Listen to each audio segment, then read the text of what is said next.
Chapter 63. A battle on two fronts. The representatives of the ICW had taken very little time in their deliberation to find Fontaine guilty of being a traitor, for willingly passing on information to the enemy, and being responsible for the loss of lives the forces had suffered. Harry had looked on dispassionately as the Frenchman had been sentenced to 25 years in Azkaban, his recommendation to a Briot having come to fruition, and the ICW seemingly agreeing to house prisoners in establishments across the Alliance. There had already been cooperation on this prior to the war, but now a new precedent had been set, a warning sent to any would-be saboteur who had been considering similar actions to Fontaine. Azkaban was about the worst prison one could be sent to, the Dementors being creatures that none would wish to be hosted by. I am quite surprised that the ICW could be so callous, Sokolov, the leader of the fighting Russian men, commented. His words were not said with disgust, but almost admiration. What are the Russian prisons like? Harry asked curiously. Sokolov smirked. We may not have Dementors, but we have other ways of making life miserable for those that break the law, he explained. Death would be kinder than some of our prisons. Then remind me not to break the law in Russia. Sokolov chuckled. I do not think you need to be concerned about it, Commander Evans, he replied. The people in Russia are your friends, are we not? Well, I hope so, Harry returned with a grin. It makes it difficult to fight with people you are unsure you can trust. Sokolov nodded. That is where my country finds itself, he pointed out. Before the war, we would not have been welcomed in the ICW without agreeing to outlaw some of our more traditional practices. Traditional practices.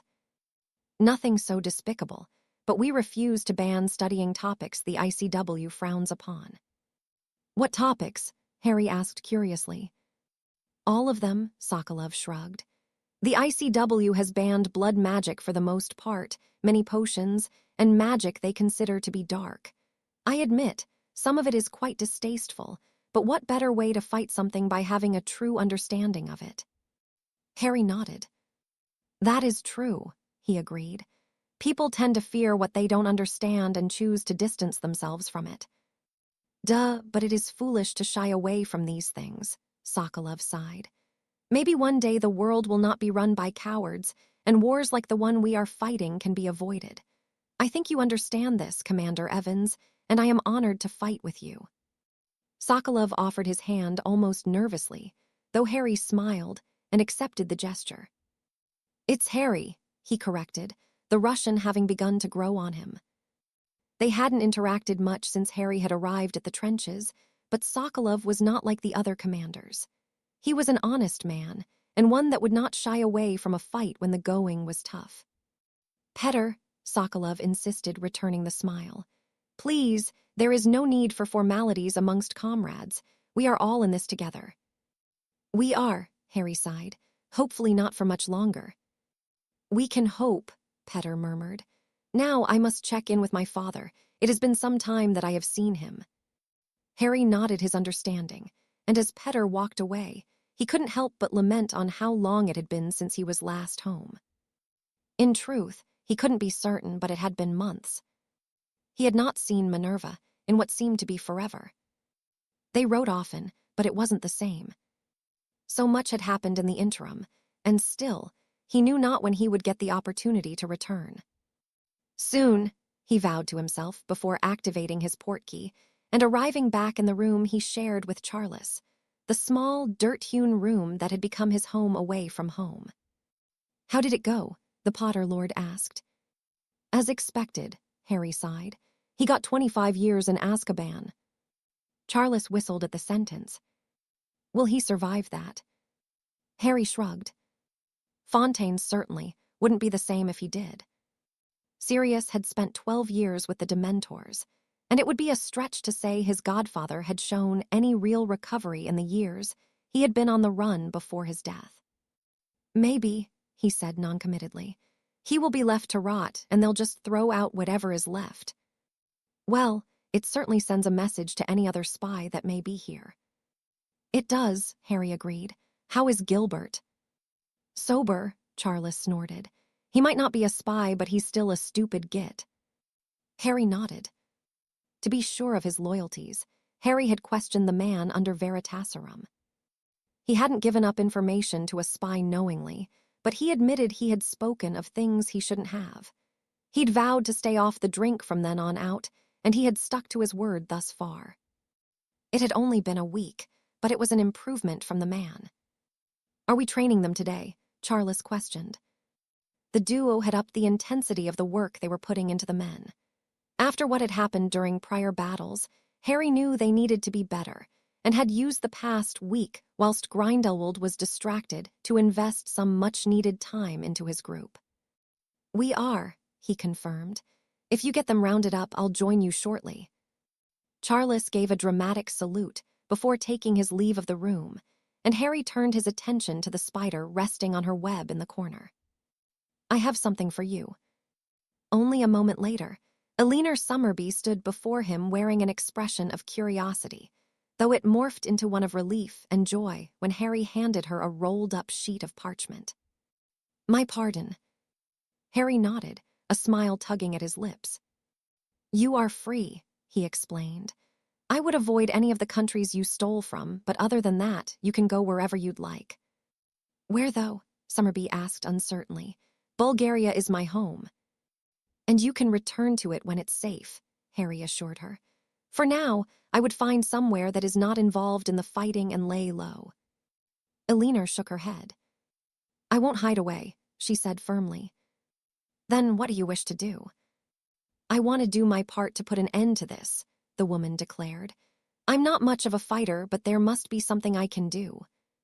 Harry nodded thoughtfully. "How well do you know Europe?" he asked. "Well enough to break into their banks and get away with it, until you caught me." "Then there may be something you can do for me," Harry sighed. "I am looking for a man." "Weber." "Yes," Harry confirmed, "but I do not know where to begin. Would you be able to look into the less savory places you know and see if you can learn anything? I have another friend looking into it for me, but the more people I can trust doing it, the better." "I can do that," Elinor agreed with a smile, "but how will I contact you?" "Give me a day or so and I will come up with something," Harry assured her. "For now, enjoy the peace you have," he urged. Elinor grinned and fell backwards onto his bed, summoning a book before burying her head in it. With an amused shake of his head, Harry took a seat at his desk and turned his attention to the personal letters he'd received that morning, the first one a response he had been waiting for from Nicholas. "Dear Harry, although I am pleased to assist you in any way I can, I am unsure of how much use I can be with this particular problem. I have associated with some questionable characters in my time, but not in recent years. I do, however, have a few contacts I can make discreet inquiries with, and will do so on your behalf. Weber is quite a common name in both Germany and Austria, but if there is anything to be found through my own efforts, I will inform you immediately. You may not like it, but I intend to speak with Albus on the matter. If nothing else, he is a resourceful man and will be a great help with this. Perenelle sends her love, and please remain vigilant. Nicholas." Harry did not know how he felt about Dumbledore being involved in his affairs, but if it helped find Weber, he would accept it. He had turned to Nicholas first and foremost as a man he trusted completely, and as one who would know better than him where to begin locating such an elusive man. Harry had only a name to go on with no idea of what the man looked like or any other background information. It would be no easy task, but finding the spymaster was a vital undertaking. Shaking his head of his thoughts of Weber, he picked up the next letter, this one coming from Minerva. It really had been so long since he'd seen the woman, long enough that he often felt that he forgot what she even looked like. He carefully broke the seal of the missive, his heart immediately warming at her familiar scrawl. "Dear Harry, the weather here is finally starting to turn, and winter will be here soon enough. Hogwarts is as it has always been, and I am watching the map closely. The boy is spending considerable time in the astronomy tower. I do not know the significance of this, but perhaps it means something to you. I could ramble on about how much I miss you and how long it has been since you were here, but I would only dwell on it more. I often look towards the gates from the classroom and imagine seeing you walking through them. I can hope, can I? Stay safe and write back soon. Minerva. Harry smiled sadly at her words as he brushed his finger across the parchment. Somehow, it made him feel closer to home. What Tom was doing in the astronomy tower, Harry knew not, and in this moment he didn't care. He longed for home, for his modest house in the sleepy village he had settled in, and to see the woman who had penned him this letter. That's a look I haven't seen before. The voice of Alina broke into his thoughts. For once, there was no hint of teasing from the woman who was looking at him sympathetically. We all have to make our sacrifices, Harry murmured. Alina nodded. Wife, she questioned. Harry shook his head and snorted. No, he replied. We never had the time for things to progress that far. Why not? She is completing a mastery in transfiguration, and I became a hit wizard when I graduated. I've spent too much time away, and war broke out before anything really happened between us. Alina shook her head. You speak as though it's too late. Isn't it? Of course not, the woman huffed. You're both still alive, and she is writing to you. That's not something someone who had given up hope would do. Harry released a deep breath. We are at war, he pointed out unnecessarily. And if there is anyone here that will survive it, it's you, Alina said sincerely. Whether it is you or the serpent that kills him, it will happen. Me or the serpent? Your double life, Alina chuckled. You're not the man that arrested me, but you are him too. It's strange, it's like you're trying to keep them separate. Why? Why indeed? To Harry, the serpent was much of whatever it was that Voldemort had left within him, and though the Flamels had assimilated that piece of soul with his own, it felt to be another side. He shook his head. No, it was just as much of him as his own soul. Maybe he just didn't want to admit that the world he had grown in, and the things he'd experienced had made him cold and ruthless when he needed to be. In truth, it mattered little. He was the serpent, and he was Harry Evans. He just didn't know how the world would react. Did he even care? Harry found that he didn't, and that Alina was on to something. It was as though the woman had read his thoughts, and she grinned smugly. My mother told me that no matter what you do in life, as long as you are true to yourself, you should always be proud. Is that why you became a bank robber? Alina giggled as she nodded. You know what I think it might be, but that doesn't negate the advice. You are who you are, however it came to be. You should embrace it, all of it. Harry laughed at the absurdity of the situation he found himself in. Here he was, fighting for his life and the life of many others, and he was being lectured by a woman he had arrested for robbing banks. When did you become a therapist? Alina shrugged. Being in prison gives you a lot of time to think, and being a prisoner in your own mind must have given you years. It had. Even before the night Sirius had been killed, Harry had always had too much time to think, to dwell on all that had befallen him. Perhaps it had conditioned him, made him resilient, and shaped him into what he was. Maybe whatever Tom Riddle had left within him, the night he'd murdered his parents had little to do with it. Harry was no therapist, but it seemed to be as good a theory as any. Not that it mattered what it was that made him the man he'd become. He was here now, and intended to be long after both Grindelwald and Voldemort were no more than a distant memory. Break. The cell she had been placed in was not uncomfortable. It was warm enough, and the mattress on the bed was quite plump. Food was delivered a few times a day, and though Fox knew her situation could be worse, she would do without the niceties if only she could feel her magic again. She knew not what protections were in place here, but even if she was given a wand, she knew she would be unable to cast with it. Whatever this prison was doing to her was unsettling. It wasn't as though it felt like her magic was being quashed, but slowly and steadily drawn out of her. Often, it made her feel quite weak, and she would wake up quite breathless, as exhausted as though Ghost had put her through her paces during her early days as a hit wizard. No, as comfortable as she was being kept, Fox was in hell, and wherever Chavdar was now, she hoped he was suffering.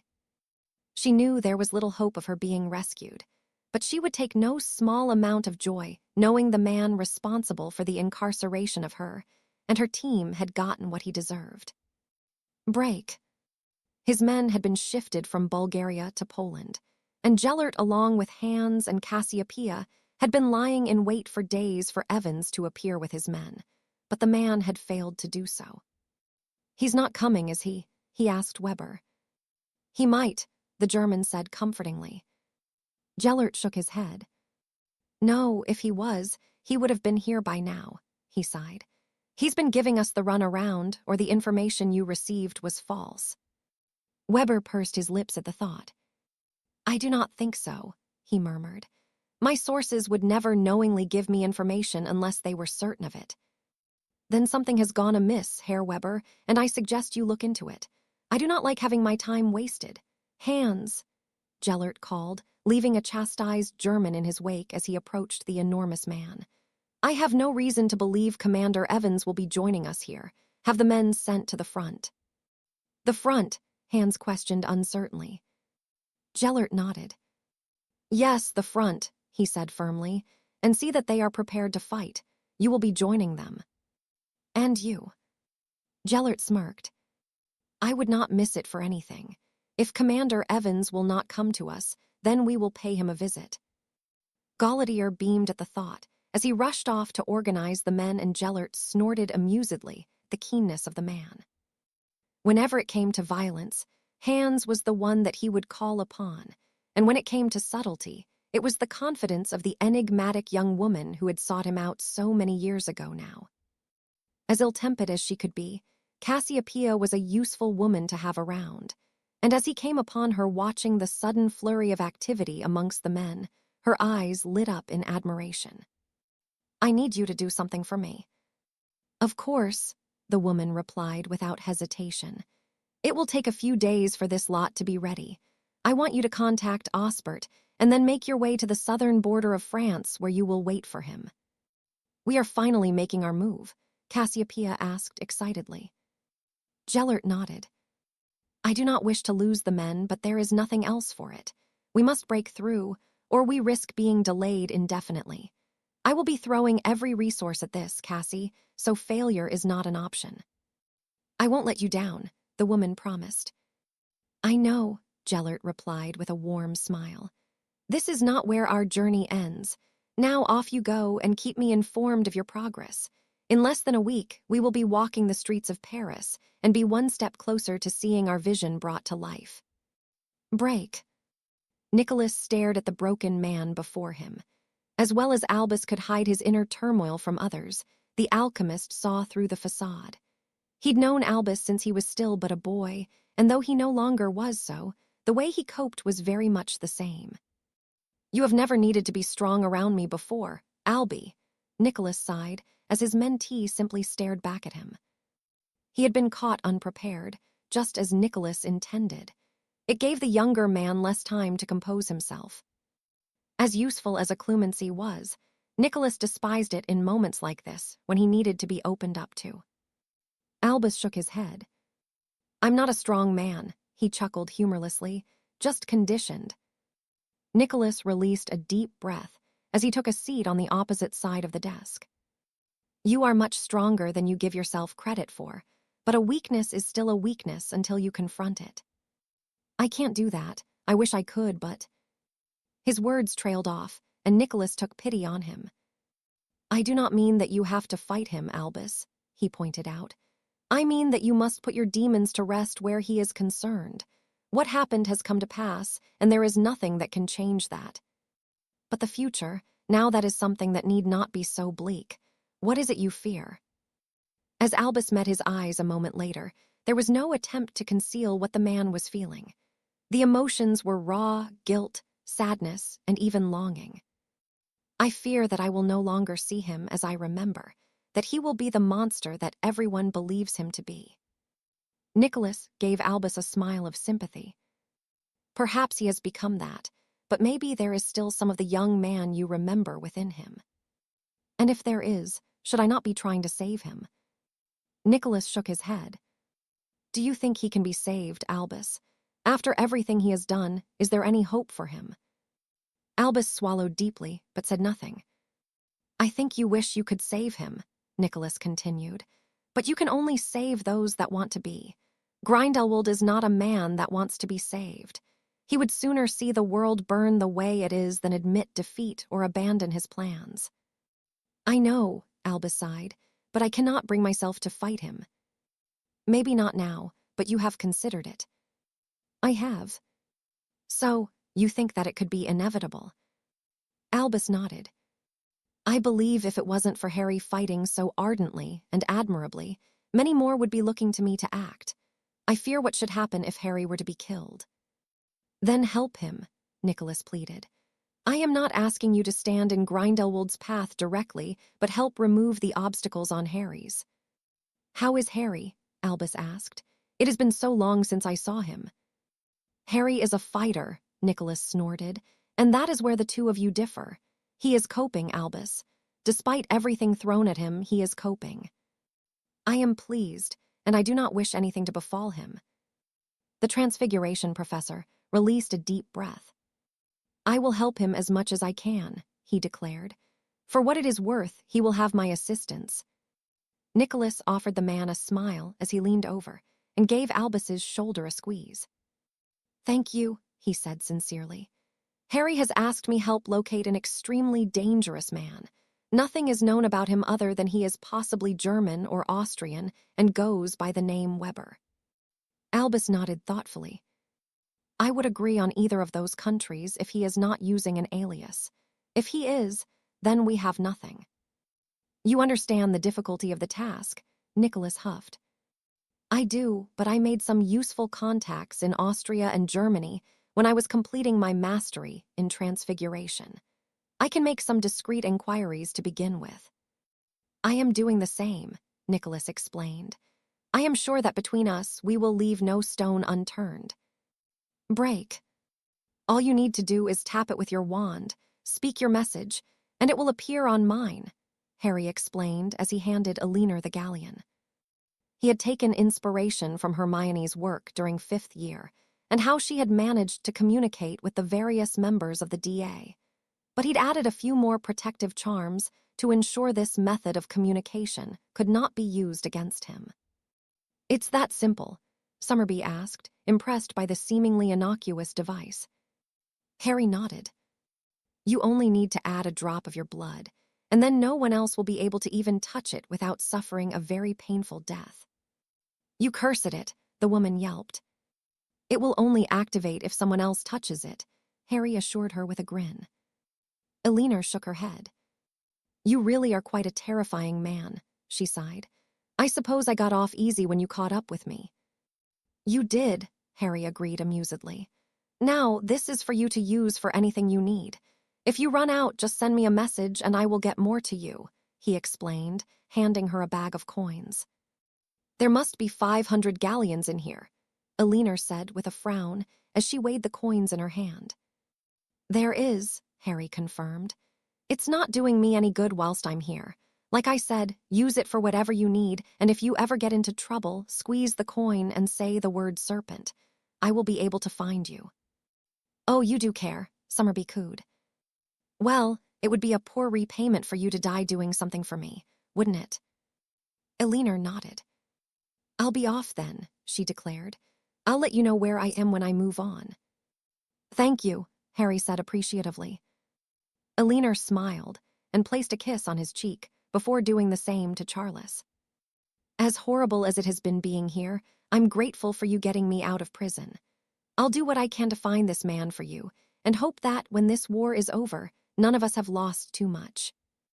With her parting words given, she activated the portkey Harry had given her, leaving the two men alone in their room.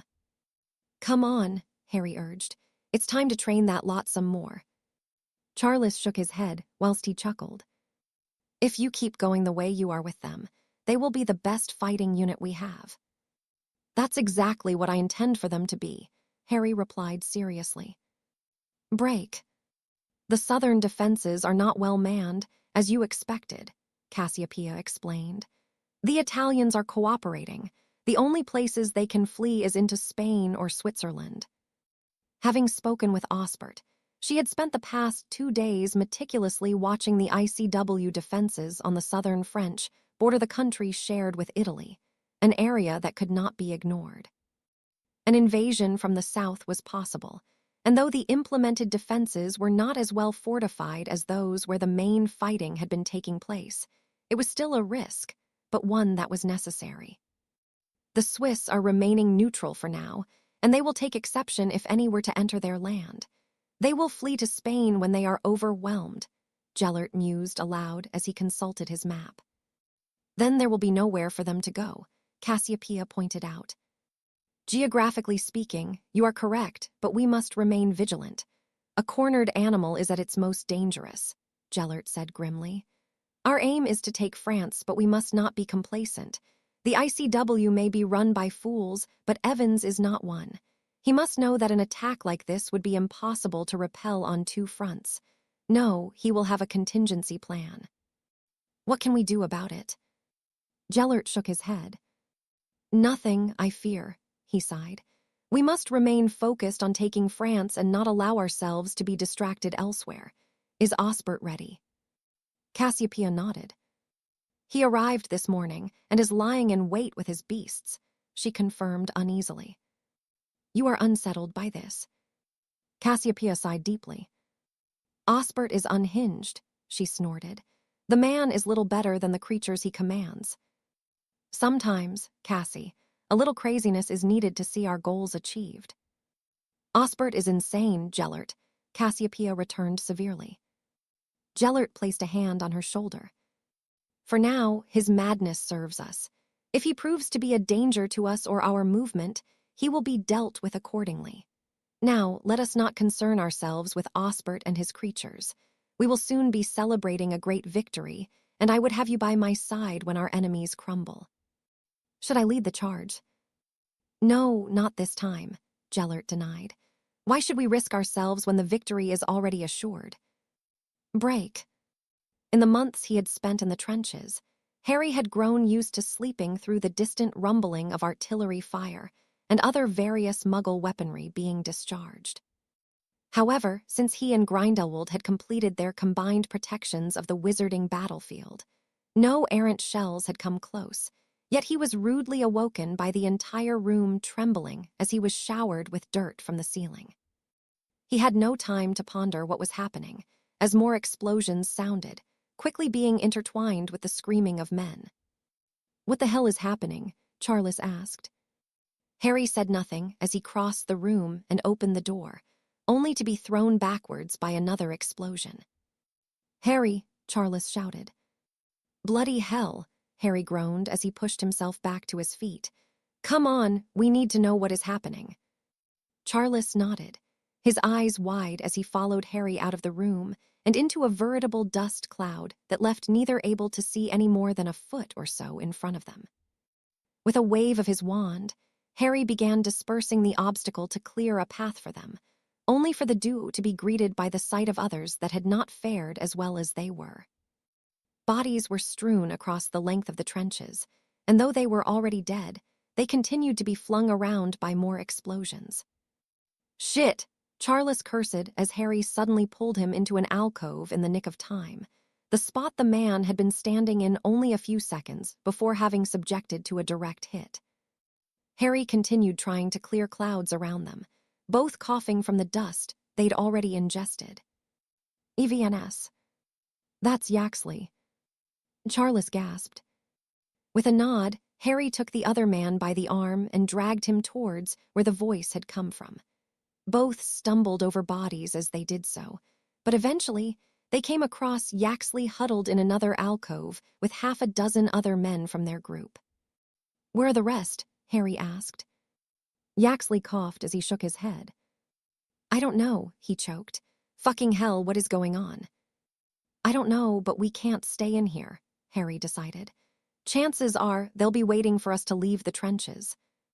What do we do? Gilbert asked worriedly. You pull your trousers up, not shit yourself, and we fight, Charles replied. Come on, this is what you've all been preparing for. Harry gave him a nod of gratitude. In your threes, he instructed. If you're missing someone in your group, join another. Let's get out of here before one of those explosions lands on top of us. Nervously, the men followed him and Charles as they made their way to the edge of the trench, their vision still obscured by the debris. Harry was the first to climb out, followed quickly by Charles and the rest. Well, bugger me, Yaxley gasped as the magnitude of what they faced was made known to them. How did he get so many men? Harry swallowed deeply at the force that was charging towards them.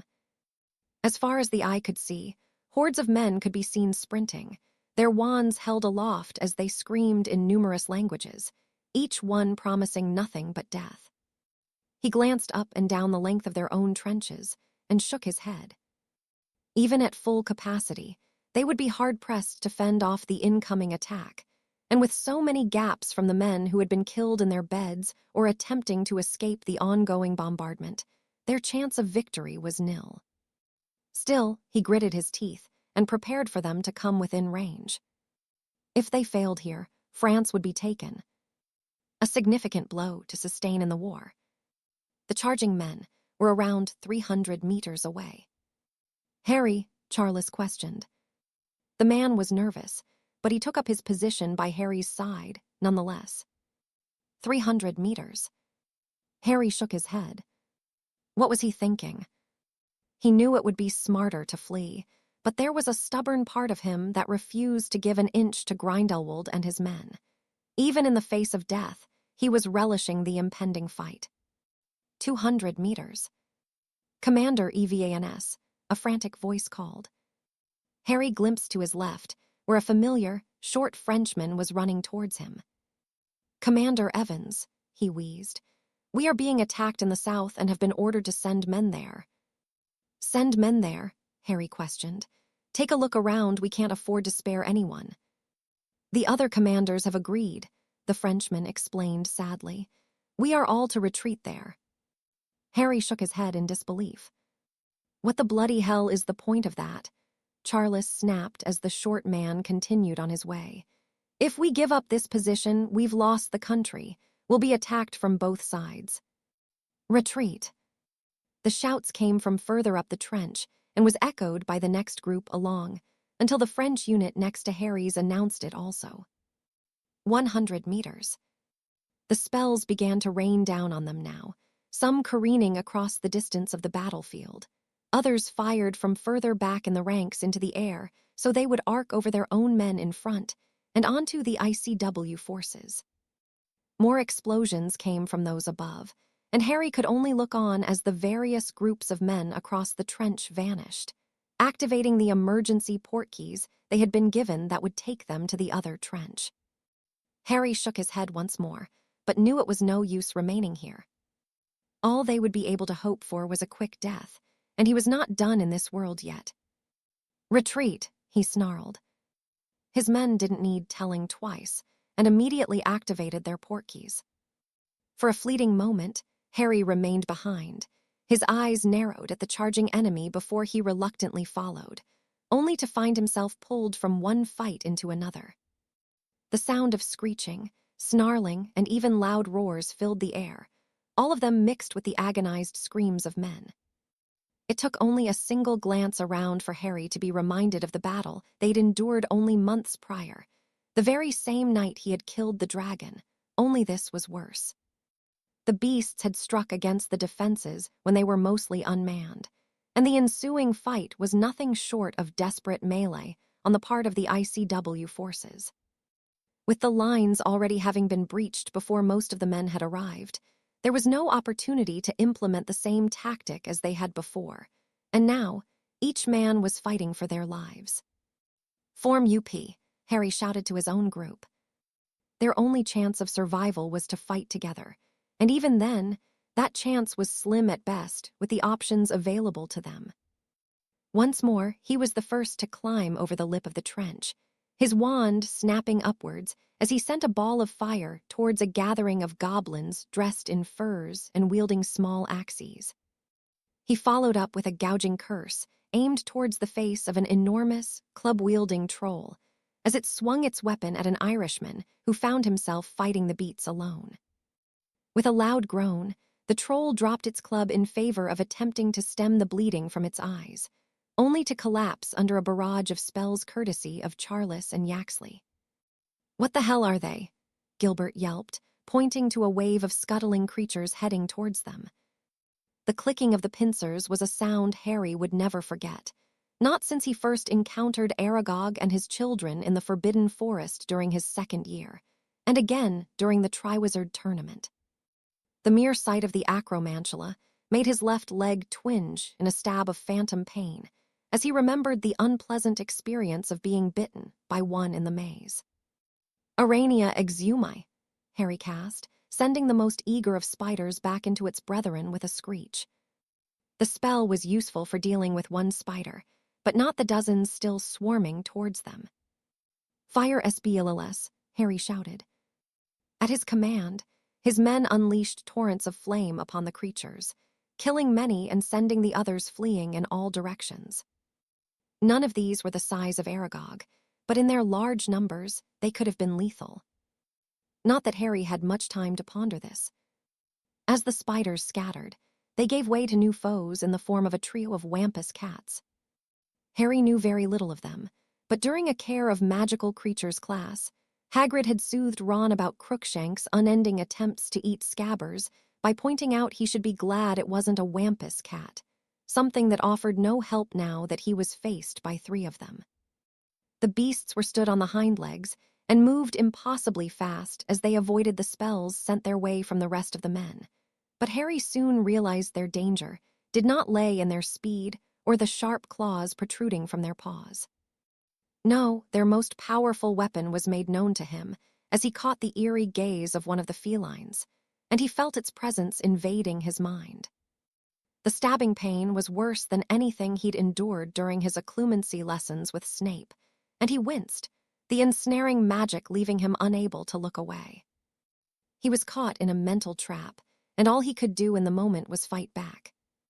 Harry pushed with all his might, but the presence of the creature only grew stronger as it continued flooding his consciousness. And just when he began to feel that his last thread of hope was about to snap, he felt something else emerging, a coldness that was oddly comforting, though not for the creature he faced. The large cat began to hiss, yelping in agony as it attempted to pull itself away, but it was the feline that was now trapped. It screamed in desperation and began clawing at its own face until it collapsed limply to the floor, mewling in pain, having destroyed its own eyes to escape the clutches of whatever had seized it. Harry didn't know what had happened, and he didn't pause to think as he brought his wand to bear once more, slaughtering the last wampus cat with a severing charm that cleaved it in two. "Are you all right?" Charles asked worriedly from his left, his eyes widening as he looked at Harry. "What is it?" Harry asked. Charles shook his head. "I thought no, it must have been a trick of the light. Shit, you're bleeding." Harry could taste the blood in his mouth and spat it onto the floor. "You thought what?" he pressed. Charles looked at him in concern before snorting. "Your eyes, I thought they were yellow for a moment." Harry felt his stomach sink, but the sudden throbbing in his head and behind his eyes didn't allow him much time to think. And the ensuing battle around them was raging on. "We're going to die here, aren't we?" Yaxley asked. There was no sign of fear from the man, but a morbid acceptance of the situation they found themselves in. Everywhere Harry looked, the various creatures were continuing to advance. There were simply too many of them to overcome, and though Harry hated to admit it, Yaxley was right. There was no victory to be had this night, only death awaited them, and would be upon the ICW forces in a matter of moments. "No," Harry answered the man firmly, refusing to believe the situation was so hopeless. He'd faced seemingly insurmountable odds many times before, and he wouldn't believe this was the end, not whilst he still breathed and was in possession of his wand. "What do we do, Harry?" Charles asked. Harry glanced to his right, where he saw a large gathering of wizards still fighting, their red robes unmistakable. "The Russians," he decided, pointing in the direction he could see them in the distance. Somehow, they seemed to have stuck together, and though there was less than the 1,000 that had arrived shortly after Ivan had been killed, they were still the biggest group continuing to fight. "Come on," Harry urged. "We'll never get through," Yaxley sighed. Between their group and the Russians were hordes of creatures ranging from trolls, goblins, centaurs, acromantula, and even another large cat that Harry suspected was a nundu, something he did not wish to consider fighting. However, with their survival at stake, he'd made up his mind. They'd be throwing themselves in to an even bigger fight, but one where there would be more of them to fend off the threat. "We will," Harry assured his remaining men, taking a deep breath as he raised his wand. "Watch the flanks, I'll do the rest." The men formed a semicircle around Harry, fending off the attacking creatures as he began clearing the path towards the Russian positions, slaughtering beast after beast as he went. They came at him in droves, and even though his head was pounding, his wand never stopped moving as he cast. Trolls were felled, centaurs cut down at the knees as they leveled their drawn bows at him, and large wolves were cursed, howling as their blood boiled or flesh was peeled from the bone. To Harry, everything was a blur, and everything that did not resemble a man was killed or maimed in his effort to reach the rest of their comrades. He wouldn't die here, not when there was so much to yet live for. More men joined their group as they were relieved of the burden of fighting so ardently alone, or in small gatherings. Soon, a sizable force had been accumulated, but as they came to be a little of 50 meters away from the surrounded Russians, Charles fell in next to Harry. "Any bright ideas?" he asked breathily, his robes covered in blood. "Only one, and it isn't so bright," Harry replied darkly. The beasts that had converged on the Russians had them tightly surrounded in a large circle, the creatures even fighting amongst themselves to either feed or simply kill if that was their nature. Fighting through them would be dangerous, but Harry realized his only idea had the same potential for disaster. He shook his head as he looked at his men and the others that had joined them during the fighting. Many were sporting injuries, and the others were exhausted from their efforts. Any more fighting would see many of them die, and they had already lost a significant amount of their fighters in the 2 attacks. There was nothing for it. The situation was desperate, and it called for an equally desperate response. "Stand back," Harry commanded as he readied himself. "What are you doing, Harry?" Charles asked worriedly. Harry offered him what he thought to be a comforting smile, but with his face and robes smeared with blood, it looked downright sinister. "Stand back," he urged once more before taking a deep breath. "Findfyre."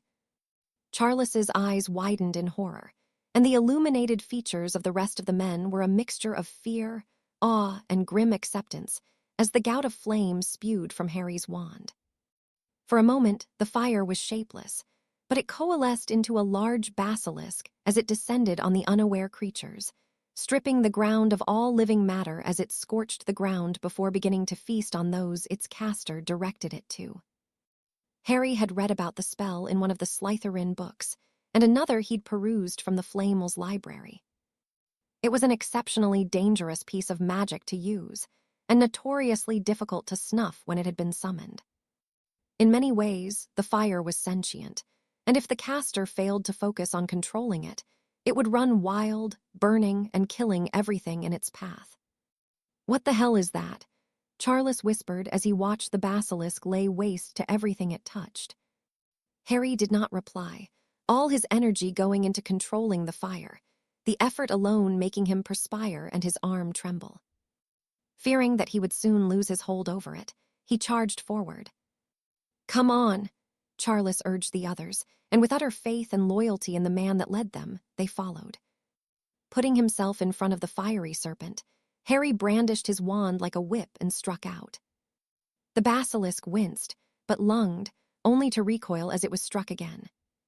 The beast coiled itself tightly for another attack, and with a guttural roar, Harry slashed his wand across the breadth of his body, and the cursed flames exploded in a shower of sparks that scorched the ground. Silence followed, though Harry could see the creatures that had fled the fire regrouping for another attack. Bloody hell, Charles chuckled humorlessly as he looked upon his friend. Harry said nothing, choosing to ignore the remark and the looks of disbelief the rest of the men were looking at him with. "Commander Evans, I am glad to see you," Sokolov declared, pulling him into a tight embrace. "We are grateful for your assistance." "I'd save my gratitude if I was you," Harry snorted, nodding to where the creatures were already charging towards them again. "We're not done yet." Before Sokolov could reply, another sound, one more familiar than the screeching and roars of beasts, was heard coming somewhere on the other side of the trenches. It was the sound of men shouting, though it wasn't a welcome addition. "Fuck, could this get any worse?" Charles questioned. It couldn't. The men that had arrived were not allies, and now the men of the ICW were stuck between Grindelwald's larger army on one side and ranks of creatures on the other. The Dark Lord was evidently not content to only take the northern positions. He wanted both for himself. "The men are too tired for another fight like this," Sokolov said urgently. They were, and there was nothing Harry could do or say that would change that. "We must regroup," Sokolov continued. "We should go to Russia. He will not follow us there." "Do you have enough portkeys for everyone?" Harry asked. Sokolov nodded and began barking orders frantically in his mother tongue. "Have your men pair with mine," he instructed. "Quickly now." Harry echoed the order, and only seconds later, men began disappearing as the portkeys were activated, with Harry and Sokolov being the last when the attacking forces were only a dozen or so feet away. When they arrived at their destination, Harry found himself with the others that had survived the fight in an enormous hall. "Where are we?" he asked. "In the Russian Ministry of Magic," Sokolov explained fondly. "We will be safe here." Harry nodded gratefully. Once more Sokolov began barking orders in Russian, and several of his men hurried from the room. "I have sent them to fetch some healers to help with the injured," he explained. "Come, let us check on our men."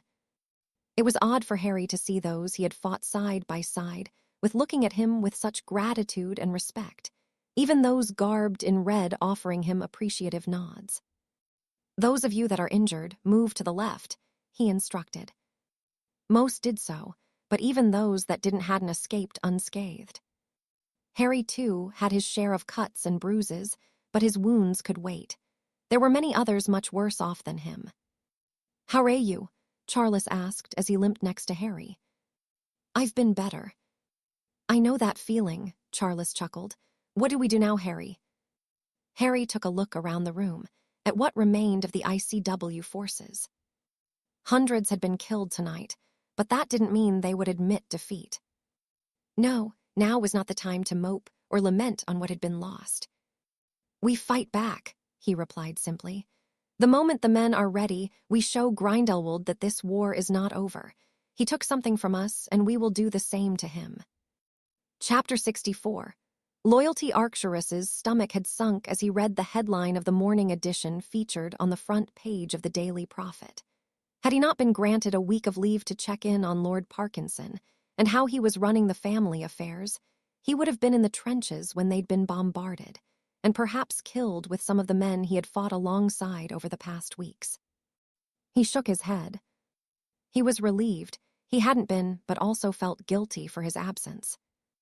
These were men he shared meals with, shared stories with, and whom he had looked out for, and they him when times on the front were difficult. He didn't know how many had been killed, but for the positions to be abandoned, he feared that it was many and the situation they had faced was insurmountable. Having returned home, he was as lucky as he was unlucky, the former to be safe from what had occurred, the latter because he would never know if he could have been the difference. He released a deep breath as stared at the images of the trenches he had been living in, the photographers capturing the full horror of destroyed tunnels, and even protruding limbs from men who had not died well. "I'm glad you weren't there, Arcturus," Doria said quietly. The woman seemed rather concerned, but Arcturus did not question why. "I should have been," he replied. "Some of those people." Doria squeezed his shoulder comfortingly. I know, she soothed. Anyway, I should be off. It looks as though it will be a busy day. Are you expecting men from there? Daria shrugged. If the Russians can't cope with the injured, probably, she explained. It doesn't look good, does it? It doesn't, Arcturus agreed as she left the room. In only a few days, he was due to return, but perhaps he would do so sooner. Parkinson was overseeing the Black's businesses admirably and had given Arcturus no cause for concern. What concerned the man now was the news that had been broken to him, and instead of remaining in Britain, he wished to be with the men, doing everything possible to help in any way he could. Break. France Falls. By Clive Dunn. Minerva's chest tightened as she read the headline, and even more so at the sight of the included photographs. The ICW positions had been devastated by Grindelwald's men, and the casualties were undoubtedly numerous. Her own mood was reflected in the students as they too learned of what had transpired on the continent. For months, the news had been mostly positive regarding the war, but this was a major blow against those opposing the Dark Lord who had, according to the journalist, marched into Paris with his army without further hindrance. Minerva swallowed deeply, her thoughts with Charles and Harry, who would have been in the trenches when the attack was launched.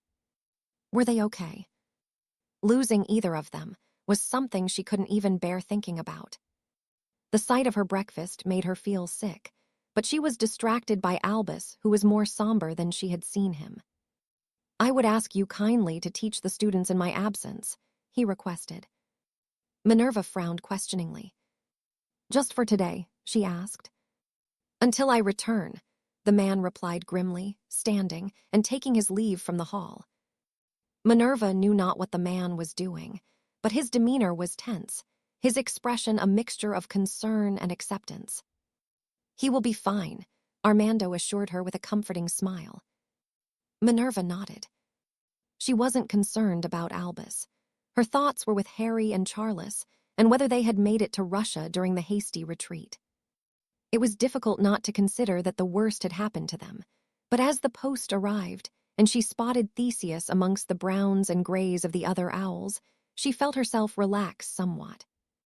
Hello, boy, she whispered, stroking the owl's plumage before relieving him of the missive, her name written in Harry's familiar scrawl. She broke the seal and unrolled the note, deflating as she did so. Minerva. Other than a few cuts and bruises, we are both fine. I can't go into detail in writing of what happened, but we were taken by surprise with something we were not prepared for. I expect there will be changes in the coming days, so keep a lookout in the Prophet. Harry. The letter was short, but more than enough for Minerva to no longer be so worried, though she always would be until Harry was home. When that would be seemed to be further away than ever now, but she would be here waiting, that seemingly being all she could do. Break. The streets in the magical district of Paris were empty, the shops boarded up and abandoned, the French evidently having begun evacuating the moment the news of the offensive had broken. It irked Gellert that he had only land as a deterrent from reprisals. The use of prisoners and civilian, hostages, an advantage he would have preferred. Where did they go? Cassiopeia questioned. This was not the walk through the streets of the French capital Gellert had envisioned, but nonetheless, he was here as he said he would be. Fled like the cowards they are, he muttered in reply. Not that it matters, they will never truly escape us. Cassiopeia smiled in response, a gesture that did not ease Gellert's mind. He may not have lost many men taking the country, but without hostages, he was vulnerable to a counteroffensive, which was why those loyal to him were strengthening the newly captured defenses and ensuring they were sufficiently manned. If the ICW were to respond, something that was not beyond the realm of possibility, with the significance France held to the supreme mugwump in particular, his men would be ready. Weber, what brings you here? Gellert asked as the German approached, his eyes full of concern. I have just been informed that Albus Dumbledore has arrived in Paris. Albus? Gellert asked lightly, surprised and also oddly happy. He had expected that his old friend would eventually come to see him, but not so soon. It seemed the man could no longer ignore what Gellert had achieved, and now that the movement was all but on the doorstep of Britain, Albus felt compelled to intervene in some way. Weber nodded. He is by the Eiffel Tower at a small cafe. Gellert frowned almost disappointedly as he waved the German off. I will have no issue finding him, he replied dismissively. Shall I come with you? Cassiopeia asked. Gellert shook his head. That will not be necessary. But, my dear, if Albus wished for this meeting to become one of more substance than words, he would not be hiding amongst the muggles. No, he would be here. Cassiopeia nodded reluctantly, and Gellert offered her a comforting smile. There is nothing to be concerned about, he assured her. Now, I would like you to check on Hans and on the men to make sure the defenses are being re-established. Can you do that for me? Of course, Cassiopeia complied. Thank you, Gellert said gratefully, squeezing her shoulder. Worry not, Herr Weber, I know Albus better than anyone. Weber nodded, though he was unable to hide his unease. Gellert paid the man no heed. Weber was paranoid by nature, and there was nothing that could be said that would change that. Albus would indeed be a threat if he was not steeped in his morals, a weakness Gellert had tried to draw out of his friend when they had been but boys, something he was now grateful he had failed to do. Still, he was very much interested in seeing his old friend again, even if the meeting would be held on poor terms. Gellert had not seen Albus since the day Ariana Dumbledore had been killed, and he was not expecting a warm reception now. Even after all these years, Albus had time to ponder what had happened. Regardless of what anyone chose to believe, Aberforth was responsible for what happened. Had he not been so jealous of the relationship Gellert and Albus shared, Ariana would not have met her end. No, the blame was solely that of Aberforth, but Albus had refused to acknowledge it. Break.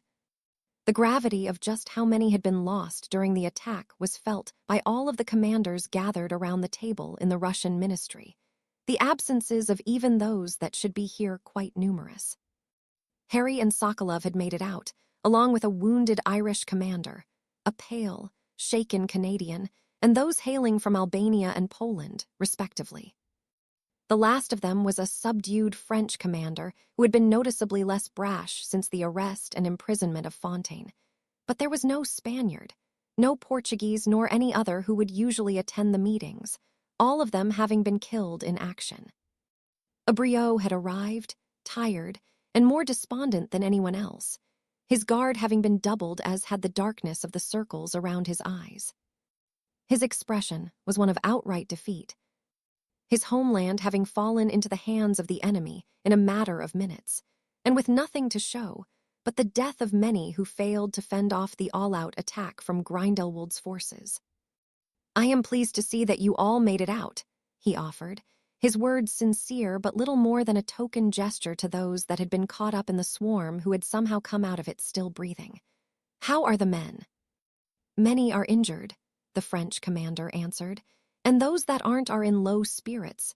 They have lost friends and even family members in some cases. Our morale has been depleted. To them, we have already lost this war. Abriot nodded his understanding. How many were lost? In all, a little over 700, the Irishman explained. Abriot released a deep and sorrowful breath. So many lives, he said sadly. Can anyone explain how this happened? How were we caught off guard so easily? We weren't prepared or equipped to handle an attack of that magnitude, Harry broke in. Our men were stretched too thin, and we were heavily outnumbered.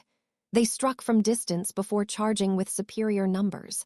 I expect what we faced was most of Grindelwald's army. And the creatures, Abriot pressed gently. We're lying in wait, Harry shrugged. They were there to take our positions in the south at the same time. We couldn't have fought off the attack in the north, let alone the second in the south. Combined, we were easily overwhelmed. The truth is we did not have enough men, and we have even less now. The other commanders nodded their agreement. An issue that should have been resolved sooner, Abriot grumbled, his eyes drifting disapprovingly towards the Canadian. We have men finally arriving from India in the coming days, and another 400 from Canada who have been trained. Better late than never, the Irishman snorted derisively. My country will not just send men to their deaths, the Canadian replied heatedly. Enough, Abreu huffed tiredly. It will do no good for us to argue amongst ourselves now. We must look forward to what we will do next. What can we do? The French commander asked. We have lost many and any advantage we had. Abreu nodded grimly. We have, he agreed, but we mustn't simply give up. No, we should strike back, Harry urged. Strike back? Abreu questioned, a frown marring his features. Grindelwald threw just about everything he had at us in France, which means he is vulnerable to attack and won't be expecting a swift reply. Commander Evans is correct, Sokolov offered supportively. Grindelwald's focus will be on France for the time being. We cannot let him settle. Abreu looked between Harry and Sokolov speculatively for a moment before a grin tugged at his lips. What do you have in mind, Commander Evans? He asked curiously. We do exactly what he did, Harry answered simply. We sweep across the continent like a plague, taking everything he has worked for from him, and then we corner him. He will have nowhere to go, and the more countries we free, the more men we will have to fight for us. You make it sound so easy, Abreu chuckled darkly. Harry shook his head. It won't be, he acknowledged, but it is our best hope. We start with Belgium and strengthen everything else to the east and south of France. He will be penned in then, and we can then take the rest of his eastern territories. He will have gained France but lost everything else. Abreu consulted the map on the wall, taking in the lands marked in red whilst humming before shaking his head.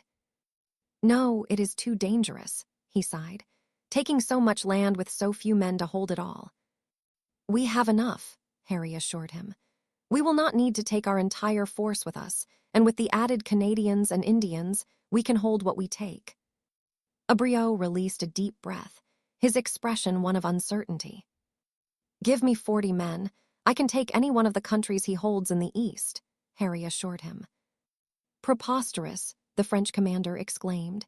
You're mad, Evans. Abreu stared at Harry thoughtfully for several moments.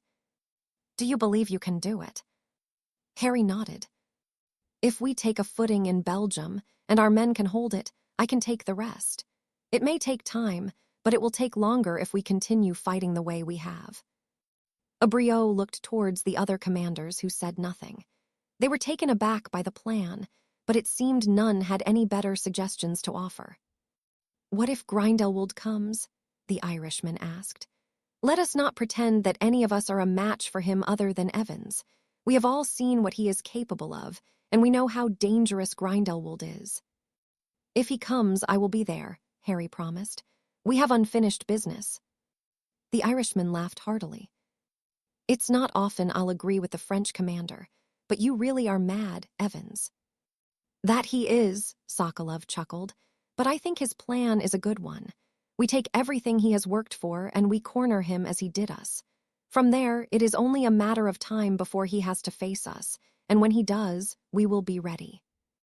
The other commanders nodded, some more reluctantly than the rest, but it seemed they had finally reached an agreement on something. How long until you can be ready? Abreu asked. Well, this plan hinges on us taking and securing Belgium, Harry sighed. That could take a few weeks to bring under control. After that, I'll be ready. It will give me time to offer some additional training to those that will come with me. What will be useful is if as many people as possible can cast a patronus. A patronus? Sokolov questioned. Harry nodded as he drew his wand. Expecto patronum, he whispered. The large, ethereal dog filled the room with a bright white light and warmth, and Harry smiled as it rolled on its belly, the same way Sirius used to when he'd transformed. Then we will be able to communicate instantly like this, the dog spoke in Harry's voice. The men seated around the table looked at him in disbelief, the display of magic something they had not witnessed before. Why would they have, when it was Dumbledore who had adapted the charm, to work this way during Voldemort's first uprising? It had taken Harry quite some time to figure out how it was done, but he'd managed it, and it would be a particularly useful tool to have at their disposal in the coming months and years if such amount of time was needed. As incredible as this is, the French commander broke in, I cannot cast a Patronus. Neither can I, the Irishman sighed. Nor me, Sokolov shrugged. Then I will teach you how, Harry assured them. Do you think you can? Abriot questioned. Harry merely snorted. He had taught a bunch of students how to cast a Patronus when he was in his 5th year at Hogwarts, when his own understanding of magic was rather lacking.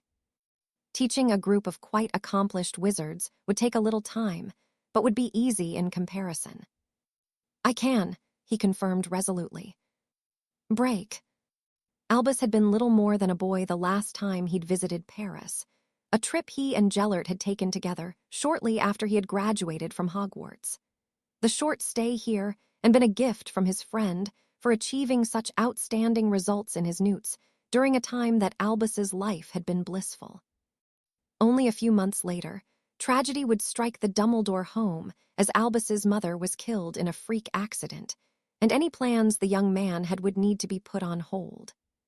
The trip to Paris with Gellert had been one of the most wonderful experiences in his life, and Albus could not have fathomed that in only a matter of weeks later, everything he held dear would come undone.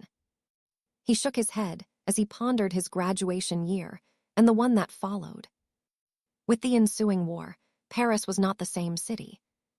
Gone were the men and women milling around, taking in the sights, and enjoying a stroll through the streets. Under the German occupation, the atmosphere was tense as the armed men marched among the rubble of the buildings that had been destroyed, and the citizens that remained dared not even look at them. France was not what Albus remembered it to be, the city now very much resembling the crumbled relationships of his youth. Still, as somber as he felt and despite what the man had done, he could not ignore the stab of excitement at seeing his friend again as Gellert walked towards him, his expression almost as welcoming as it had always been. Albus, he greeted him warmly before he took the seat opposite at the bistro table. I must say, I either expected you to arrive much sooner or later, but not in this moment. Gellert was curious, even hopeful that Albus may have changed his mind about following through with the foolish plans they'd concocted so many years ago now. Has this not gone far enough, Gellert? Albus questioned quietly. None of this was what we intended, he added, gesturing around them. It wasn't, Gellert agreed, but the Muggles presented the perfect opportunity. What better way to show the world that our vision is right for them when the threat cannot be ignored? Albus shook his head disappointedly. War was never what I envisioned, he denied. But you knew it was a possibility, and even then, you agreed that it may have been unavoidable. I did, Albus murmured unhappily, but I never imagined for a moment that our youthful ambitions would lead to this. Gellert snorted. Were you truly so naive that you believed we could change the world with words alone? No, Albus replied, but I also didn't believe that slaughtering our own kind would be the correct course of action. You've lost your way, Gellert. What happened to you? I could very well ask the same of you, Albus, Gellert returned evenly. You have become what we once despised, a puppet of those that would see us continuing to hide when it should be us the world belongs to. Albus shook his head. Your attitude and actions prove that the world should not be ours to do with what we wish, he countered. You kill witches and wizards whom you claim to represent. What would you do to the Muggles that you view as inferior? Gellert narrowed his eyes. They would be given the same choice to comply with the new way of the world, the very same opportunity I give to our kind. So, you will slaughter those that refuse and enslave the rest. Gellert shook his head irritably. I have no desire to slaughter them. But you will, if you feel it necessary. Gellert's jaw visibly tightened, but before he could respond, their conversation was interrupted by a man in a soldier's uniform, his expression stern, the gun he held pointed at the duo. Where are your papers? He demanded in German. Albus noticed Gellert reaching for his wand, and knew he needed to intervene before the soldier became just another victim of this war. I have them, Albus replied, drawing his own wand and pointed it at the man from beneath the table. His expression immediately went blank, and he looked to be confused for a moment before he simply shrugged and walked away. Albus breathed a sigh of relief. Up to your same old mind tricks, Albus, Gellert questioned proudly. I must say, you have become very adept. Albus ignored the comment. His practice in the mind arts was something he had begun in his youth, and something that proved to be useful for him on many occasions throughout his life. He hadn't used them as Gellert would have encouraged, but he would not let the skill he had developed wane and be wasted. Why did you come here, Albus? Gellert asked. Did you hope that you could convince me to abandon my plans? The thought had crossed my mind, Albus murmured sadly, but I can see that you are beyond listening to reason now, Gellert, even if it comes from me. Gellert chuckled as he shook his head. You always were the sentimental one. Perhaps, Albus acknowledged, or maybe it is that I do not wish to see you killed in the pursuit of a foolish dream we once had. That almost sounded like a threat, Gellert replied amusedly. Are you going to kill me, Albus? There had been a time that Albus believed such a thing may become unavoidable, but he was no longer under such an illusion. No, I will not kill you, Gellert, he answered honestly. Even though I possess the magical ability to, I do not believe I could bring myself to follow through. Gellert laughed heartily. Then I have already won, he declared. You will not win, Gellert, Albus sighed. You call me sentimental, but you still cannot acknowledge your own sense of self-superiority. I once believed you to be only confident, but I fear I was mistaken. Your arrogance will be your downfall, as it has with many others that came before you, and as it will for many others to come. Gellert narrowed his eyes. Do not attempt to confound me with your riddles, Albus. I am attempting only to save your life, Albus countered. From whom? Gellert questioned as he leaned back in his chair. There is none that can hope to defeat me, not whilst I possess this. Albus watched as Gellert drew his wand, though it was not the same one he'd carried when Albus met him. I have long suspected that you would have acquired it, the Transfiguration professor said disappointedly. You must understand that the wand is not unbeatable. In my possession it is, Gellert countered. Albus shook his head, remembering just who the wand had originally been created by or gifted to, if there was truth to the many versions of the story. If you truly believe that, then you have been corrupted by the power of the wand. It is not an infallible object. For a fleeting moment, a look of realization crossed Gellert's features, but he didn't speak his thoughts instead. He smiled once more. There is none that can hope to defeat me whilst I possess it, especially as you are so unwilling to be my downfall. Albus shook his head. It need not be me to defeat you, Gellert, he said sadly. You have already made another enemy, one that will not hesitate to kill you. Gellert frowned, before a smirk graced his lips. Evans, he acknowledged. He is a foolish boy who has been lucky thus far.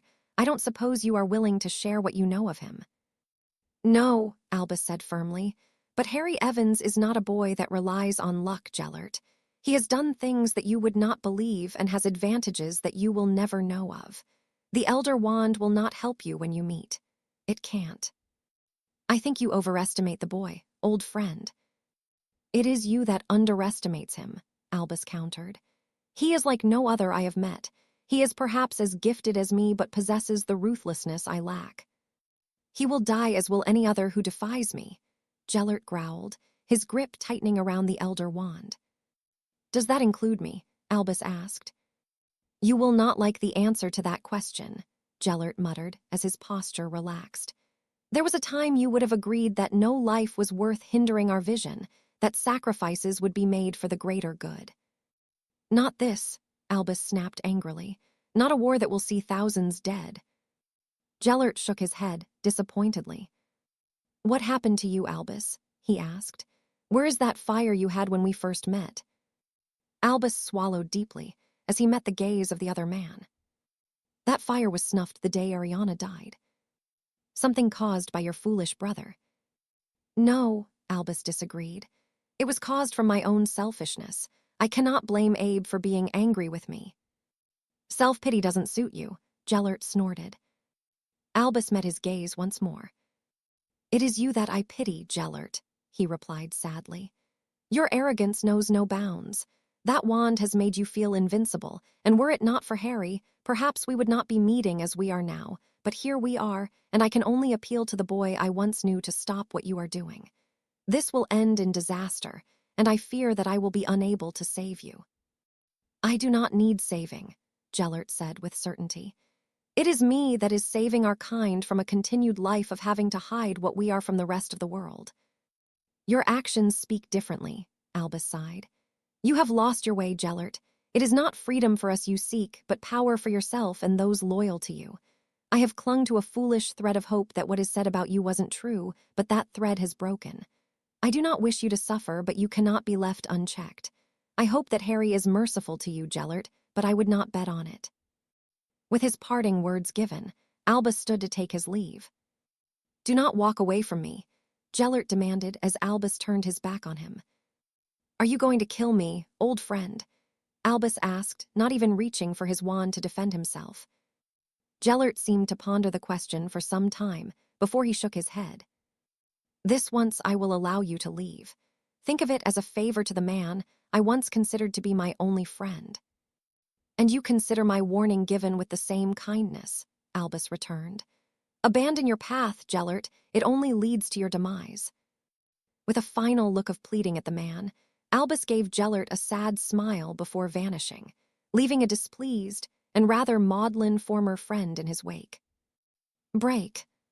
The stack of letters Harry needed to sign and have forwarded to the families of the men who had been killed during the latest attack was smaller than he had expected, but no less sobering to look upon. From the British, 22 had been killed, a small number in comparison to the Russians who had lost 10 times that, and the French and Spanish whose own losses were numerous. Such a waste, he murmured to himself. Charles said nothing, but nodded his agreement from where he stood next to the desk Harry had been loaned in the Russian ministry. How many of these men had wives and children waiting for them to return home? Harry asked. 8 of them, Charles explained, moving the corresponding letters of these men into a separate pile. Harry shook his head. What will they do? How will they feed themselves? Charles shrugged. I don't know, Harry, he replied honestly. They may get some help from the ministry. Harry chuckled darkly. I wouldn't bet on it. The ministry is full of self-serving prats who don't care about anything except themselves. My father wasn't like that, Charles pointed out. No, Harry agreed, but how many others are like him? Charles smiled sadly as he squeezed Harry's shoulder. I don't suppose they are, but I am. I will see what can be done. What about a charity? Harry asked thoughtfully. A fund for the families of fallen men. I'd put in my fair share. Charles nodded.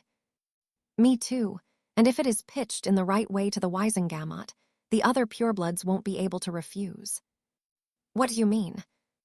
Well, there are lots of families that haven't sent anyone to fight, Charles explained. If such a charity existed and prominent members of society were to contribute, the rest would be compelled to, and there are those that will not wish to be outdone. Pride is rife amongst the purebloods, he finished pointedly. If they knew you were contributing, they would do it too, Harry mused aloud. Charles snorted as he shook his head. If they knew you were, they would, he countered. Me? Harry questioned with a frown. Bloody hell, Charles huffed. With everything you have done here, the name Evans will be as influential as any other in Britain. When this is over with, Harry, even the most traditional purebloods will be queuing up to kiss your arse. Dragon Killer, commander of the British forces, the man willing to fight Grindelwald, and when it inevitably comes out, the serpent. They'll give you an Order of Merlin and even your own chocolate frog card. I'd bet every nut of the Potter fortune on it. I don't want any of that, Harry sighed. When this is over and done with, I just want to be left alone. Charles laughed heartily. Sorry, Harry, but that isn't going to happen. Of course it bloody won't, Harry grumbled. His memories of being accosted by witches and wizards during his first trip to Diagon Alley, with Hagrid coming to the forefront of his mind. "You should see it as a good thing," Charles urged. "You could do so much good with the influence you will have. You'd get my vote to be Minister of Magic." "You can piss off," Harry huffed, narrowing his eyes at the smirking man. "I'd rather take Pringle's job." "You would too," Charles snorted. "In all seriousness, I think the charity is a promising idea. You should set it up. The coffers will be overflowing in a matter of days." Harry nodded. He didn't like the idea of using any sort of reputation he might have forged for himself, but this would be for a worthy cause and one that would have his unwavering approval. "All right," he agreed. "I'll do it, but you will pitch it to the Wisengamot." "Done," Charles declared, taking Harry's hand before it was even offered and shaking it vigorously. "The Harry Evans Fund for Families of the Fallen."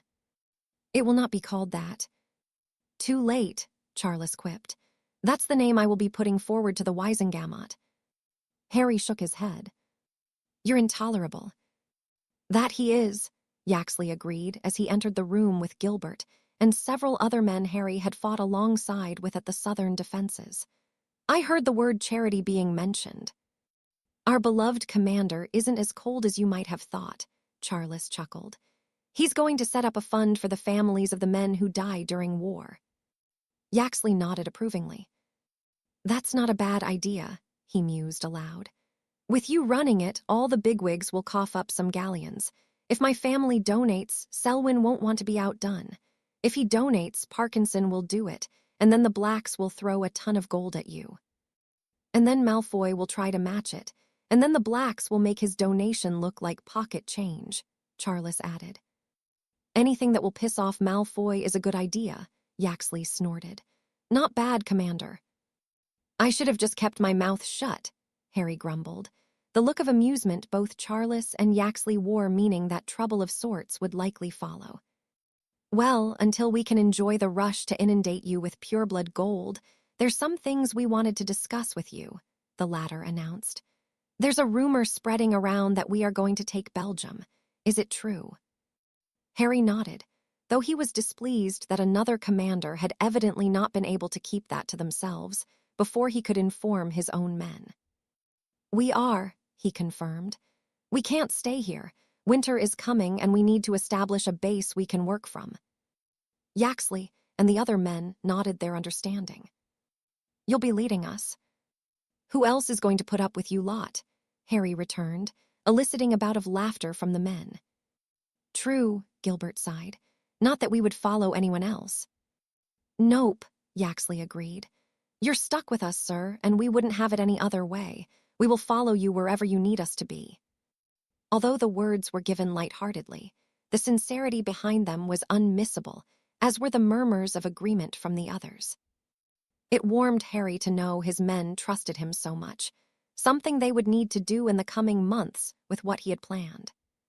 "Bugger off, you bloody idiots," he huffed as they continued to look at him with the utmost respect. "Not yet," Yaxley denied.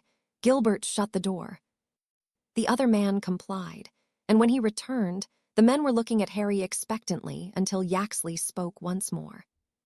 "We are loyal to you, sir," he said without any trace jest or mocking in his tone. "If it wasn't for you, we know we probably wouldn't have made it out of some of the shit we've been through, and not just in France." "What do you mean?" Harry asked. Yaxley snorted as he shook his head. "Some of the others might be too dense to see it, but we're not. It didn't take much for us to piece it together between us." "The week you were in hospital, and he didn't show up," Gilbert broke in. "Or whenever you were away," Yaxley added. "In Poland, in Belgium, and in Paris it was you, wasn't it?" Gilbert asked. "I don't know what you are talking about," Harry replied defensively. "The serpent," Yaxley said bluntly. "It's you, isn't it? It can't be anyone else, not after what we have all seen." "Not after that bloody snake that killed all those creatures," one of the other men interjected. Harry leaned back in his chair and eyed them speculatively. He knew he couldn't have kept it a secret forever, but he'd hoped to for a little longer at least. Still, as he looked upon the men who stared at him expectantly in return, those that had so readily proclaimed their loyalty to him, even proved it on more than one occasion. He couldn't bring himself to lie to them. "What if I am?" he asked cautiously. "Then we owe you more than we first thought," Yaxley responded simply. "Does that mean you're related to Slytherin?" Gilbert questioned. Harry shook his head. "No, not by blood, but I have his magic." "How does that work?" Yaxley asked curiously. "You can't just have the magic and not the blood." Even Charles could not hide his interest at the direction the conversation was going, and Harry realized he hadn't told the man the story of how it had come to be. Releasing a deep breath, he shook his head. "When I was a year old, a dark wizard came to my home." "And murdered your parents," Charles finished. Harry nodded. "After he'd killed them, he tried to do the same to me, but my mother had unintentionally invoked an ancient protective charm when she sacrificed herself to save me." "Fucking hell," Yaxley said sadly. "She gave her life for yours." "She did," Harry snorted, "but even with my dad and mum dead, he wasn't satisfied with that. He cast the killing curse at me." "You bloody survived it," Yaxley gasped. "Only because of my mother's sacrifice," Harry pointed out. "I didn't do anything, and it isn't because I'm special in any way." "Still, you survived it," Yaxley returned. "And this gave you the Slytherin magic?" Charles asked. Harry nodded. He wasn't going to even mention the concept of Horcruxes or anything else that contributed to him gaining the abilities he had. That was a conversation he would never be ready for. The curse backfired and hurt him really badly. "Whatever magic he possessed invaded my own," he explained with a shrug. "So you're not the heir of Slytherin?" Gilbert questioned. "No." Harry chuckled. "I just possess the magic." "But the man that killed your parents is related to him," Yaxley broke in once more. "Was it Marvolo Gaunt?" "No," Harry said firmly. "I know who it was, and when the time is right, I'll catch up to him and put the bastard in the ground for what he did to my family." "Good," Yaxley declared, "and we will be right there with you, sir." Harry shook his head. "That will be my fight." "Any fight of yours is our fight," Charles countered. "We will be there with you like you have been for us." "You got that right, Potter," Yaxley agreed. Harry was certainly touched by the sentiment, but there would be little if nothing these men could do when it came to killing Voldemort. "Anyway, you've had your bloody story, now the lot of you can bugger off," Harry instructed. "We've got this war to fight before we think of anything else, and not a word to anyone." "Your secret is safe with us, sir," Yaxley assured him. "We won't breathe a word, but if we manage to piece it together, others will too." "Then they can do it in their own time," Harry sighed. "Go on, get yourselves ready. We will be leaving for Belgium soon enough unless you fancy some additional training." The men shook their heads collectively. "We're still working on that Patronus charm," Gilbert grumbled. "If it was anyone else bossing us around, I'd have you smothered in your sleep." "Well, you could always try," Harry offered with a grin. "No thanks," Gilbert replied dryly. "I'm not tired of living yet." Harry chuckled as the men left the room, but he was unsure about how he felt now that his secret was known to more. "You can trust them, Harry," Charles assured him. "They all owe you their lives and they know that. It's you they're loyal to, even Gilbert the mouthy prat." Harry nodded before he turned his attention back to his stack of letters he needed to sign, only to be interrupted by the Potter Lord once more. "Your mother was quite a woman," he offered sincerely, "and I'd bet my life your parents would be proud of you. I know I am." Had the words come from any other, they wouldn't have resonated so much with him. But as he heard the door close to the room once more as Charles followed the rest of the men, Harry wiped an errant tear from his cheek. It saddened him to think about what happened to James and Lily Potter, but now, more than ever, he was proud of who they were and the sacrifice they both made so that he could live. Still, that sacrifice would not have been made possible without Charles, his father's father, and a man that Harry was proud to call his friend. Perhaps one day he would come clean about his origins, and as he pondered doing just that, his hand unconsciously reached for the resurrection stone he wore at all times. He'd not been able to summon his parents. The magic, evidently, did not transcend the passing of time, but maybe he would be able to speak with William. He shook his head. Even if he could, now was not the time to do so. He had an invasion to plan, and he couldn't afford to be distracted by anything else, not even this one selfish desire he had. The time would come that he could explore the possibility, but for now, he needed to focus on Grindelwald and how his downfall would be brought about. Chapter 65. Retribution. Neither Grindelwald nor his men had made any effort to clean up the devastation wrought during the last battle that took place in Belgium. Both buildings near the ministry that had been toppled remained in the same state, the debris still strewn across the street. Only the bodies had been removed, and even the ministry building that had been blown up by William Potter had been left untouched. "My father really did that?" Charles asked in awe. Harry snorted amusedly as he nodded. "He did," he confirmed. "We were told the ministry wasn't to fall into Grindelwald's hands, and it didn't." Charles shook his head. "I just can't imagine my dad doing something like that," he murmured. "The more I think about it, the more I realize he wasn't cut out for war. He was a peaceful man." "Who died doing what he believed was right," Harry pointed out. "Grindelwald will pay for what he did to your father."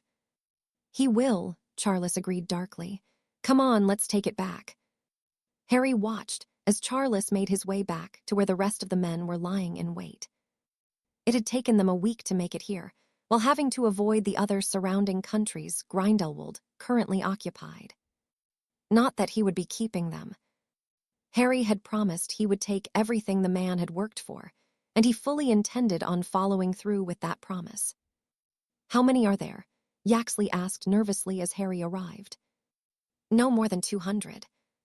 As expected, Grindelwald had left an insufficient force to hold Belgium, and sneaking in had not been as difficult as it should have been. At first, Harry suspected that they may be being lured into a trap, but he'd come to realize that his foe had truly been negligent, his focus solely on invading and capturing France. Such negligence was to be his downfall here. Evidently, he had not been expecting a response so quickly, likely believing the ICW forces would take much longer to lick their proverbial wounds. Perhaps they would have had Harry not been so insistent on striking back, but waiting truly wasn't the correct course of action. Grindelwald needed to be reminded that he was not facing men who would allow him to simply have his way, and the world needed to know that the fight against him would continue. "That still leaves us outnumbered," Gilbert pointed out. "Only for a few minutes," Charles comforted. "As soon as the fighting starts, the others will arrive." That was the plan, at least. Sneaking an entire army across the continent without being seen was not an option. But once Harry and his group began the ambush, Grindelwald's paltry force would face a considerable number of the ICW men. "How are we doing this?" Charles questioned. Harry nodded thoughtfully. "It's best to strike hard and fast. Let's not give them time to mount any offense," he decided. "Prisoners?" "No, there will be no need for that," Harry said dismissively. "The first thing they will do is alert Grindelwald to what is happening. We need to take the city whilst the Russians are securing the border." "Then what are we waiting for?" Yaxley questioned. "Let's take the bloody city." Harry saw no reason to delay the inevitable and nodded his agreement.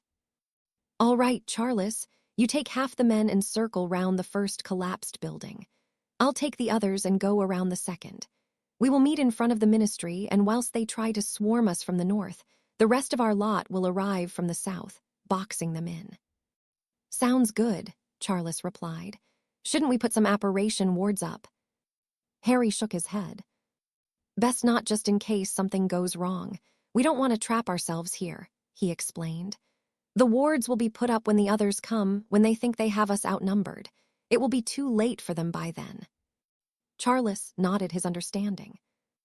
"We'll see you on the other side," he said before gesturing for his half of the men to follow him. Harry followed suit with the remaining, and he led them through a nearby alley and onto the street, where he held up an arm to prevent them moving further. "What is it?" Gilbert asked. Harry silently pointed to one of the rooftops ahead, where a man was standing looking across the city, around 50 feet ahead of them. "A galleon says you can't take him out from here," Gilbert whispered challengingly as he spotted the lone guard. Harry raised an eyebrow at the man as he conjured a smoky, black blade and banished it. His target made no sound as it was lodged into the side of his head, but the thud of his body to the ground below was enough to alert the rest that something was amiss. "You're a scary bastard, you know that," Gilbert commented as he drew his wand and followed Harry as he began the charge towards where the questioning voices of Grindelwald's men could be heard. As they rounded the corner at the end of the street, Charles's group had already engaged the enemy who were congregating in front of the ministry building, adopting a similar tactic the ICW forces had used during their own defense of the city. Those that had rushed to check on the man that had been on the roof were cut down swiftly as they realized the danger they were in too late. They had attempted to join the rest, but didn't make it more than a few feet before Harry's men pounced, the resistance they managed to put up being short-lived. Only a moment later, the furious fighting was underway, and Harry sent off his patroness to signal the others to arrive. He parried a bone-splintering curse that had been sent towards him before returning the gesture, his assailant collapsing to the ground as he clung to his broken neck. "Keep pushing," Harry urged his men, who were still considerably outnumbered. Though with all the training he had been putting them through the past several months, they were doing an admirable job at holding their own. With a wave of his wand, he transfigured some nearby debris from the first battle into an array of projectiles, flinging them towards the gathered enemy and felling another trio of men. "Watch out," he called, rushing to shield Gilbert as a vicious rupturing curse was sent his way. Gilbert nodded gratefully for the intervention, knowing he would have been too slow to intercept it himself. Having caught Grindelwald's men unprepared, Harry and his men had cultivated an advantage to begin with, but the enemy soon gathered themselves and began fighting much more effectively, shielding one another and seeking opportunities to strike back. "Bloody hell, where are the others?" Gilbert asked. "They'll be here," Harry assured him, batting aside a curse and twirling to avoid another 3 that had been sent his way. Although only a few minutes had passed, it seemed to be much longer, and Grindelwald's men were beginning to get the better of the exchange.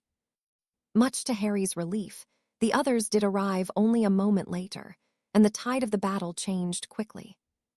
Being on the receiving end of a numbers advantage, Grindelwald's men folded quickly, their morale broken, and their bodies following soon after.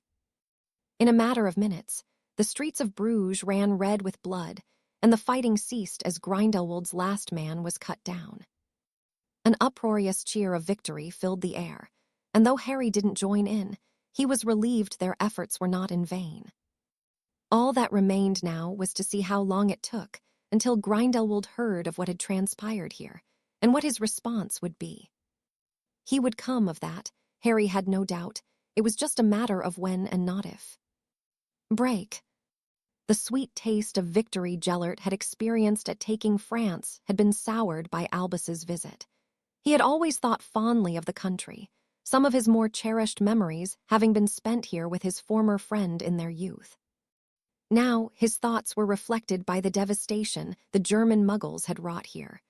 All the things he had once enjoyed had crumbled into dust, along with the friendship of the man that now looked upon him with such disappointment. Gellert had always clung to a small amount of hope that Albus would one day be able to put what happened to Ariana behind him, that he would come back to Gellert, and they would bring their vision to life together as they had so meticulously planned. Any notion of just that had been dashed with the last conversation they shared, and Gellert couldn't help but think that if he saw his friend again, it would be with their wands in hand, facing off with one another.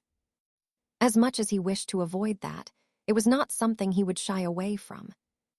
His ambition and desire to see the world as he envisioned it outweighed anything he ever felt for Albus, and if it meant that he had to kill the man, then so be it. Not even what could have once been would be enough for Gellert to cede anything. For him, it was all or nothing. His mood was not improved by the presence of Osbert, who insisted on complaining about the loss of even more of his creatures. Gellert could not find it in himself to even care. The man's beasts meant little to him. The lives of his followers had been preserved, and that was all that mattered. And then the flaming snake killed them. One spell, and most of my lovelies were gone. One spell? Gellert asked, the last words spoken by the man piquing his curiosity. Osbert nodded glumly, his eyes full of tears. One spell, big snake. Big snake. Fire, Osbert choked. I could feel it from where I was. Who cast the spell? Evans, Osbert spat. Gellert frowned. There was only one spell he knew of that sounded like what Osbert had described, but Evans would have to be insane to cast it with so many of his own men. The cursed flames were dubbed such for a reason. It consumed without prejudice, unless the caster seized immediate control of them when they were summoned. A snake, you say? A basilisk, Osbert confirmed. Gellert hummed thoughtfully. In the grand scheme of things, it meant little. Fiendfire had not been recorded taking many forms, but a basilisk was one of them along with dragons, chimera, and even manticores. It wasn't enough to confirm his suspicions, but he would not dismiss the occurrence out of hand. He had once more been pondering the identity of the serpent, and Evans certainly had the skill set to be the firm favorite of possible candidates. Still, there was so much other contrary evidence, and in truth, it didn't matter. Both Evans and the serpent would die eventually. Gellert sighed as Osbert continued rambling about the loss of his creatures. Can you not acquire more? He asked irritably. That is not the point, Osbert hissed. He killed them, my bobbies. Gellert was close to losing his patience with the man. He had other more pressing concerns, and he feared something even more pressing than what was currently occupying his mind was about to become known to him as Weber arrived, his expression one of deep concern. What is it? Gellert snapped. I have received a report that Russians have been spotted on the Belgian border. Russians? Gellert asked curiously. Weber nodded. I have not received confirmation, but I believe Belgium has been taken. Gellert's jaw tightened as he smashed his fist into the top of his table. How? He demanded. The ICW forces should be hiding after the decisive defeat in France. It appeared that Gellert had underestimated their resilience, though if Belgium had been taken. I will see for myself, he decided, his stomach sinking at the thought. Come, Weber. It would not do to have captured France, only to lose one of his other territories he had fought so hard to acquire. Activating his portkey, he arrived in the trenches his own men had occupied until a little over a week ago. They were empty now, but further to the northeast, he could see a large gathering of men on the borderline of Belgium, a much larger force than he had left in the country. These men were garbed in the red robes of the Russians, and as they spotted him in the distance, they began to jeer, mocking him from afar in a way they wouldn't dare to his face. Gellert growled as he spotted a man grabbing his crotch in an insulting gesture, and turned away to avoid the temptation to be drawn into an impossible fight. Even he was not foolish enough to begin a battle against hundreds of opponents at once, as much as he wished to punish them. No, it could wait, but not for long. Belgium would need to be reclaimed.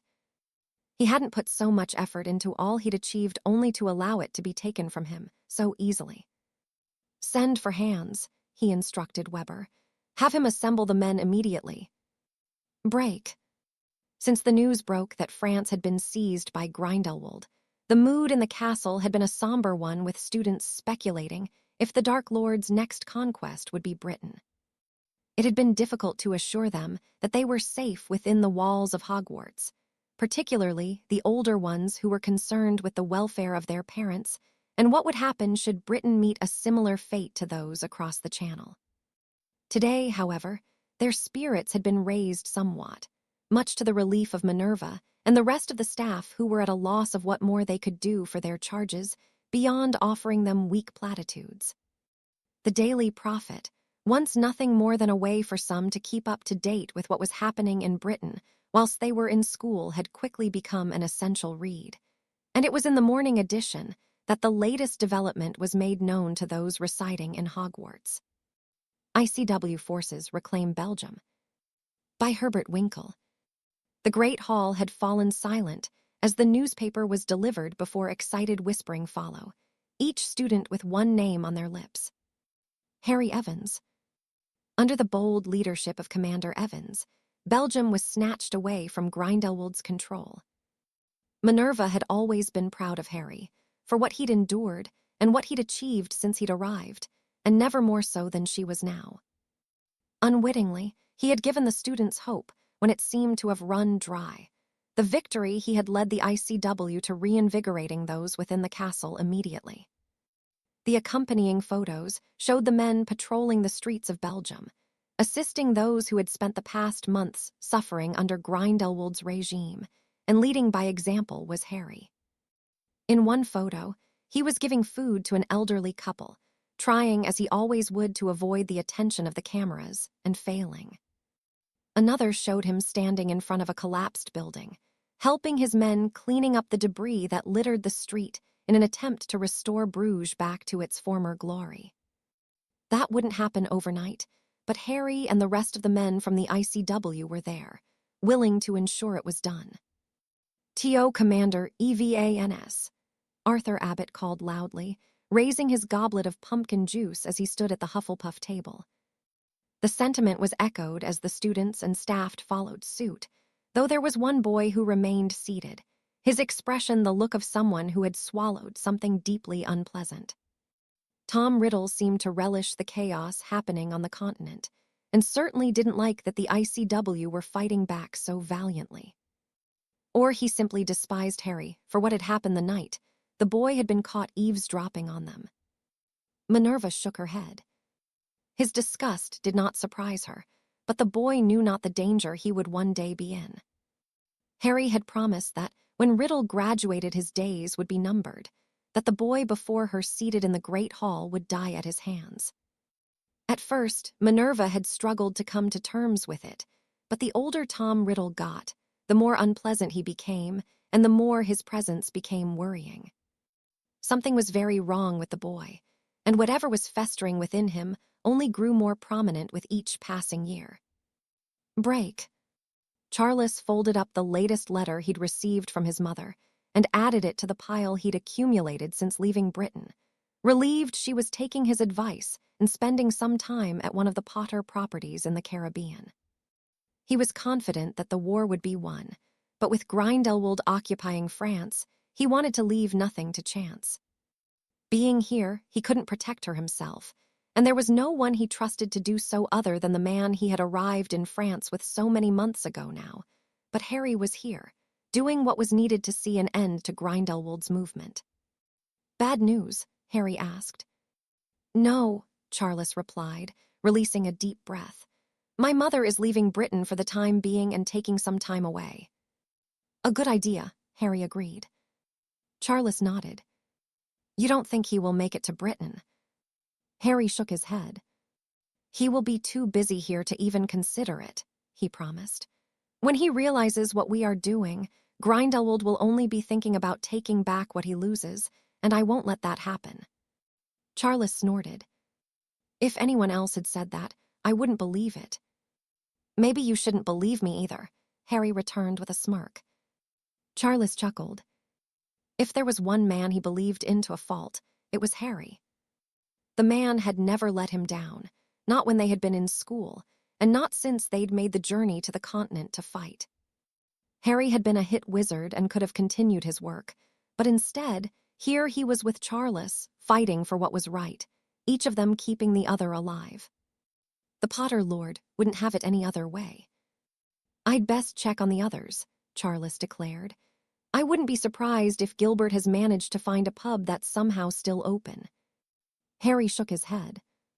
"If he is pissed, kick him up the arse," he instructed, "and kick Yaxley for letting it happen." "With pleasure," Charles agreed with a chuckle as he left the room Harry had taken in an abandoned apothecary. The streets of Bruges were still scarred from both battles that had taken place here, but the men were putting in the work to clean up the debris and assist the people that had remained. The Belgians were cautious of them, but many had been desperate enough to ask for medical assistance and help rebuilding their homes. Charles liked to think they were earning the trust of the men, women, and children, the former already expressing an interest in signing up to join the fight against Grindelwald. There weren't so many that those lost during the attack in France would be replaced, but it was a start, and the Belgians seemed to be determined.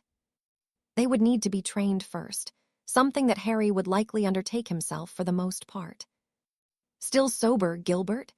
Charles asked as he came upon the man handing out bars of chocolate to a group of children whilst Yaxley spoke with their parents. The man nodded. "I won't be drinking anymore, not after what happened with Fontaine." Charles nodded approvingly. Harry had torn strips out of Gilbert for his loose tongue whilst inebriated. He hadn't done so publicly, but the event had not been a secret either. Gilbert had been rather subdued since, choosing to atone for his mistake with missionary work, and though Harry hadn't forbidden him from drinking, he certainly gave the impression that any further stupidity from Gilbert would result in much harsher consequences than a verbal dressing down. "Where did you get the chocolate?" Charles asked curiously. "The less you know," Gilbert replied, tapping his nose conspiratorially. "Isn't that one of the Russians?" Charles looked towards where a man draped in red robes was sprinting almost aimlessly down the street, seemingly looking for someone. "What's the problem?" the Potter Lord called. The man breathed a sigh of relief upon seeing him. "Grindelwald is coming," he wheezed. "Here." "And at the border," the Russian explained. Charles nodded grimly as he raised his wand and fired 4 bursts of red sparks into the air, followed by a caterwauling charm to rally the men. "How many are there?" he asked the Russian. "All of them, sir." Charles hummed. The border had been secured as a priority, and with Harry's tireless work, no one would get into the country without him knowing. "PORTKEYS ready," he commanded as the men assembled. "We have VISITORS-AT the border. Let's go." As one, the ICW forces activated their portkeys, vanishing from the streets of Bruges and appearing on the border where the Russians had been hard at work fortifying the defenses.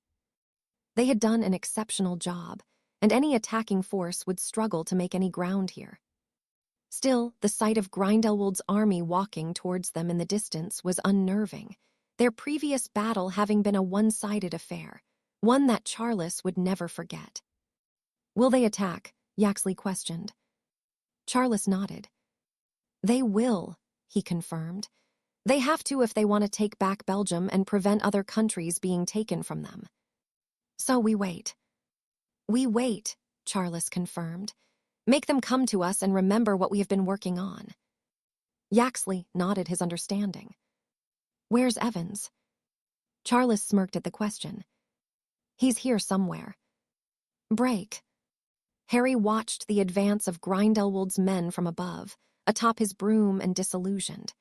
He wanted to see how they operated, and though it was dangerous to be up here, there was no better view. He shook his head as they adopted the same approach.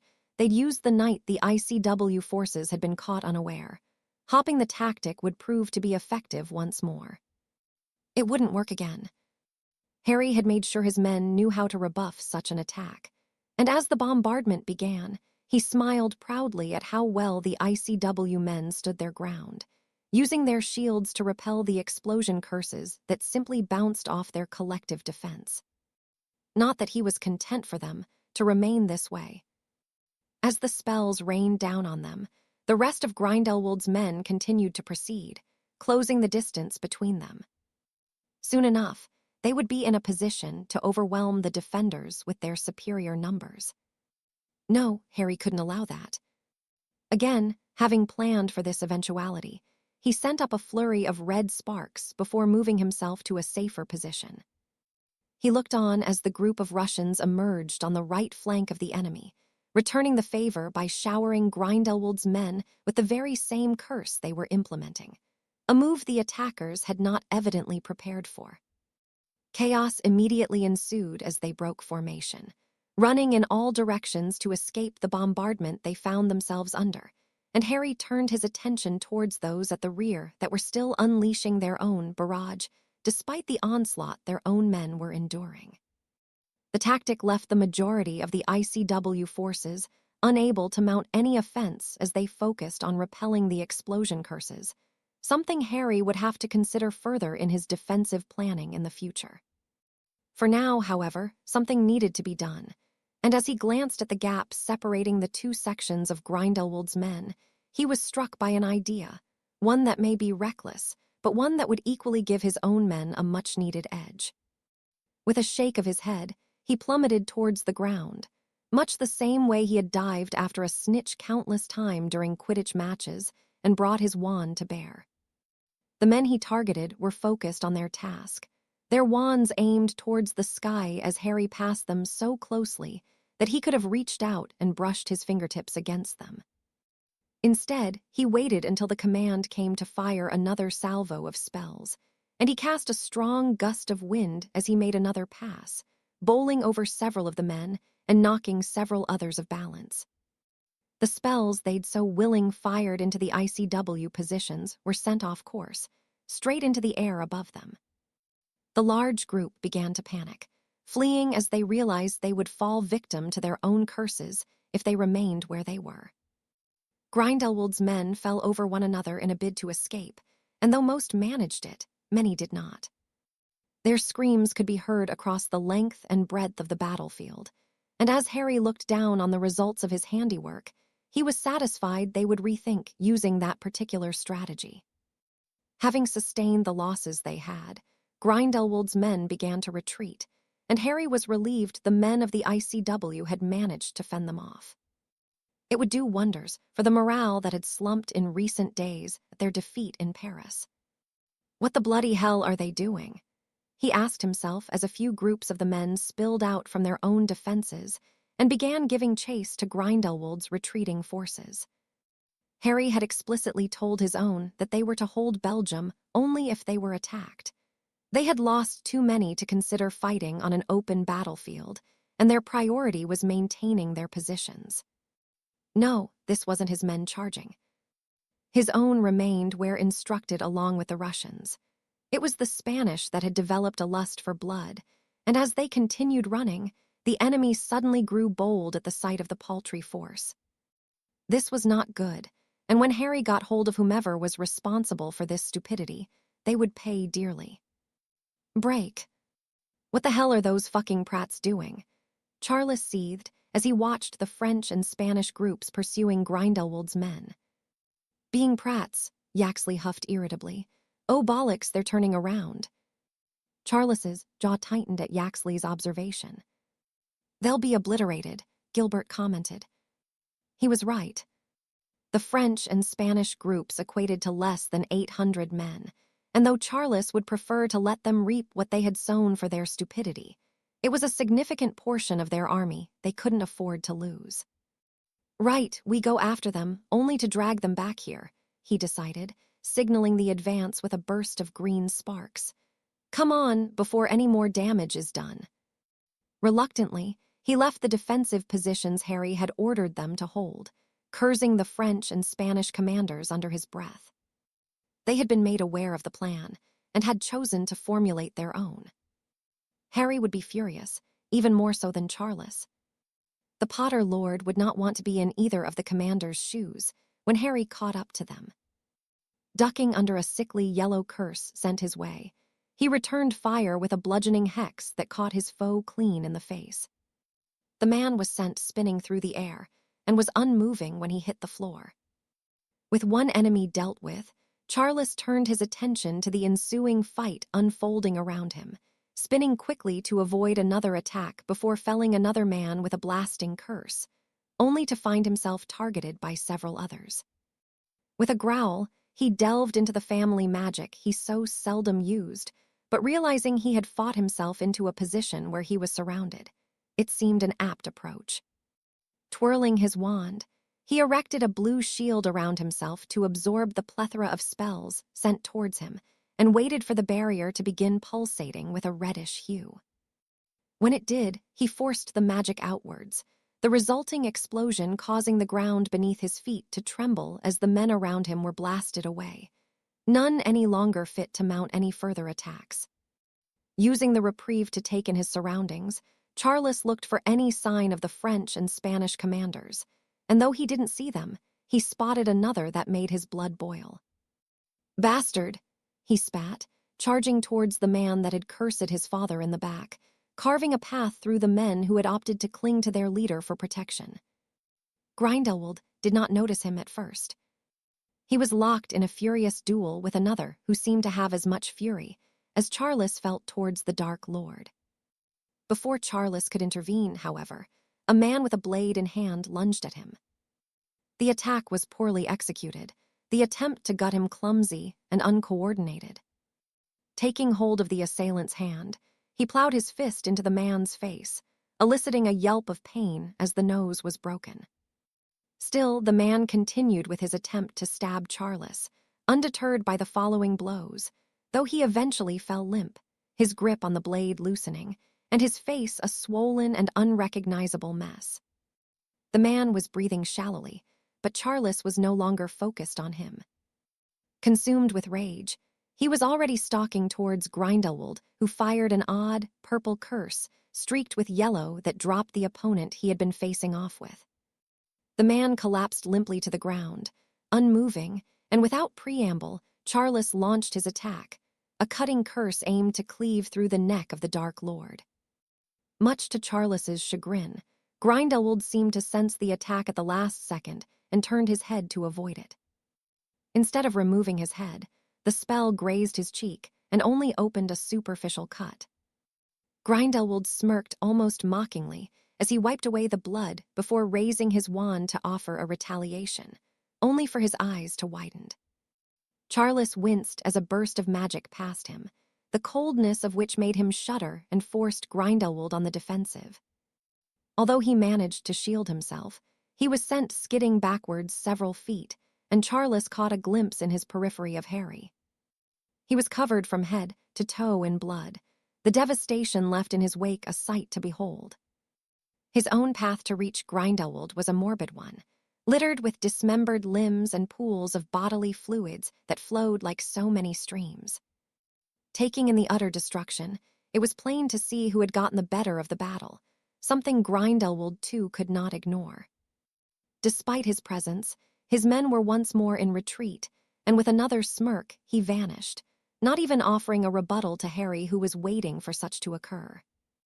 Evidently, Grindelwald thought better of it, and though the ICW forces would claim victory, Charles could already see their losses were not negligible. "Tend to the wounded and get back behind the defenses," Harry barked with his wand placed next to his throat. The man was beyond any anger Charles had ever witnessed from his friend, and Harry remained silent as he helped an injured Spaniard to his feet.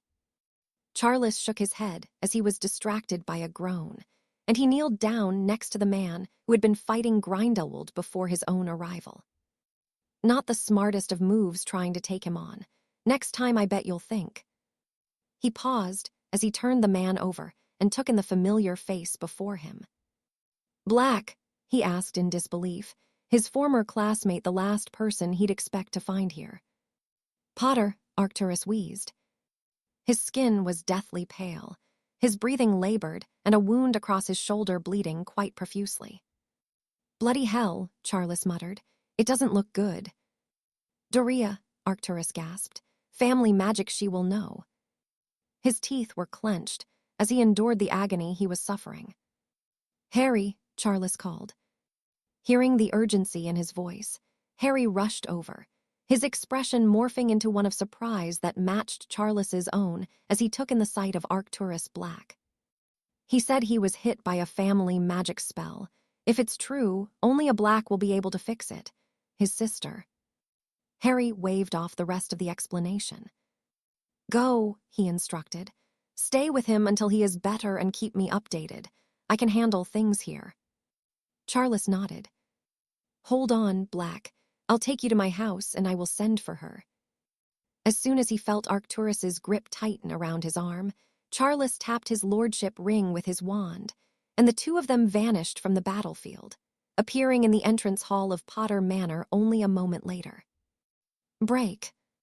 With the war taking place on the continent, it wasn't often Doria was granted a day off from the hospital. In truth, she was glad for the distraction. The work was hard, the hours long, but it helped her to not be constantly consumed by thoughts of her older brother risking his life on the battlefield. Arcturus wasn't like Perseus or their father. He was much more level-headed and not easily led astray. Their own grandfather, Sirius, would say Arcturus was a black through and through, an ambitious, strong, and deserving lord of their family. Everything her other brother and father were not. She shook her head of the thoughts of her family. Dwelling on them would only upset her, and she had endured enough heartache because of their actions. Releasing a deep sigh, she turned her attention towards the letters she had received over the past few days. All of them were from Lord Parkinson, who was keeping her up to date with the family affairs whilst Arcturus was away. Not that Doria had any idea how the ins and outs of how the businesses worked. She was a healer and had never been taught the same way Arcturus and Perseus had by their father. Most of what Lord Parkinson wrote went over her head, and though understood enough of what he was saying, she was no businesswoman nor accountant. "Miss Black." The sudden intrusion startled her, the voice a familiar one, but Doria couldn't believe she had heard it. No, she must have imagined his voice. There was no reason it would be sounding within the walls of Grimald Place. Was she going mad? "Miss Black." There it was again, but Doria had certainly heard it that time. With a frown marring her features, she entered the kitchen to find the head of Charles Potter floating in the fireplace. "Lord Potter," she questioned, making an unconscious effort to flatten out her robes. What was he doing here? His expression became one of relief at the sight of her, his eyes softening before he shook his head. "Your brother has been hurt. Could you come through?" "Is he okay?" Doria asked. "I don't know," Charles replied. "He seems to think only you can help him. He was cursed with one of your family's spells."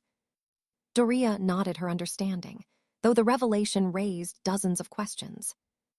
"I'll come straight through," she agreed. Charles's head immediately vanished, though the flames remained green. Summoning her medical kit, she took a deep breath before stepping through. "Where is he?" she asked in a businesslike tone. "He is in a guest room," Charles answered, pointing up a nearby staircase.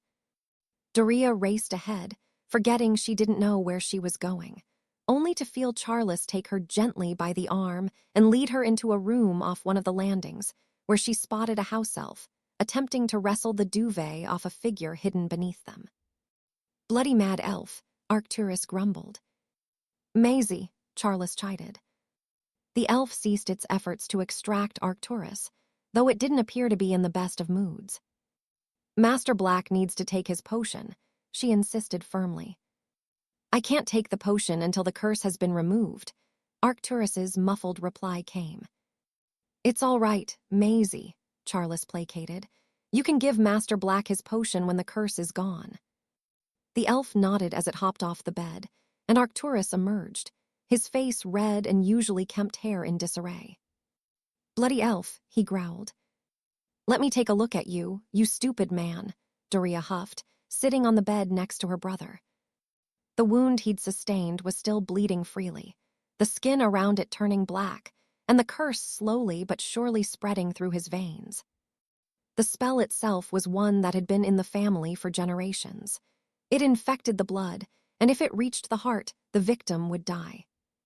Only those with the magic of the Blacks could undo the damage. Any other that attempted it would accelerate the process. "This is going to hurt," Doria murmured. "Can you keep him talking, Lord Potter? He must remain awake." Charles nodded, and Doria set to work whilst the two men conversed, her efforts requiring her full attention. The curse had already taken a firm hold, and it proved to be difficult to remove. Still, she persisted with her efforts and managed to purge his blood, though it would take several days for him to recover from the damage. "It's done," she declared breathily. Arcturus sagged in relief, barely conscious as Lord Potter eased him into the pillows. "He won't be able to travel for a few days at least, maybe a week," Doria explained. "Would he be able to stay here until then? I will check on him regularly." "Of course," the man replied easily. Doria hadn't noticed before, but his robes were covered in blood. His eyes as soft as they'd always been when he'd looked at her, but with a hardened edge to them.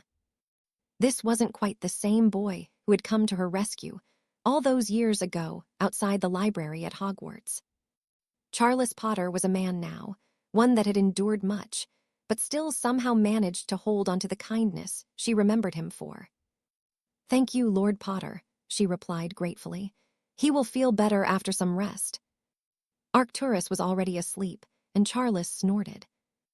"The sod gave me quite the scare when I saw him," he explained as he led Doria from the room. "What happened?" "Grindelwald," was the cold answer Doria received. "He did this." Charles nodded. Somehow, the man must have learned the family magic, and could only have done so with a lord's blessing. In her father's state, it wouldn't have been difficult to convince him to give his permission, and it only gave Doria something else to be irritated with the man for. Doria startled as she felt Charles thread her arm through his own, and she blushed unwittingly at the gesture. They hadn't spoken in months, and oddly, it was as though no time had passed at all, and nothing had happened that spoiled what they may have once had.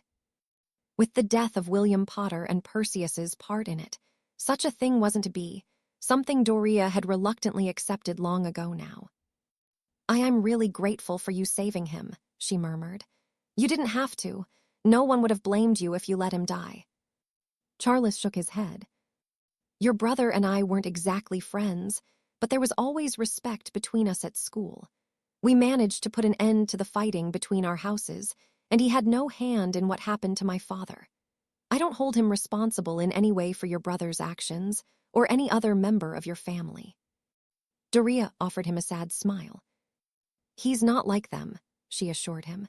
"He's a good man who just wants to make up for what the rest of my family has done." Charles nodded his understanding. "I don't think getting himself killed will do much good," he snorted. "But if he insists on fighting, I will keep him close to me. Harry will be glad to have him." "Commander Evans, you mean?" Doria returned, a smirk tugging at the corner of her lips.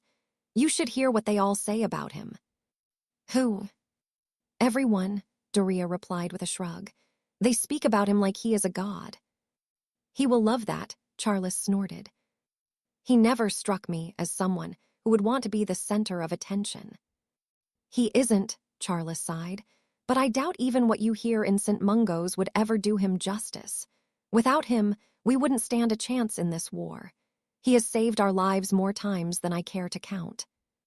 "Then we should all be grateful he is fighting for us." Charles nodded. "We should." They had reached the entrance hall now, and though the last thing she wanted to do was let go of his arm, she did so reluctantly. "Are you sure it is okay if I check on him?" she asked nervously. "As much as you'd like," Charles insisted with a smile. That smile. It was enough to send her chest aflutter. Doria returned the gesture, though she suspected hers was quite feeble. "Then I will see you soon, Lord Potter," she replied, throwing a handful of flue powder in the fire. "It will always be Charles to you, my lady." Doria paused and made the amateur mistake of looking back a final time before she stepped through and returned to Grimmauld Place. For months she had done her best to not think of him, to wonder if he ever thought of her in the same way, and in only the short time she had been in his presence once more, her resolve had crumbled. What she felt for Charles Potter, she couldn't put into words, but even without any effort on his part, he seemed to have ensnared her all over again. Break. The dead had not yet finished being tallied, and the French and Spanish troops had taken it upon themselves to celebrate what they perceived to have been a great victory. Whilst Harry had been accounting for the losses, they had lit fires in the streets of Bruges as they drank, none seemingly caring for the men that had died because of their stupidity. Harry cared, and his own men did too. Each were disgusted at the display of the fools that were making merry of the situation, And even though his work was not done, Harry could no longer ignore what was happening. He'd been keeping his temper in check, but it was dangerously close to boiling over. "Come on," Yaxley urged the rest of the group as Harry stalked towards where the French and Spanish commanders had seated themselves around one of the fires. "Commander Evans, it is a Fanta." The Spaniard's words were cut off as Harry's fist connected with his jaw, the crack silencing the laughter and joyous mood of the others as the commander skidded across the pavement. "You stupid bastard," Harry seethed. He pulled the disorientated man to his feet by the front of his robes, aware that Yaxley, Gilbert, and the others had drawn their wands to ensure no one intervened. "Do you think today is something to celebrate?" Harry questioned. "The plan was to hold the defenses, not chase and attack them." "Keeping behind the defenses was your plan," the French commander interjected with a sneer. "You're not in charge of us." "I'm not," Harry agreed. "But because of you and your fucking idiocy, we lost several men today, and you're here drinking and acting like we achieved something." "We won," the Frenchman argued. "How?" Harry demanded to know. "He lost more men than us," the French commander said smugly. "He has more men to lose than us," Harry spat. "We cannot afford to lose men the way he can, so no, you daft bastard, we didn't win. All you did is demonstrate your incompetence, and it isn't you that paid the price for it. The lives of our men are not for you to throw away because you feel like you have something to prove." "I have nothing to prove." "Yes, you do," Harry countered. "You have to prove that you're not a completely useless shit, but you will not do it at the expense of anyone else. If it happens again, I will personally tear your throat out, and that goes for you too," he added to the Spaniard before allowing the man to fall to the floor. "You don't get to threaten us," the Frenchman growled. Harry snorted. "That was no threat," he corrected, "and you can run to a brio all you like. I'll happily repeat my words to the Supreme Mugwump if it makes the message sink in. Now, you will be the ones to write to the families to inform them of what happened, and you should think yourselves lucky. If we didn't need every wand we have, I'd push to have you both locked up." Having given the two commanders a piece of his mind, Harry headed back to where the bodies were being tallied. The ICW forces had been fortunate that they hadn't lost any more than they had due to the actions of the inept commanders leading them. Not that it would offer any comfort to the families, who would soon receive a notification of loss. "What a bloody waste," Yaxley muttered irritably. Harry could only nod his agreement, and if he had his way, such a thing would not happen again. The Frenchman need not concern himself with paying a visit to the Supreme Mugwump. Harry would be doing it himself at his earliest convenience. Chapter 66, Forget Tomorrow. Being at Potter Manor without his mother or father was a strange and unpleasant experience. It served only to remind him of his father's loss, and the absence of his mother only made him feel more alone. Things really had changed in many regards over the past months, and not in ways he was fond of. He was pleased that his mother was safe, away from Europe and the war, but he missed her dearly, and he missed his father. Potter Manor was a large house, and it felt so empty. Even Stranger was playing host to one Arcturus Black. The two men were so different, yet so similar at the same time. From sharing a relationship of mutual respect at school, mostly due to family status, to having a vulnerable, prominent lord under his care was not something Charles had expected. For the first day since they arrived from Belgium, Arcturus had slept whilst he recovered from the worst of his injuries. However, the past few days since, Charles had spent most of the time with the other man, whiling away the hours as they discussed what life had thrown at them since graduating Hogwarts. The Lord Black had not had it easy by any stretch, and Charles's respect for the man only grew the more he learned about him. He would even go as far to say that he quite liked the man and admired him for what he'd endured, and the resilience he'd shown, all in the name of keeping his family affairs in order, and ensuring the reputation was not tarnished by the actions of the rest of his family. With Arcturus here, Doria arrived daily to check on him, to even chide him sometimes. It proved to be quite the source of amusement for Charles who never would have imagined the shy, quiet girl to have blossomed into the confident woman she was. It was understandable, really. She too had endured the very same her brother had, and once more, Charles found his admiration growing for another, as it already had been before what had befallen his father. He released a deep breath as he nodded, shrunk the book he'd been poring over and placed it within his robes. He'd been thinking about Doria a lot since he'd brought Arcturus here. Being away and fighting hadn't left him much time to think, and when he was granted a moment or two of peace, it had been his mother he had focused on. Now, however, there was another, and the more time she spent here, the harder it was to get her off his mind. He very vividly remembered the conversation he'd shared with his father about marriage, and the blessing he had bestowed upon Charles to pursue her if he chose to. If by some miracle he was ever to marry her, it would come as quite the shock to the other pureblood families, but thoughts of marriage were far from his mind for the time being. He had a war to return to, and with the future so uncertain, he dared not envision what may one day be. The odds of him surviving the conflict, returning home, and even being given the opportunity to court the woman were stacked against him. Still, he wouldn't deprive himself the pleasure of her company whilst he was here. He was but a man, after all, and there was little joy to be had in the world as it was. "How are you feeling today, Black?" Charles asked as he entered the guest room the man was occupying. "Much better," Arcturus replied, peering over the top of the book he was reading. "There's a little weakness lingering, but I should be fine to return in a few days or so."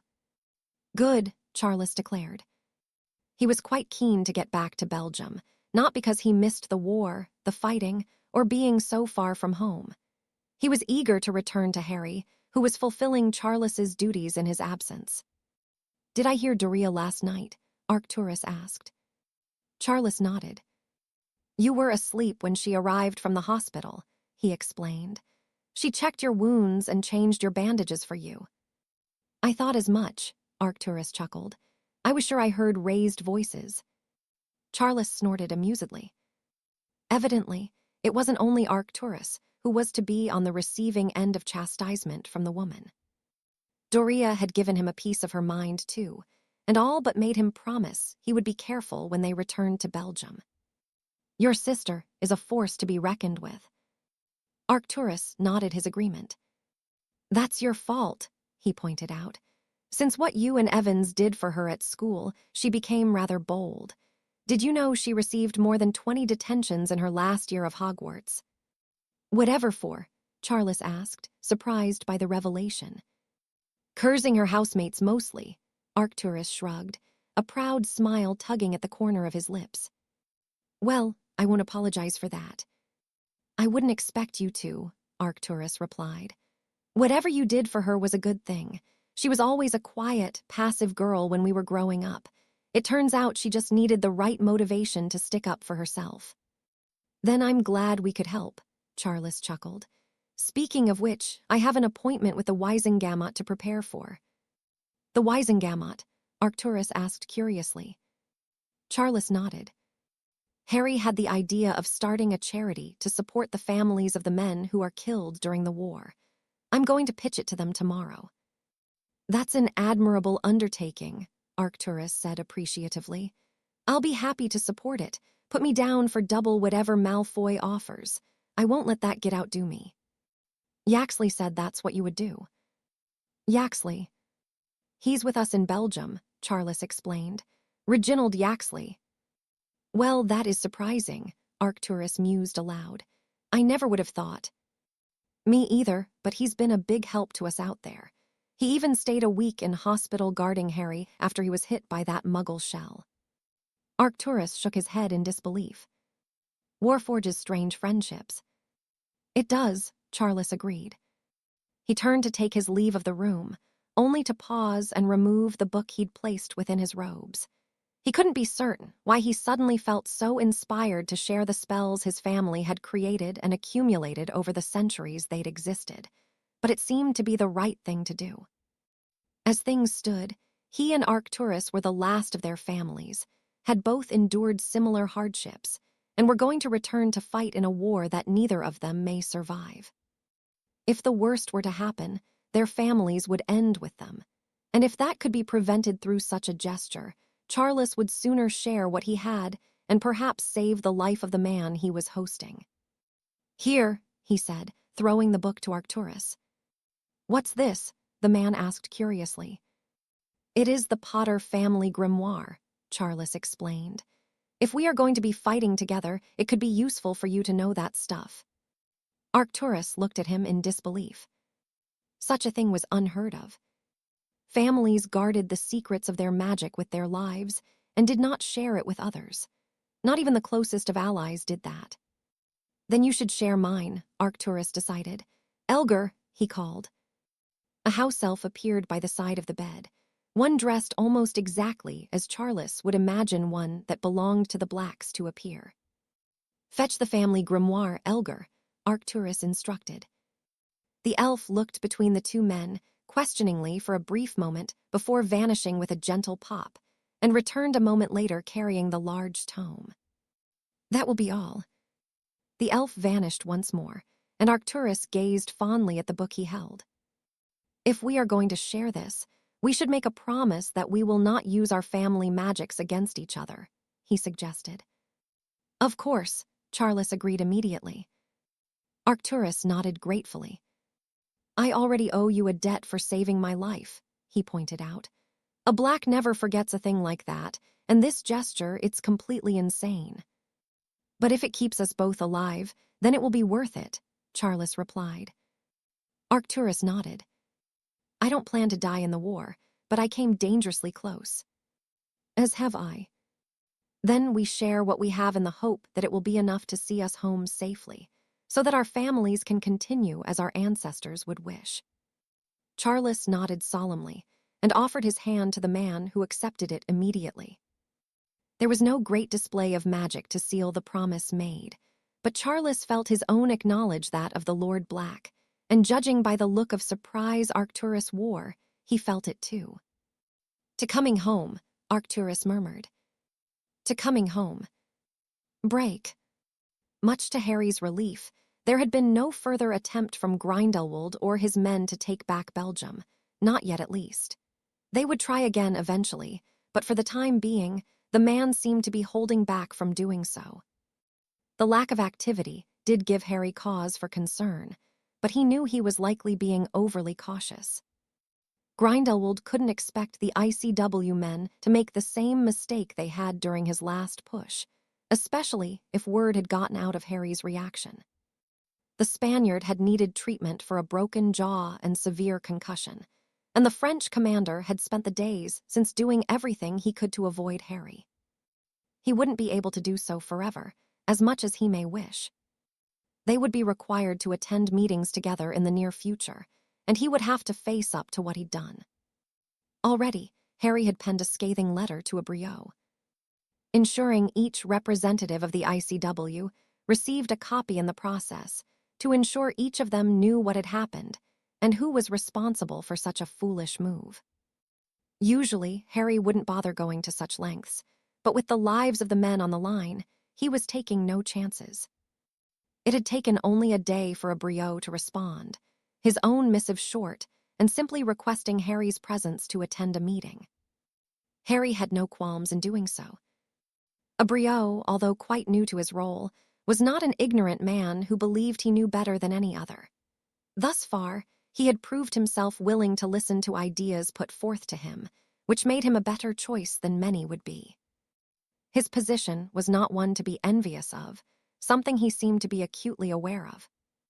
"Are you sure about this?" Yaxley asked uncertainly, pulling Harry from his thoughts. "Who else would I leave in charge whilst I'm not here?" Yaxley shrugged, and Harry took pity on the man. "You will be fine," he said reassuringly. "I won't be gone for long, and if you need to kick anyone up the arse, you have my full blessing to do so." Yaxley snorted as he shook his head. "I'm not you, sir," he replied. "If I tried anything you did, I'd be murdered in my sleep." "Then you should be grateful that I'll be back before you go to bed," Harry quipped. Yaxley laughed, though it wasn't difficult to see he was still nervous. "I trust you, Reg," Harry offered sincerely. You probably won't have to do anything, and even if you do, just send for me and I'll be back. Yaxley nodded gratefully. I'll do my best, he promised. Good, I don't think I will be any more than a few hours. I will see you then. With his parting words given, Harry tapped the letter he'd received from a Briot with his wand and vanished from Belgium for what would only be a short while. He arrived in the now familiar office of the Supreme Mugwump, who was seated behind his desk, as absorbed in his paperwork as Harry often found himself. Please take a seat, Commander Evans, a Briot offered. Harry did so and waited for the man to finish signing off the documents he was poring over.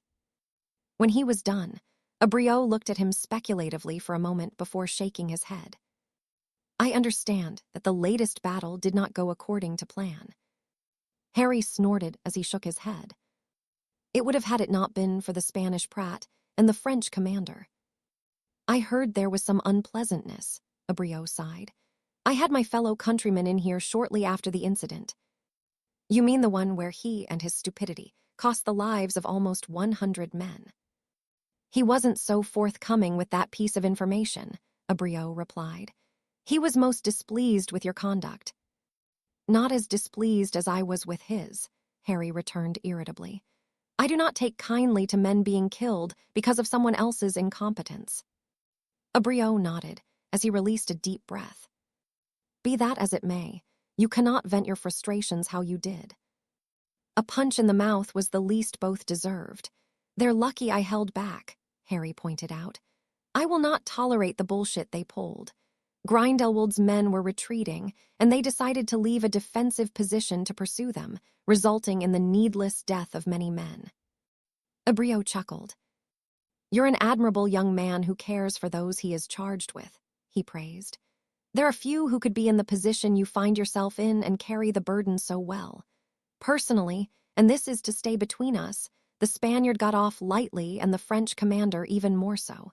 I abhor foolishness, and both seem to have quite the proclivity for it. Officially, however, I must be seen to be doing something. So what's my punishment? Harry asked. Are you going to demote me? Absolutely not, a Briot denied immediately. You are an excellent leader that the men look up to. In time, I would see you leading them without the need of incompetent fools undermining you. That cannot be until I have discussed it with the representatives. Harry frowned questioningly at the man. Let us not pretend, Commander, that we would be where we are without your efforts, that our numbers would not be significantly less without your actions. I am not a fighting man, but you are, and a leader that we need if we are going to win this war. You still haven't told me my punishment. A Briot leaned back in his chair and scratched his chin thoughtfully. Tell me, Commander, when was the last time you were home? Not since June, Harry explained. A Briot nodded his understanding. Then I'm giving you a week's leave to rest up and think about your actions towards your colleagues. That's it, Harry asked skeptically. That's it, a Briot assured him. From my understanding, your second in command is a capable man, as respected as you are amongst the men. I'm sure he will cope in your absence. He's not here at the moment. No, a Briot questioned. Harry shook his head. During the last battle, one of the men was severely injured, and Charles took him home to be healed. He was the victim of a very unpleasant curse that needed specialist attention. When are you expecting him back? In around a few days. With a light frown marring his features, a Briot wrote out a note on a piece of parchment and handed it to Harry.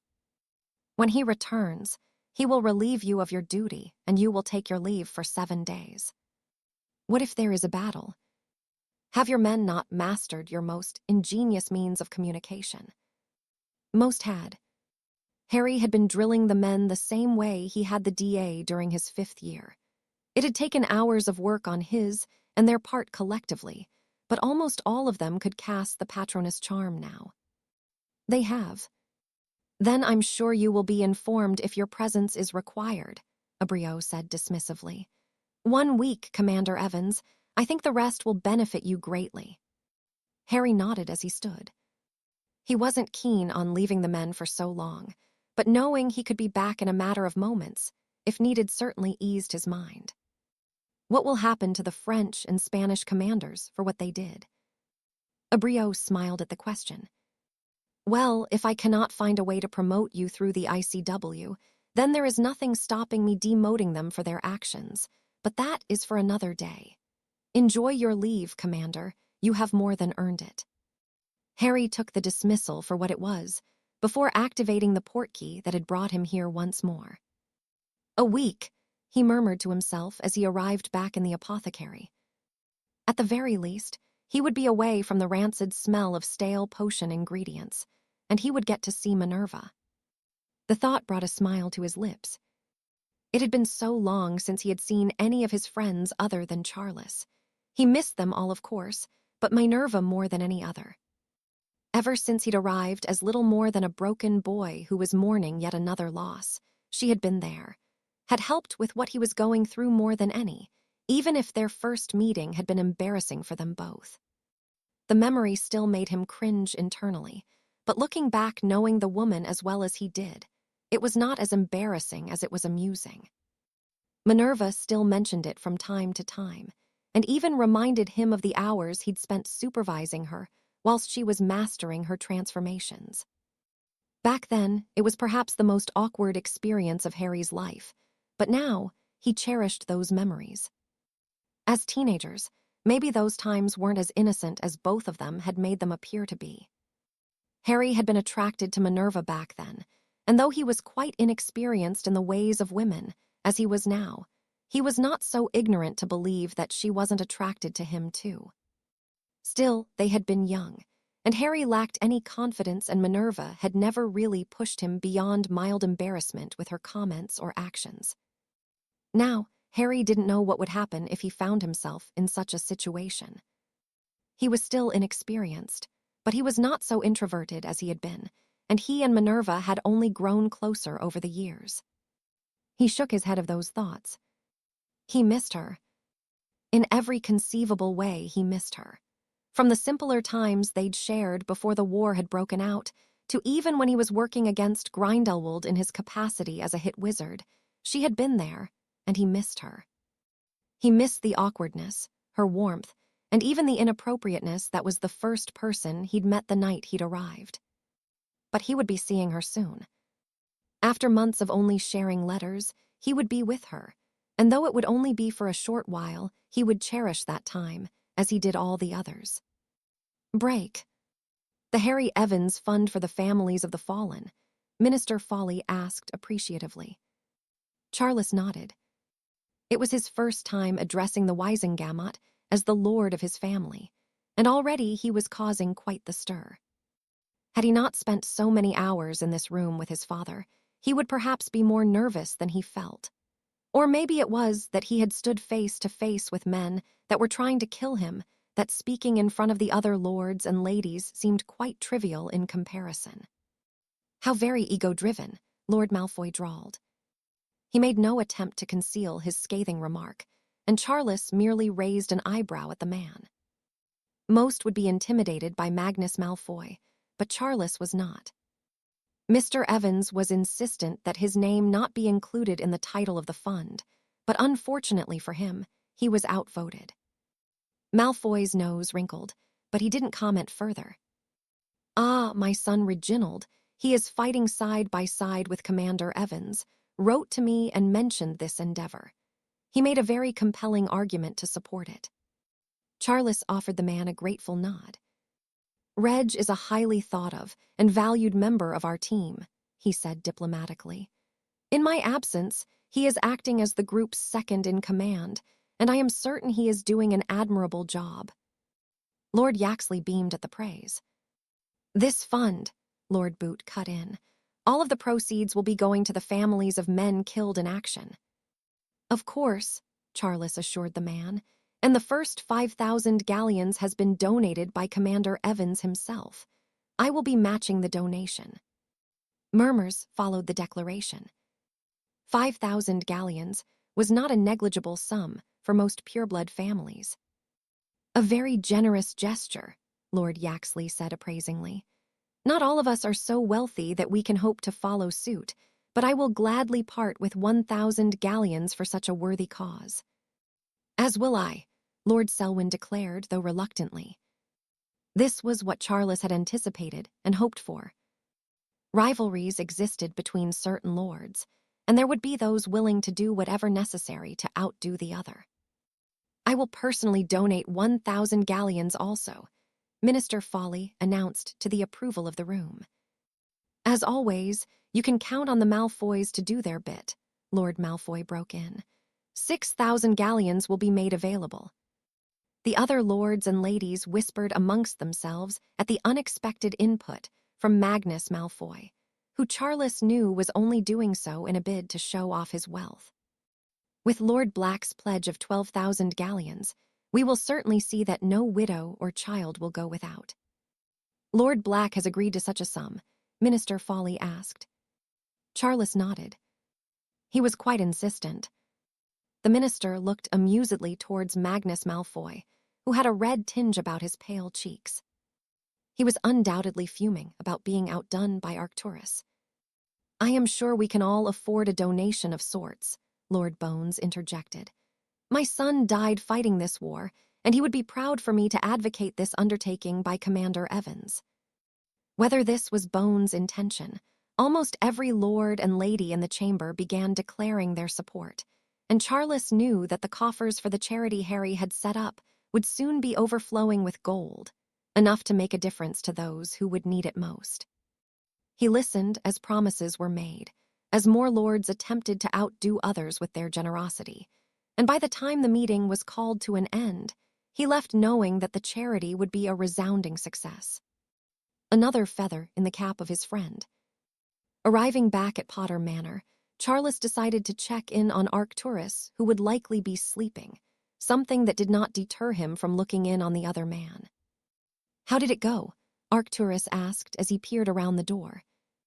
The man was engrossed in the book Charles had lent him, and much more alert than he had been since he'd been cursed. "As well as can be expected," Charles replied happily. "You owe the charity 12,000 galleons." Arcturus nodded. "You'll have it," he replied with a shrug. The Potters were certainly not paupers, but even to them, 12,000 galleons was an exceedingly hefty sum. He knew the Blacks were rich, but no one was sure of just how rich they were. For Arcturus to be so blasé about such a figure, they were evidently much wealthier than Charles had thought. "I'm sure you would have enjoyed Malfoy's reaction," he snorted. "That I do not doubt," Arcturus replied, a smirk tugging at his lips.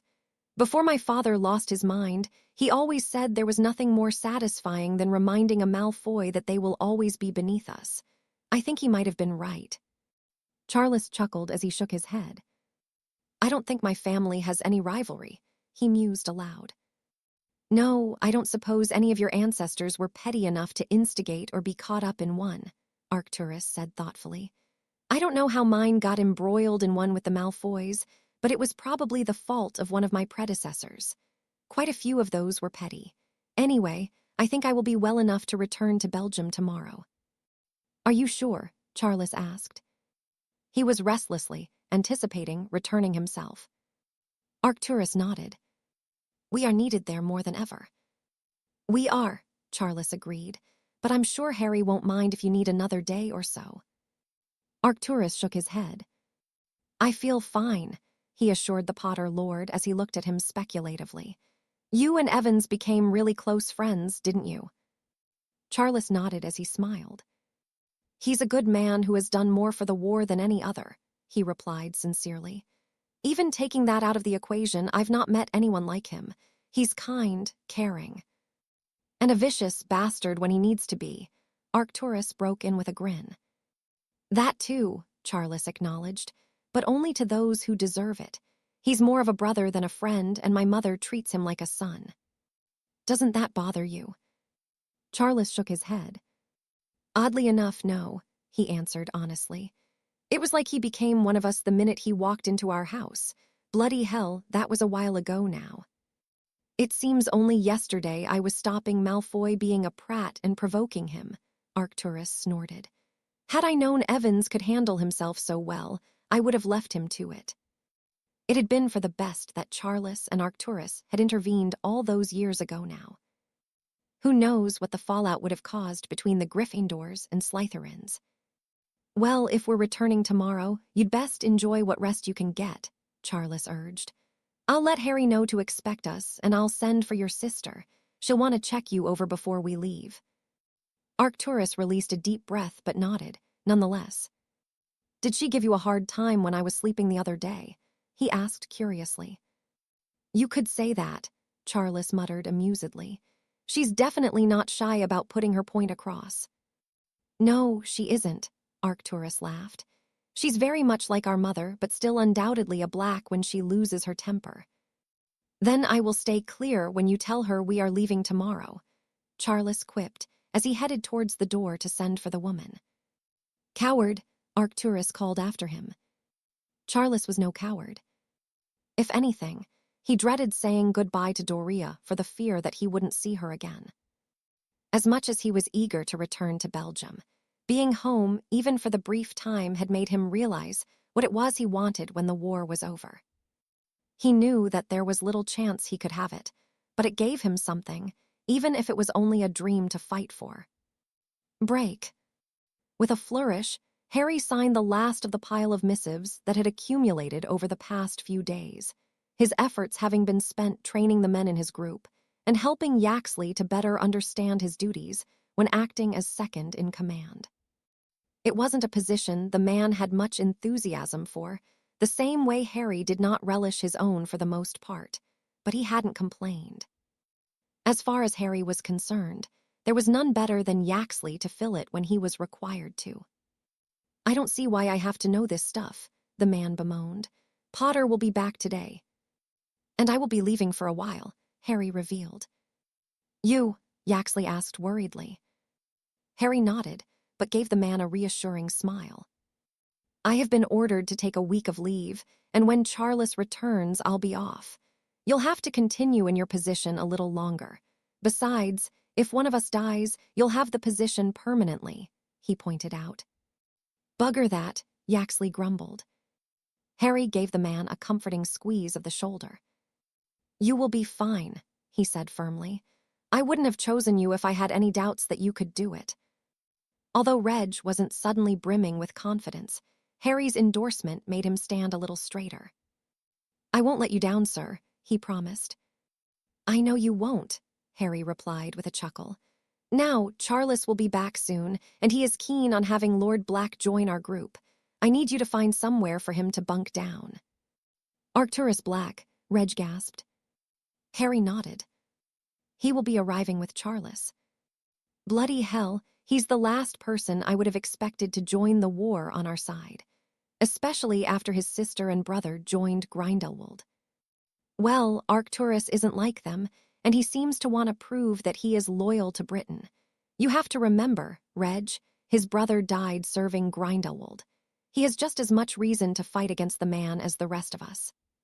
Reg nodded his understanding. I'll find him somewhere, he assured Harry. It can't be a bad thing having a Black on our side. Harry was not going to disagree with that. The Blacks may not be the most pleasant of families from what he had experienced, with Sirius being the exception, but Arcturus had never wronged Harry, and Doria really had been a sweet girl. He wondered momentarily if Charles was still in contact with her.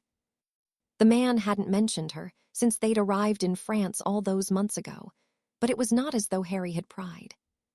Instead of dwelling on the complexity of that relationship, Harry finished packing his trunk before creating a portkey that would bring him here if he was needed during his absence.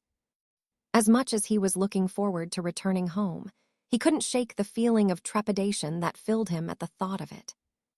He would be away from where he was most needed, and it had been months since he'd seen Britain or anyone there. Instinctively, he flicked his wand into his hand as he felt two people arrive via portkey, the two of them greeted by the sight of it being leveled at them. Well, that's a nice welcome, Charles commented dryly. Harry snorted as he returned his wand to his holster. You can never be too careful. You're starting to sound like Moody, Charles replied with a grin. Are you becoming a mad bastard too? Harry laughed as he pulled the man into a tight embrace, relieved to see him back here, even if their reunion would be very brief. When they broke apart, Charles gestured to the other man that had arrived with him. You remember Arcturus Black? Harry nodded as he offered the man his hand. It was readily accepted. Evans, Black greeted him cordially enough. Have you given any, though, to him joining us? Charles asked. I have, and I see no issues with it, Harry replied. Yaxley is finding him somewhere to sleep. You'll just have to fill in the transfer request and forward it to a Brio. I've already told him to expect it. Why can't you fill it in? Charles questioned. Because I have been ordered to take leave for a week as punishment for what I did to the Spanish commander. What did you do? Thumped him for being a prat, Harry answered with a shrug. Arcturus snorted as Charles shook his head. And you were given a week off. That's about right. So, I have to be in charge of this lot. You do, and Yaxley will continue on as your second in command until I return. You're leaving now? Charles asked as Harry shrunk and pocketed his trunk. I am, Harry answered simply. Welcome to the Team Black. With that, he activated his portkey, feeling uneasy about leaving, but equally looking forward to a reprieve of sorts from the war. Break. Once more, a rather dull and somber mood had settled over the students within the castle. They had returned from their first Hogsmeade outing the previous day, having learned of the bombing campaign instigated by the Germans on Britain. Evidently, none of the parents had wished to alarm their children, whilst they were away from home, so had not told them of it. Hogsmeade, however, was abuzz with the news of the destruction wrought by the planes that would deposit tons of explosives on the country.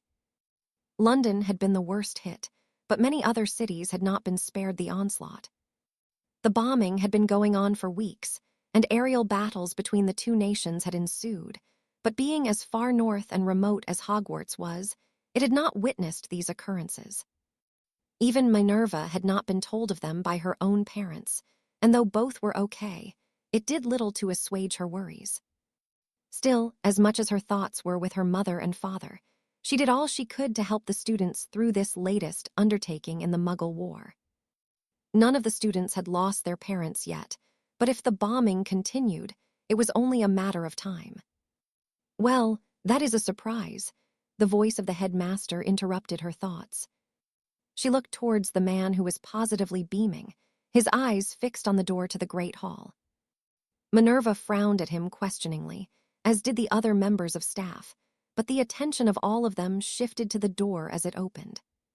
The subdued chatter of the students ceased immediately as a lone man entered, his eyes sweeping across the hall before they came to rest on Minerva, who had already stood. Without thought, she raced towards him, sending her chair crashing to the floor before clearing the length of the hall and wrapping her arms around him. She didn't know when she had begun to cry, but by the time she came to her senses, she was clinging to Harry with her head buried in his chest, relieved to see him alive and well.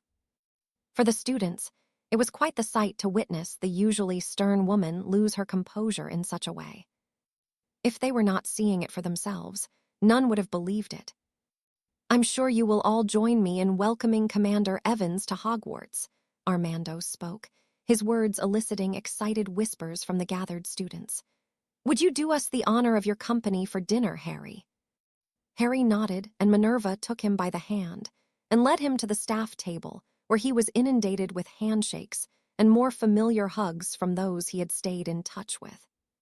Harry, Rosalina greeted him fondly, sweeping him up in her arms. The students again would not believe the usually reserved and rather cold woman was capable of anything akin to affection, their next bout of fervent whispers attesting to that. All right, let him breathe, Armando chuckled as he conjured a chair and placed it next to Minerva's. Come, eat, Harry. I can't imagine the fare you have grown used to can compare to a hearty meal at Hogwarts. Definitely not, Harry snorted as he took his seat. Minerva followed suit, her eyes not leaving him. She was almost scared to look away in case he simply disappeared. Is there any chance of some treacle tart? Harry asked. Minerva tutted amusedly as Armando nodded. I'm sure that wouldn't be too much trouble to arrange. Only a moment later, Harry was tucking into his meal, a piping hot treacle tart awaiting him when he was finished. Throughout it all, the students watched him in awe, many looking as though they wanted nothing more than to speak with him, though they were too shy to initiate conversation. Their own meals had been forgotten, and as Harry polished off the last mouthful of the large tart, he leaned back in his chair and became acutely aware of all the eyes on him. "Do I have something on my face?" he asked Minerva. She shook her head, a smile tugging at her lips. "Are you really Commander Evans?" a second-year Gryffindor asked. "Of course he is, you prat," the boy's friend replied. "We've all seen him in the paper." "The paper?" Harry questioned. Minerva felt her amusement rise. She wouldn't usually take joy in the discomfort of others, but because it was Harry, she would allow it this once. "Do you have no idea of your appearances in the Daily Prophet?" Slughorn scoffed. Harry shrugged. "I've seen some of them," he answered. Minerva snorted. Trust Harry to have no understanding of the reputation he had carved for himself since he'd been away. He really was quite dense at times. "Well, your feats are exceptional, Harry," Armando pointed out. "You cannot blame the students for their curiosity." "It's not just us, Professor," another Gryffindor called out, nodding towards Minerva. "That's enough from you, Mr. Weasley," Minerva chastised, though she felt her cheeks redden, and the boy was undeterred from her chiding. He simply grinned in response, and Minerva couldn't pretend to be really angry. She was too happy for that. "Will you be spending the night, Harry?" Armando questioned. "I can have a room prepared for you." Minerva's gaze returned to him, and as he met it, his gaze softened as he nodded. "I would appreciate it," he replied. Armando smiled before turning his attention to the students. "I'm sure Commander Evans is quite tired, but I do not think he would be opposed to joining us for breakfast in the morning, where you will have the opportunity to speak with him more. Until then, I ask that you allow him to have some well-deserved rest." The students groaned disappointedly, but took the hint of dismissal and began filing out of the hall, some offering Harry a wave as they left. "I apologize for putting you on the spot, Harry," Armando sighed, "but you would have not gotten a moment's peace had I not. Many of them look up to you and are a little overwhelmed by your arrival." "It's okay," Harry assured the headmaster. "I suppose it's not easy for them being here and not knowing much of what is happening." "I'm sure that's it," Slughorn snorted sarcastically. "Come off it, Evans. If you had posters made, they'd be pinned up in every common room and dormitory in the castle." "Note to self, don't create posters," Harry muttered in reply. "Why don't we go for a walk?" Minerva suggested, noticing the shift in Harry's demeanor. He nodded and stood. "Your room will be on the 5th floor," Armando informed him, "behind the portrait of the wolf howling at the moon." "Thank you," Harry said gratefully before Minerva all but dragged him from the hall and into the grounds. It had been so long since she had seen him, and though she knew it was selfish to want him to herself, she didn't care. Break. Tom watched as Evans and McGonagall left the castle, the urge to curse the man quite overwhelming. He would never forget that Evans had tried to kill him once, and Tom would return the favor when the time was right. Evans would one day be nothing to him, an insect to crush beneath his heel, and the world would know then that he was the powerful wizard they should look to, not Harry Evans. Tom's nostrils flared before he pocketed his wand and headed towards the dungeons, envisioning the look of shock on Evans' face when Tom would eventually kill him, the smile gracing the teen's lips full of malice and joy in equal measure. Break. Harry startled awake, sliding his wand into his hand as he breathed in short, sharp bursts. It had been many years since he had woken up in such a state, the last being when he was a child. He couldn't remember what he'd been dreaming of, but it wasn't what had woken him. No, it had been the silence of the room he found himself in. He had come to learn that silence was not a good thing on the front lines, and even here where he was safe from coming under attack, the silence haunted him. Releasing a deep breath to calm himself, he kicked the duvet off him and fetched a glass of water from the pitcher a house elf had likely left on the bedside table. It was only 2 a.m., and he already knew that sleep would not come again easily. He had grown used to the constant activity of others around him, and even the distant sounds of the muggles fighting in the distance. Here, there was none of that, and it was unsettling to say the least. Not that he was opposed to being back in Britain. This was his home, and he had missed it dearly, among other things. He and Minerva had spent a few hours walking through the grounds, just like they had when they were students here. It was a welcome familiarity, simple, but with how complicated life had become in recent months, it was what he'd needed.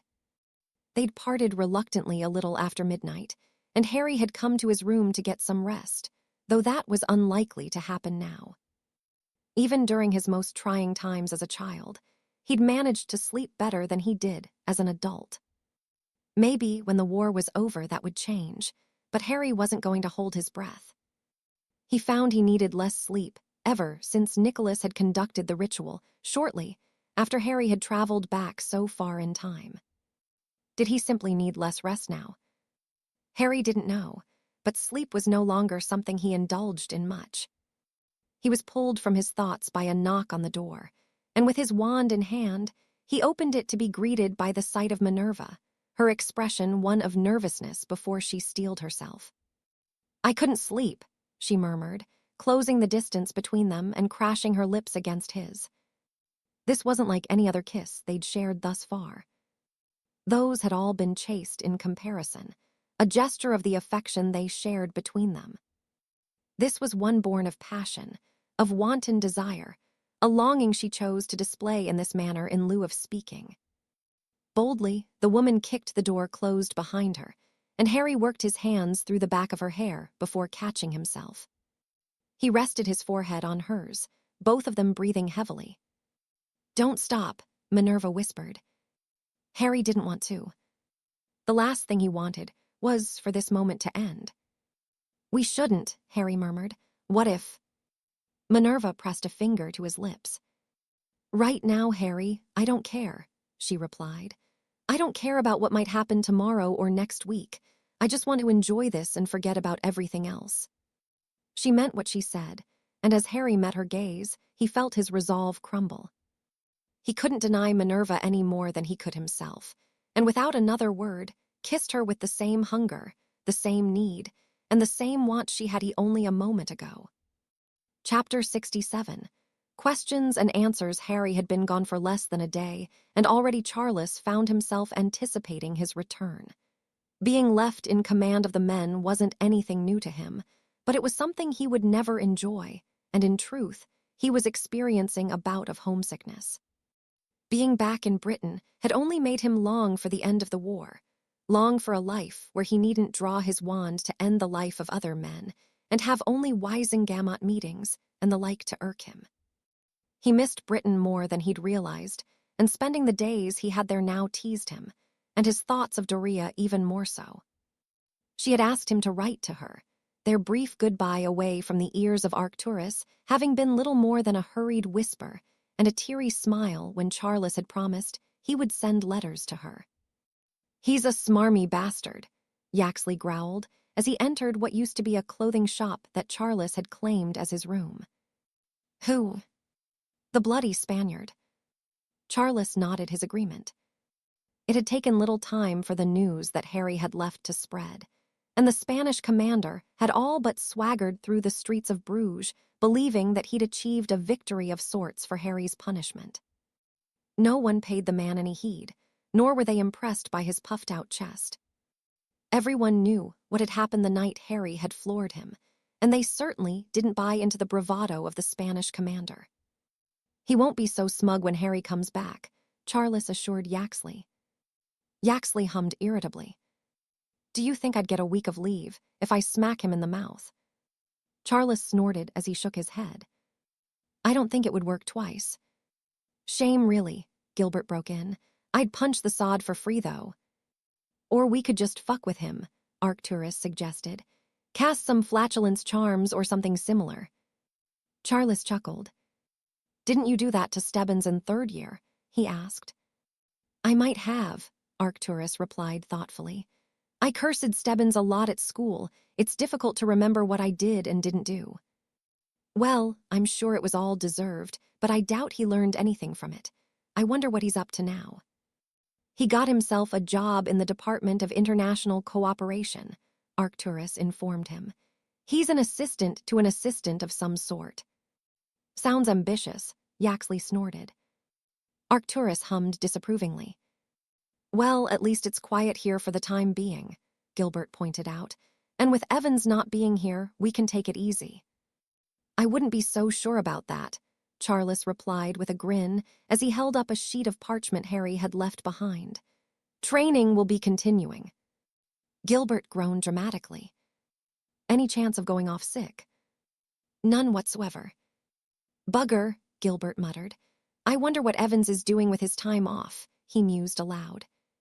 Probably pulling kids out of burning orphanages or entering underground fighting tournaments against creatures, Yaxley said, with a shrug and smirk of amusement tugging at his lips. Or getting some, Gilbert interjected. First thing I'm doing when I get out of here is finding myself a woman to dip my wick in. Evans is a lucky bastard.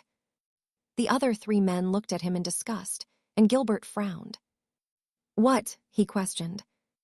Harry's not like that, Charles chuckled, and you're speaking to the wrong blokes about it. What do you mean? Gilbert asked, his frown deepening. You're telling me you didn't find a willing woman to warm yourself up with when you were away. Yaxley laughed heartily as he shook his head. We're purebloods, Gil, he pointed out. We don't just do that. Why not? Charles, Yaxley, and Arcturus looked at one another, each urging the other men to answer the question put to them. Because, Charles sighed, we cannot risk having bastard children with women we won't marry, and there are many women who would do just that for either gold or to see a child of theirs be a lord of a pureblood family. We have to be careful with things like that happening. Bloody hell, I didn't think of that, Gilbert grumbled. What if I got a pureblood woman pregnant? That depends on the family, Yaxley broke in, but you'd probably be murdered and the woman disowned. I'll stay clear of your lot then, Gilbert declared. It's for your own good, Yaxley pointed out, though Gilbert chuckled amusedly, his eyes alight with a familiar mischief. What is it? Arcturus pressed. Well, you say that none of you can get your thrills, but there's one thing you've forgotten. What? Yaxley huffed. Gilbert couldn't contain his grin as he said nothing for a moment, but looked at each of them in turn. Evans isn't a pureblood. Break.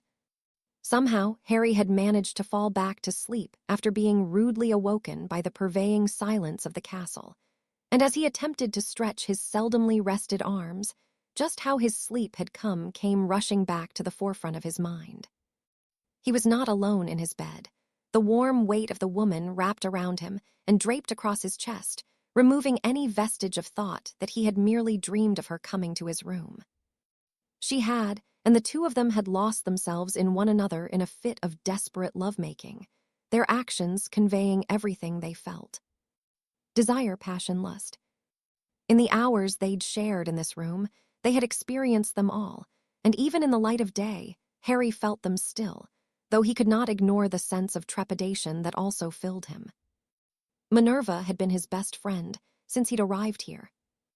Yes, they had skirted the boundaries of their friendship, and often put a toe over the line of what should be acceptable, but never had they succumbed to the allure of want they had in the early hours.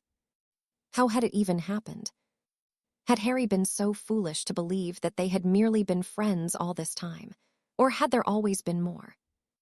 He knew the answer without needing to ponder it. Minerva had always been more familiar with him than any other, had no qualms about him seeing her in the nude during the times he watched over her during her transformations.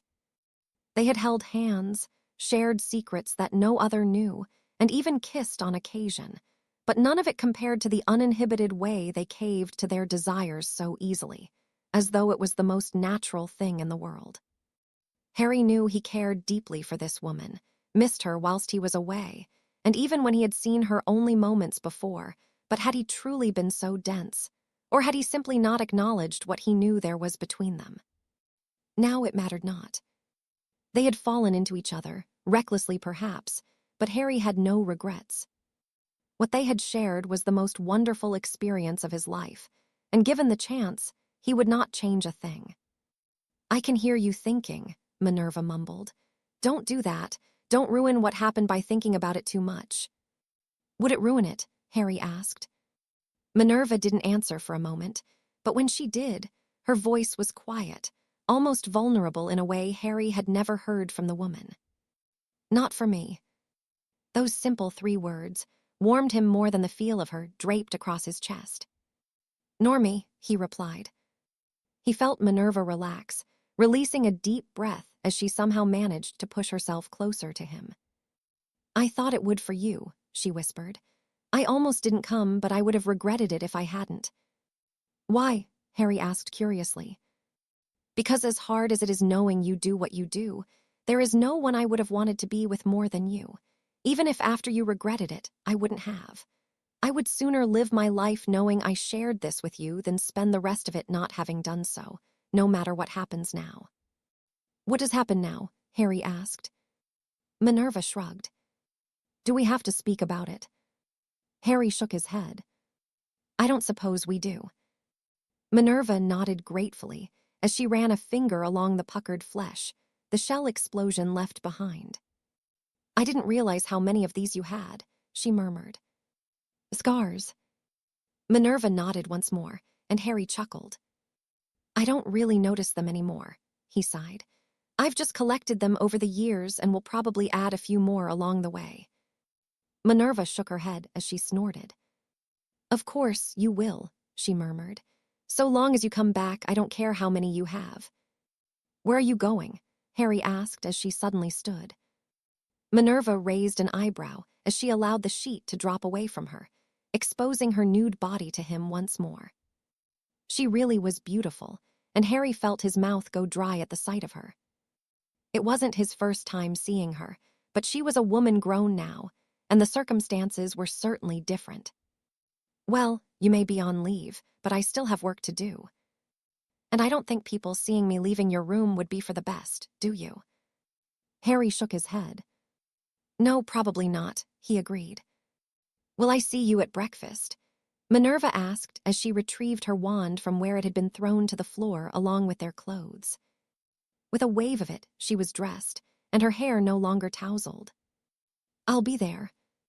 "Good," Minerva declared, her eyes softening as she leaned in and kissed him gently on the lips.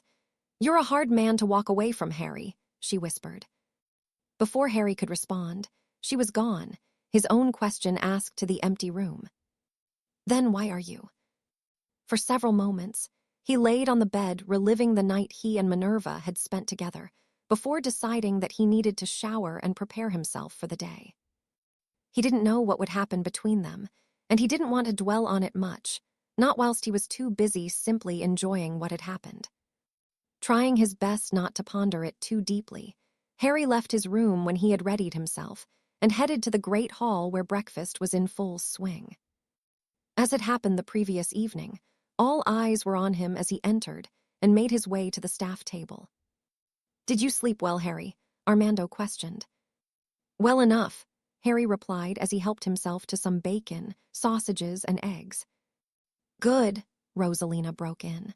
"You will be with me during my first lesson today, in charms for second, and then transfiguration for the third." "Don't I get a say in this?" "Not at all," Rosalina replied with a smirk. Harry shook his head amusedly as he tucked into his breakfast. Some things never really did change, and Rosalina certainly wouldn't. "If I keep showing up for the meals, that lot will starve," he pointed out, nodding towards the students who were still staring at him. Armando released a deep breath. "Would you be amenable to speaking with them this afternoon if lessons are finished earlier?" "About what?" Armando chuckled. "To most of them, Harry, you're a hero that is leading the forces against Grindelwald. I'm sure many of them have questions they wish to ask." Harry looked upon the students, the looks of awe reminding him of the very first time he'd entered this hall as a first year, and he had been called up to be sorted. Fine, he agreed. Immediately, the students began whispering excitedly amongst themselves, and Harry shook his head. He was no hero, certainly no more so than any other man that he fought alongside, but these were kids who didn't understand that. Perhaps by the end of the day they would. Come on, Evans, Rosalina urged. Straighten your face out and move your backside. But I wasn't finished my bacon, Harry said grumpily as he was hoisted from his seat. Then you should have been quicker, Rosalina responded, all but dragging him from the hall, much to the amusement of Minerva, who smiled at Harry as he looked back. It had been some time since he'd been in the defense against the dark arts classroom, where he had spent countless hours under the tutelage of Rosalina Knott as she helped him hone and develop his skills as a wizard. He owed the woman so much for all she had done for him, for all the effort she had put into turning him into the best duelist he could be, and though it had ultimately come to nothing with the outbreak of war, every second had been worth it. Rosalina was still one of the most excellent witches he had met, and without her, he doubted he would be where he was now. How have you been? Harry asked her whilst they waited for the students to arrive. Spending most of my days worrying about you, Rosalina answered honestly. It's difficult sitting on the sidelines when someone you care about is mixing themselves up in such a mess out there. Ah, Rosie, I didn't know you cared that much, Harry snorted. The woman raised an eyebrow at him. Shut up, Evans, she huffed, the slight grin tugging at her lips showing him that she wasn't truly irritated with him. Do you want my job when the war is over? She asked bluntly. What? Rosalina offered him a sad smile. The war won't last forever, she pointed out, and when it is done, I think I'll be ready to take a step back. I want someone I know that can fill these enormous shoes to take over. Harry chuckled. No one could replace you here, he sighed. I've not thought about what I will do. Honestly, I'm not sure teaching is my thing. Well, think about it at least, Harry, Rosalina urged. I think there's so much you could offer Hogwarts. Is that why you wanted me here? Rosalina shook her head. No, you being here now is just so that I can somewhat enjoy something of the past, when you were nothing more than my student, and not the man the world expects to end the biggest war in centuries. Her rare words of affection warmed him, and Harry appreciated them more than she knew. It seemed that everywhere he went, he was little more than a mysterious figure who did or wanted nothing more than to put an end to Grindelwald, that his sole purpose in life was to protect them. Rosalina didn't see him that way. First and foremost, she was his friend and mentor, someone who never forgot the boy she had taken the time to tutor to pursue a career in dueling. All right, settle down, she called as the room filled with an array of students from each of the houses. As you can see, we have something of a treat today. For those of you that have had your head buried in the sand these past months, this is Evans, and just like you, he used to be a student here. Once more, Harry found himself under the awe-filled gaze of a group of teenagers. Today, Evans here is going to be my assistant whilst we continue with our work in dueling. I'm sure you will find him to be quite capable. On your feet. The students stood, and Rosalina swept the tables to the side of the room. Now, can anyone tell me the difference between dueling and being in a battle? An olive-skinned girl in robes trimmed with green and silver raised her hand tentatively. Zabini, Rosalina prompted. A duel is sanctioned by a governing body and is usually fought 1-to-1, the girl answered. Take a point for Slytherin, Rosalina praised. Miss Zabini is correct. Dueling is controlled and is a platform to demonstrate your skill as you attempt to subdue your opponent. How is that different to a battle like the ones taking place on the continent? This time, it was a boy in Hufflepuff who raised his hand. Go ahead, Moody. Harry's eyes snapped towards the teenage Alistair Moody we hadn't spotted until now. A battle has no rules, the boy answered. It is chaotic, and just because you may be fighting one person, which doesn't mean someone else won't try and kill you. You may even find yourself fighting multiple at once. Evans, what do you think of Moody's summary? Harry nodded. I think he has the right measure of it. Moody smiled, though the gesture did not reach his eyes. Good to begin with. You will work in pairs as you practice shielding against minor spells only. I do not wish for anyone to be sent to the hospital wing. Evans and I will circulate and offer some pointers where needed. Do raise your hand if you would like some further assistance. Off you go. As the students set to work, Harry watched them closely. It was clear that some had been practicing this particular technique for a very long time. Their wand worked smooth as they cast both spells and shields. The Zabini girl was exceptionally proficient for a 5th year, the way she positioned her body mimicking the target for her enemy to aim at a textbook stance. "Do you want to be a duelist?" he asked as he approached. His question distracted her, and Harry had to flick the spell away that her housemate had attempted to disarm her with. "You're really fast," she gasped, her cheeks reddening. "You have to be if you're going to be a duelist," Harry replied, doing his best to ignore the way she was looking at him. The girl nodded. "I'd like to be a duelist, but I don't know if I'm good enough." Harry offered her a smile. "You have good form already," he praised. "You should begin working on chaining your spells together and non-verbal casting. There is a book in the restricted section called The Dueling Deluxe. I'm sure Professor Knott will have no objection to you accessing it. I'll write the title down for you." "Thank you, Commander Evans," the girl replied gratefully. "Could you show me a spell chain?" With a nod, Harry conjured a dummy and gestured for the girl's partner to step aside before sending a series of spells at his creation.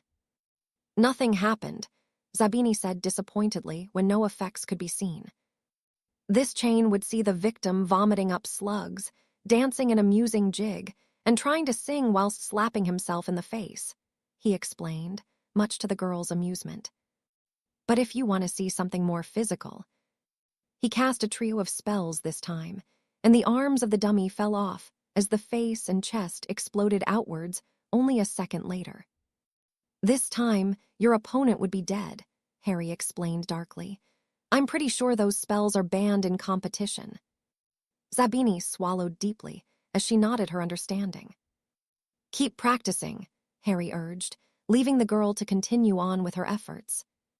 Rosalina rolled her eyes at him, and the rest of the class whispered excitedly at seeing the display. As impressed as they were, Harry hoped none ever had the need to use such spells. "You're Alistair Moody, aren't you?" Harry asked the boy he came upon in Hufflepuff robes. Even without the numerous scars and lumps of flesh missing from his face, the resemblance was unmistakable. "Yes, sir," Moody replied, standing up straight and meeting his gaze. "Was Gabriel your uncle?" Moody nodded solemnly. "He was a good man," Harry said sincerely. "He used to be my commanding officer, and I not only respected him, but I liked him very much. I'm sorry for your loss. You should be damned proud of him." "I am, sir," Alistair replied resolutely. "I'm going to be an Auror just like him one day." Harry squeezed the boy's shoulder gently. "And I bet you'll make a fine one at that." Moody's posture relaxed as he smiled brightly. "I'll do my best," he vowed. Harry snorted amusedly. "Why don't you show me what you've got, Alistair?" he suggested, taking up the position opposite the boy. "You want me to duel you?" Moody asked in disbelief. Harry nodded. "Your uncle would have." An expression of determination formed on the teen's face as he adopted a dueling stance, and though his wand was trembling, he showed no sign of backing down. "Begin when you're ready," Harry instructed. Moody didn't hesitate as he began casting spell after spell, and though he was far from being any threat to Harry, his potential was undeniable, and there were glimpses of the fighter the boy would one day become. Doing nothing but dodging and shielding for several minutes, Harry finally brought the bout to an end with a well-placed hex that disarmed the boy and sat him down. "That was excellent," Harry complimented as he crossed the room and handed Moody his wand back. "Take 5 points for Hufflepuff." "I lost," Alistair replied grumpily. Harry shook his head as he helped him to his feet. "Do you know how many times Professor Knott got the better of me?" Moody shook his head. "Sometimes I still have nightmares of her," he said with a wink, eliciting a chuckle from his opponent. You should always train with someone either as good or better than you. That is how you become better. I want you to work with Zabini for the rest of the lesson. I'm sure you will both get something out of it. Moody didn't seem to like the idea, but he and the girl partnered up without issue. Are you sure you don't want to take my place? Rosalina asked as she joined him. Harry shook his head. Teaching was not something he'd considered, and though he had enjoyed his time in this lesson, he couldn't imagine doing it. He couldn't imagine any sort of life beyond the war he was fighting or the war yet to come. Break. Minerva watched as the fifth years exited the Transfiguration classroom, the lesson having been filled by chatter of the defense lesson they'd had previously. If Harry hadn't made an impression with his acts of valor on the continent, he certainly had now. Minerva shook her head. She thought that being in the classroom would have distracted her from her own thoughts of the man, but it hadn't. She couldn't explain to herself why she had done what she had in the early hours. Minerva had always pursued what she wanted, but not something that took so much boldness on her part. There was no regret on her part. Being with Harry in such a way was everything she had hoped for and more, but she questioned what would happen from here. Although she had been almost dismissive of it, she was terrified that what had happened would change things between them, and she couldn't deny that it would. What she didn't know was if their relationship would be the better for it, or it had ruined what they had. What she did know, however, was that there was no going back, and a part of her was angry at herself for taking the risk. Still, the experience had been nothing short of magical, carnal for the most part, but not less passionate. Is something bothering you, Minerva? Albus asked, breaking into her thoughts. He was grinning slightly, as though he knew exactly what the turmoil she faced was. No, she denied quickly. Albus's smile widened, but he said nothing else as the sixth years entered the room followed by Harry. How was Charms? She asked. I spent most of my time answering questions, Harry replied. They wanted to see my patroness. It is quite famous, Minerva pointed out, grinning as Harry cringed. If you don't like the fame, stop doing things so noteworthy, she suggested, allowing her eyes to roam over him before she joined Albus at the front of the room. Harry seemed to be in a stupor for a moment before he pulled himself from it and began assisting the students with their work, ignoring the looks of admiration sent his way. Minerva watched as groups of girls giggled as they spoke about him, doing a poor job of hiding their stares. It amused the woman to no end to see Harry navigating his way through his conversations with them. Harry had done what most could never hope to achieve over the years since he'd left Hogwarts, but he never managed to be calmly receptive of attention from females. Not openly, at least. He hadn't struggled with it last night. Once more, Minerva shook her head of those thoughts. She couldn't afford to be distracted by them, but try as she might, it was all she could think of when she looked at him. Is this how it would be now? Much to her relief, the end of the lesson came, and the students left to attend the Great Hall for lunch and would remain there after to spend more time with Harry. She didn't know what Armando had in mind, or how he expected Harry to keep them occupied, but it would be interesting to witness. In truth, Minerva just wanted the opportunity to be in his presence. Before long, he would be gone again, and months could go by without seeing him. She swallowed deeply at thought. Minerva wanted nothing more than for him to stay, to be able to repeat the experience of that very morning, but despite what she wanted, she knew Harry would go. Still, she had a little under a week until then, and she was determined to spend as much of it as possible with the man, before he would once more go off to war. She dared not even consider that she might not see him again. That thought alone filled her with more dread than what the fallout may be from what they did together. Break. Nicholas smiled as he entered the kitchen of the rented house he and Perenelle were currently occupying with Camille at his heels. It wasn't home here, and never would be, but they were safe for now, and that was all that mattered to the alchemist. Harry is in Britain on leave, he announced happily. He watched as Perenelle visibly deflated at the news, her eyes filling with relief. "Is he coming?" she asked. Nicholas nodded. "He said he will be visiting in 2 days," he confirmed, holding up the letter he had received from the man. Perenelle all but snatched it from his grasp and read it quickly. "Stupid boy," she muttered affectionately. Nicholas snorted at his wife's summary of the man. "He misses us," she said, echoing the words Harry had penned at the bottom of the letter. "Of course he misses us," Nicholas sighed. "Call me arrogant if you will, but Harry thinks highly of us both. He loves you, despite your insistence on calling him a stupid boy." "He is a stupid boy," Perenelle replied defiantly, "but he is ours." Nicholas laughed. To most, Perenelle was quite indifferent, even cold at times. But when someone managed to worm their way into her heart, she grew to love them with all of it.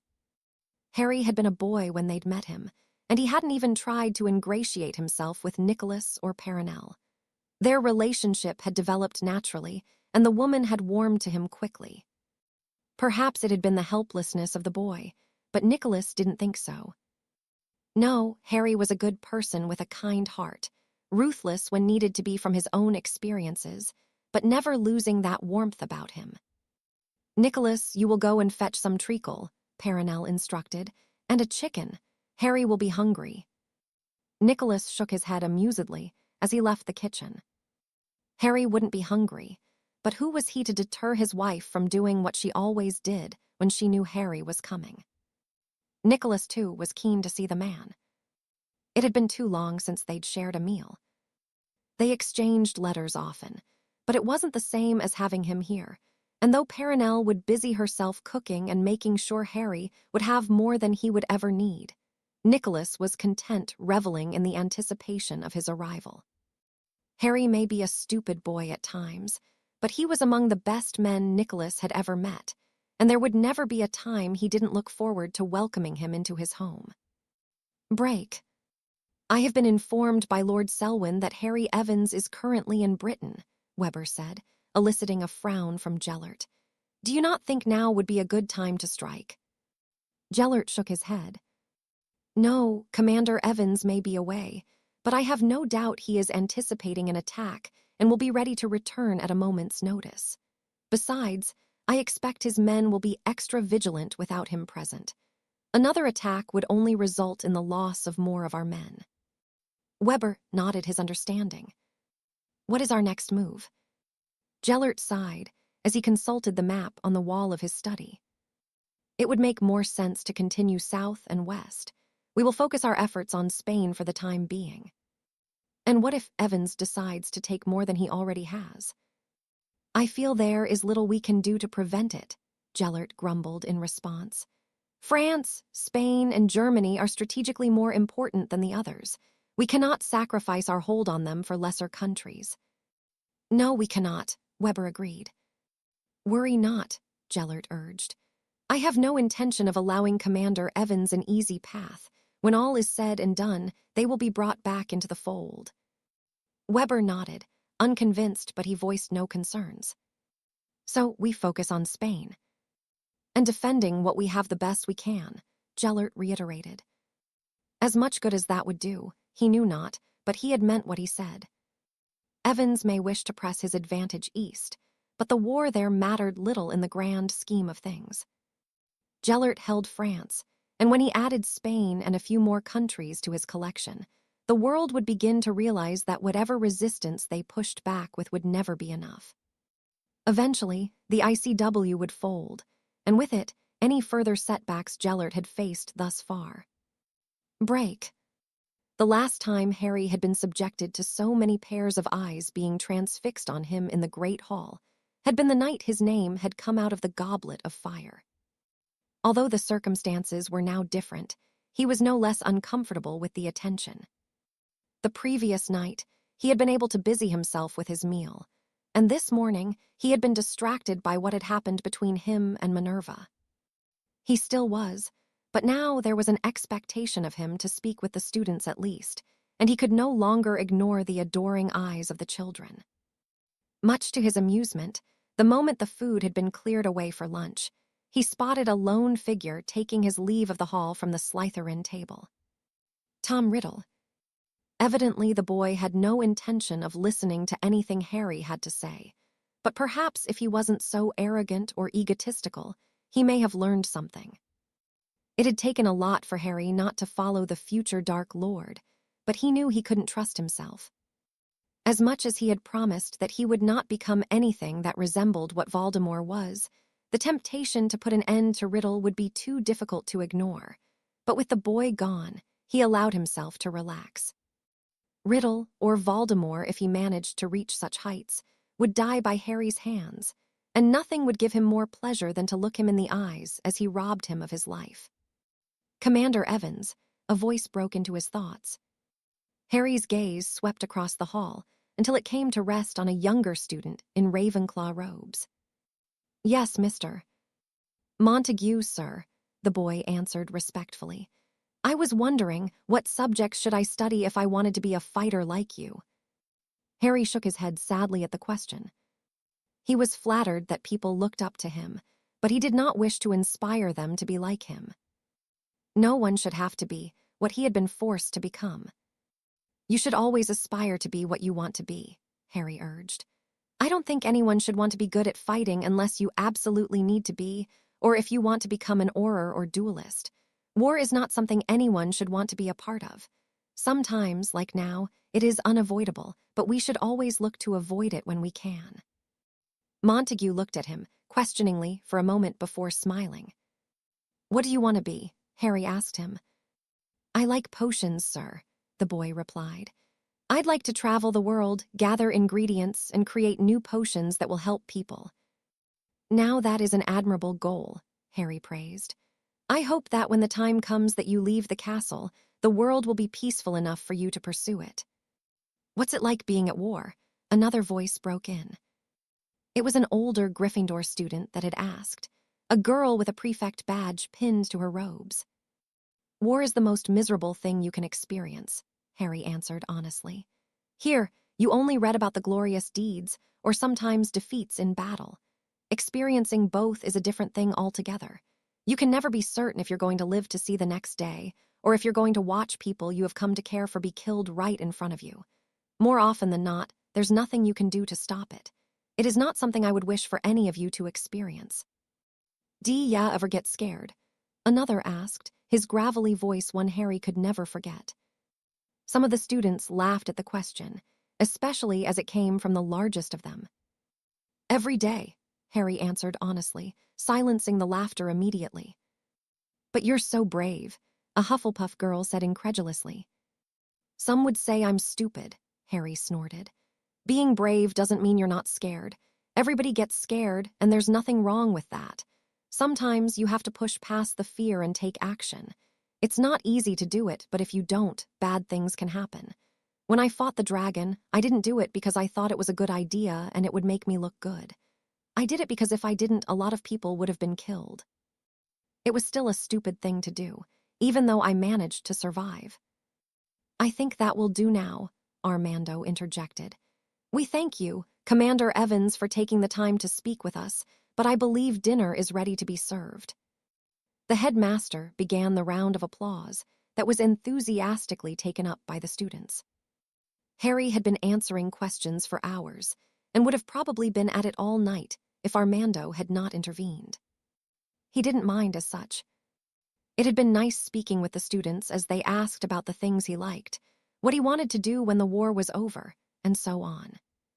The last part of the questioning had taken a rather somber turn, but he had expected it. He hadn't lied to the students and hoped that they would heed his words. War truly was a miserable thing to experience, and he couldn't wait for it to come to an end. Will you be joining us, Harry? Armando asked as the plates and pitchers began to fill with food and drink. Harry shook his head. No, I haven't been home yet, and I expect that there will be a stack of letters waiting for me there. I've been away for some time. Armando nodded his understanding. Well, thank you for visiting, he offered sincerely.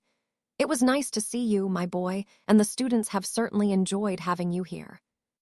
He'll be back before he swans off to the continent again, Rosalina said firmly. Harry chuckled as he nodded. I will, he promised as he stood. With a final nod and look at Minerva, he took his leave of the great hall and across the grounds before he made his way through the gates, activating his portkey when he was clear of them. He arrived at his modest home, and for the first time in months, he felt himself relax. Opening the door with a tap of his wand, he took one glance at the pile of letters that had arrived in his absence and shook his head. Some would be from those he had invested in over the years, but he noticed the crest of the Ministry of Magic on a few. Not wanting to deal with them this evening, he ate and headed up to his room to turn in early. Maybe being here, he would get a better night's sleep. Or perhaps not. As he opened the door to his bedroom, he was greeted by a loud, incoherent hissing, and before he could get even a glance within, something thudded heavily against the door and sent him sprawling across the landing. "Bloody hell," he groaned. In his absence, the egg had evidently hatched, and though Harry didn't know what had emerged, the slight glimpse he had of his would-be attacker had been limited to a pair of red eyes. "What are you?" he asked tentatively. Another incoherent hiss, an unfriendly one at that, responded before another loud thud sounded against the door, rattling it in its frame. Whatever was behind it was not pleased to see him, and Harry had no idea what that creature could be. Was it even a serpent at all? Not knowing what it was he faced, Harry knew he needed to defer to someone who was better qualified in such matters than him. With a final shake of his head, he sent off a patroness before heading back downstairs. He certainly wasn't going to be able to sleep in his room tonight, and not until he received a response from Newt Scamander. He would need his help, after all. Chapter 68. Home at war. It had been a sleepless night for Harry, who had been unable to settle with the unknown beast somewhat lying in wait above him. Whatever the creature was had calmed with him away from his bedroom that it had evidently turned into its lair. He had whiled away the hours waiting for a reply from Newt Scamander by reading through the missives he'd received in his absence, some bearing welcome news, and others ensuring the rest of his leave would not be as peaceful or relaxing as he'd hoped. As expected, his investments were doing exceptionally well, and without him here spending the gold he was making, his fortune had accumulated much more than he'd thought. His latest bank statement showed just how wealthy he was now, and though Harry had never been a materialistic person, there were many pureblood families who would undoubtedly be envious of his fortune were they to know the sum of it. Still, he was always looking for new investments to make when the opportunity arose, and with what little knowledge he possessed of products that would prove to be profitable, the wealth he'd worked for would only continue to grow. It was welcome news, indeed, which was more than could be said for those bearing the ministry seal. The first had arrived around the time he had been made commander of the British forces on the continent, and was little more than a congratulatory note from the Minister of Magic. The second had been to inform him that he had been awarded an Order of Merlin First Class for his defeat of the dragon, something he would be presented with during the meeting of the Wisengamot he had been summoned to attend, as per the request he'd received only the previous evening. Minister Folly had gotten wind of his leave of absence from the trenches and wished for him to give an update of the war to the governing body, and to meet with the man after to discuss matters in more detail. Harry could think of nothing less he'd rather do, but the position he held came with these inconveniences. At least he had dinner with Nicholas and Perenelle to look forward to after. He jumped as a crash of thunder rattled the windows of his home. It had been raining steadily since he'd arrived back in Britain, not an unusual occurrence, but the storm had come on unexpectedly. He winced as he heard another sound, one that did not usually accompany a storm. He frowned as he flicked his wand in his hand and entered the kitchen, his eyes widening as he took in the sight of the enormous bird in his back garden, one that he recognized from his tour of Scamander's impressive suitcase. "And people think I have a way with dealing with creatures," he muttered as he carefully opened the back door. Harry wasn't sure how dangerous thunderbirds were, and he didn't wish to find out. However, clasped in the creature's mouth was a roll of parchment it held out to him, and Harry carefully removed it, cursing under his breath as the bird shrieked and vanished in a burst of lightning. Probably quite dangerous, he snorted. Scamander, Harry learned, was either quite insane or a genius when it came to taming magical creatures. He wasn't sure which yet, but if he could help him with the problem he'd arrived home to, he didn't care. Returning to the living room, he unrolled the letter, breathing a sigh of relief as he read. To the serpent. I find myself excited to see what creature emerged from the egg. For years it was in my case and showed only minimal signs of life. The fact that you have hatched it brings me boundless joy. I will arrive in Godric's Hollow, as requested within the hour of you receiving this letter. Yours truly, Newt Scamander. Great joy, Harry grumbled. Wait until you meet it. With a shake of his head, he decided he would have his breakfast whilst he waited for Scamander to make an appearance, wondering just how the man planned on tackling the beast upstairs. Somehow, he had tamed a nundu amongst other things no sane would go near, and Harry hoped Newt's expertise could help him with his own problem. He would find out soon enough, and as the time slowly passed, he transformed himself into the man that Scamander would recognize before taking leave of his home and entering the main square of the village. True to his word, the man did appear shortly after, emerging from the alley next to the pub.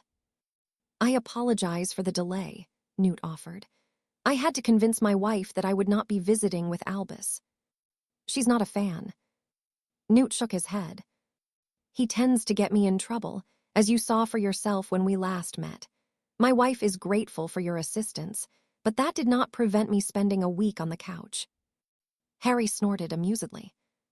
Well, at least you didn't die. Newt nodded his agreement. No, and Merlin knows what she would have done to Albus if I had, Newt murmured. Now, I believe you have a creature for me to look at. If you can get to it, Harry grumbled. It didn't respond to me even when I spoke to it.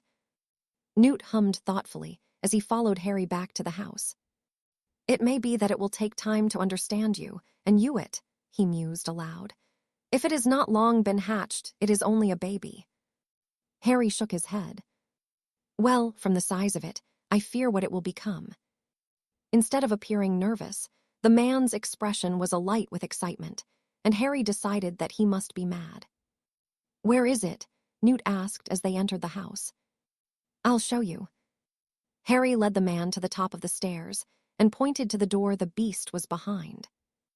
Showing no signs of hesitation, Newt approached and placed his hand against it. It's warm, he whispered with a frown creasing his brow. Serpents are usually cold-blooded. I know of no other than an Ashwinder. It's bigger than that, Harry warned. Newt nodded his understanding. I think we need to take a look, he declared, opening his briefcase and removing several vials of various substances, most of which Harry didn't recognize. You said it was aggressive. It knocked me on my arse when I opened the door. Newt chuckled amusedly as he removed the cork from a bottle of silver powder. What is that? Harry asked. It is a sedative of my own creation, Newt declared proudly. Don't worry, it won't harm the creature. Will it work? Newt shrugged. It's never failed me yet. Carefully, he tipped the contents of the vial in front of the crack at the bottom of the door and banished it within the room.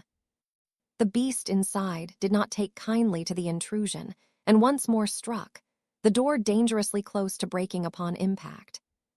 It will only take a minute, Newt murmured, undeterred by the violent outburst. Harry could only shake his head.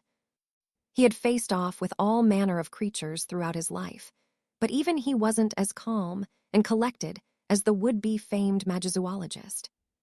There, I think she is relaxed now. Harry drew his wand as the man turned the handle of the door and cautiously peered inside, gasping as he did so. What is it? Harry asked.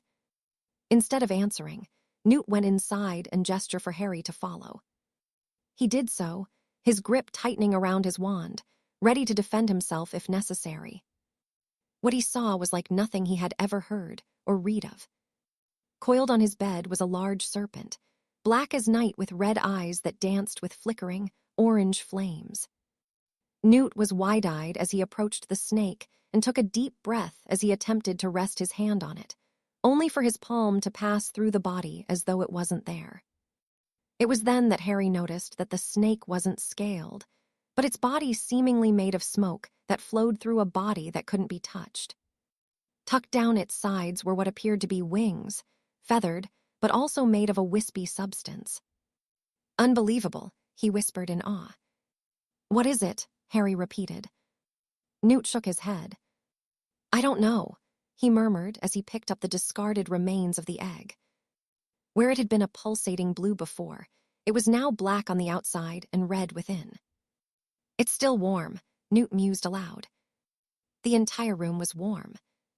Stifling, so in comparison to the miserable weather outside the house. "So what do we do?" Harry asked. Newt hummed thoughtfully as he studied the snake. It must already be around 9 feet in length when uncoiled, though there was no way it had fed in his absence. "This is no regular serpent," Newt explained.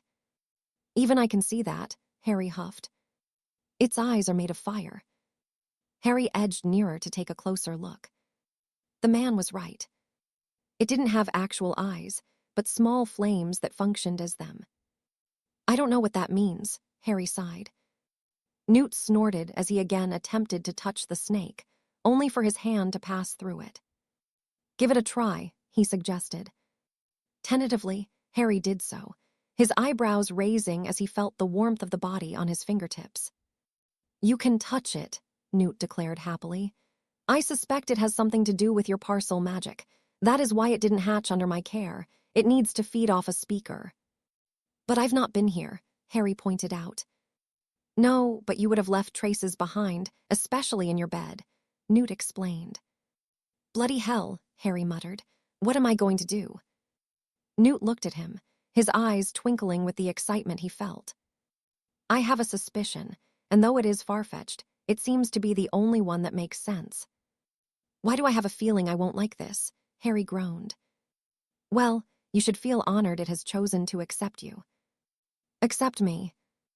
"As its companion," Newt explained. "You have a unique opportunity to explore a new magical relationship between man and beast." Harry could only shake his head. "Think of it as a good thing," Newt urged. "If I am right, I suspect this will be of great benefit to you in the long run." Harry released a deep breath. "So, what is it I've got myself into?" Newt smiled brightly. "On my travels, I heard of creatures that bonded with people, but these were only whispers. I never saw one for myself. It was told to me by numerous villagers across the world that there were people they feared, that they had guardians that would appear from within them to protect them from danger. I have never heard of one being a snake, though," he added with a light frown marring his features. "Guardians?" Newt nodded. "Creatures that lived in the shadows of their companions."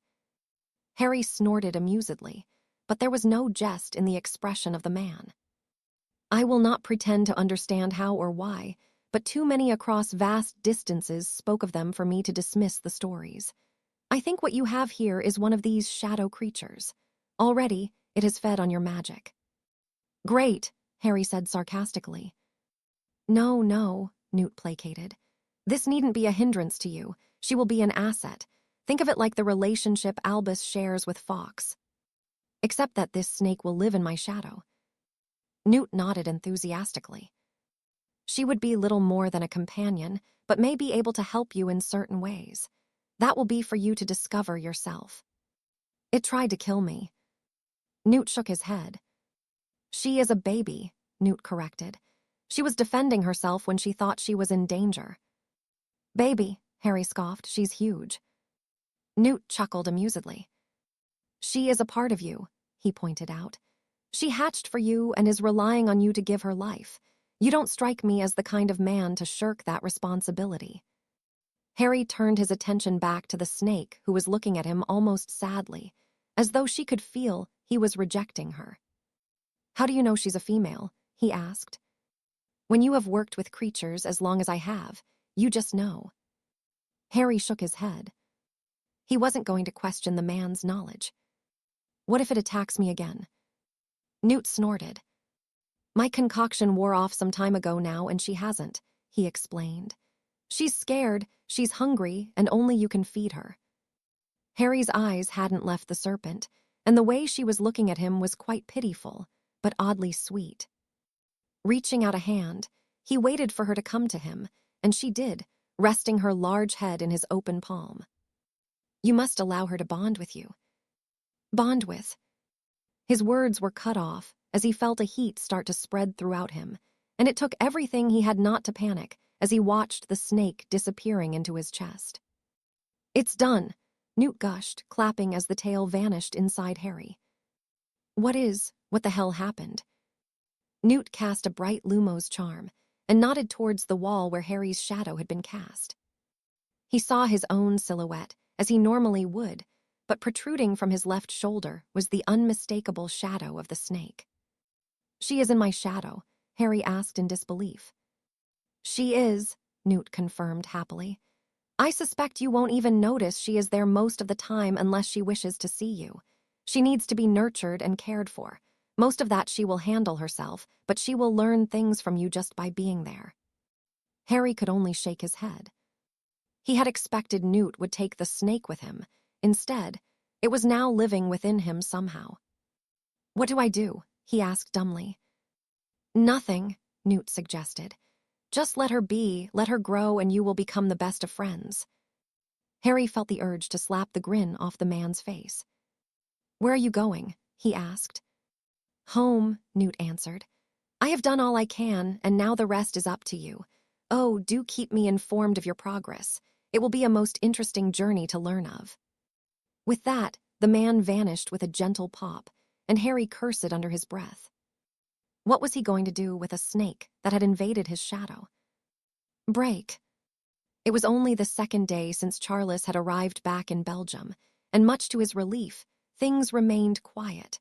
Reports had been received from the Russians guarding the border that Grindelwald's men had been scouting, but they were confident that no attack was imminent. The defenses were tight, and it would be foolish to attempt another invasion. The same mistake certainly wouldn't be made again, and though the Spanish commander was still swaggering around the city, none paid him any heed. What Harry had done to the man was common knowledge, and if anything, the Spaniard had become a laughingstock. Even the French commander had distanced himself from his colleague, and had not been his usual brash self. All was as well as could be, but Charles still counted down the hours until Harry returned. He was amongst those that just felt better with him here, leading them as he should be. Although the men listened to Charles, and respected him even, he wasn't Harry, and had no desire to be. What is it? He asked as a knock sounded at his door, and he hoped the peace was not about to be disturbed. He had sent Arcturus away to practice his Patronus charm, and he had already trained the men today. Mind if we come in? Reg asked, peering into the room from a partly ajar door. Charles beckoned for him to enter, and he did so with Gilbert and a few others in tow. What can I do for you? Reg released a deep breath, seemingly uncomfortable with the topic he wished to discuss. It's Black, he said simply. We aren't convinced he is trustworthy. Charles frowned and gestured for the man to continue. I have nothing against him, and neither does anyone else, but we can't ignore the knowledge that his sister follows Grindelwald. Bloody hell, his brother tried to kill your father. Charles held his hands up to silence Yaxley. His concerns were valid, but he was wrong about Arcturus. I understand your worries, he said diplomatically, but what happened between my father and Perseus Black is irrelevant, and if anyone would have reason to not trust Arcturus, it would be me, and even Harry after what happened between him and Cassiopeia. I know, but... Spit it out, Reg, Charles sighed. What if you're wrong about him and he's passing on information? It won't take him long to work out that Harry is, you know. Charles knew that Harry would be flattered by the concern, as he was. Despite the questionable reputation of the Yaxley family, Reg cared for Harry and was loyal to him. Of that he had no doubt. Reg, I know Arcturus, Charles assured the other man. The reason he is here is to ensure that his family reputation is not left in tatters and to keep his younger sister safe. You trust him? Charles nodded resolutely. As much as I trust all of you, even where Harry is concerned, he said firmly. We went to school together, me, Harry, and Arcturus. He's a good man, and if Harry trusts him, that should be enough for you. Reg nodded his understanding. It's enough for me, he said sincerely, but that won't stop us looking out for you and Harry, he added. If we think something isn't right, we'll bring it up. I wouldn't expect anything less, but there is nothing to worry about with Arcturus. I would trust him with my life. Reg seemed surprised by the declaration, but visibly relaxed. That's that then, he declared. Any news from Harry? Nothing yet, but I imagine he'll be in touch soon enough to check that you're all behaving yourselves. Reg snorted. More like to check no one is being idiots. That too, Charles agreed. Now bugger off, I have things to do. Rather you than me, Reg chuckled. Oi, you and Harry aren't allowed to take leave together. You're not leaving me here to deal with these shits. You'd best not piss us off then, Charles urged. I'm sure Harry would have no problem arranging for you to take charge for a while. Bugger that, Reg grumbled as he led the group from the room. Charles simply shook his head amusedly as he turned his attention back to the letter he was writing, the reason he had sent Arcturus away in the first place. He hadn't told the man that he and his sister would be exchanging letters. There was no telling how the protective older brother would react, but if things developed between him and Doria, he would talk with Arcturus. How he would mention the topic, he didn't know, but for the time being, he was content to keep it between him and Doria. As far as Charles was concerned, they were doing no harm to anyone, and the thought of receiving a missive from the woman made being here just that little more bearable. Break. Although Harry was not relishing the impending Wisengamot gathering that he was to attend, for the first time in his life, he was pleased to find himself inside the atrium of the ministry, the short walk through the streets of London having been sobering to say the least. Since arriving in the trenches, he had given little thought to the Muggle conflict, other than when he had almost been killed by the shelling he'd experienced in no man's land. It had been easy to forget that the Muggles were at war too, but seeing the devastation that had been wrought by the bombing that had begun several weeks ago now, he was sorely reminded of it. He couldn't begin to fathom how many had lost their lives or homes, and he knew it was only the beginning. Shaking his head of the thoughts of bombs and aerial fights in the skies above Britain, he approached the desk where the security guard was sitting, filtering himself through the crowds of witches and wizards as they went about their business. None paid him any mind until the man on duty behind the desk spotted him and stood sharply, offering a smart salute. Commander Evans, he greeted Harry with an expression of awe. Harry offered the man a nod before holding out his wand. I'm here to meet with the Wisengamot. Oh, of course, sir, the guard stammered, taking Harry's wand and holding it gently before placing it onto the machine. When it had finished its scan, he handed it back and waved Harry through. My son won't believe this when I tell him, the man gushed excitedly. You're all he speaks about. He and his brother play in the garden with toy wands and brooms pretending to be you when you fought the dragon. Harry smiled softly at the man. Tell your sons that I am honored they think so highly of me, he replied.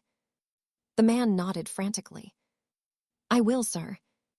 Harry clapped him on the shoulder before heading towards the golden-gated lift and entering. He would never get used to people acting like that around him, something he had experienced since entering the wizarding world. But now, it wasn't because of something he had no control over. They looked to him for the things he'd done, so it was somewhat more understandable to the man. Basement level, Department of Magical Law Enforcement holding cells and chambers. Harry exited the lift and was greeted by the sight of a dozen aurors lining the hallway leading to a large set of double doors, the very same room he'd been summoned to for his trial shortly before 5th year. The memory set him on edge, and he barely acknowledged the aurors saluting as he passed them and took a deep breath before pushing the doors open. The room was full to capacity other than the stand Harry believed was for the media, who had evidently been excluded from this meeting. The people within were talking animatedly amongst themselves, but fell silent when his presence was noted. For a brief moment, they simply stared at him before almost all broke into a resounding round of applause, something that only made Harry frown. He never did feel comfortable being applauded, and this was no different, but he acknowledged it with a series of polite nods. "Please, Commander Evans, take a seat," Minister Foley urged, who was standing in the same spot Cornelius Fudge had when he tried to have Harry expelled. The chair he gestured to was next to the minister and his closest advisors, a place Harry would rather avoid, but seeing he had little choice in the matter, he joined the man who shook his hand firmly. For several minutes, Harry felt as though he was the main attraction of a sideshow.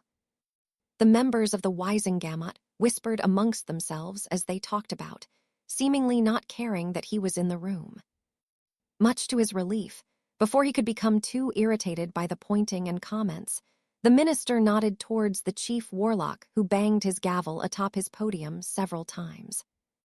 The room once more fell silent, and the man spoke. "I call to order this autumn meeting of the Wisengamot, dated October 29th, 1940, and cede the floor to the minister." Foley bowed at the man overseeing the proceedings and cleared his throat. "Thank you, Chief Warlock," he said gratefully. "My lords and ladies, as you can see, we are today joined by the commander of our forces, and I think that it would be prudent that we proceed without preamble in presenting him with the Order of Merlin, First Class, for his achievements thus far in the war. Please stand, Commander Evans," he requested. Harry did so, once more feeling distinctly uncomfortable under the gaze of the wizards and witches within the room. "Although the members of the media have not been allowed to attend today's gathering, I can assure you that they will be informed of this," Foley continued. "Commander Evans, it is my privilege and honor to award you an Order of Merlin, First Class, for your outstanding valor in the face extreme adversity, and in doing so, preventing a significant loss of life." The man beamed proudly, as he hung a gold medal dangling from a purple ribbon around Harry's neck, and shook his hand. "Just a few words from yourself would be appreciated," the minister prompted, gesturing towards the podium. Harry nodded his understanding, and waited for the lords and ladies of the Wisengamot to take their seats, most standing to applaud him now. The showering of praise lasted longer than he'd expected, but eventually the room fell silent, and the seats were occupied once more. "I am grateful for your appreciation," he began cordially, "and for the kind words of the minister. I'd like to dedicate this to all the men that I fight alongside and those that have been lost on the way. Let us not forget the sacrifices they have made in the pursuit of peace to keep everyone safe from a regime that would only serve to harm us. Thank you," he finished. Harry hadn't known what to say, but his words went over well with the audience, who gave him another standing ovation as he took his seat.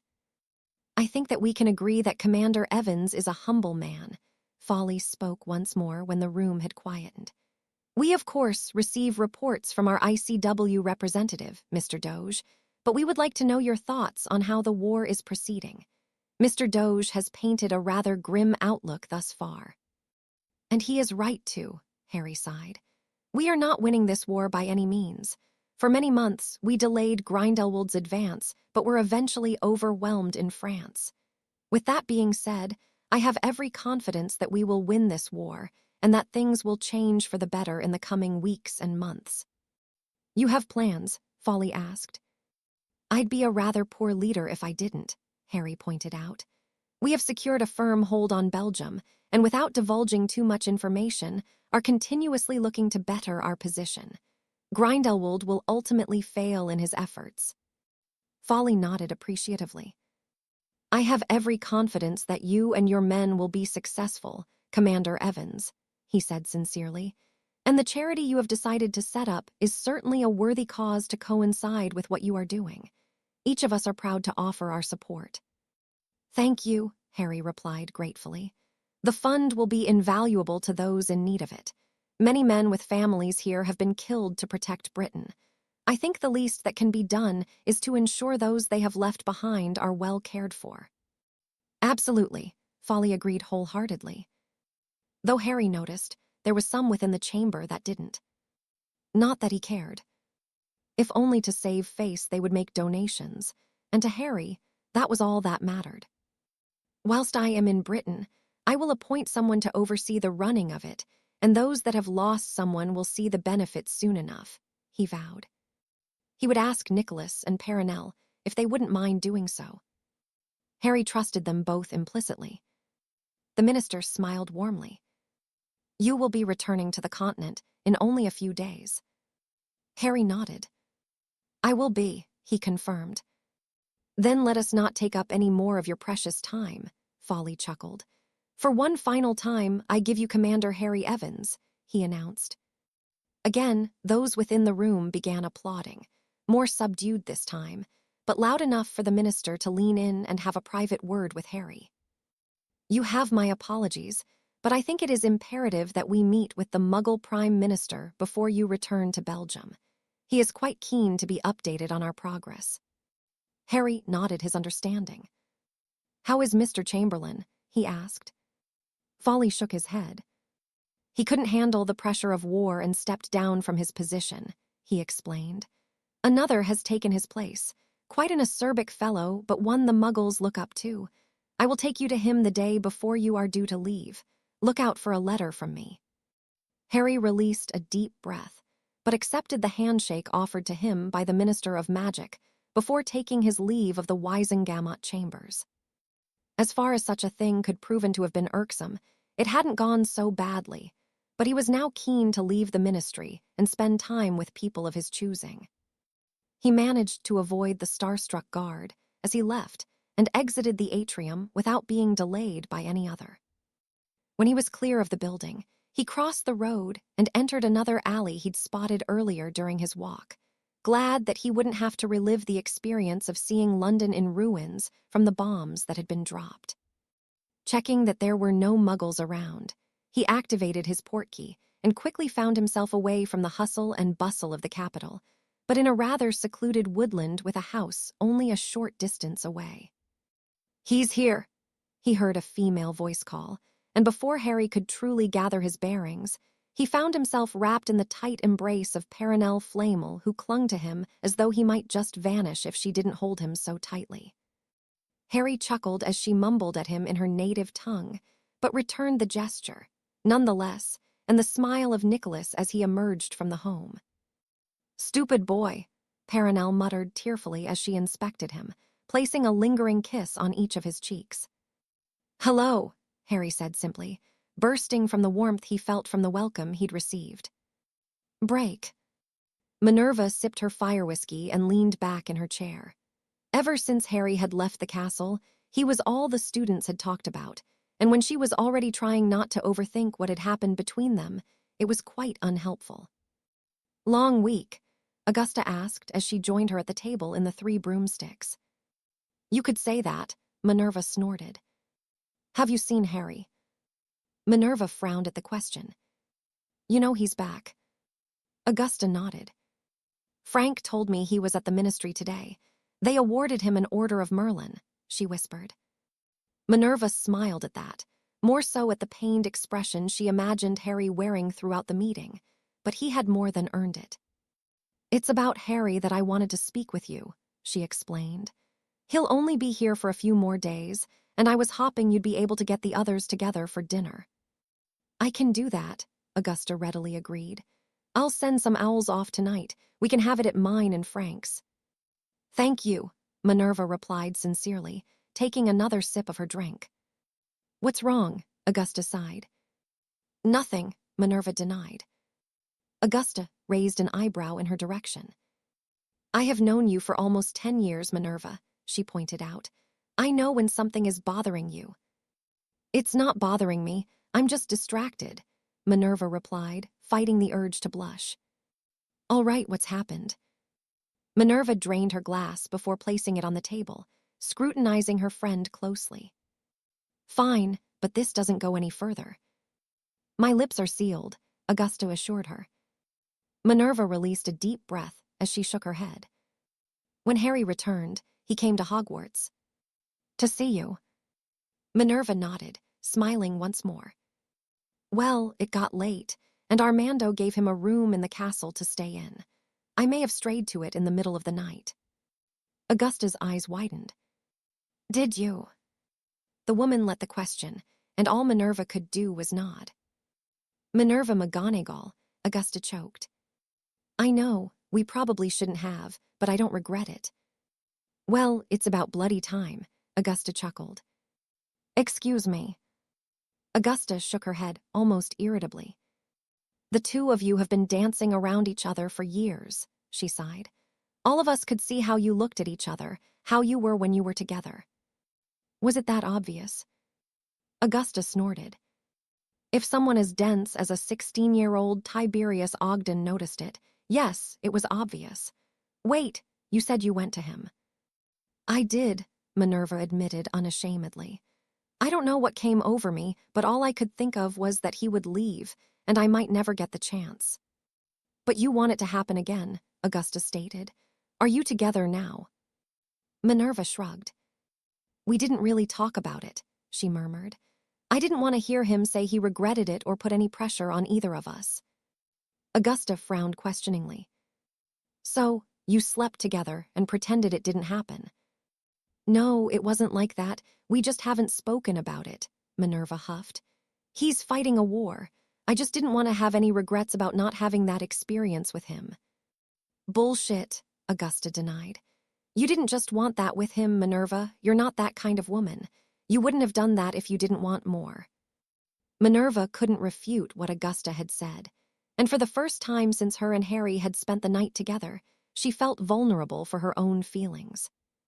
What about Harry? Augusta asked gently. What about him? Does Harry strike you as the kind of man who would just do that, and that would be it? Minerva shook her head. No, but when this war is over, he will have women flocking to him for everything he has done. Probably, Augusta agreed, but this isn't about anyone else and their delusions. This is about what you and Harry want, and I can already tell you that Harry would pick you over anyone. Bloody hell, Minerva, the man has practically worshipped the ground you've walked on since you met, and you've done the same for him. I would always have bet anything I have of worth that the two of you would end up together. I can't think of two people I know who are better suited. Minerva smiled at her friend's words. Listen to me, you stupid woman, Augusta huffed. If you're worried because of what other people might say or think, then you are an idiot.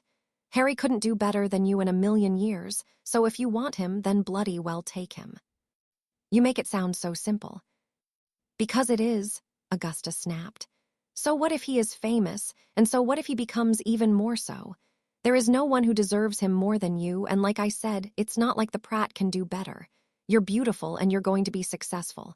What more could he want?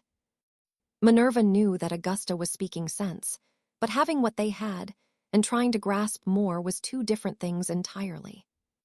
Honestly, Minerva, you're wasting your time talking to me. Go and speak with Harry so you can figure this out. If you're happy living in limbo, that's your choice entirely, but the fact that you're here making excuses doesn't wash with me at all, and you know you're not fooling yourself. You're quite a pain in the arse, Minerva grumbled as she stood. Maybe, but you'd be doing the same to me if it was the other way around, Augusta replied with a smug grin. Minerva knew she would, but it didn't stop her feeling chastised. Still, she couldn't ignore the sense of nervousness that filled her as she took her leave of the pub. What would she even say to Harry? She didn't know, but after her conversation with Augusta, she was compelled to see him. Minerva could only hope that the right words would come to her when she needed them. Break. Between dealing with the snake that had hatched in his absence, attending the Wisengamot, and then having dinner with the Flamels, Harry had been granted little time to even think what was at the forefront of his mind. In truth, he didn't know where to begin. What had happened between him and Minerva was something he had never experienced. Harry snorted as he shook his head. He had slain a dragon, survived so many things that should have killed, and yet, when it came to something like this, he was clueless. He didn't know what to do, nor what Minerva wanted. She had given no indication of what she had been thinking the morning they woke up together. If anything, She had been quite dismissive of the whole thing, and Harry didn't know what to think about the whole situation. He released a deep breath. As he placed his order of Merlin on the table his mail was usually left on. Having dinner with Nicholas and Perenelle had been a welcome distraction, nonetheless, even if the woman still treated him as though he was but a boy. She, as ever, had doted on him, making him eat more than his fill before plying him with treacle tart. Not that Harry had any complaints.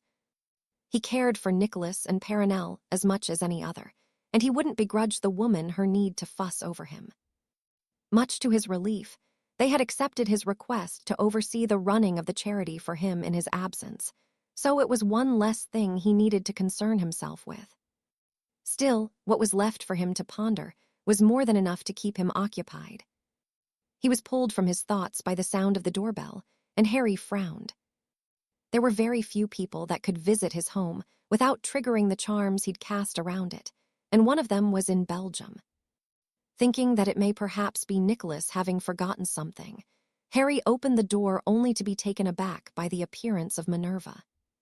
She was looking at him wide-eyed, at least a dozen questions on her lips, but in lieu of asking them, she threw herself into his arms, crashing her lips against his. Without thought, Harry fell into the kiss, throwing caution to the wind as they had only a couple of nights prior, though this time when he pulled away, he swallowed deeply. "What are we doing?" he asked. Minerva cupped his cheek, and when he met her gaze, her eyes spoke more than her words could. What he saw was need, want, and something else that he dared not consider in this moment.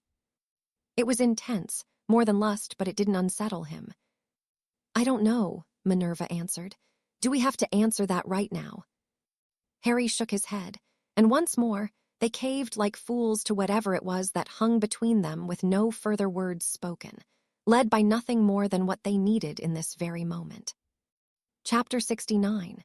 To a man I once knew for the second time in only a few days, Minerva woke to find herself in a strange bed and wrapped around Harry, her head resting on his chest as she listened to the steady beating of his heart. This hadn't been her intention when she had taken her leave of the 3 broomsticks. She had envisioned that she and Harry would talk, but as she arrived at his door and he answered it to greet her, she couldn't find the words she wanted to say. Instead, she had all but thrown herself at him, hoping her actions would convey the message, that he would understand her without the need for talking. Looking back, perhaps it wasn't the best approach, but in the moment, there was no way Minerva could have stopped herself even if she wanted to.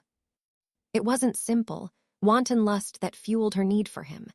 That, of course, was there, but it was so much more, feelings she didn't quite understand or know how to vocalize. Maybe she should have tried harder, but she had crumbled. Whatever boldness that had been instilled within her whilst talking to Augusta, having escaped in the fleeting moment it had taken to apparate here. It was as though she had come and left her senses and sensibilities behind. Minerva sighed gently against his chest. As irritated with herself as she was, she couldn't not enjoy the simplicity of this, of being entwined with him, and the world beyond these 4 walls being forgotten for a time. Why couldn't life always be this way? Perhaps one day it would, but there was so much standing between then and now that it was hard to imagine it being. "Is this the part where we go our separate ways and continue like nothing happened?" Harry asked. Minerva slowly looked up at him, and though he was smiling, there was no humor in his eyes. In them, she could see a dozen questions, ones he was fighting the urge to ask, and in truth, it hurt to see him this way. He wouldn't say it, but it was hurting him too. The uncertainty, the not knowing where they stood, and what would become of the friendship they'd shared for so many years now. It scared Minerva to think of it, to know they couldn't go back to what they once had. A part of her wanted to more than anything, the same part that the fear she felt had been born from. The other part of her wanted to surrender to whatever it was she felt for him, for there to be more than they'd had before she had so recklessly fallen into him. No, there was no way back to what they had, and the only choice was to continue on the path they had begun to tread. As much as it scared Minerva, the thought of walking it with him abated her fear somewhat. Emboldened once more, she shook her head and kissed him, not in the way she had when she arrived at his room in Hogwarts, nor last night. This was different, tender, gentle, and with all the vulnerability she felt. She had never felt so exposed, and yet, when he pulled her closer to him, never so safe either. It was contradictory, and as confusing as it was welcoming. "No," she whispered as she pulled away. "I don't think we can really do that, can we?" Harry swallowed deeply. "If that is what you want." Minerva pressed a finger to his lips, not wanting to hear the words he was going to speak past them. As vulnerable as she felt, she knew that Harry felt the same. It was difficult to associate the man he had become with the boy she had met 5 years ago, the very same one who had never been shown care, who had lost almost everyone he held dear before being thrown into a world he knew so little of. Harry's life had been a cruel one that lacked anything resembling love or compassion, and with everything he had done, it was difficult at times to remember that, even for Minerva, who knew him better than any. "Don't say it," she almost pleaded. "Don't say that we can go back to what we had when we both know it's not possible. I was wrong the other morning at Hogwarts, but I was scared, Harry. I still am." "Scared?" Minerva nodded. "Our friendship, everything you've done for me, I don't want to lose that," she replied. "I've always been scared that if we took this step that it would ruin everything, that you wouldn't be my friend anymore." Harry shook his head. "This doesn't mean that we're not friends. There is nothing that could happen that would ever stop us being friends. That was what came first between us, even if it hasn't been what most would call conventional." Minerva snorted. The friendship they'd built had been anything but conventional. They'd experienced so much together, from the very night he'd arrived and found her practicing her transfiguration, to the years that followed leading to where they found themselves now. "I'm sorry," she said sincerely. "Sorry for being the way I was after the first time," Minerva explained. "I wanted to share this with you, and I wish I could say that I hadn't thought about what it might do to us, but I had, and I still did it anyway." "We did it," Harry corrected. "I could have put a stop to it, but I didn't." "Why?" Minerva was curious. She wanted to know the reason Harry had allowed it to happen just as much as she had. "Because it felt right," he answered honestly. "Because this feels right, and as strange as it should probably feel, it doesn't." Minerva smiled at that. She had considered how awkward things could become between them before she'd acted on the urges she felt, but it was nothing of the sort. Being with Harry like this, as unfamiliar as it was, didn't feel wrong, nor did she feel like it had been a mistake. It did feel right, and Minerva didn't want it to end. "What happens now?" she asked. Harry frowned lightly, as uncertain as Minerva felt when pondering that very question. "What would you like to happen?" he returned. "I don't want this to stop," Minerva answered thoughtfully, "or for things to go wrong." "Then let's make sure that doesn't happen," Harry suggested. "How? We can't just forget this, and I don't want to."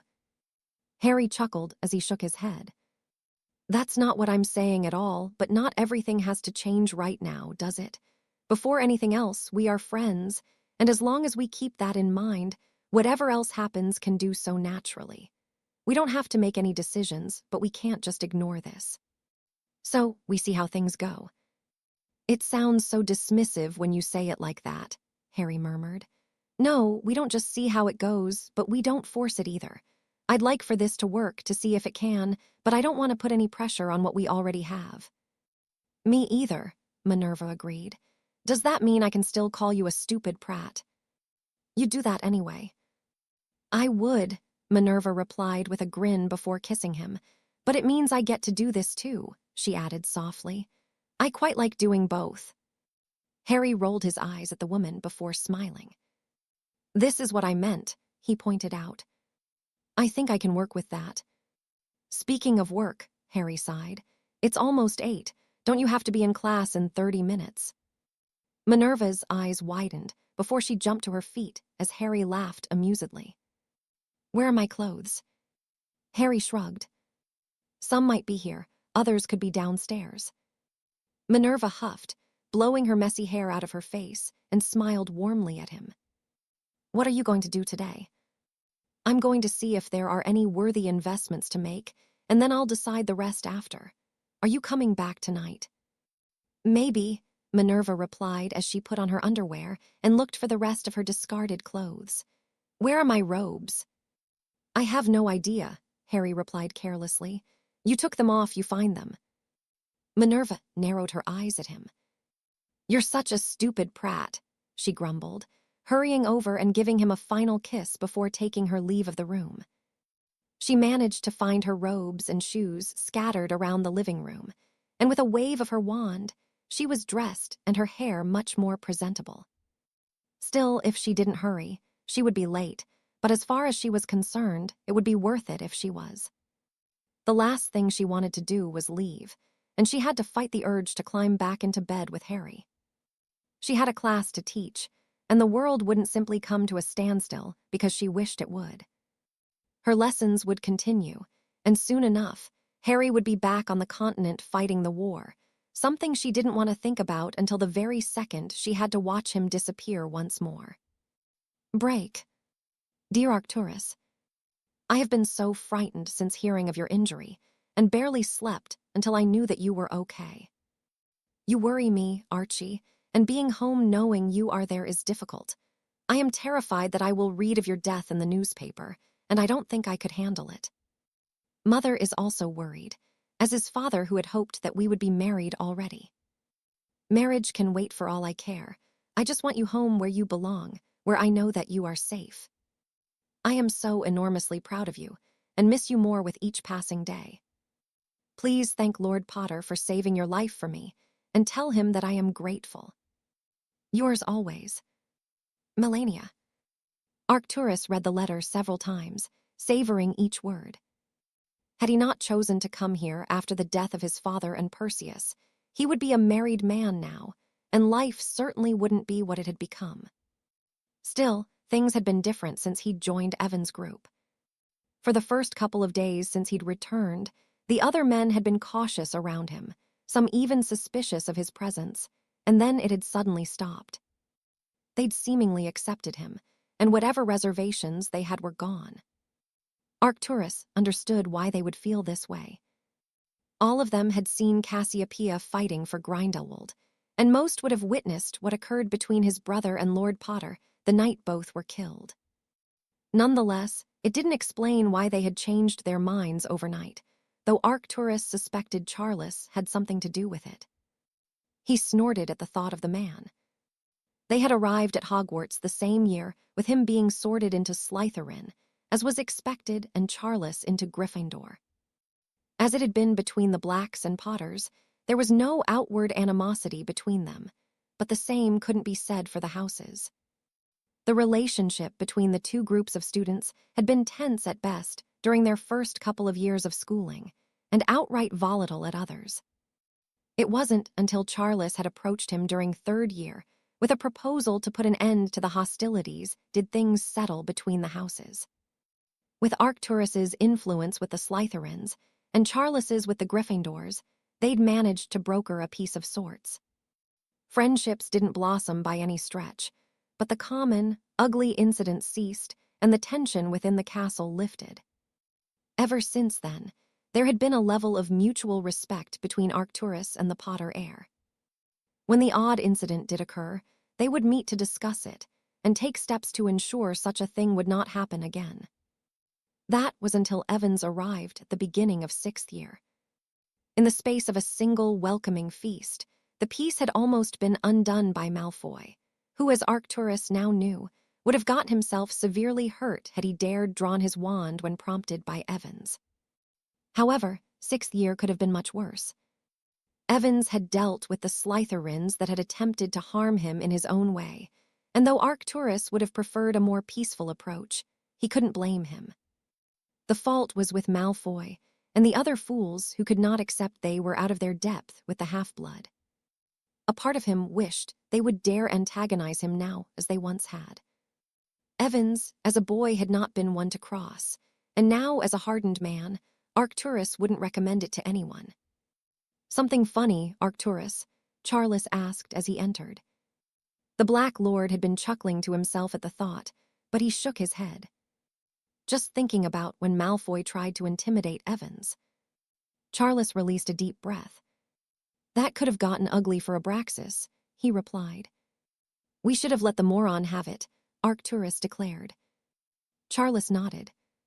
We didn't know what Harry could do then, he pointed out, or that he was related to the Flamels. True, Arcturus conceded. Maybe one day Malfoy will try again, he asked hopefully. Charles chuckled amusedly. I doubt it. Even Malfoy isn't that much of a Burke. Shame, Arcturus sighed. A letter from home, Charles asked curiously. From Melania. Charles frowned, surprised. Macmillan, 2 years above us. Arcturus nodded, unable to hide his smirk. The very same.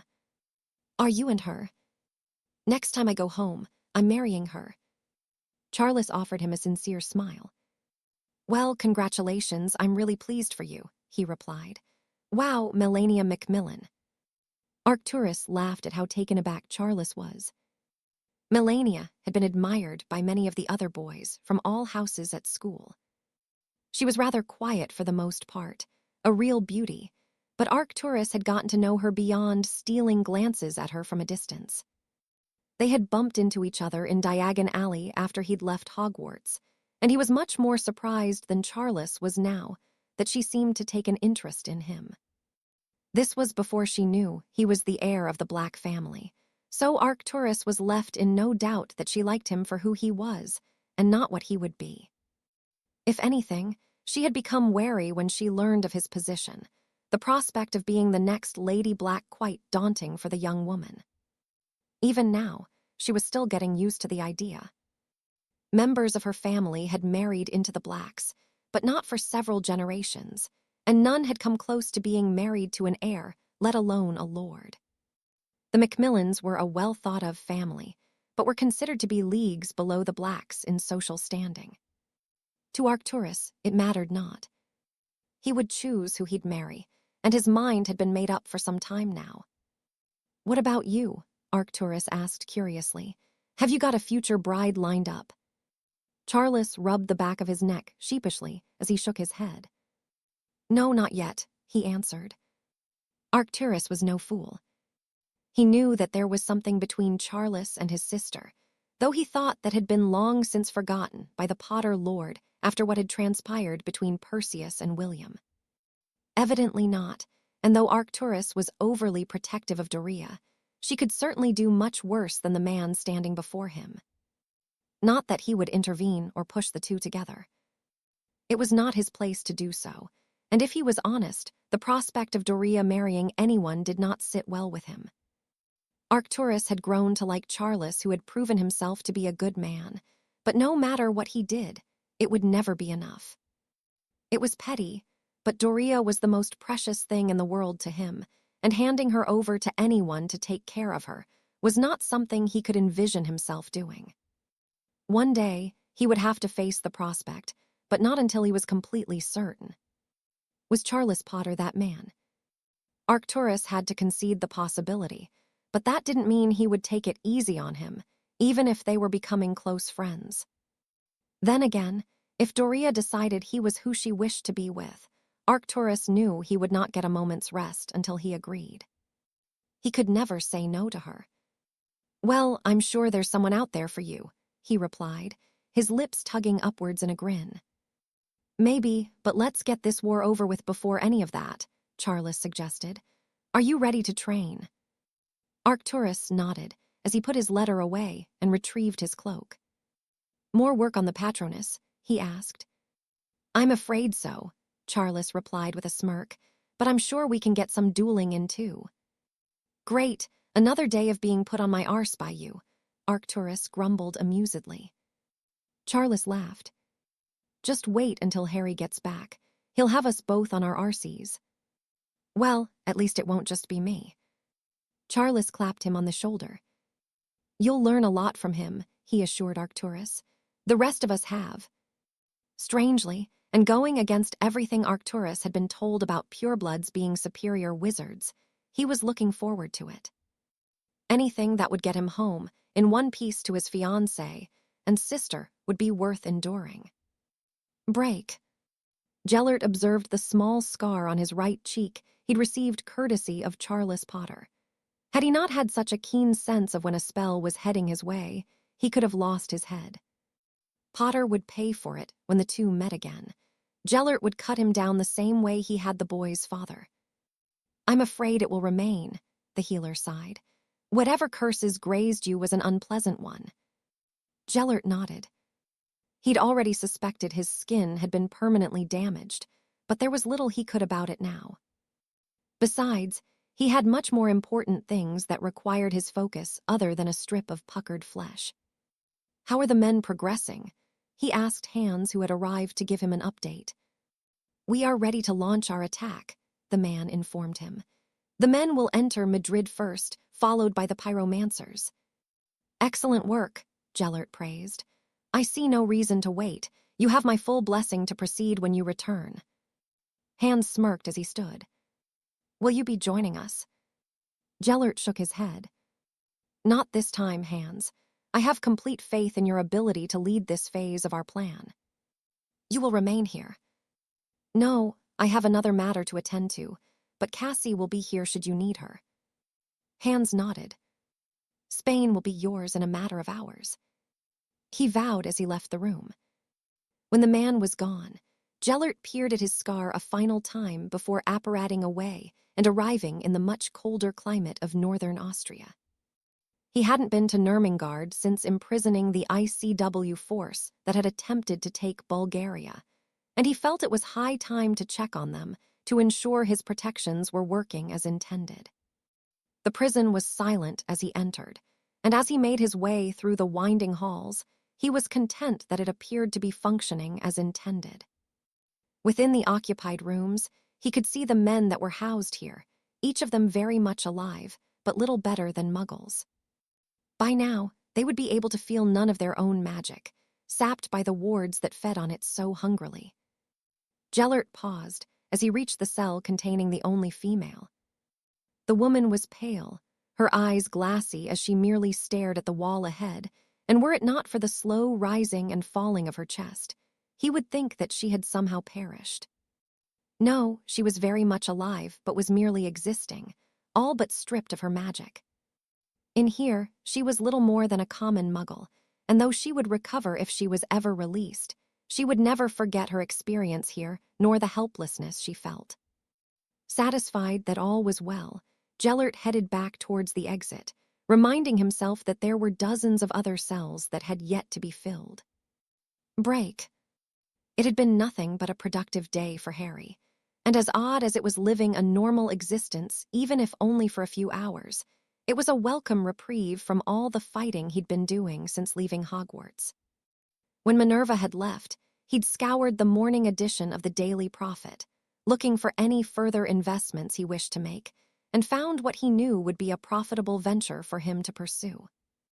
Already he'd sent a missive to the lady seeking funds for her range of confectionery that included pepper imps and ice mice, both products having been exceedingly popular amongst the Hogwarts students of his time. Still, he was wary about too many of his investments becoming sweet-based, but as long as they proved to be profitable, Harry didn't mind. As with the other companies he had invested in, he would be a silent partner. Overall, the day had been a good one, though Harry's mood had certainly darkened after he'd visited the grave of Gabriel Moody. He'd wanted to pay his respects to the man, and though he had witnessed his death for himself, Harry had not been prepared for the sobering experience of coming upon memorial to his former commander. As much as his spurts had been lifted by his delving into his money-making hobby, his return to the reality of the world had dampened them once more. Even worse was when he'd arrived back in Godric's Hollow, and instead of returning to his house, he headed towards the church and into the adjoining cemetery. There, he found himself stood in front of the grave belonging to William Potter, as he had the day the man was buried. Harry released a deep breath as he shook his head. It seemed that no matter what he did, his family would be plagued with loss whenever a Dark Lord surfaced. His own parents had been murdered by Voldemort, and William by Grindelwald. Had Charles endured a similar fate? Harry knew not, but what had happened would not come to pass again. He would ensure that neither Voldemort nor Grindelwald ever got the chance to harm anyone in his family. Watching William in his final throes of life had been one of the worst things Harry had experienced. And as he looked upon where the man had been laid to rest, without thought, he reached for the ring around his neck. Attempting to use the stone to speak with his great-grandfather had certainly crossed his mind over the past months, but Harry didn't know what he would say to William.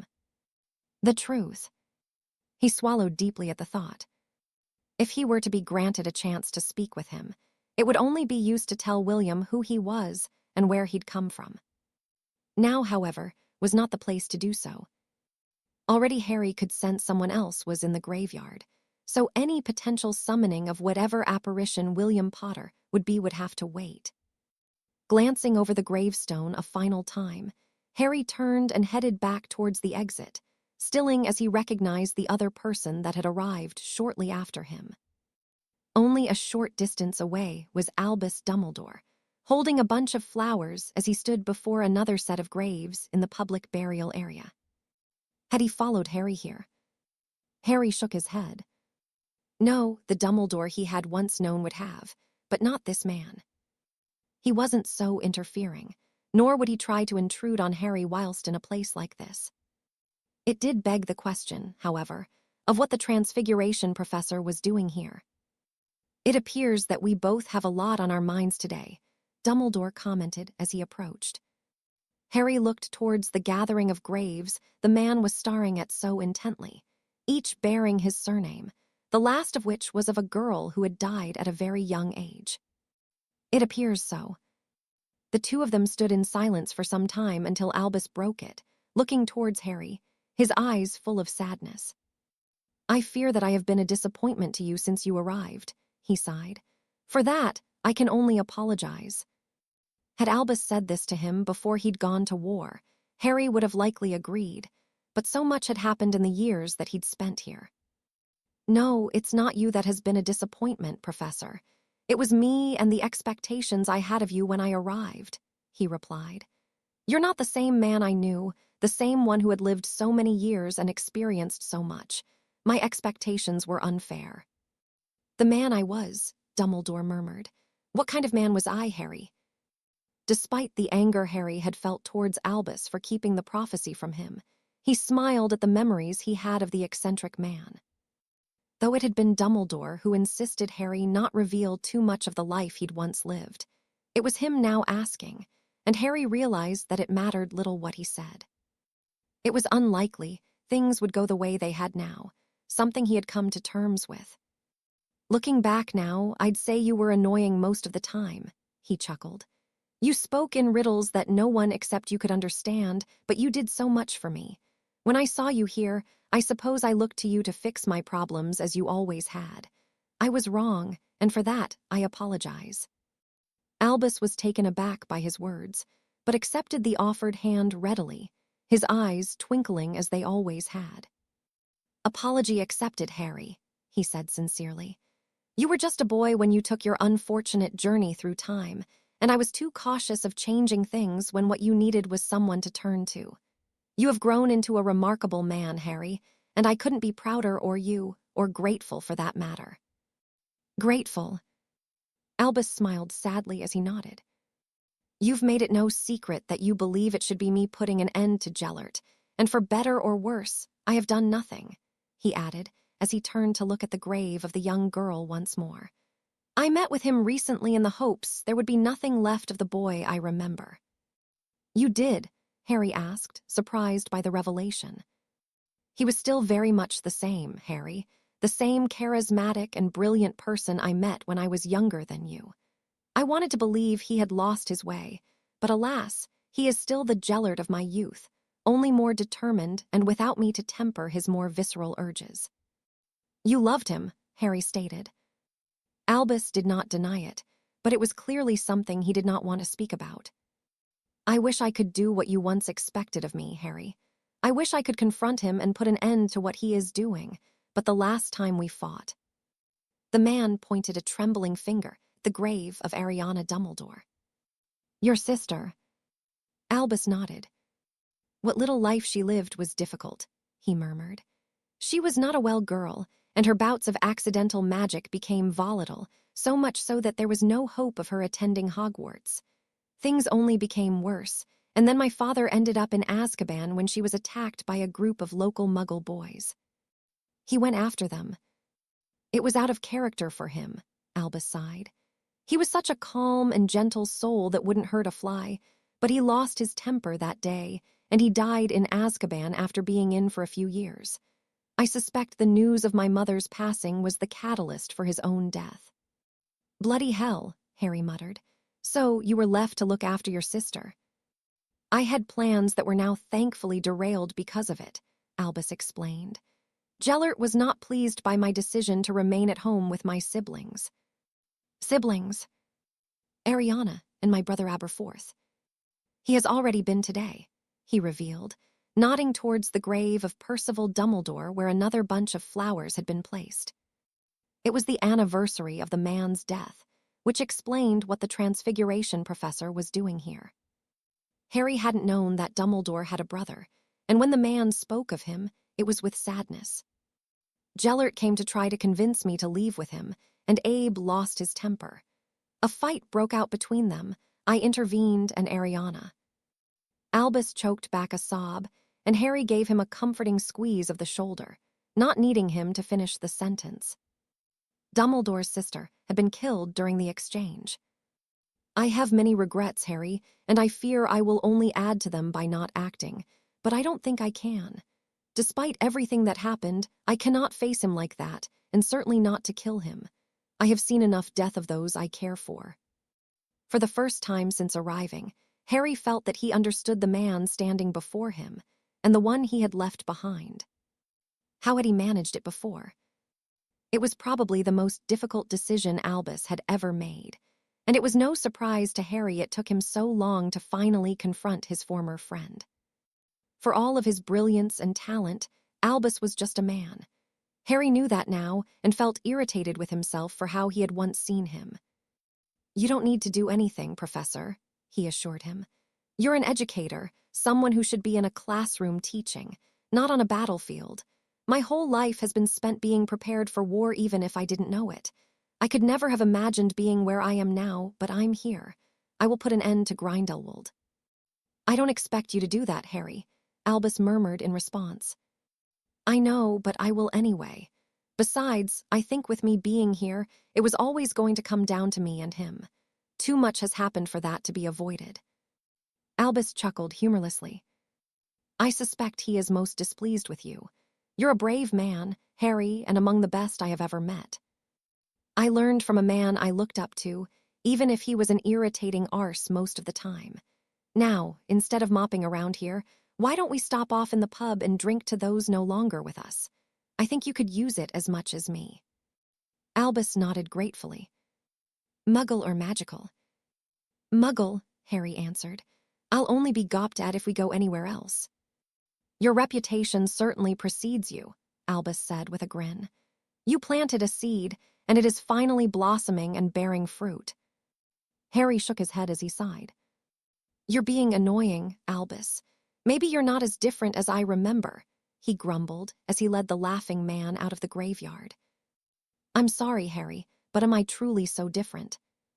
Come to think of it, you're not. I suppose some things don't change. Would the most desirable gift to you be a pair of socks? Harry asked curiously. Excuse me.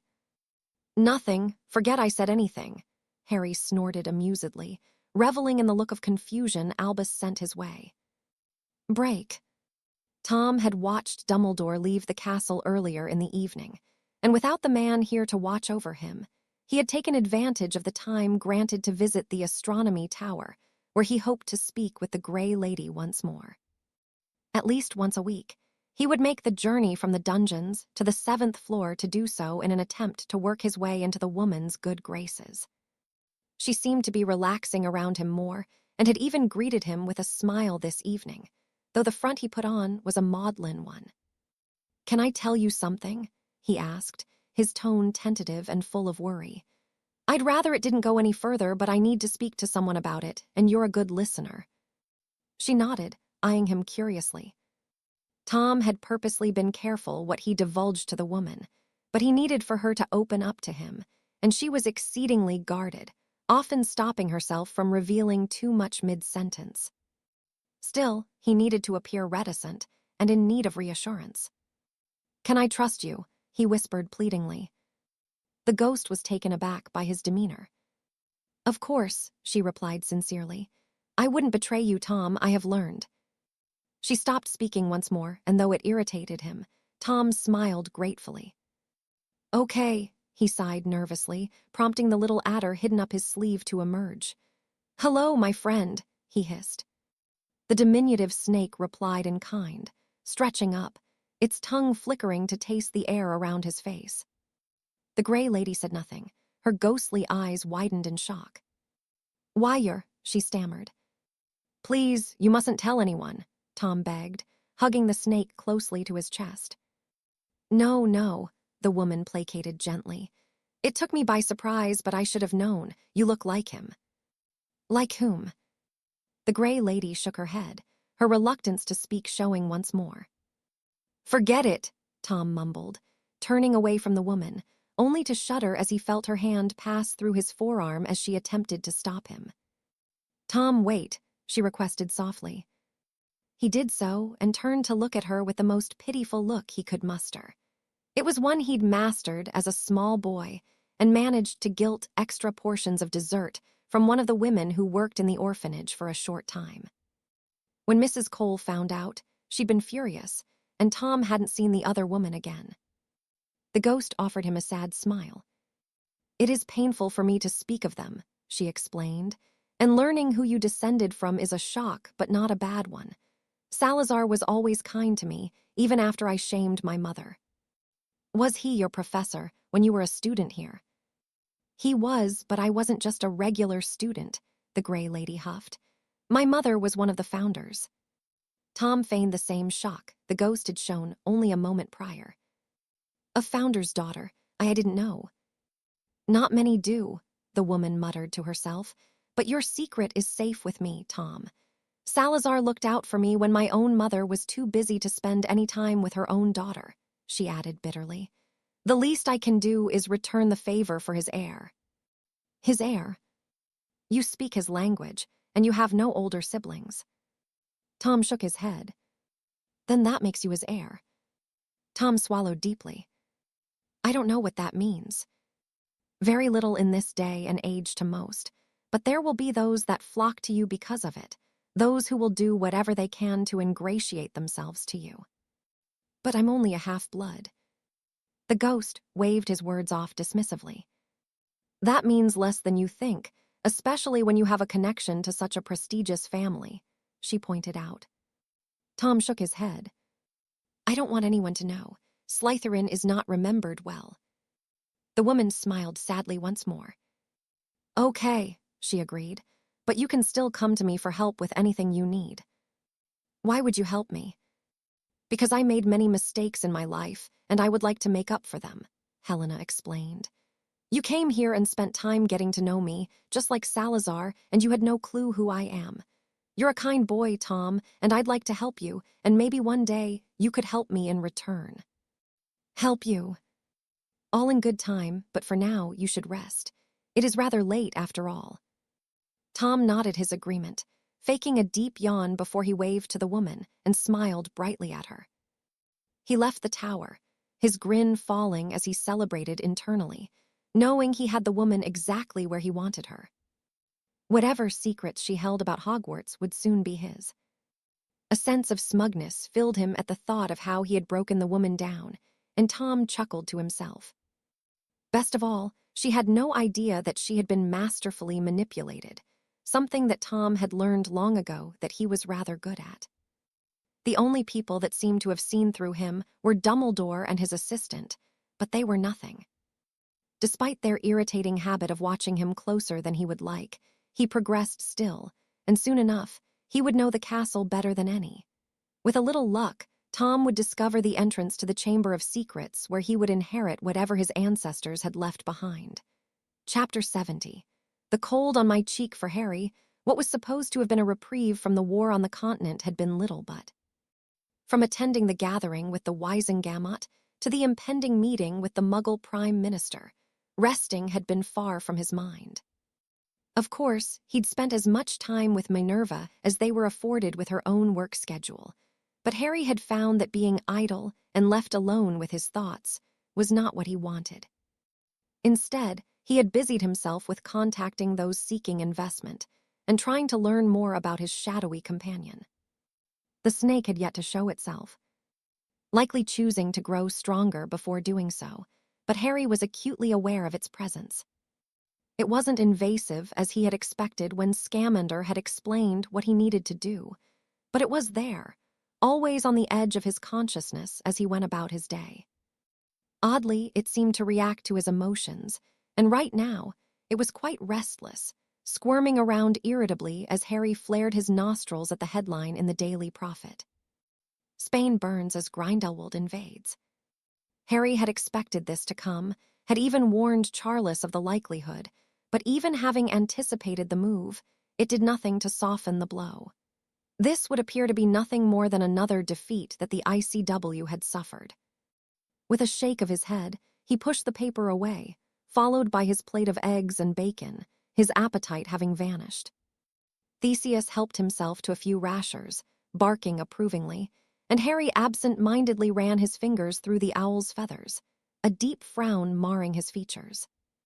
He knew that when he returned to the trenches in only a couple of days, he would need to proceed with his plan to move east and relieve some of the other countries near to Belgium that had been suffering under Grindelwald's regime. He would likely take Holland next, but he would not bother with either Germany or Austria for the time being. Evidently, they were quite unanimous in their support of the man who had seized control of their lands, so much so that many had volunteered to fight for him. Harry had known of Germany's loyalties long ago, but he had received his first report from Summerby on this morning, and as informative as it was not the news he'd wanted.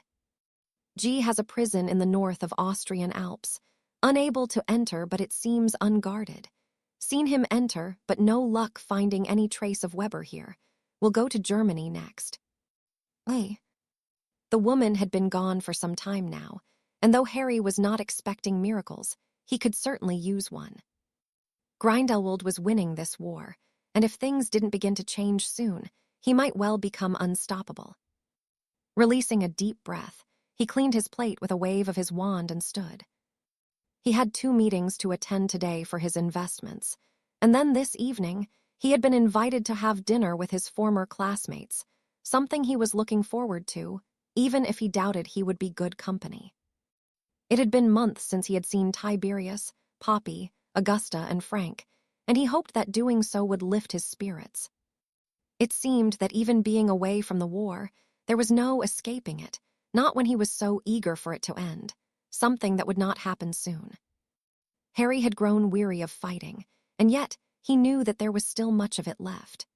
Grindelwald and Tom still yet breathed, and until he had dealt with them both, there was no life outside of war, and Harry wouldn't rest until both were dead so that he may finally be free to experience some semblance of normality.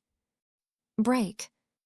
Although the fires had mostly burned out, the buildings still smoked from where Hans and his men had taken to the streets of Madrid to bring Spain under Gellert's control.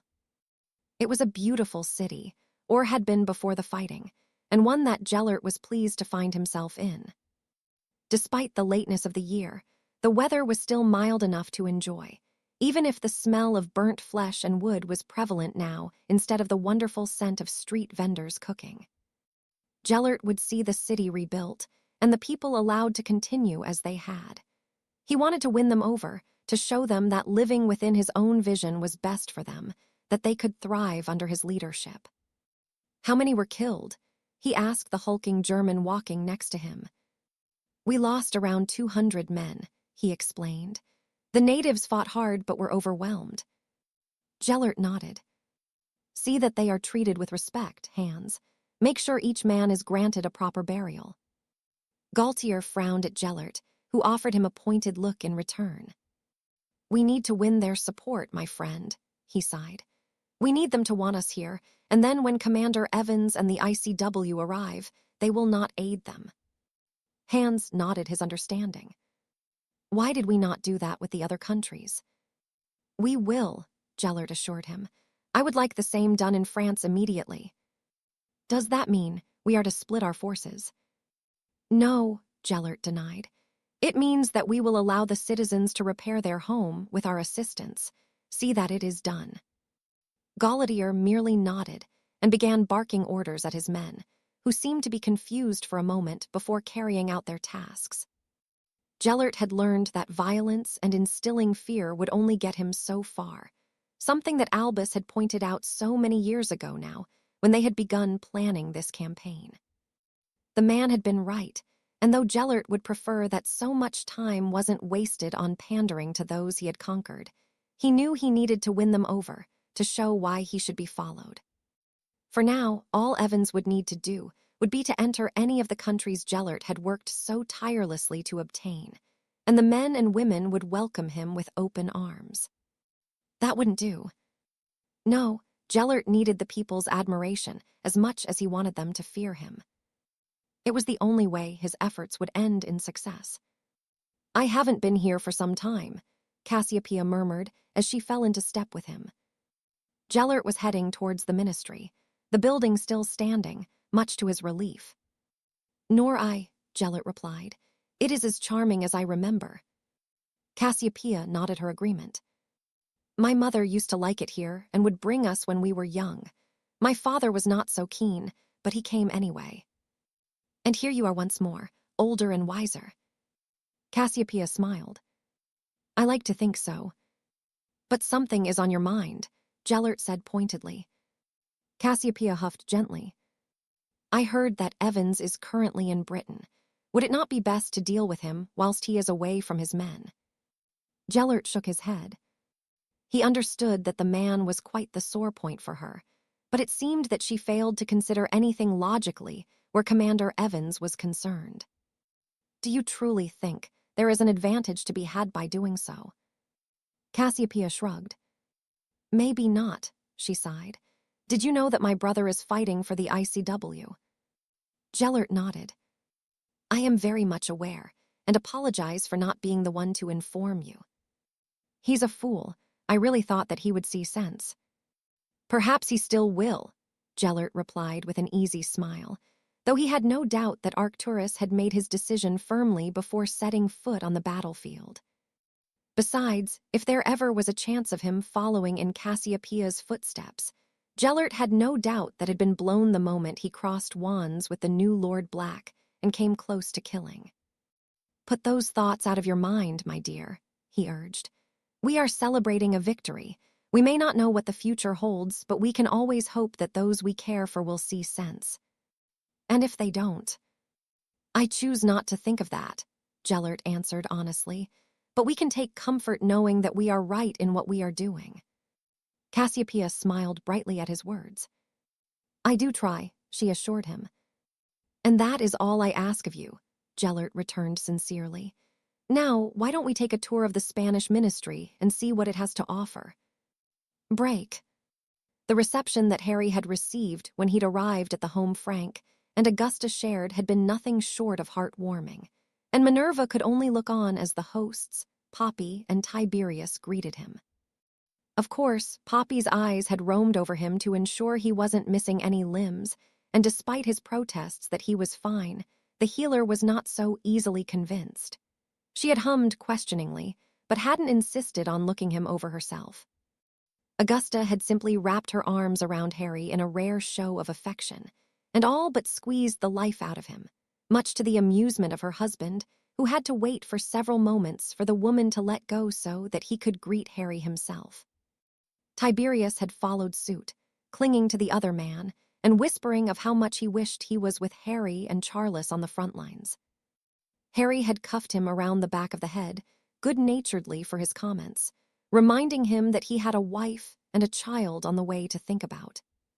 His words did little to placate Tiberius, but he relaxed nonetheless. Minerva hadn't known how to welcome Harry and had been torn between kissing him and simply embracing him as she always had. In her uncertainty, She opted for the latter and was very much aware of Augusta looking between the two of them almost expectantly. What her friend was looking for, Minerva knew not.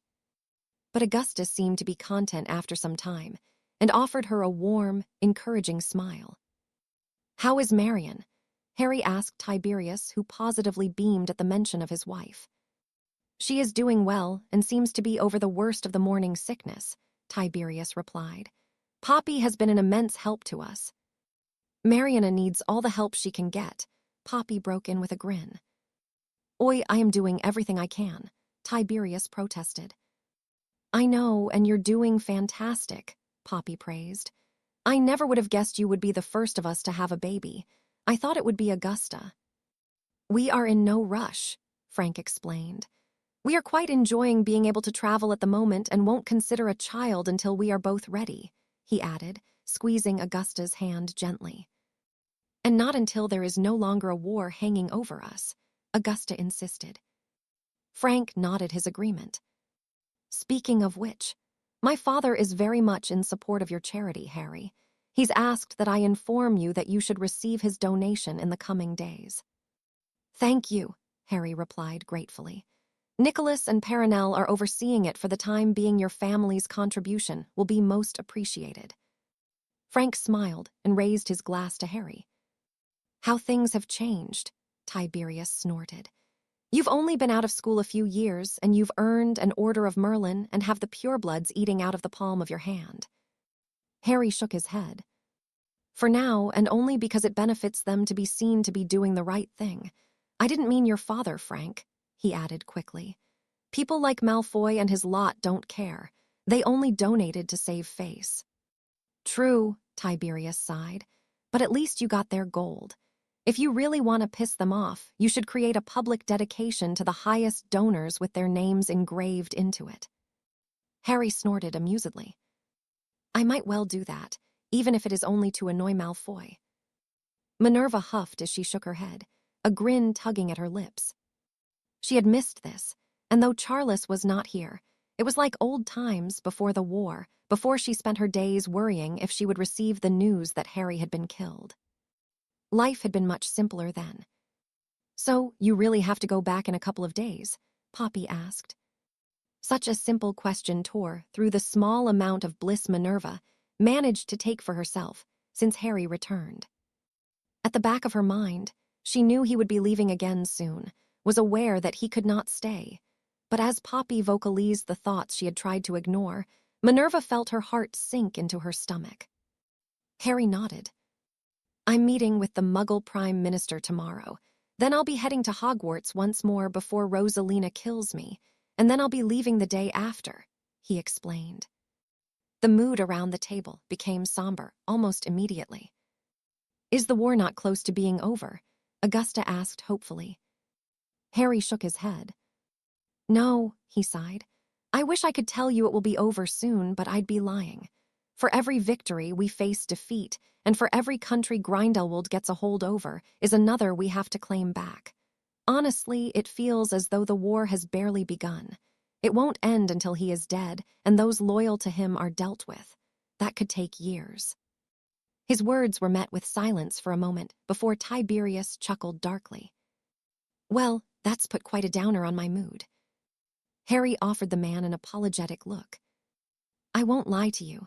Things will get worse before they get better." "But we will win," Frank questioned. "We will win," Harry murmured. His words were quiet, but not devoid of confidence. Dark days were yet ahead, but Minerva believed him, and though her own mood had taken quite the turn, she would not allow it to ruin what precious moments she had left with Harry until he left again. Soon the meal ended, and as they bid farewell to Tiberius, who would be returning home to his pregnant wife, and Poppy, who would no doubt be going back to St. Mungo's, Minerva took Harry purposely by the hand, squeezing it before apparating them back to his house. She was growing used to sharing a bed with him now, and even if she knew she shouldn't because it would soon be taken away from her once more, she couldn't resist, couldn't deny herself the enjoyment nor the warmth it filled her with whilst it was to hand. Break. With Grindelwald's latest acquisition of Spain, Charles was experiencing his first bout of unrest amongst the men, the Spanish in particular, who, as he could understand, were keen to rush to their homeland to remove the invaders. As yet, they hadn't left, but the Spanish commander had requested a meeting with the rest of those in charge, and as Charles entered the former bookshop the man was currently reciting in, he found the Spaniard packing back and forth in front of his fireplace. The rest of the commanders had arrived already, most wearing a grim expression as they leaned against the wall of what had been the main shopping area. "We must go and fight," the Spaniard demanded. The Russian looked towards Charles and rolled his eyes whilst the others murmured amongst themselves, some seemingly agreeing with their colleague, and others uncertain. "And how do you plan on doing that?" Charles questioned. "Between us and Spain, there is nowhere safe for us to arrive to mount an attack. We would be arriving into hostile land and have no advantage of which to speak. Our men would be slaughtered." "Duh, it would be foolish to attempt it," the Russian agreed. "I will not risk my men for this." The Spaniard looked towards him and Charles in disgust, spitting on the floor angrily. "Cowards," he growled. "No," Charles countered. "We are just not stupid enough to allow our emotions to cloud our judgment. There is nothing to be gained from this." "Is this you speaking or your superior?" the Spaniard snarked. Charles snorted. Harry had sent a brief message with his own thoughts, and they happened to coincide with Charles's own. As much as he wished they were in a position to help everyone that found themselves under Grindelwald's regime, they were in no position to do so. To have any success in this war, they needed to be united, and Grindelwald was doing all he could to divide them. "I have given my thoughts as I see the situation," Charles replied. "No one will attempt to stop any that wish to leave, but you will not be taking my men." "Nor mine," the Russian agreed. "No, it would cost lives we will not give," the Canadian added, receiving nods of agreement from the Indian representative and the majority of others. The Spaniard looked at them all in disgust, his fists balled in anger. "So, you will do nothing. You will not help my people." "We will help everyone," Charles returned, "but when it is to our advantage to do so. It would be the same if he invaded Britain or Portugal or any other country. We are what stands between him and victory, and we cannot act rashly or foolishly, or we will lose. If that happens, no one will be helped, and the suffering will only continue." The Spaniard snorted derisively when he realized that none were going to support him. "I should have known better," he grumbled. "It is not your countries he has invaded." Charles's nostrils flared in irritation. "No, but each of us have lost people we care for and will likely lose more before this war is over. As things are, we cannot split our forces or we will lose the hold we have here, and then we can help no one." "Are they your words or those of Evans?" "Those are mine," Charles replied darkly, "but Harry would agree, and look what happens when you do the opposite of what he says. You got several men killed already, so forgive me if I'm not willing to follow your lead." Only the French commander remained silent, as the rest echoed the sentiment, none having been pleased with the actions of the French and Spanish forces when Grindelwald had last attacked. "It's like I said, no one is preventing you from leaving, but we will not follow. Your best chance to help your people is to wait instead of getting yourself killed in a rushed battle that you cannot win." The Spaniard nodded grimly and swept from the room, and though Charles felt for the man and what his fellow countrymen were facing, he had made the right choice, as difficult as it was. Trying to take Spain would be a fool's errand, and deep down, even the man who hailed from the country knew it. "It is the right choice," the Russian said firmly. "We must stick to our plan if we have any chance of winning." The others murmured their agreement, though it did little to alleviate the guilt each of them undoubtedly felt.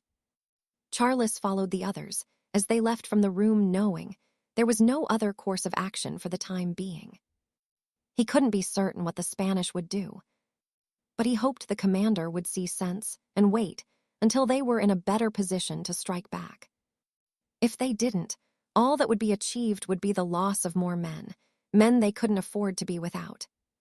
Despite their best efforts, the ICW were not winning this war, and Charles couldn't help but think that defeat was inevitable unless something changed.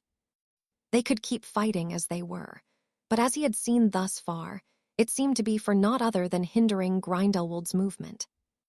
No, even whilst defending France, they did nothing other than wait for the fighting to come to them, and it couldn't be this way anymore.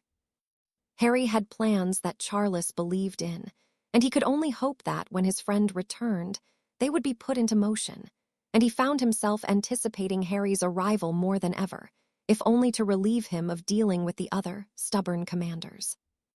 Break. For 15 years, Hector Fawley had been in office, had dedicated his life to the betterment of wizarding Britain, and had given everything he had to his role. Because of it, he had seen little of his wife, had missed anniversaries and birthdays to attend meetings, and had often slept in his office instead of joining her in their marital bed. He had no regrets of his later career choice, and doubted anyone could have dedicated themselves to it more than he had, but he had certainly neglected other aspects of his life. As ever, his wife had been understanding, had supported him through the ups and downs of being the Minister of Magic, but neither could have envisioned that Britain would have found itself embroiled in a war on the continent, not so soon after the previous one. "Come in," he called as a knock sounded at his door. "Commander Evans has arrived, Minister," the Auror on guard informed him. "Ah, excellent. Send him in, Jarvis," he instructed, smoothing down the front of his robes. The young man that entered was one the minister had only met briefly during the Wisengamot meeting a few days past. With the fanfare of the event, Hector had been unable to personally get the measure of Harry Evans, but immediately he could not deny the presence the man had. He could be no older than 20, his face youthful, even if his skin was blemished by a few visible scars. His eyes, however, spoke volumes of what he had seen. They were an oddly bright shade of emerald, and though they seemed as though they should appear to be warm, there was little to be found. His gaze was a hardened one, and as it swept across the office, Hector knew there had been no exaggeration of what this man had done, no fabrication of his deeds. "You asked to see me, Minister?" Evans asked, his tone cautious but not lacking confidence. Hector nodded. "I did, please. Take a seat." Evans was not an overly tall man, a little above average if Hector had to guess, but he was well-conditioned, his build similar to someone who played Quidditch and took care of themselves. "I asked you to join me so that we may meet with the Prime Minister," Hector reminded him. "He is very keen for an update that I believe you would be the best to give." "I can do that," Evans agreed. Hector smiled gratefully. "Excellent," he declared. "The man is." "Acerbic, I believe was the word you used to describe him," Evans cut in. This Churchill was so very different from his predecessor, and wasn't one to mince his words. In truth, were it not a time of war, he would probably be a poor politician, his proclivity for speaking his mind something that would be quite inadvisable. However, he seemed to be rather popular amongst the Muggles, and was perhaps what Britain needed to see them through their own conflict. "That is putting it mildly," Hector snorted as he stood. "I will speak with him first and send for you in just a moment, Commander," he explained. Taking a deep breath, he threw a handful of flue powder into the fire and waited for it to turn its trademark green. "Downing Street," he called before stepping into the flames and arriving in the smoke-filled office of his Muggle counterpart. "Oh, it's you, is it?" the large man seated behind the desk grumbled. It was not even lunch, and the Prime Minister was already nursing a glass of whiskey in one hand whilst he held some documentation in the other. From his mouth hung a thick cigar, and as he spoke, a thick clump of ash fell into his lap. "Well, what do you want?" "You expressed an interest in meeting the commander of our forces," Hector reminded the man diplomatically. Churchill grunted and placed the papers he was poring over on the desk before sipping his whiskey and blowing out a large cloud of smoke. "I did," he sighed. "Where is he then? I haven't got all day." With a subtle flick of his wand, Hector summoned Evans, who stepped into the office after only a short delay. Immediately, Churchill's piggish eyes roamed over the young man, and he snorted, evidently unimpressed. He's in charge of your army, the Prime Minister asked. I can assure you, Prime Minister, Commander Evans is most qualified for the position. Evans, this is Winston Churchill. Churchill released a deep breath as he leaned back in his chair and placed his cigar in the already full ashtray. I apologize if I seem hostile, he huffed. You have your own war to deal with, and ours is not going well. The bloody Germans are dropping bombs on us daily, and the damned Yanks won't lift a damned finger to help anyone. I do not believe they are assisting us either, Hector sighed. They're not, Evans confirmed. Funny how Grindelwald escaped their custody, and they're happy to wash their hands of him. To useless allies, Churchill toasted, raising his glass and draining it before refilling it once more. Tell me, young man, how is the war going? Is there anything I need to concern myself with? Evans shook his head. It's probably going as well as yours, he grumbled. But no, he hasn't made his way here, and we will do all we can to prevent it. Most of Europe is under his control, but we will soon begin an offensive to take it back. Churchill nodded. Does he have France? He does. The Prime Minister chortled. Then there is some amusement to be had, but I'd sooner the French leader bugger off away from me. He seems to think we can swan in there and take it back. The bloody Jerrys won't have that, so I'm stuck with the sod here. Anyway, do you think you're going to win? Churchill had leaned forward in his chair now, looking speculatively at the considerably younger man. We will, Evans assured him. That's the spirit, Churchill said encouragingly. Squash the locusts and bring the boys home. We're all in this together even if I don't understand your lot and your stick waving. What kind of man waves a stick around when you can have a gun? Evans snorted amusedly as he drew his wand. This is much more dangerous than a gun, he assured the Prime Minister. With this, I can kill a man, and I can also torture him to within an inch of his life before healing him in only a matter of moments. I can destroy his mind so that he won't even remember his own name. The cigar hanging limply from the Prime Minister's mouth had gone out, and he stared at Evans questioningly. Really? He asked. Evans nodded. The war we are fighting is to keep you safe from this, Prime Minister, to ensure that those that wish to cannot bring harm to you and the rest that do not possess magic. Churchill swallowed deeply, seeming to finally understand the magnitude of the wizarding conflict. Before, he didn't seem to have taken it seriously. When Hector had arrived all those months ago when he first took office, Churchill had been dismissive of their existence and didn't even seem to believe him. Show me, the Prime Minister requested. I do not think that is wise, Hector interjected, though Evans held his hand up to silence him. You do not believe in what we can do, he said to the Prime Minister. Without waiting for a reply, Evans clicked his finger, and the end of the cigar flared into life once more, but was torn from Churchill's lips and slammed into the opposite wall that was immediately engulfed in fire. The Prime Minister stood, his eyes wide as the flames spread, coating the walls and ceiling. With a few movements of his hands, Evans manipulated them, and fiery creatures began to emerge, dissipating before they could cause any harm to any of the men or furniture. It was an impressive display, even for the Minister of Magic, who had seen his fair share of feats over the years, but nothing quite like this. Evans demonstrated incredible control over the power he possessed.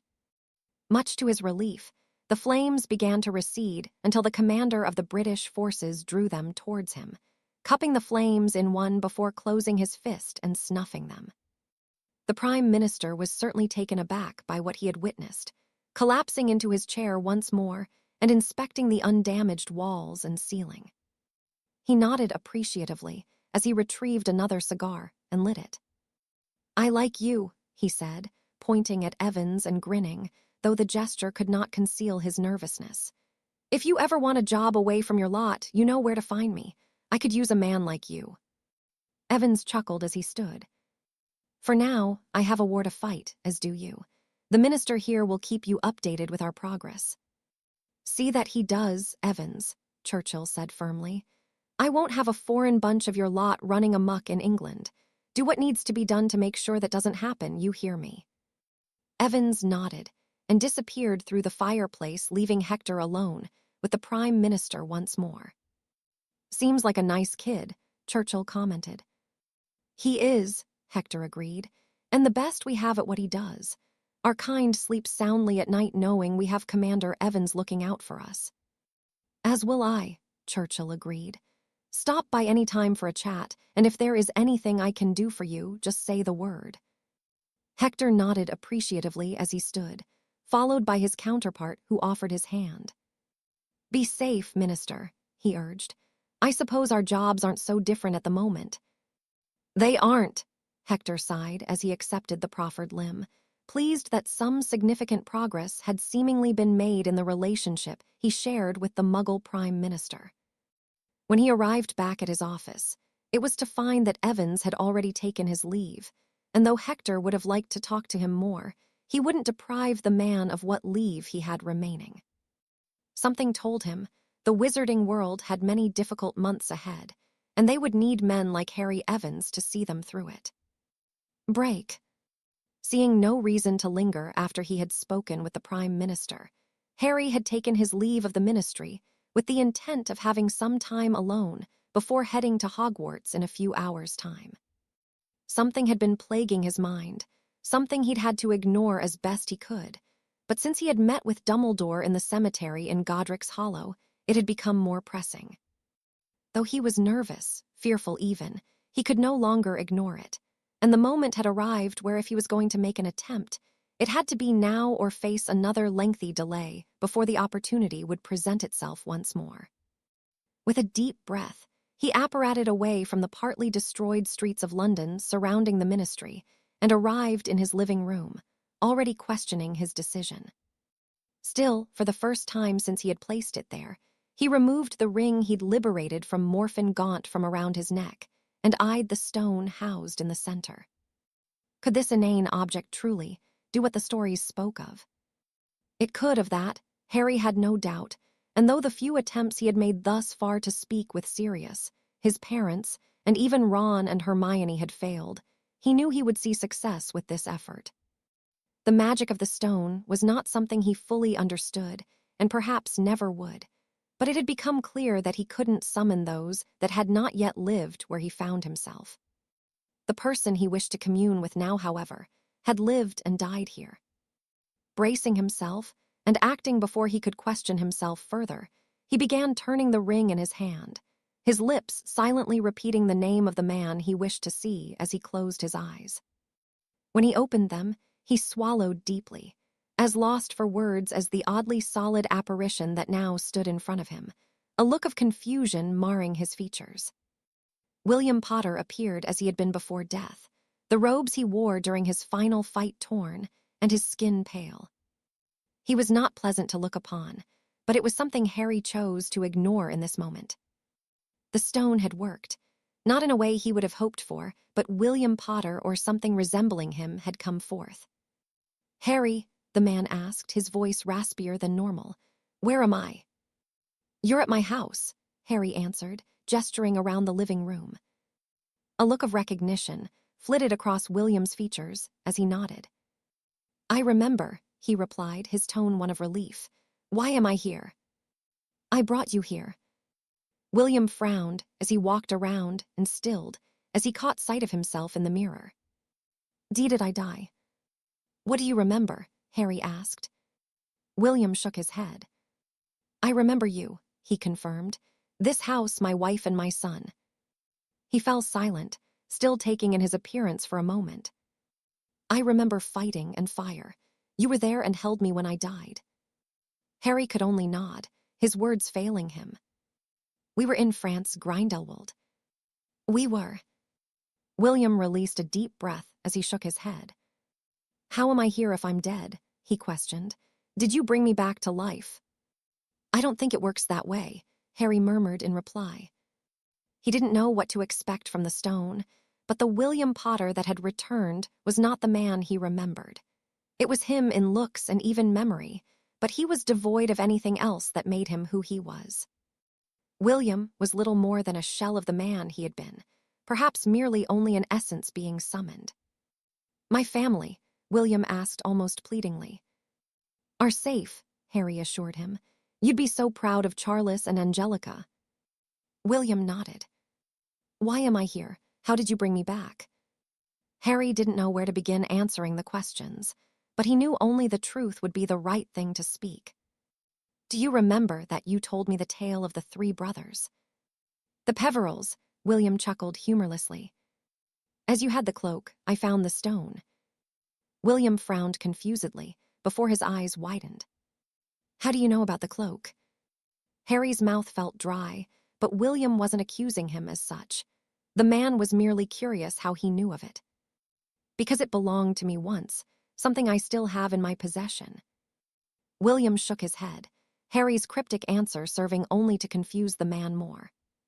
I don't understand, he sighed. The cloak has always been in my family, ever since it was passed to us from the Peverills centuries ago. And it has never left the Potter line, Harry assured the man. It was passed down to me by my own father, well, not him personally, but it belonged to him before it did me.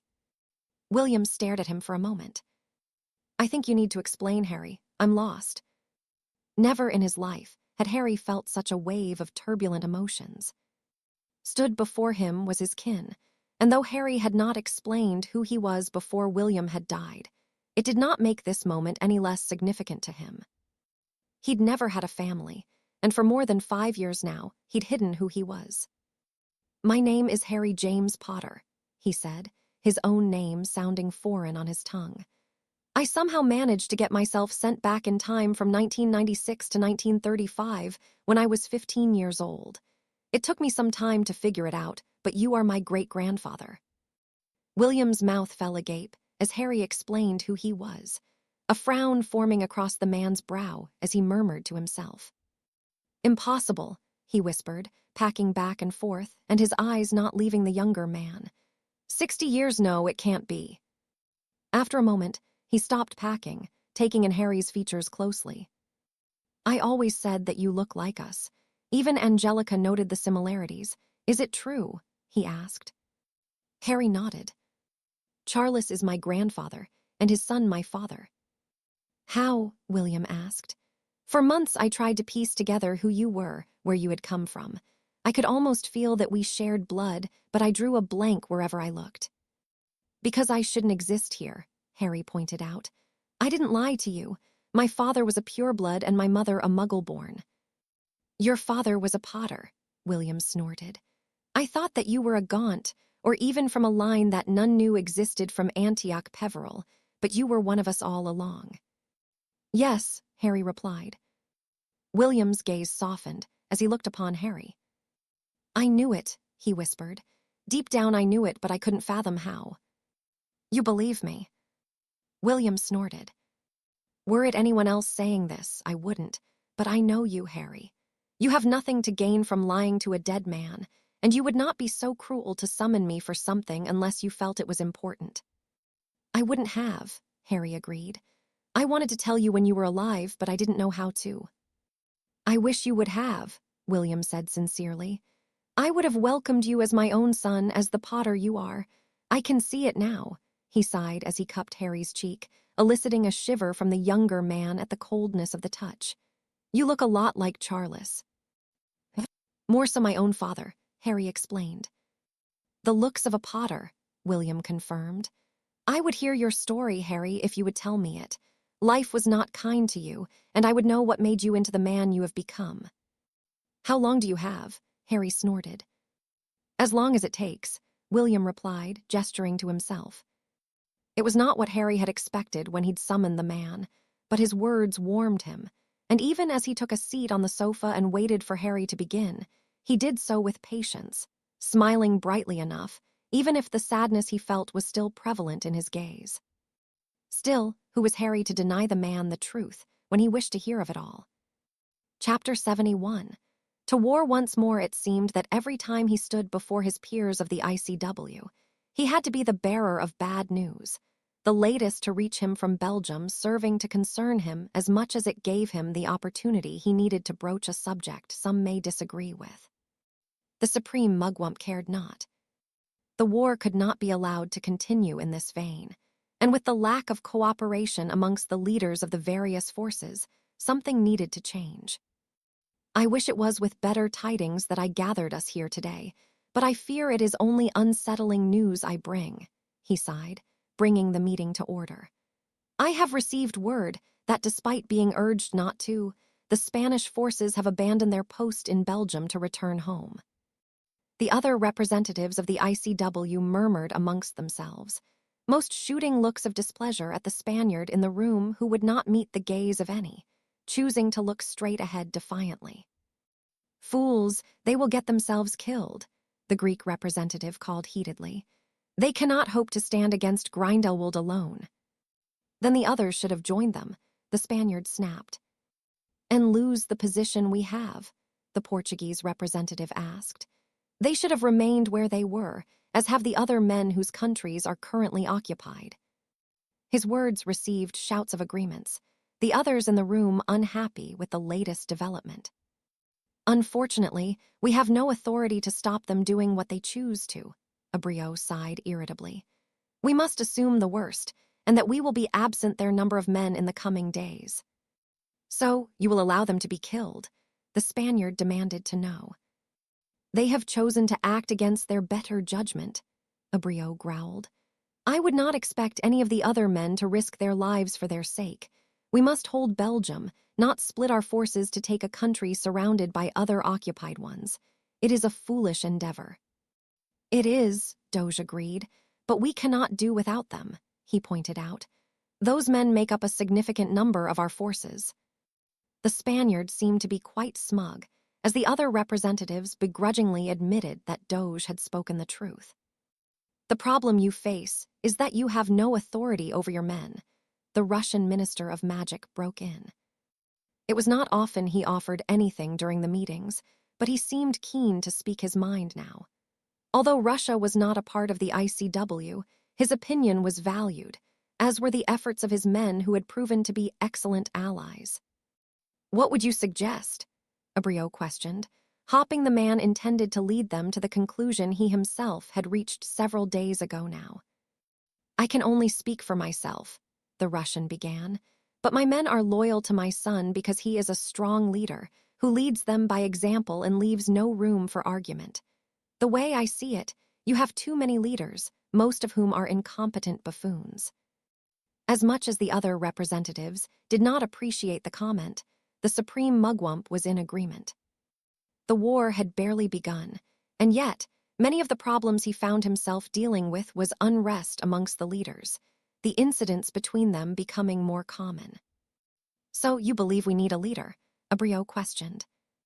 The Russian nodded. Duh, you need someone all your men will follow, someone they can look to for guidance and to lead them from the front. We are politicians who are not in the midst of the fighting. There needs to be a man in the thick of it to make decisions based on what they see and experience. The Supreme Mugwump cheered internally, pleased that it hadn't had to be him to mention it. I think that would be for the best, he mused aloud. A commander-in-chief with the authority to ensure men are not abandoning their posts and to lead us to victory. Any suggestions? Well, I think we can discount the Spanish, the Canadian representative declared, along with the commander of the French forces. Abreu nodded his agreement, and the Russian huffed. Let us not pretend that it should be any other than Commander Evans, he urged. He has effectively been leading the men. It was his idea to take Belgium and is the one those around him look to when the fighting begins. Some of the other representatives appeared to be put out that their own commanders were being dismissed from consideration so easily, but there truly was no argument to be made. Evans was everything the Russian had said, and more. Would your men follow him? The Russian nodded thoughtfully. Duh, he has earned the respect of my son and the rest of my countrymen. I believe he is the best man for the position. Are there any objections? Abreu questioned. Much to his surprise, it was the British representative who raised his hand. I do not have any objections as such, but I do believe we must discuss and put in place a firm description of the role and the powers Evans shall wield in it. He, Along with the others, we'll want clarity of what this position will entail and the type of authority he holds. Abreu nodded along with the others. He had been pondering this very thing and would lay out his own thoughts to his peers. If he was fortunate, such a move would not only prevent further unpleasantness amongst the commanders, but it would ensure there was cohesion amongst the rest. Currently, the command structure was sloppy, and it allowed occurrences such as the Spanish leaving as and when they pleased. With the growing threat of Grindelwald, this could no longer be allowed. If they wished to have any hope of victory, the men needed to fight as one, and the best chance of that happening was having a leader with the authority in place to ensure that happened. Break. He woke with a start and sat up instantly, his breathing coming in short and sharp bursts. Turning so that he was sitting on the edge of his bed, he did all he could to calm himself and the serpent that had been startled by his sudden awakening. A peaceful night was something that had eluded Harry for most of his life, but his inability to rest easily only seemed to have gotten worse since he returned to Britain. He took a deep breath as he felt a pair of arms wrap around him from behind and leaned into the embrace, the warmth welcoming. "Harry," Minerva questioned sleepily. "I'm okay," he assured her. She held him tighter as she shook her head. "No, you're not. What is it?" That was the question he'd asked himself many times, and yet he found no answers.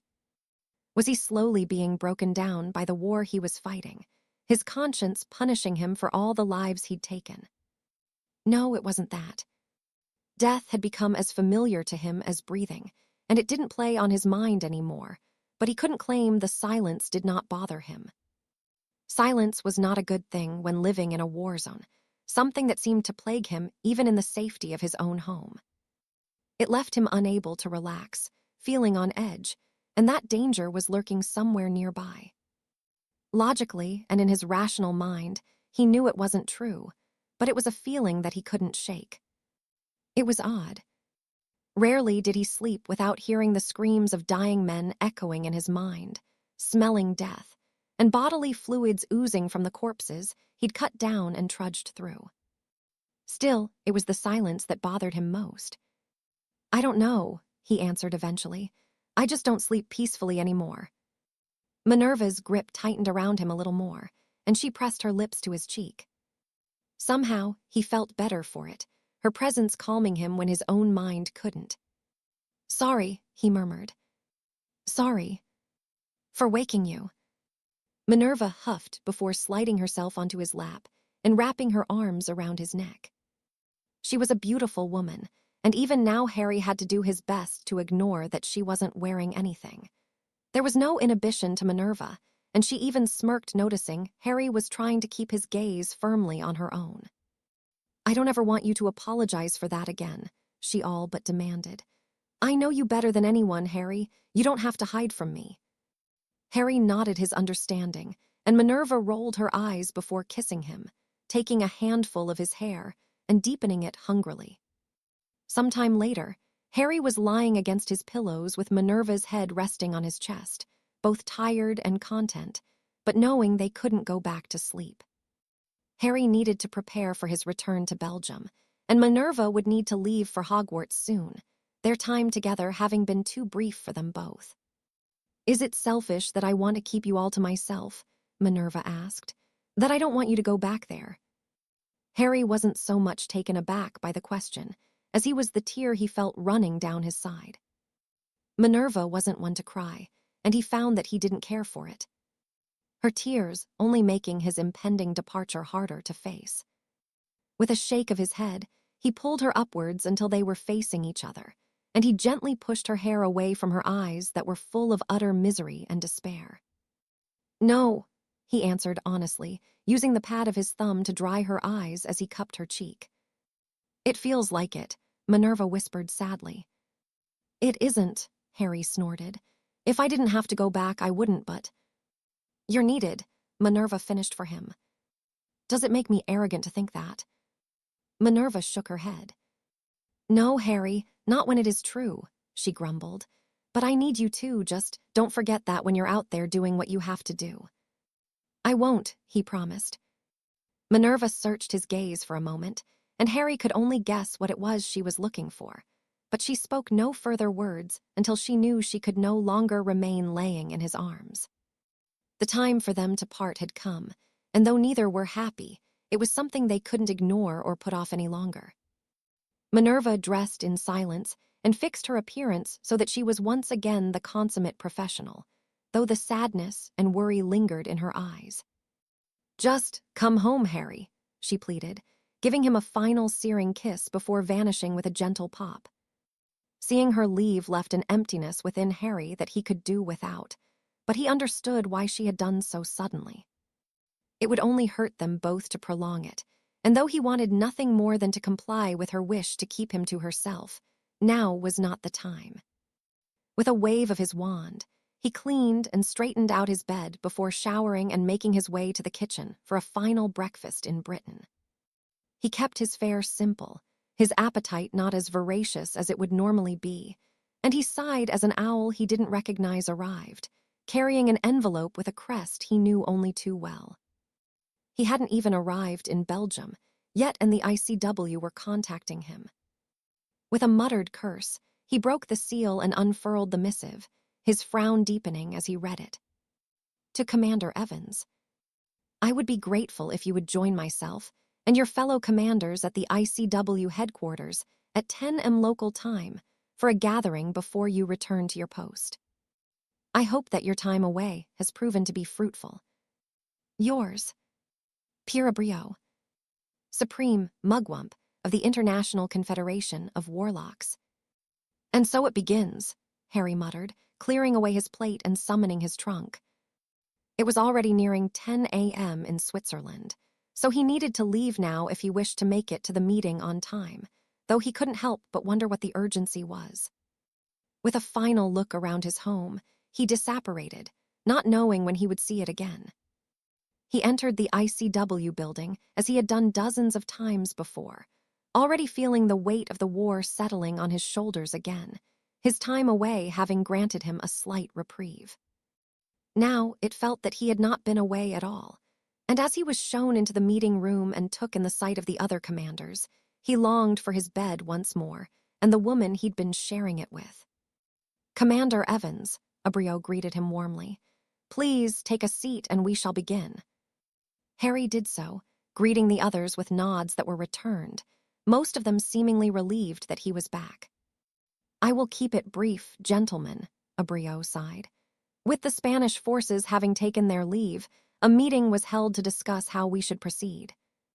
Harry frowned, noting the space normally occupied by the Spanish commander was empty. He had suspected the man, and those that were under his command would not sit tight, but that didn't lessen his irritation. The fools would get themselves killed, and Harry already felt the beginnings of a headache setting in. They simply could not afford to lose so many men. "What has been decided?" the Indian commander questioned curiously. "It has been decided that we can no longer be so divided amongst ourselves," Abriot answered. "The other representatives and I of the ICW have decided that there are some changes that need to be made, most of all to the command structure we currently have in place." "So we are no longer commanders?"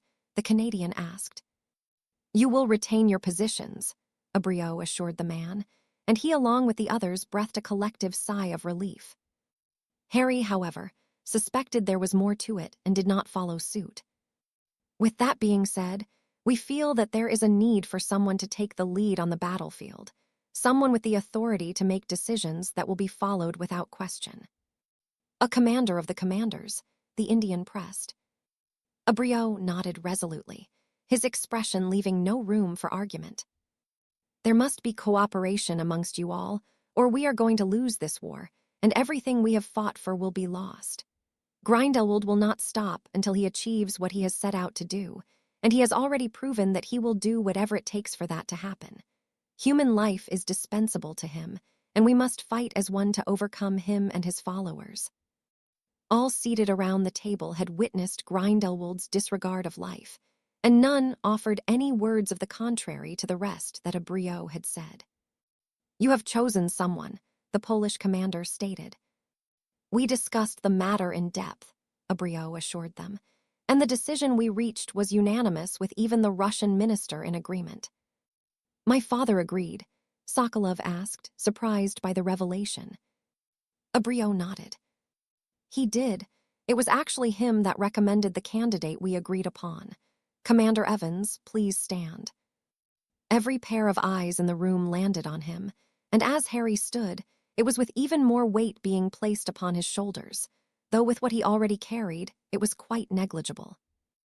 Already, he had taken the lead when he felt the need to, so this would be nothing new to him. The men look up to you, Evans, Abriot said sincerely. It is you that many have turned to when they are lost, and it is you that has gone above and beyond to keep them as safe as they can be whilst confronting the most dangerous of foes.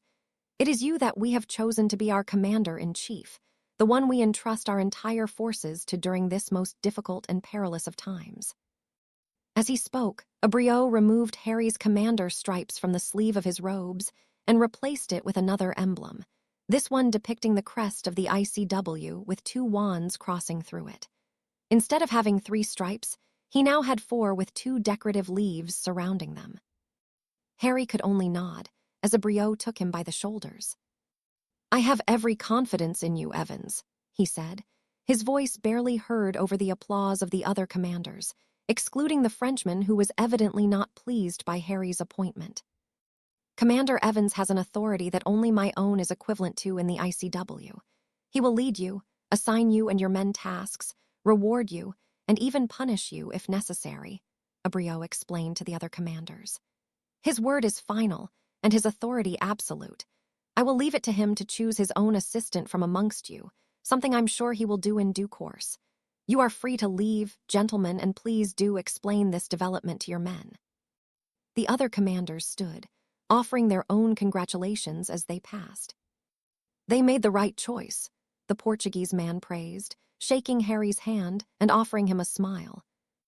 Rather you than me, the Canadian commented with a chuckle, clapping him smartly on the back. The Frenchman, pointedly, ignored Harry, who couldn't care less what he thought.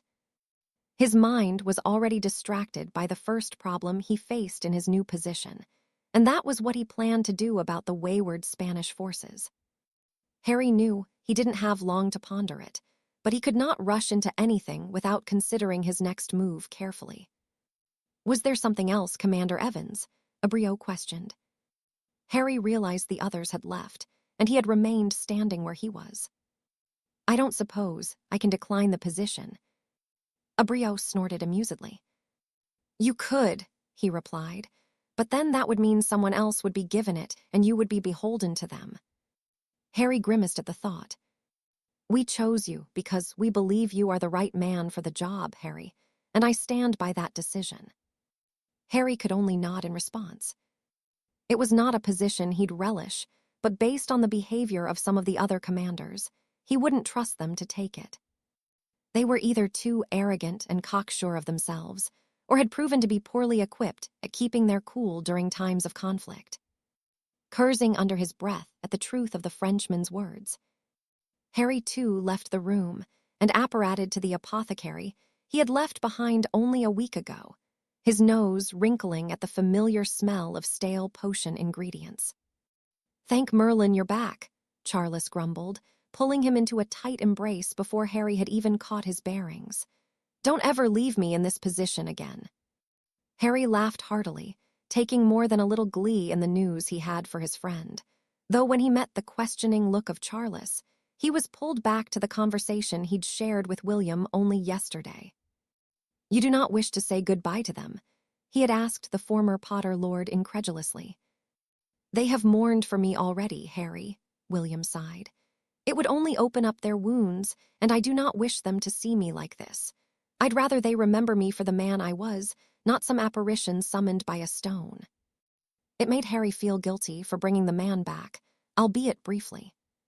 Surprisingly, William had taken the revelation of who he was rather well, more pleased that his instinct of them being closer related than he thought right than angry that Harry had not told him. Should I tell them who I am? William offered him a sad smile before shaking his head. Perhaps one day the time will be right, Harry, but if what you have told me is true, Do you wish to risk things being different than they were? I know that you will do what you must to save your parents, but would you risk everything else for the sake of something that matters little? Charles sees you as a brother, and my wife treats you like a son. You are already family in their eyes. So I should wait. William nodded. I think it best that certain things still come to pass, though I would ask that you continue to watch over them, Harry. Keep them safe where I no longer can. Harry nodded his understanding. I will, he promised. William, or whatever he was in this moment, had pulled him into his arms. I am so proud of you, my boy, he whispered. You may not carry the name right now, but you are a Potter through and through.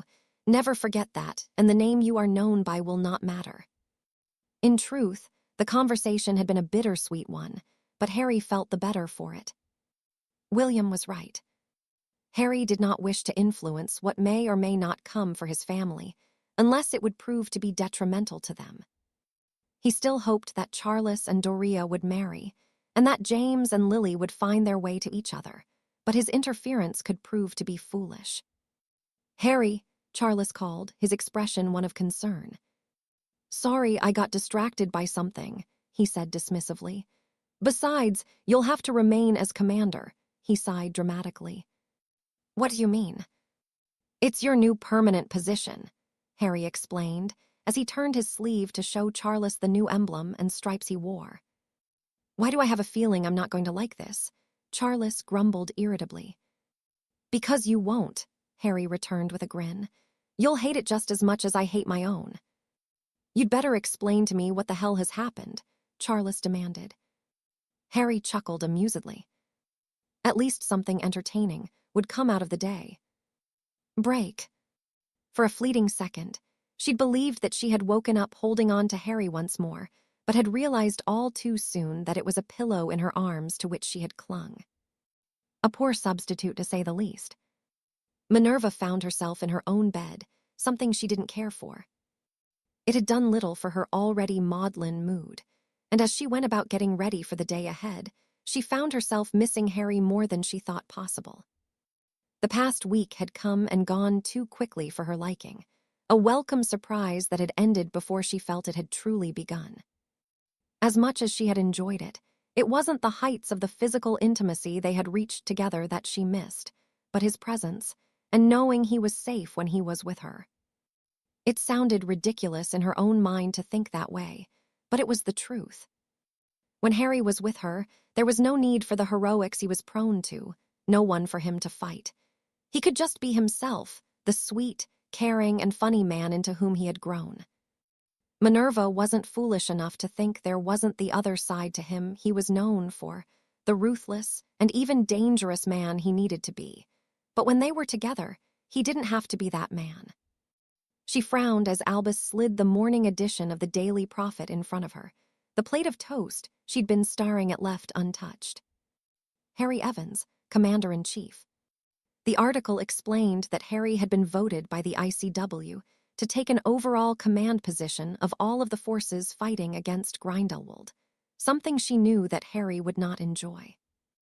Already, the world was looking to him to solve their problems, and Minerva couldn't help but wonder when it would end.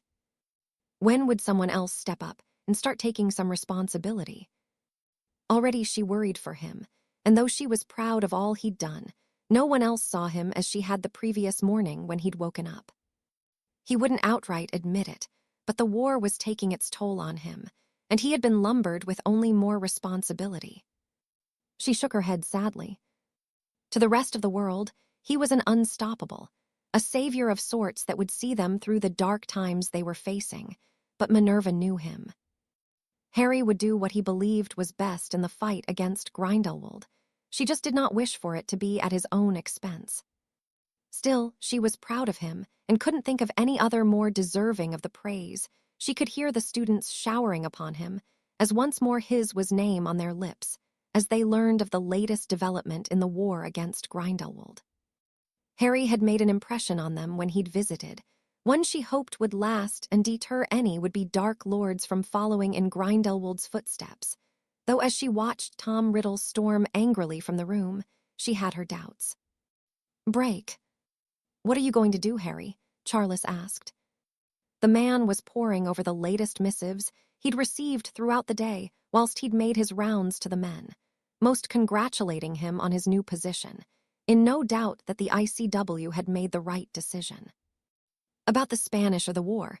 Harry grumbled. "Both." Harry leaned back in his chair and rubbed his eyes before looking upon Charles, Arcturus, Yaxley, and Gilbert, who had all been at his side since he returned, and nodded thoughtfully. "I will deal with the Spanish," he huffed, though he didn't go into any further detail on the matter.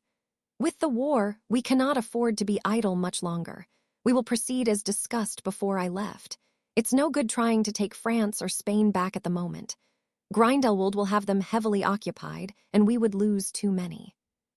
So we head east." Harry nodded. "Starting with the Netherlands before we head north into Denmark and Norway," he explained, dragging a finger along the map showing the intended route. "As much as we can, we need to keep our territories connected. I will be liaising with the Russians on this. They know these lands better than any." "Does that mean we won't have to go into the cold?" Gilbert asked hopefully. "Maybe," Harry replied thoughtfully. "I will speak with Petter and see what he suggests, but first, we will need to take the Netherlands. I will meet with the other commanders tomorrow and instruct them to prepare. You should all do the same." "Now," Arcturus questioned. "There's no time like the present." With a nod, the men began filing from the room. "Not you, Charles, nor you, Reg." The two men waited for the others to depart, each looking at Harry questioningly.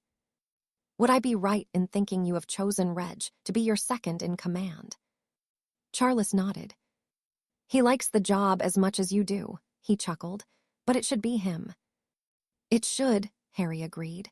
"There will be changes happening around here, ones that are needed. I want you both to keep Black in the loop also, maybe show him how things work so that he can fill in if one of you are away for a time." "We can do that," Charles agreed. "What about Gilbert?" Harry shook his head. "He has already ballsed things up more than once. I trust him, but not to be in charge of others." Yaxley snorted. "I wouldn't either. Anyway, I will meet with the commanders tomorrow and with Sokolov. Some people may not like it, but I'm going to name him my second in command. He has a significant portion of our men under him, and he has proven himself capable." "It's a good choice," Charles agreed. The Russian was well thought of by all he had spoken to, and would do right by Harry. "That's everything for now," Harry sighed. "Make sure they're all ready. I don't plan on waiting long before I act." With a nod, Charles and Reg left the room. "Are you pissed off he didn't choose you?" Yaxley asked. Charles snorted as he shook his head. "Not at all," he replied honestly. "Some won't like that he's chosen Sokolov, but they would have hated it more if he chose me. Harry needs to bring everyone together, and it would have looked like he would have picked me because I'm his friend. Sokolov is the right man for the job. He's been in charge of the Russian defenses for years." "Well, you could have picked someone else," Reg grumbled. "And miss seeing you miserable." "I don't think so," Charles chuckled, eliciting a muttered curse from the other man. "Break." "This is incredible," Tom whispered. "It is," Helena agreed with a hint of bitterness to her voice. "My mother worked for years creating this room. It was all she cared about for the longest time." Tom was barely listening to the ghost as she spoke of her woes. Never would he have guessed that such a room existed within the castle. Already he was considering the potential it had, the boon it would be to him for his remaining time here. "You wanted somewhere private to study, and you won't find anywhere better than here," Helena sighed. From this discovery alone, Tom knew the hours he had spent speaking to the ghost had been worth it. Here, he could access knowledge that he couldn't find in the library, the book he had picked off the shelf at random, one that would not be allowed. For the first time since arriving at Hogwarts, he felt that he would be able to reach his potential. What was covered in classes he was already years ahead in no longer mattered. Now, his education could truly begin. "Thank you," he said sincerely. "I know this place must be quite difficult for you to face, but I appreciate you sharing it with me." Helena smiled sadly. "It may as well be put to use," she replied. "My mother dedicated so much time to it."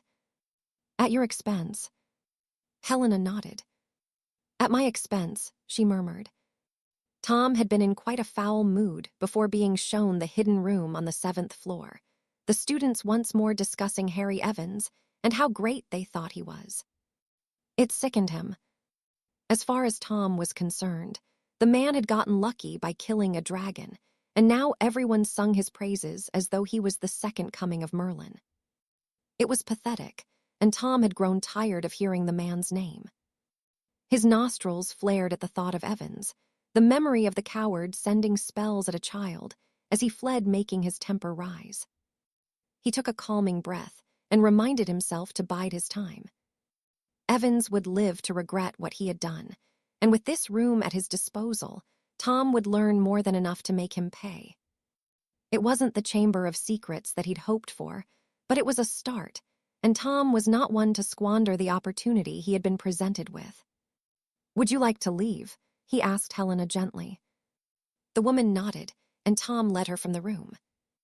It would not do to appear uncaring now, not when there was so much more he could take from her. The room was going nowhere, and Tom would explore it later. For now, he had a facade to maintain. The room of requirement was just the beginning. Soon enough, he'd unlock more secrets of Hogwarts than any other that had come before him had. Break. It was raining in Madrid, and still the buildings were smoking from the recent battle that had taken place here. The dead littered the streets, most of them wearing similar robes to the ones Harry adorned, the very same that had been provided to them by the ICW. Amongst the corpses of the Spanish forces were some of Grindelwald's men also, but there were far fewer.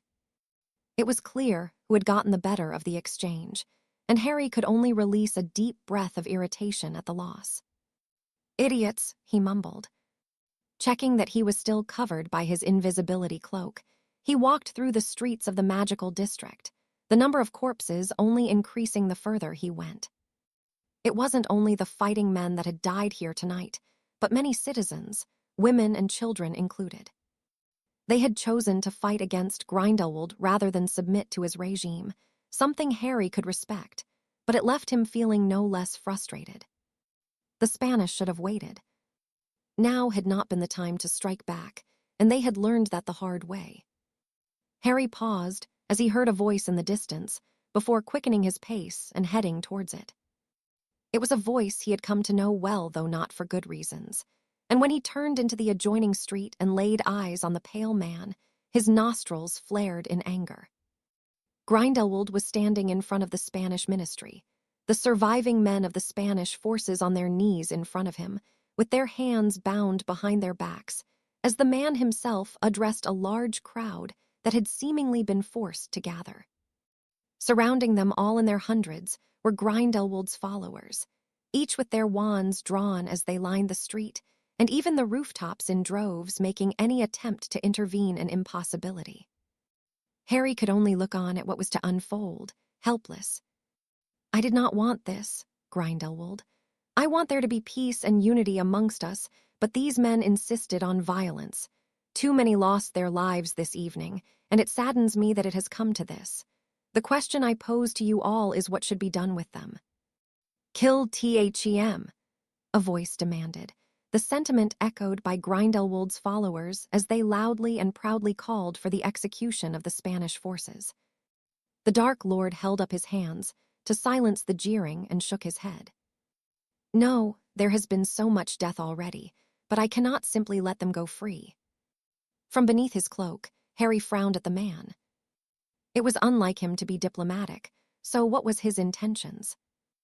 "I shall let you all live," he declared, the citizens whispering amongst themselves, breathing a collective sigh of relief. "Let it be known that I am a merciful man who seeks peace and prosperity for us all. These men will be spared their lives, however, I cannot allow them to be free. I do hope that you will all see the error of your way in time. Until then, you will be my prisoners," he explained to the bound men. "They will be treated well, on that I give my most solemn word." Although the citizens were not pleased by the outcome, they accepted it over the alternative, but Harry was not convinced. Grindelwald was not known for his mercy. And as he leaned towards Hans Golletier to offer the man some private words, the smile of the latter did not bode well for the Spanish men, and Harry couldn't help but think that whatever they faced, death would be preferable. Despite knowing what he was doing was foolish, he was compelled to follow as the men were led from the street by an escort of 24 of Grindelwald's followers, and grabbed the robes of one of the Spaniards as they were portkeyed away. Immediately, Harry noticed the sharp drop in temperature, the mild Spanish weather giving way to a much harsher climate of wind and icy rain, and the streets being replaced by a mountainous landscape. The weather, however, paled in comparison to the oppressive feel of magic emanating from a large tower only a short distance away.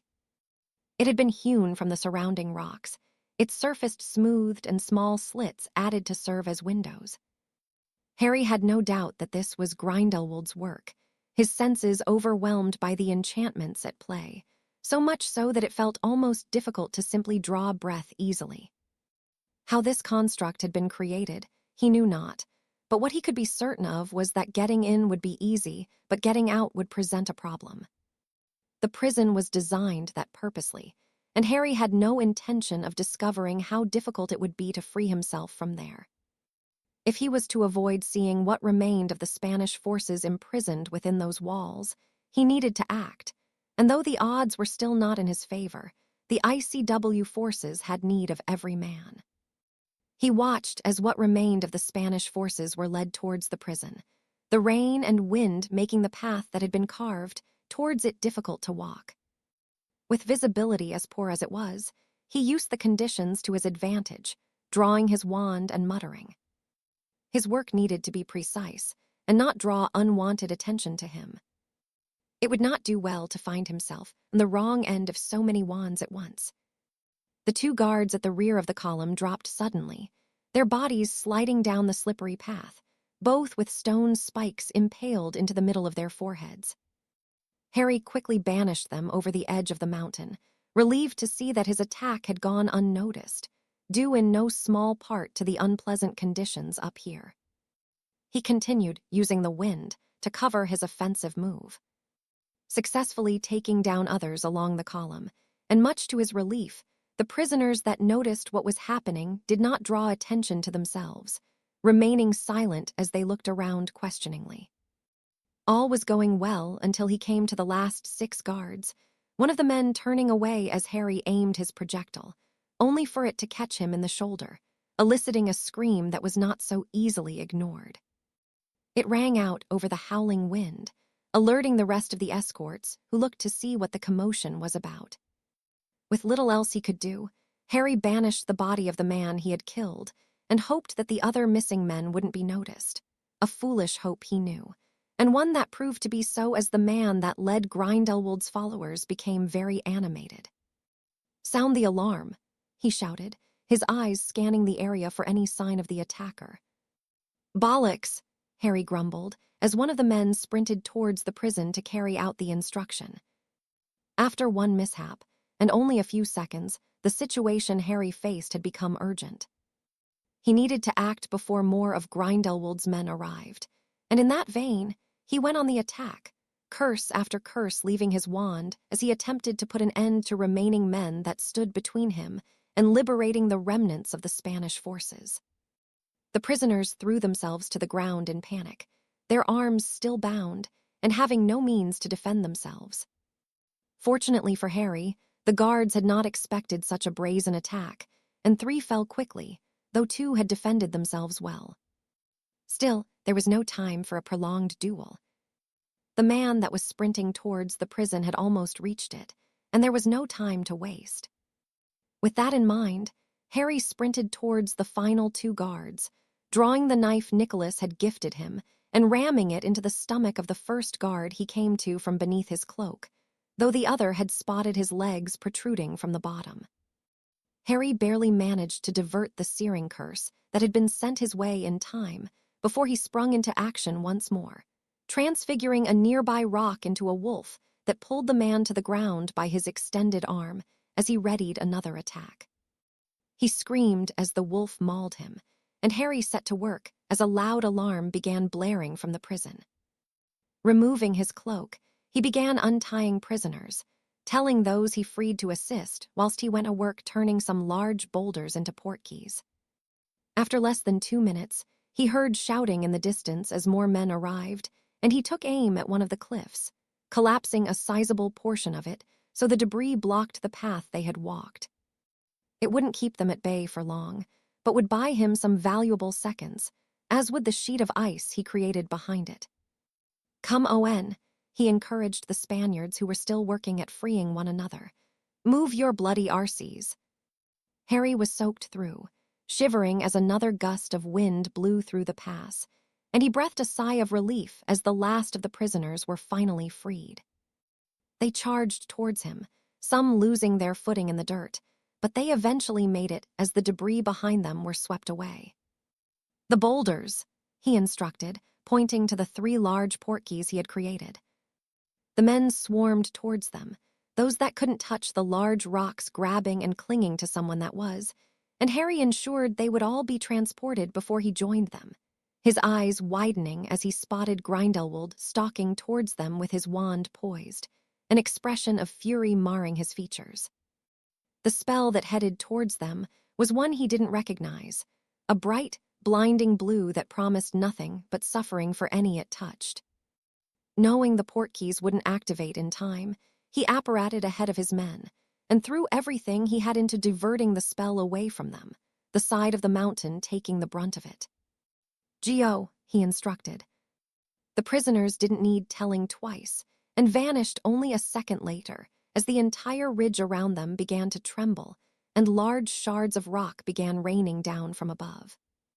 Despite this, Harry and Grindelwald stared at one another, and though Harry wanted nothing more than to strike the man down, he remembered his promise to Minerva. Here, he was outnumbered considerably, and as he became aware of Grindelwald's men nearing the Dark Lord and more approaching from behind him, he knew now was not the right time. All that would be achieved was his death, and he would not fall to Grindelwald, not when there were so many other things yet to live for. It was frustrating for the younger of the 2 men, and with a growl, he replaced his wand in its holster, his nostrils flaring as he nodded to his foe before activating his own portkey. He had partially done what he'd set out to do, and though most of the Spanish forces had been wiped out, he'd managed to salvage something from their stupidity. "Harry?" Charles questioned worriedly, evidently having realized he had left some time during his absence. "Ready the men," he instructed. "We move tomorrow." Charles merely nodded in response, and left the room, and Harry threw a chair against the wall in frustration. He had perhaps squandered a chance to put an end to Grindelwald, but tomorrow, his campaign to take from the man what he had worked so hard to obtain would begin. The tide of the war would soon change, and he and Grindelwald would meet again soon, just not soon enough in Harry's eyes. Chapter 72. Breaking boundaries, having managed to snatch only a few hours of precious sleep whilst preparations were underway, Harry had called a meeting of the other commanders, his tired state and irritation from what had happened in Spain having left him in a particularly foul mood. Seeing the Spanish commander enter and take his seat only irked him further, and he glared at the man who was looking quite pale for someone hailing from the Mediterranean. The other commanders noticed his presence also, their expressions one of questioning, and all seemingly displeased with him. "Explain," Harry demanded. "Explain to the rest what you did and what happened." The man wilted under Harry's glare, his eyes fearful as he recounted his actions that led to what had occurred the previous evening. "We were outnumbered," he murmured. "Most of my men were killed and the rest of us captured to be imprisoned. Evans came for us, and we managed to escape." "Something I will not be doing again," Harry growled. "And that goes for the rest of you," he added, his gaze sweeping across the others seated around the table. "How many men did you lose?" The Spaniard swallowed deeply. 412, he answered. 412, Harry echoed. "And what did you achieve?" The Spaniard shook his head. "Nothing." Harry nodded, his jaw tightening. "Whatever remains of your men will be split up and added to other groups," he informed the cowed man. You will no longer be in command of anyone and think yourself lucky that I came for you. If you ever put mine or anyone else's life at risk like that again, I will personally find the coldest, darkest prison and ensure you rot there for the rest of your days. Do you understand?" The man flinched, and Harry glared at him for a few seconds before looking away in disgust. He was angry that this man had led his men on such a foolish venture, cost most of them their lives, and yet here he sat still living and breathing. "How are the preparations going?" he asked the room at large. "My men are ready for whatever they're needed for, comrade," Sokolov answered. Harry nodded appreciatively at the Russian, who was almost grinning. "As are mine," the Canadian added. "And mine," the Indian assured him. Other than Petter, the rest of the men were quite subdued, displeased with the Spaniard, and seemingly not wanting to provoke Harry's ire. "Good," Harry declared. "Bloody hell, we need to cooperate with each other. Us being here isn't about our egos, it's about winning a war against a madman who is trying to invade our homes. We can't win if we can't come together to do it. I didn't ask for this position, and I'm not here to lord any sense of perceived power I have over you. I want us to work together so that we can all go home at the end of this." The other men nodded their understanding, relaxing somewhat. "If you think I'm doing something wrong or that you have a better idea for how we should proceed, then voice it. I want to avoid situations like the one I faced last night, but we must keep the bigger picture in mind. We must formulate a plan and stick to it, or we all may as well leave now and wait for him to take our homes from us one by one." "He's right," Petter spoke up. "We have our differences, there is no denying that, but we must put them aside for now to defeat Grindelwald. My father knows this. That is why he is willing to fight alongside the ICW. None of our countries can defeat him alone, not even mine." Harry nodded gratefully at the man, before releasing a deep breath and unfurling a large map of the world across the table that he had color-coded to show the layout of the current territories. "This is what we are up against," he murmured. "As much as I wish we could head west into France and then Spain, we do not have the men to do so. The only way we can get more men is to liberate the lands that will be less guarded." "So, where do we begin?" the Portuguese commander questioned. "Here," Harry said, pointing at the Netherlands. "It is small enough that we can take quickly and then add some much-needed men to our ranks. I have sent scouts ahead and am awaiting their report." "It is a good plan," the Indian agreed thoughtfully. "What of Germany and Austria?" Harry shook his head. "For now, it would be foolish to attempt to take either," he sighed. "Grindelwald has strong support in both. I think from the Netherlands, we should take Denmark, Norway, and then Finland. Petter, do you know how many fighting men we may be able to get from them?" "If they are mostly untouched, we could double our army from those 4 countries alone," the Russian explained. "It would be a good place to start. It is winter, and Grindelwald's men will not want to fight in the cold if they are not used to it." Harry nodded. Those had been his thoughts on the matter. "Do you know these places well?" Petter shook his head. "Enjet, but my men are adept at fighting in those climates. You will need us." "We will," Harry agreed. "Does anyone else have any thoughts?" "I would also volunteer my men for this," the Canadian broke in. Harry nodded appreciatively. "I do not think my men would be suited to this," the Indian sighed. "We have no experience of the cold."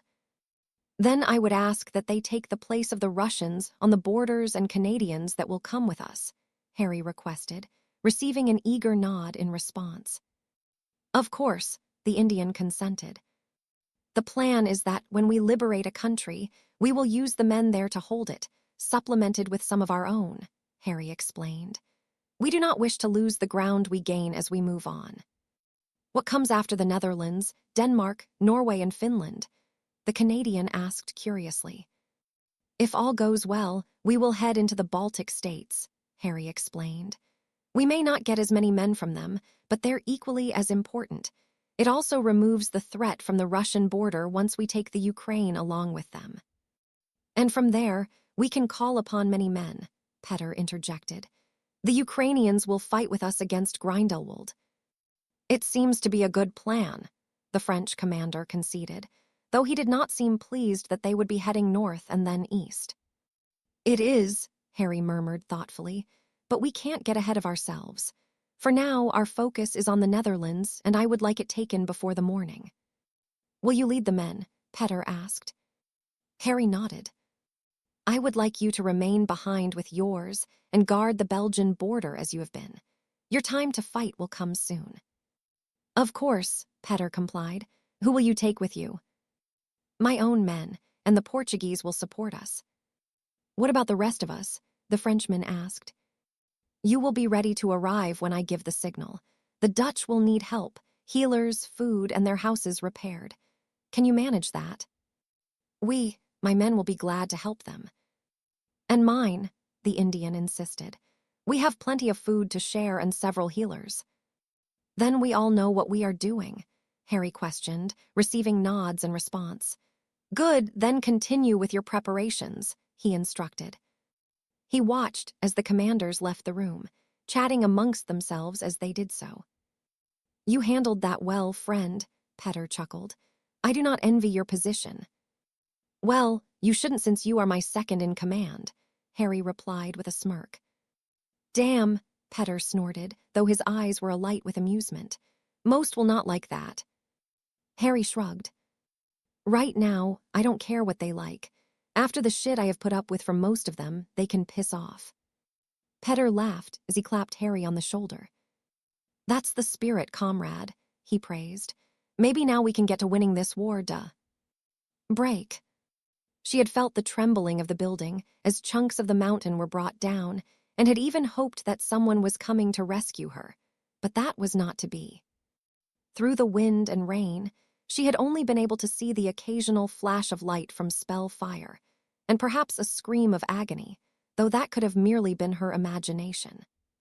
It wasn't until the weather had cleared and the sun risen that Fox, through the tiny slit in the wall that served as a window, could look upon the devastation that had been wrought in the night.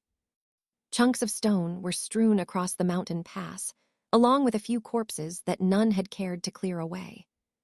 What had happened, she knew not, but since she was still a prisoner here, it didn't matter. She didn't know how long she had been held, each day bleeding into the next, and after scratching the 30th day into the wall, she'd given up doing so. A part of her still clung to a shred of hope that she and her fellow prisoners would be freed from here, but such a thing was pointless to conceive. They had been forgotten, and their numbers had only swelled with each passing day, week, or month. She had seen them marched along the path and into the prison in droves. By now, there must be hundreds of others just like her, waiting and praying for freedom. Fox couldn't help but think that none ever would, and though she knew her treatment could be worse, it was no substitute for life outside of these walls. She missed her home, and even the days she risked her life as a part of Ghost's team, the danger she faced day in and day out. It was strange to reflect on the years gone by, and yet here she was, with nothing else to do other than look back. With nothing to seemingly look forward to, what else did she have left? Nothing but memories and time to give to them, and tears to spill. Was there any hope she would leave this place? Fox could not envision it, but still, she could hope, even if it was foolish to do so. Break. Since having been shown the room of requirement, Tom had spent most of his free time within it, testing its limitations, seeing what it could and couldn't offer him.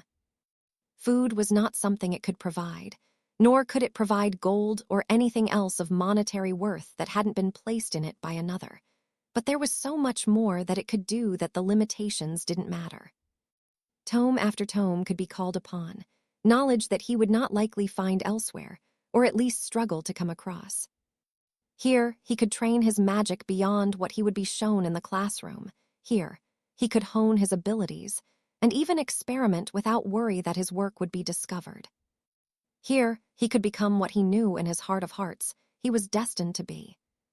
Within these walls, he would grow stronger than any that had come before him, more powerful, his ambition coming to fruition without being impeded by the rules of the school or even the ministry. His potential was unquestionable to himself, and every obstacle he faced would be overcome. There was nothing that would stand in his way in becoming the greatest wizard to have ever lived. Tom Riddle was willing to do whatever that took, things that no other could conceive, if necessary.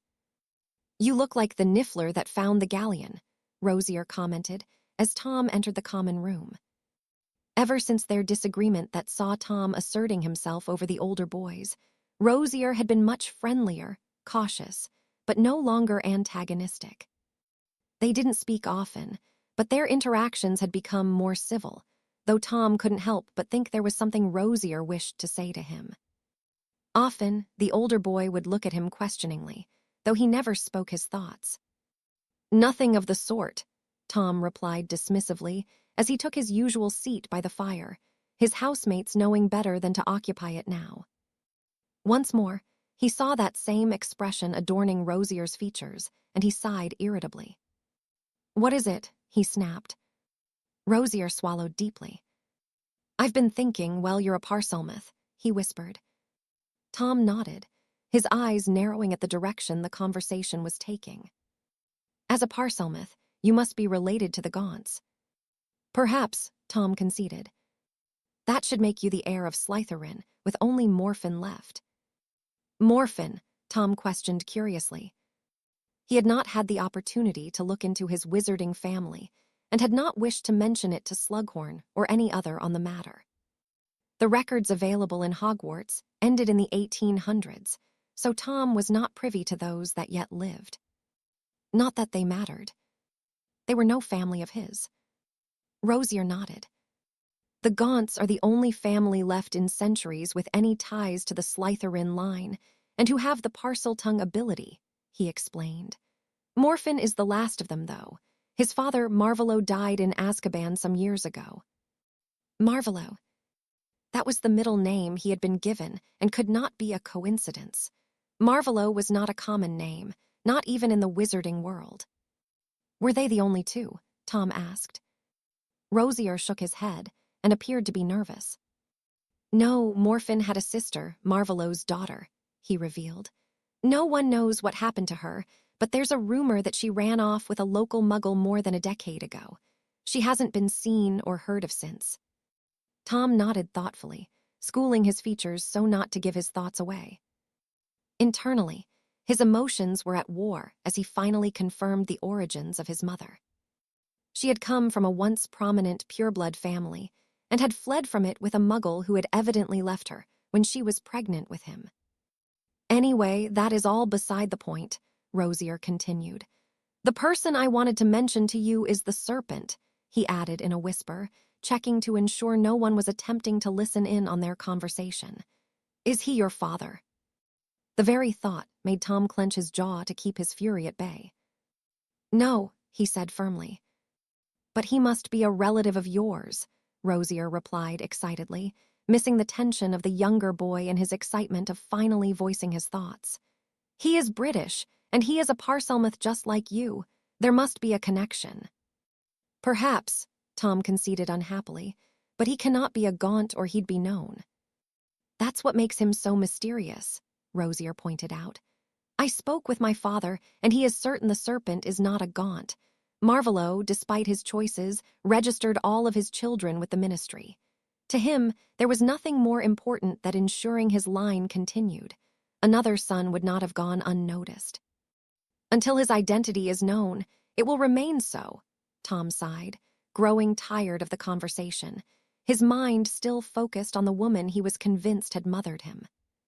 "But if there is a connection, Tom, that makes him the heir," Rosier explained. This time, Tom could not hide his anger, and his lip curled in distaste at the thought. The serpent was the heir of nothing. Tom was Slytherin's direct descendant, not the pretender who had chosen to fight against Grindelwald. "Sorry, I didn't mean." Tom waved Rosier off and smiled at the other boy. "I can see why you would think that," he acknowledged. "But when the time is right, I will leave the world in no doubt as to who is Salazar's heir," he vowed as he stood and began walking towards his room.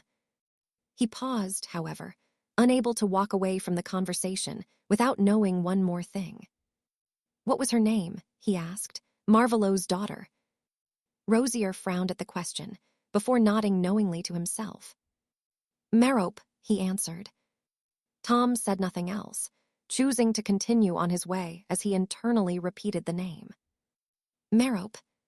She had evidently been a weak woman, unable to even survive the most natural thing that was childbirth.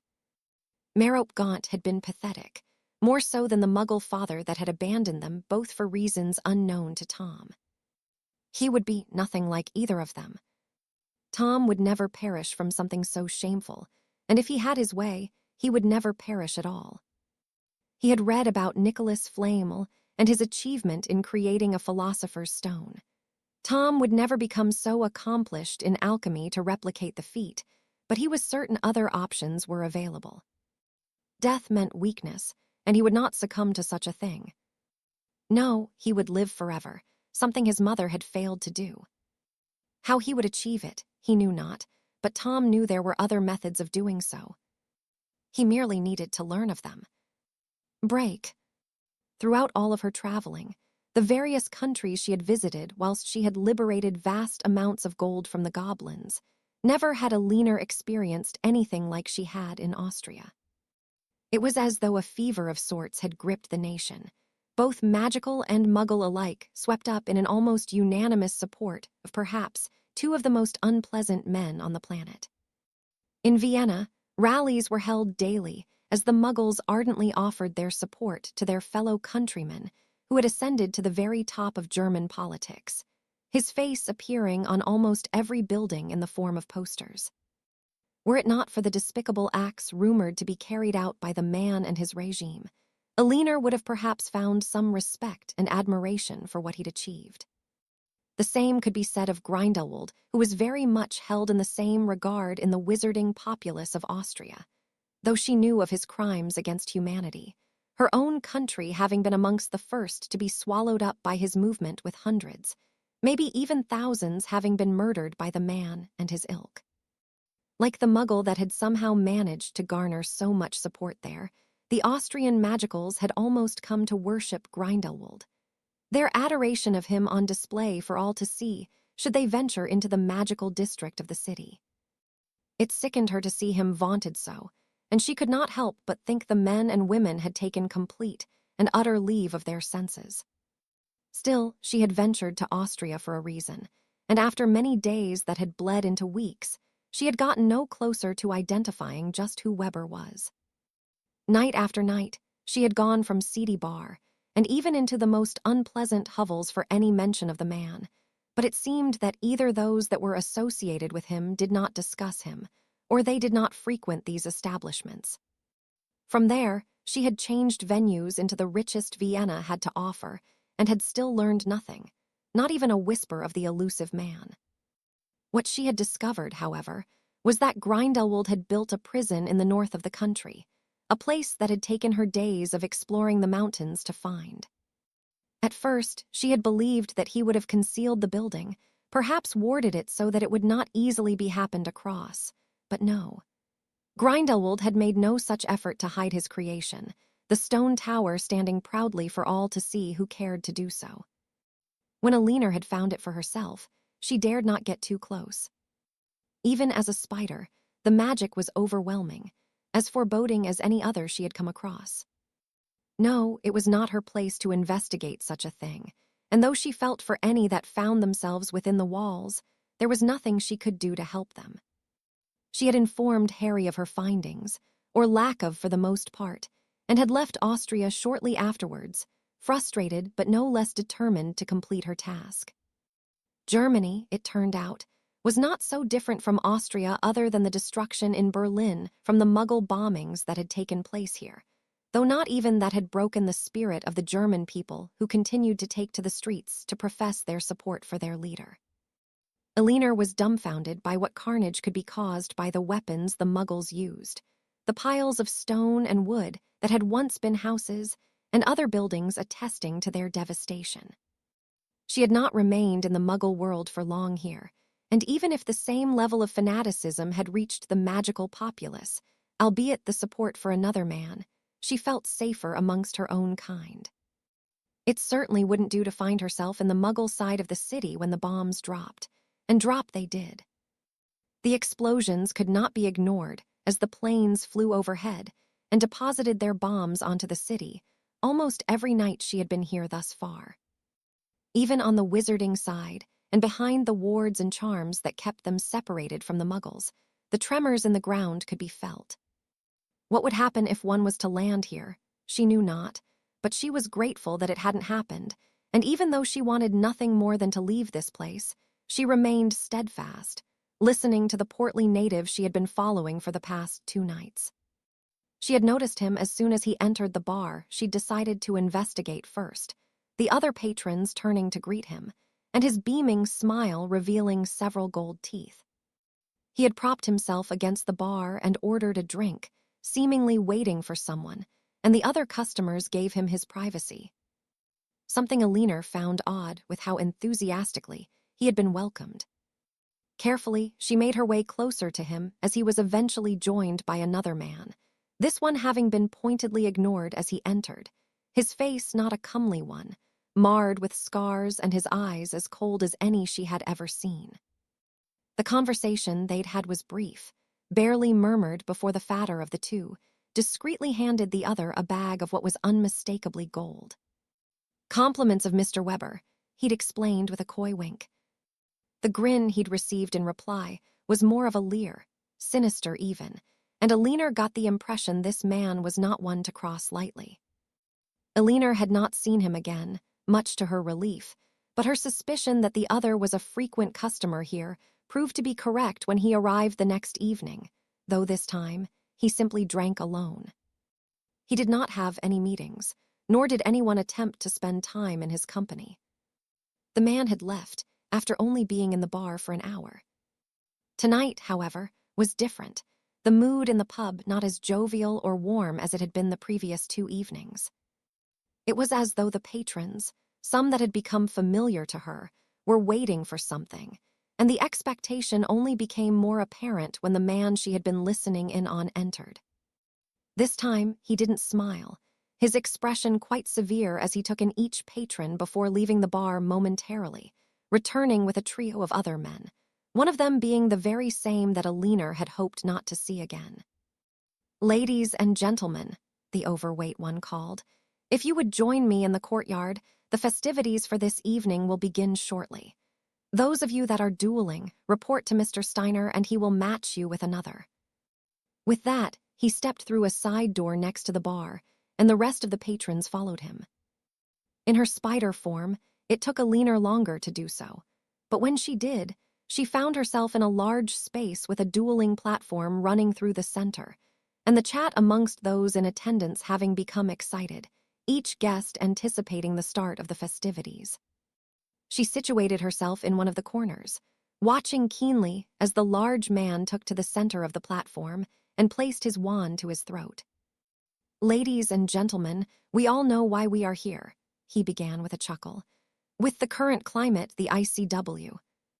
His words were cut off by a series of jeering and booing at the mention of the governing body, and the man held his hands up, his smile unwavering. "All official dueling contests have been suspended, but fear not. We do not recognize the authority of the ICW." The crowd cheered at the declaration, and the man laughed heartily. "That is why we have put together our own contests for your enjoyment, and of course, where you can even make a little gold for yourself. So, without delay, let us begin." Alina would not consider herself much of a duelist, but she had seen her fair share of competitions, and this was like nothing she had ever experienced. Here, there were no referees, only 2 men acting as judges, who, as far as she could tell, were happy for any and all spells to be used during the bouts, many of which ended when one of the duelists were unable to continue due to injury. Many were severely cut, and one man even had an arm removed from a curse that no sanctioning body would have allowed to have been used. There were seemingly no rules here, and as the event came to an end a few hours later, she felt relieved. There was only so much bloodshed she could stomach, and tonight she had reached her limit. With those needing medical attention having been taken away, and the other guests leaving, some richer than they had arrived, the large man remained behind with the 2 others that had arrived with him. "What's the final count?" the man called Steiner asked. The fat man shook his head irritably, like a hippo that was being bothered by a fly. 600 galleons, he answered. Do you think they know? The third, unidentified man asked. Steiner shook his head. How would they? Only us, and the loser knows they aren't going to win. They make a good bit of gold to keep their mouths shut, and if they don't, Weber makes sure they will not speak again. How much will we get from this? The third man asked again, evidently new to this. Here, the fat man grumbled, handing him a sizable stack of coins. Now get out there and find some more duelists.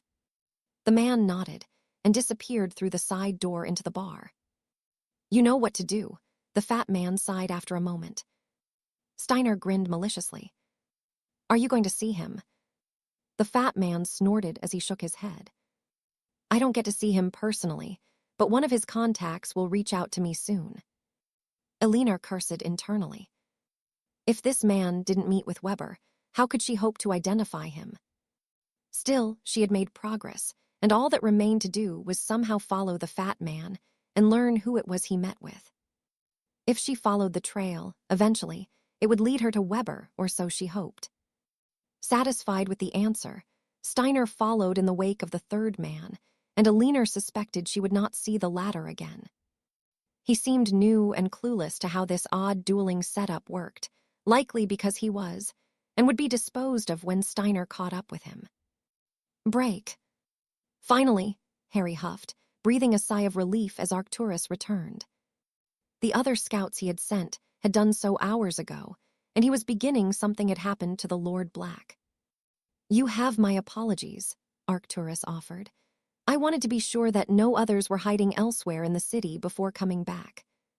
Harry waved off the apology. How many? He asked. Around 200 at most, Arcturus answered confidently. I followed some of them, and there isn't any more lying in wait, not in the city at least. That doesn't mean there won't be reinforcements, Charles pointed out. No, but if we get in quickly and secure the border, reinforcements won't matter so much, Harry replied thoughtfully. Anything else? No, Arcturus yawned. The citizens are avoiding the magical district as much as they can, so they won't be a problem, nor will they be any help. They're scared, Evans. Harry nodded his understanding. We do have one problem, Yaxley interjected. There are anti-portkey wards up, and the main entrance into the district will only allow a few of us to enter at once. We will be noticed before we can get any significant number of people in. I saw someone enter using a portkey, Gilbert explained. I even managed to take this from him. He removed metal effigy of the Deathly Hallows symbol and placed it on the table. Harry picked it up and inspected it before nodding. You sneaky bastard, he praised, pleased he'd sent the often unsavory man as a scout. You may well have just made our job much easier. How? Yaxley asked, shooting a questioning glance at Gilbert. This isn't a regular portkey, Harry explained. Well, it is, but it has been tuned to bypass the wards that are in place there. You can tell that just by holding it, Arcturus asked. I can feel the magic in it, Harry said dismissively. It acts as a regular portkey would, but the emphasis is on the key part. If I had to guess, whomever erected the wards included a magical lock of sorts, and this is a key to open it. Arcturus continued to stare at him curiously, but did not say anything further. There is a problem, Harry, Charles sighed. We only have one of them. It won't be powerful enough to transport as many people as we need. True, Harry conceded, but I can replicate it. You can do that, Arcturus questioned disbelievingly. You can just feel magic and replicate it. Most things, Harry replied, eliciting a shake of the head from the Lord Black. Bloody hell, he snorted. Can you do it with spells? Harry nodded as he drew his wand and cast one towards the wall. It left no marks, but Arcturus looked at him wide-eyed. That's one of my family spells, he said accusingly. One your sister tried to use on me, Harry explained. Arcturus's jaw tightened before he shook his head, muttering irritably under his breath. Harry wasn't sure if he could simply replicate any spell in such a way. But he suspected that Bellatrix had found a way to teach Voldemort some of the Black family magic at least.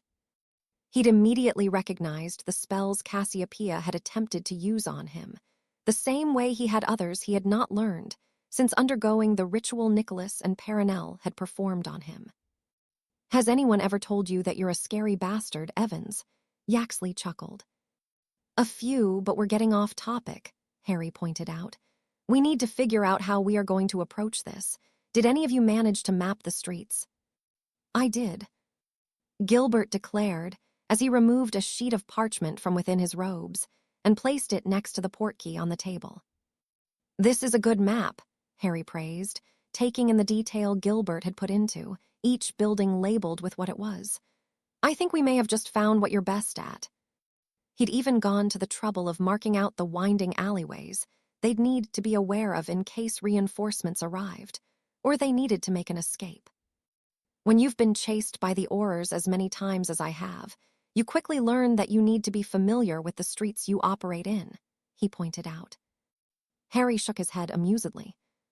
"Where did the man arrive when he used the portkey?" he asked. "Here," Gilbert explained, pointing to an alleyway between a restaurant and a jewelry shop.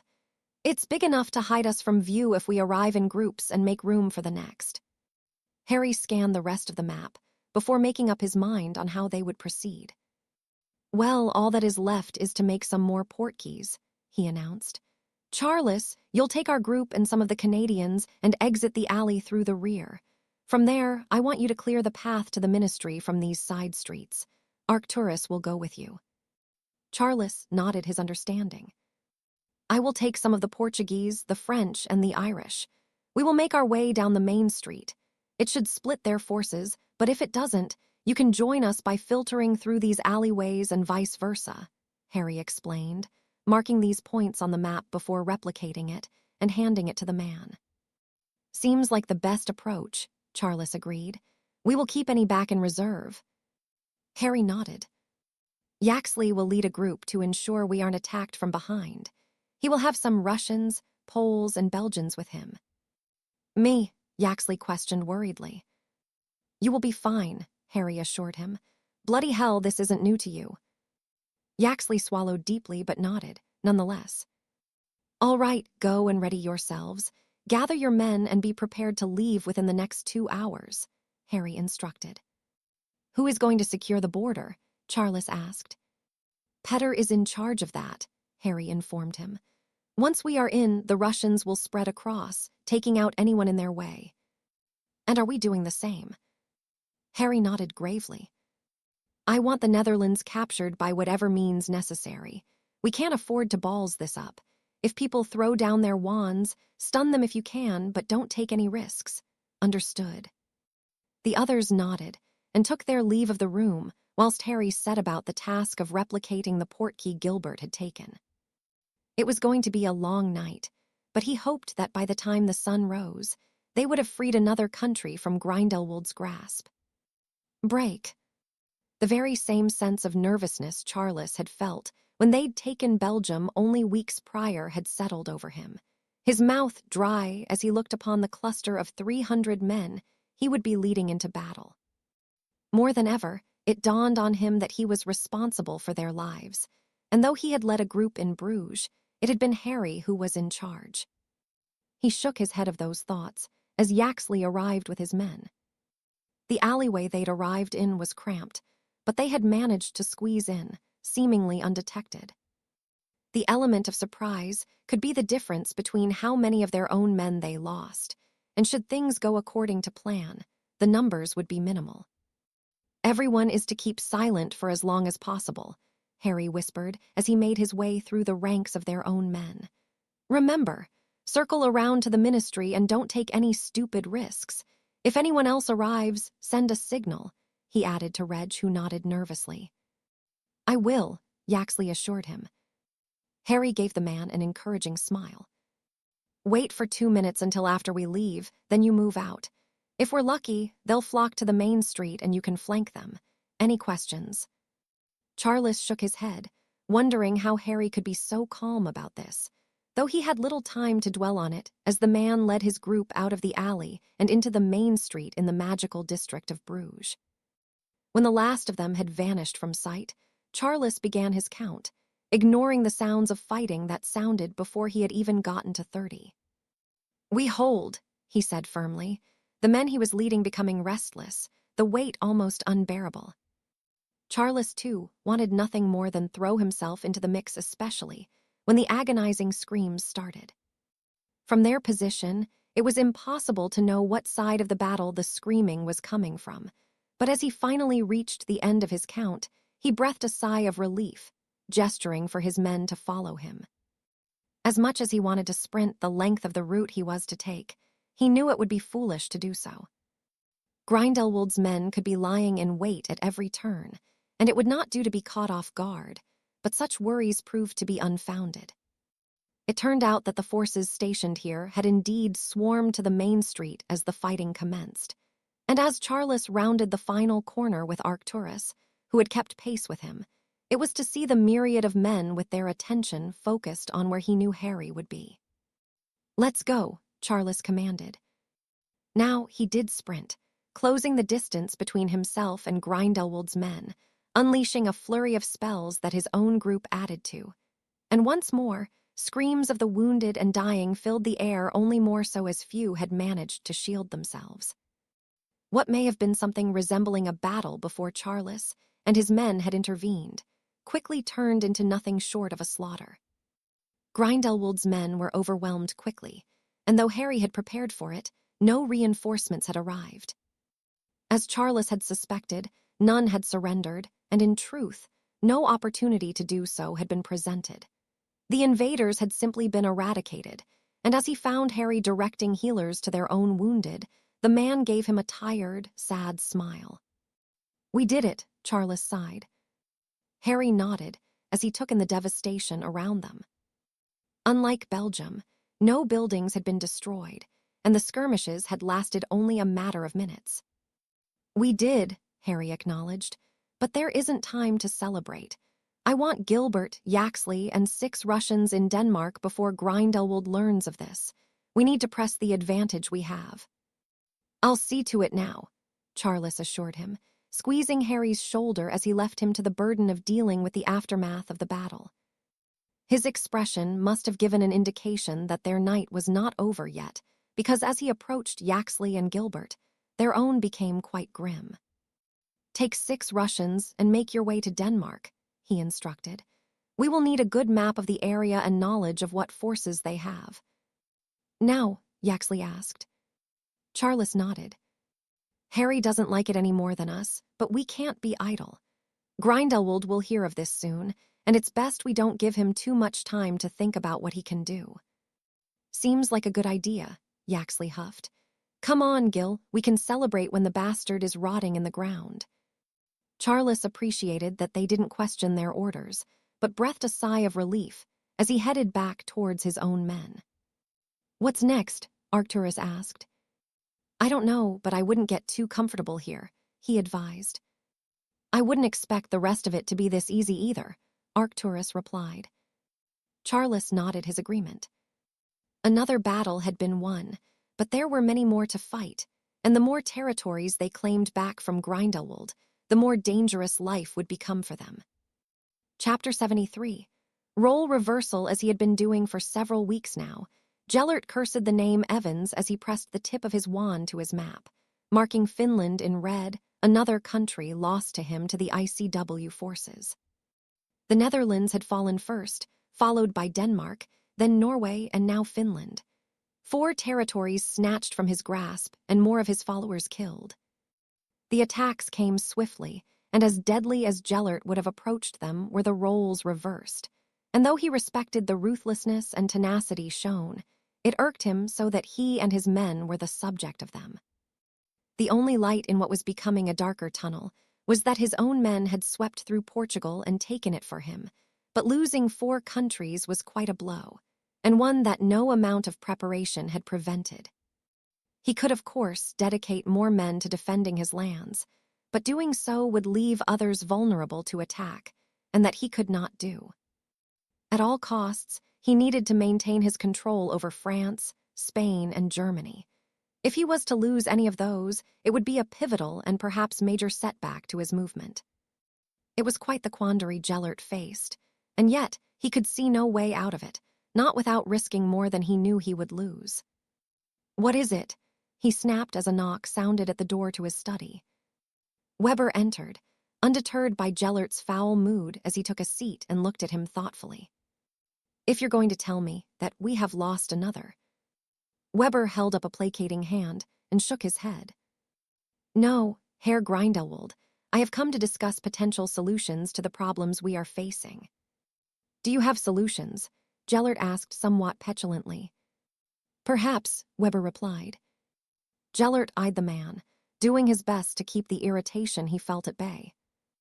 It had been like this since the night he had last seen Evans in front of Nurmengard, when the man had absconded with Gellert's prisoners.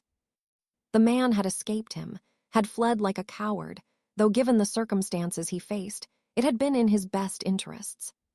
Still, Evans' actions against him since then had only increased Gellert's ire, and he wanted the man dead, almost as much as he wished for his campaign to be successful. "What would you suggest, Herr Weber?" Gellert sighed as he deflated and took the seat opposite the German. "If I may be blunt, we need more men," Weber replied as though such a thing was so simple to acquire. With the success the ICW forces were having, recruitment had slowed to almost a standstill. "And where do you suggest we find these men?" Gellert huffed. "Further afield," Weber offered confidently. "The continent has stopped providing, so we must expand our search just as myself and Perseus did. It brought many to your side." "It did," Gellert mused aloud as he stood and began to pace. "But we do not have Perseus to do this." "We do not," Weber conceded, "but we have you.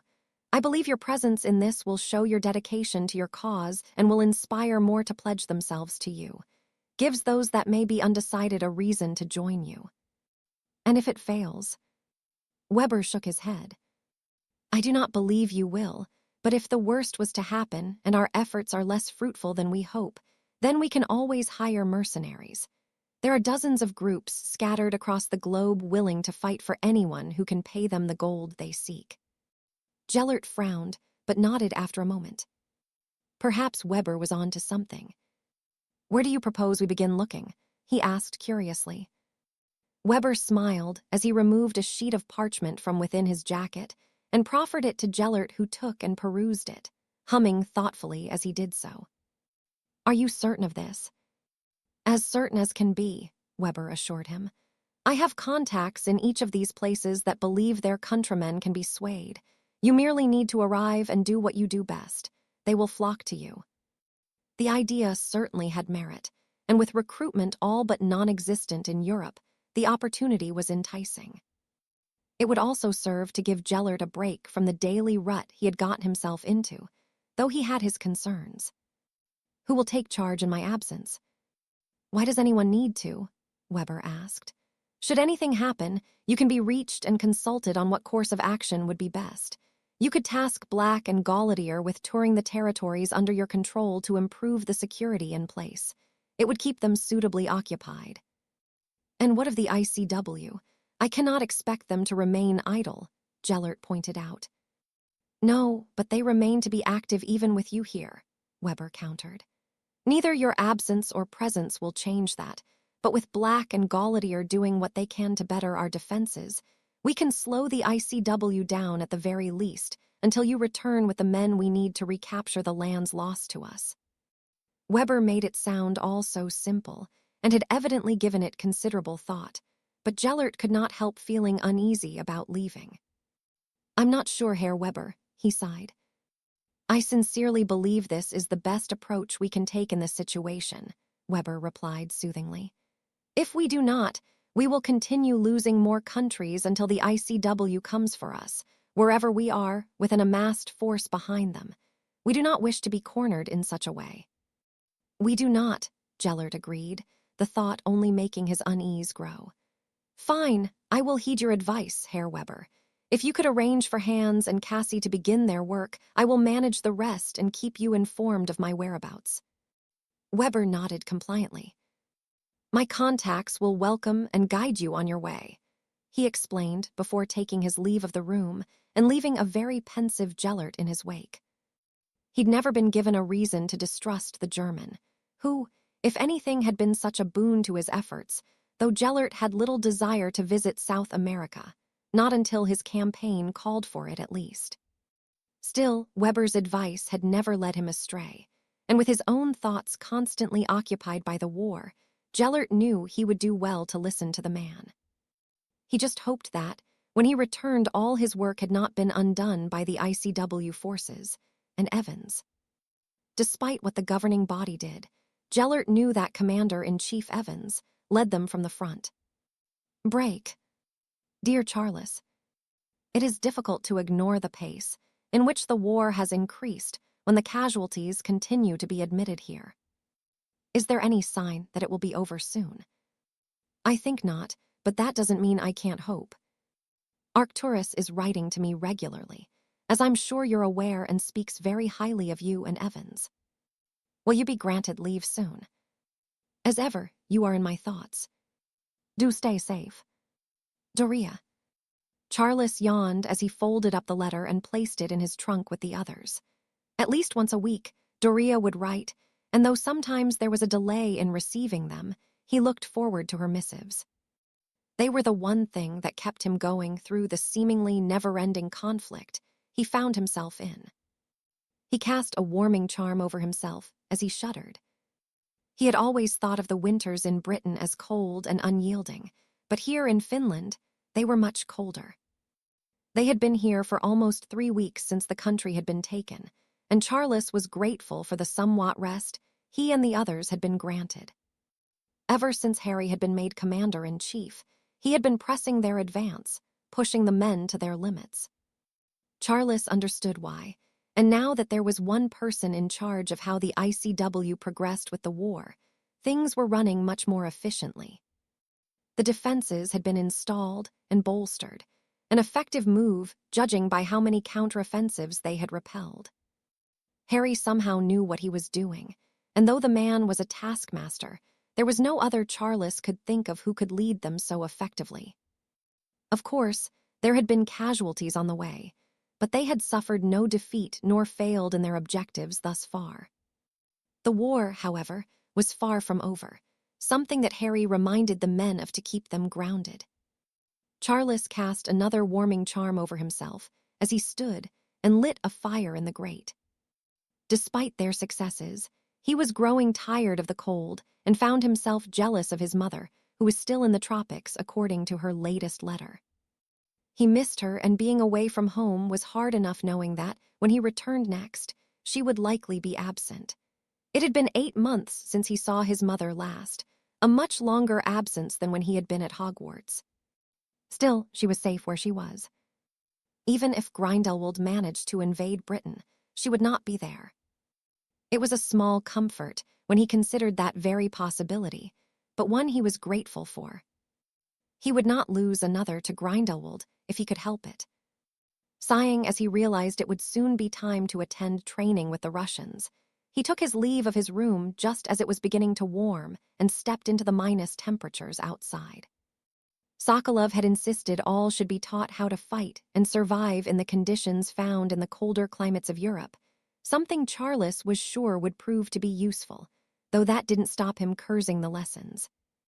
When the war was over, he would spend some time somewhere hot to recover from this ordeal, the thought bringing a smile to his weather-beaten lips, an expression that turned to a frown as he spotted Arcturus leaned against the building his was staying in. "You'll bloody freeze there if you don't move," he snorted as he approached the man who was oddly concerned. "What's happened?" Arcturus shook his head as he handed Charles a letter he'd received, and the Potter Lord released a deep breath as he read it. "Bollocks," he muttered sympathetically. "What are you going to do?" Arcturus shrugged. "I don't know," he murmured, and Charles gave his shoulder a squeeze. "Go and speak to Harry," he urged. "You have my support to take some leave to deal with this. I don't see why Harry would have a problem with it." "I'm needed here," Arcturus pointed out. "We will manage," Charles said firmly. Speak with him, he will understand. Arcturus nodded. Thanks, Charles. He offered sincerely before heading in the direction of the post office Harry had used to set up the temporary headquarters they were using whilst they were here. Charles suspected this wouldn't be the case for much longer. Harry had already voiced his eagerness to take the Ukraine from Grindelwald, and if the country proved to be even slightly warmer than Finland, Charles too would be grateful to move on, even if it meant more fighting. Break. It felt as though his life had become little more than spending his days poring over maps, barking orders at the men he had been charged to leave, a few hours of training, and conducting attacks, though the latter had slowed somewhat recently. Not that Harry felt a shift in momentum. Ever since he had been installed as the commander-in-chief of the ICW forces, progress was finally being made, and with every victory, morale was certainly on the up. Harry, however, kept himself grounded. The successes were most welcome, but they were still not even close to winning the war. Not yet, at least. Still, he was pleased with the progress being made, and proud of the men for persevering. Even over the Christmas period, they had given him all he could have asked of them and kept pushing forward when most wished for nothing more than to be home with their families. Deciding who could take leave for the festive period had not been easy, but he had ultimately prioritized those with children waiting for them. Many had been disappointed, but there was little to be done. They could not simply abandon their posts to return home, and Harry was certainly not willing to give Grindelwald a reprieve. With considerable help from the Russians, taking Denmark, Norway, and Finland had been rather anticlimactic, the men stationed to defend the countries having no understanding how to do so in the cold climate. Ultimately, the defenses of each had collapsed with little resistance, and now the Russians were firmly in control of them with their attention now focused on the Ukraine. The defenses there had been bolstered, or Grindelwald had simply chosen to post more men to hold it when the others fell so easily. The Ukraine would not do so, their numbers being much greater, but with Sokolov and a contingency of his men harassing the guards at the border, whatever morale they had would soon be broken. Yaxley was doing the same at the Estonian border, with a mixed group of Spaniards and Frenchmen.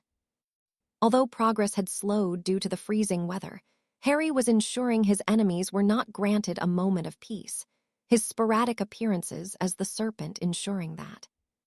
He snorted at the thought. It was not as though he was allowed peace with all that played on his mind. Between planning advances and directing the men, peace was a foreign concept to him, and with Summerby still trying to identify Weber, his mind was always occupied with something pertaining to the war. He'd heard nothing for several weeks from the woman, something that was concerning, given that she informed him that she was following what she believed to be a solid lead in Germany. A part of him wished that he'd not sent her, but Weber could not be left unchecked. Harry wanted the man eliminated, and with that, Grindelwald would lose one of his greatest assets. "Come in," he called when a knock sounded at his door, pulling him from his thoughts. It was Arcturus that entered, his expression one of uncharacteristic worry. "I received this letter today, and was hoping I could be allowed to return home for a few days to remedy it," he explained, as he handed a sheet of parchment to Harry. With a sigh, Harry returned it before nodding. "I won't pretend to understand all of the pureblood courtesies, but I suppose this is a big deal." Arcturus nodded.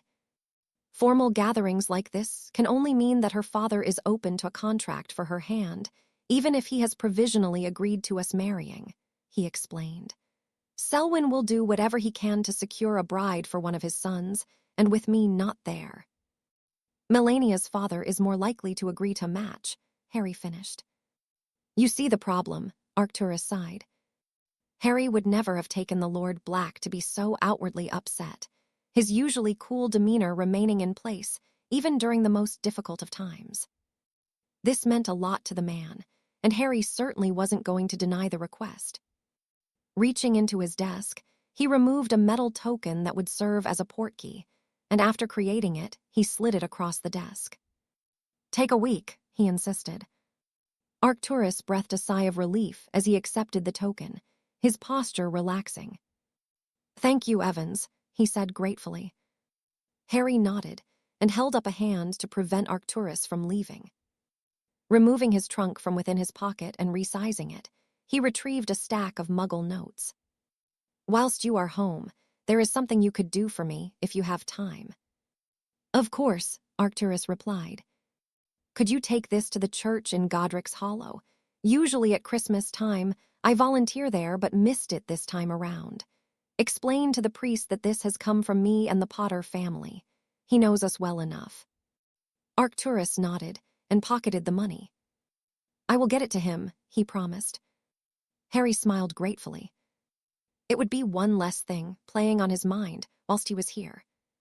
He felt guilty for missing the tradition, and he knew that Charles did too. Giving the church money wasn't the same as being there, but it was something. "Go on, get yourself home," Harry urged. "I'll cover your duties." He chuckled to himself as Arcturus all but sprinted from the room in his eagerness to get away. And Harry followed only a moment later to attend the training session the Russians were holding. In truth, Harry had become accustomed to the cold during his time as a hit wizard, but he would not ask something of his men that he himself was not willing to do. Especially when they were here laying their lives on the line, and would need to do so again much sooner than any of them wished. Break. Albus watched the boy closely as he went about completing his transfigurations. His talent was undeniable, but it was clear Tom had no passion for the subject. Even in his theory work, it was impossible to ignore the boredom he wrote with. Even so, Albus had tried to offer him some encouragement, had presented Tom with more challenging tasks that were completed with no enthusiasm whatsoever. Whether it was the lack of rapport the two of them shared, Albus couldn't be certain, but what was clear was that Tom had no desire to be in this class. As an educator, it was frustrating to see the boy squander his talents, but as someone so concerned with the behavior of the teen, it felt almost justified that he wouldn't perhaps reach the heights of the potential he demonstrated. Albus shook his head as he watched the rest of the class struggling with their own work. If he thought that his prompting would yield positive results, he would ask Tom to help them. Instead, the boy shot sideways glances at his classmates, grinning to himself at their failures. Arrogance and selfishness. That was what it came to with Tom, who had never made the effort to integrate with his peers. Even in first year when others had tried to befriend him, he had rebuffed their efforts. The same, however, could not be said for the older Slytherins that Tom often spent his time. The thought caused Albus to frown.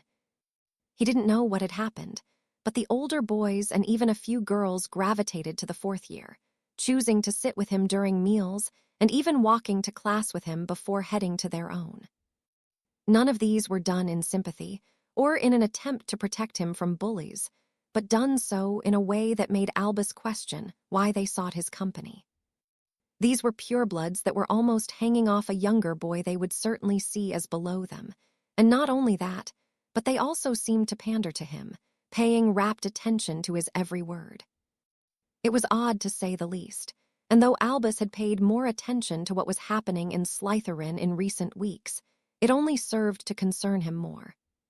Tom would often vanish for hours at a time, and Albus had no idea where he would go. Even following him closely, the boy would disappear without trace after rounding a corner. Having thus far failed to locate where he was going, Albus had checked the library and the books that Tom had been borrowing, most of which came from the restricted section. The librarian confirmed that Tom had a permanent pass signed by Horace, and that there were no limitations on what he could read. The restricted section was labeled so for a reason, and the Transfiguration professor was not comfortable with any student, let alone Tom, having access to some of the knowledge that could be found within. With Armando's permission, Albus had removed several tomes that had no place in a school, something that should have been done decades ago as far as he was concerned. The removed books had been placed in the headmaster's office, some 200 works when his task had been complete. Not that it would matter. Tom had already taken several of them out on loan in the past couple of years. The knowledge the boy possessed at his young age was dangerous for even the most accomplished wizards, and if Tom was not careful in what he did with it, it would be to his own detriment. Dark magic, such as many of the things he had come across, should not be delved into, and certainly not by a boy who did not have the tools to counter the effects it could have. No, the books that explained these strategies and practices had not been touched by Tom, and having discussed his concerns with Rosalina, she assured Albus that she would watch the boy closely for signs that he was indulging in the dark arts. How she could tell, Albus knew not. Tom, from the very moment he'd met him, exhibited worrying tendencies and traits, two things that would only become more dominant characteristics the deeper he delved. With how introverted the boy was, it would be almost impossible to make a judgment on just how much of this magic he was attempting. "That will be all for today," Albus announced as their time together came to an end, and he was unsurprised to see that Tom was the first to leave the room. With the boy gone, he shifted his attention to Minerva, who was on the cusp of being granted her mastery in the subject. The woman looked more tired than usual, her skin slightly paler, and the dark circles around her eyes speaking volumes to the lack of sleep she was getting. Albus had no doubt that her thoughts were far away from Hogwarts, and with the young man who was leading the fight against Gellert on the continent, the violence having increased exponentially in the previous weeks. Harry was proving to be a successful leader, his victories growing in number, but being left as little more than a witness to the events with no control. How they played out was taking its toll on his apprentice. "How are you, Minerva?" Albus asked. She offered him a smile, and though he wished to believe it to be genuine, it was strained. "I'm fine," she said dismissively, and Albus shot her a pointed look. "I'm just worried." "About Harry?" Minerva frowned briefly before nodding. "Yes," she answered quickly. "I've not heard from him for a few days." Albus offered her a sympathetic smile. He knew it was difficult for her with Harry being away, and the pivotal part he was playing in the war. "Take the rest of the week off," he urged. "I think a few days away from the castle will be good for you. You haven't visited your parents in a while." His tone left no room for compromise, and Minerva evidently thought it best not to try. With a grateful nod, she made her way towards the door, and Albus watched her closely as she left. She had been coping so well, and he was proud of her for how she had managed to do so, but even the strongest of people would waver during times like these. For Minerva, it was no surprise that she had reached the point, and Albus only hoped that visiting her parents would help keep her mind off what was occurring on the continent. He had his doubts, and wished there was much more he could do for her. Break. Having visited Godric's Hollow previously, Arcturus was somewhat familiar with it, even if his previous venture had been for a rather somber affair. The village was one of very few communities in Britain where magicals and muggles alike seemingly lived quite harmoniously together. It was, of course, famous for Gryffindor having lived here, along with many other prominent families throughout history, the latest being the Potters, who made no secret of their guardianship over the area. With Harry's request firmly in his mind, Arcturus had wanted to complete the task before moving on to the reason he had returned home, and did not want to be distracted by anything else whilst conducting his business with Lord Macmillan. Arcturus had never spent time in the company of muggles, but even he could see that he was oddly dressed compared to those around him, though they did not give him a second look. Evidently, they were used to seeing wizarding attire, and that suited the Lord Black just fine. Entering the church, it took very little time to locate the priest who offered Arcturus a warm smile, a gesture that did little to relieve the unease the latter felt. "Welcome, young man," the priest greeted. "What can I do for you today?" Arcturus removed the stack of odd currency that Harry had given him and held it out to the other man. "I was asked to deliver this to you by Harry Evans, on behalf of him and Charles Potter." The priest's expression softened at the mention of the men as he accepted the gift. "I did wonder where they had gotten to," he sighed. "Am I to assume that they have been sent to fight in that awful war?" Arcturus nodded. "They have," he confirmed, and the priest murmured under his breath, mentioning a father watching over them. Arcturus had no idea what the man was rambling about, but did not question it. Muggles had strange practices indeed. "I will pray for them both," the priest said passionately, "and for you, of course. Please let them know my thoughts are with them." Arcturus nodded before taking his leave of the church, his mind now able to focus on what brought him home. He had returned to Grimmauld Place only briefly to remove the scruff from his chin and dress in a manner befitting his station. It would not do to arrive at the Macmillan home in his ICW-issued robes that, no matter what effort Arcturus made, had an aroma of death about them. Doria had not been there, no doubt having left for the hospital where she spent much of her life, though all thoughts of his sister were forgotten as he stood in front of the modest house belonging to the family of his intended. The Macmillans were what most would consider to be a wealthy family, but in comparison to the likes of the Blacks, the Malfoys, and the Longbottoms, their fortune would be little more than a drop in a bucket. Not that such a thing was important to Arcturus. He certainly wasn't interested in Melania for any other ulterior reason than the woman herself. In truth, he would gain nothing that most other lords would seek from this marriage. He would request no dowry and would even pay for the wedding himself. All Arcturus sought was Melania's hand, nothing more. Still, he felt a sense of nervousness wash over him as he knocked on the front door. He had met both of her parents, but not in such a capacity that he may have to exert himself over them. If Lord Macmillan had indeed agreed to meet with Selwyn to discuss a possible marriage match, the man had both slighted and disrespected Arcturus.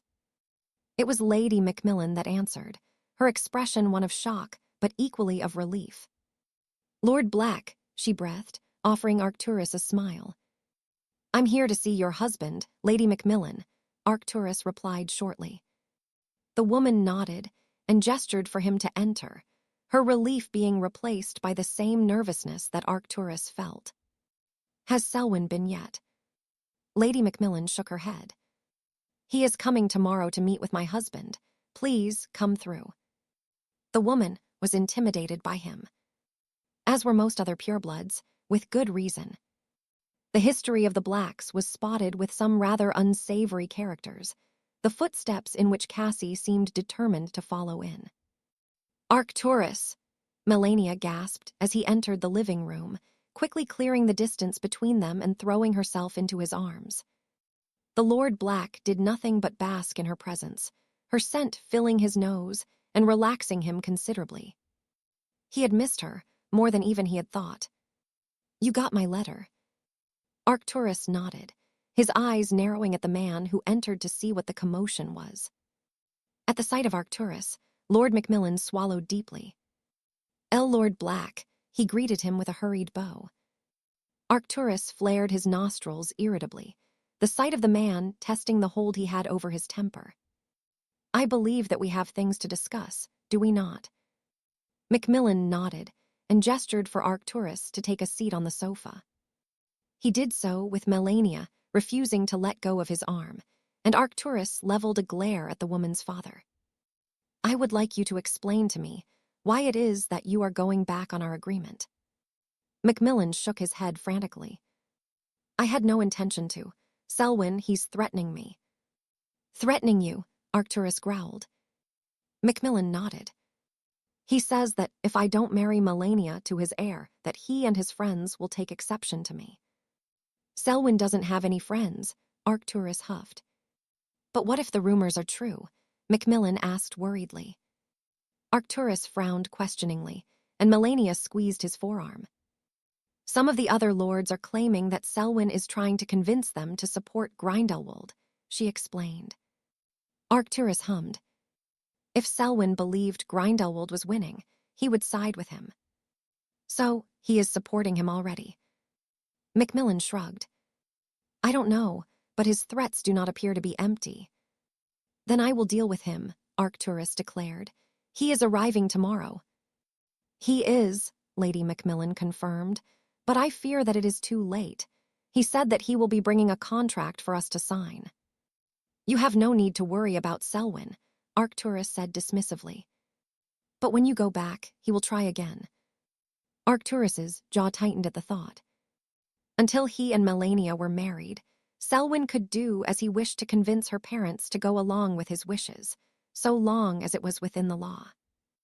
Not that such a thing mattered to the likes of Selwyn, though pondering it, Arcturus had a sudden brain wave. "Marry me," he requested, grinning as Melania's eyes widened.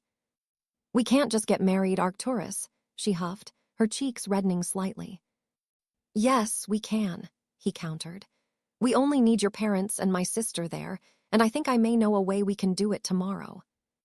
"Tomorrow," Melania yelped. "I don't even have a dress." "You could arrive in the same state as a house elf, and it wouldn't matter to me," he declared. "We can do this now and have a real wedding when we have time to plan it." Melania was overwhelmed, but still smiling, something Arcturus took as a good sign as she looked questioningly towards her father. "When we are married, your daughter will be a black and under the protection of my house, as will the rest of your family," Arcturus explained. "What about a contract or dowry?" Lord Macmillan asked worriedly. Arcturus shook his head. "Forget both of them," he urged. "I do not require a dowry, and your daughter will have everything she could ever want. There doesn't need to be a contract." Lord Macmillan was taken aback.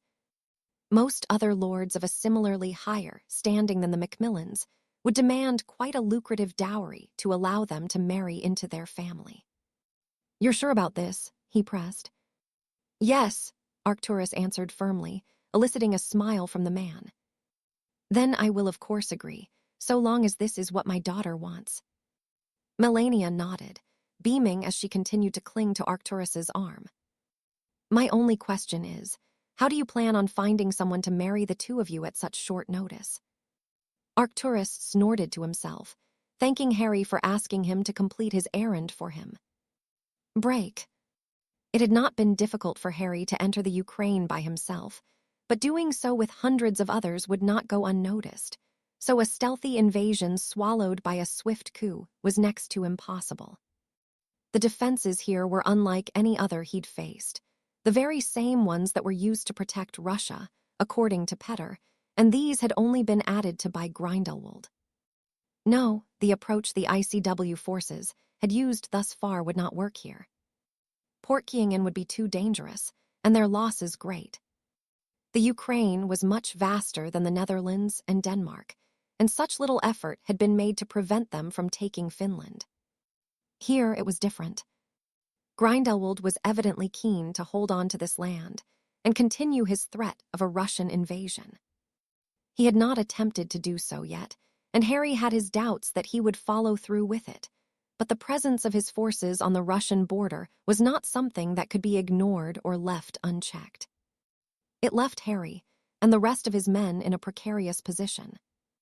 They simply couldn't abandon the plan to take the Ukraine, but doing so would be a drawn-out affair.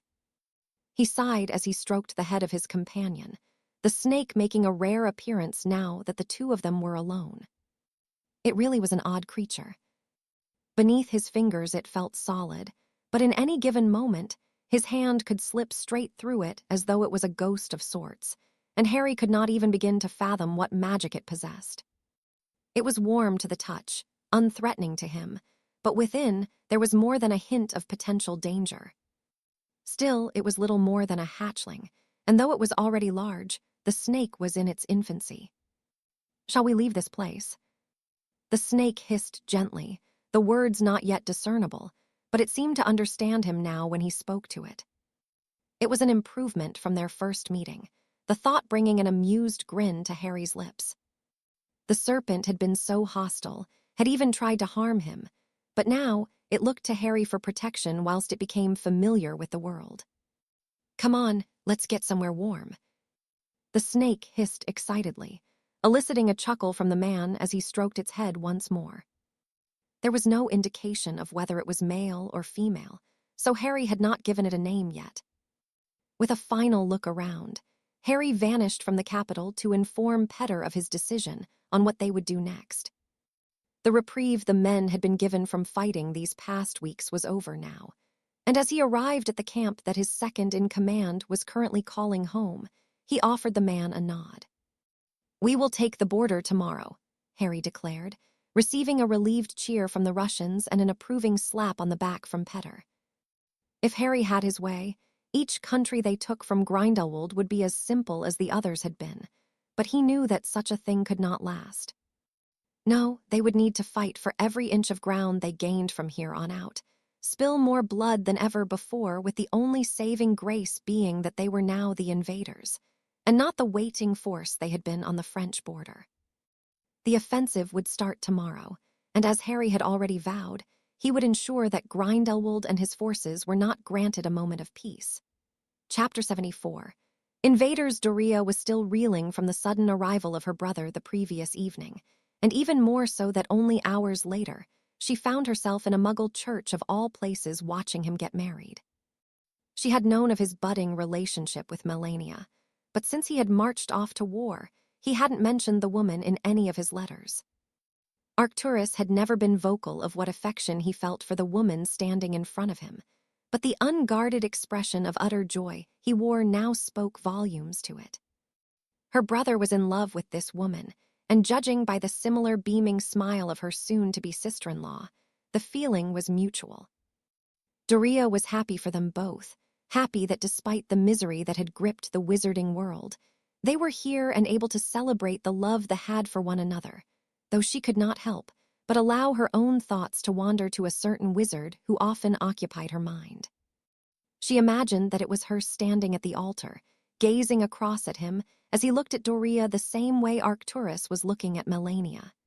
She imagined that it was Charles that had returned to claim her, the feeling filling her with warmth before dragged herself away from her fantasy. No, this day was for her brother and the woman he was marrying, but that didn't stop her own thoughts from teasing her. Charles hadn't even mentioned marriage.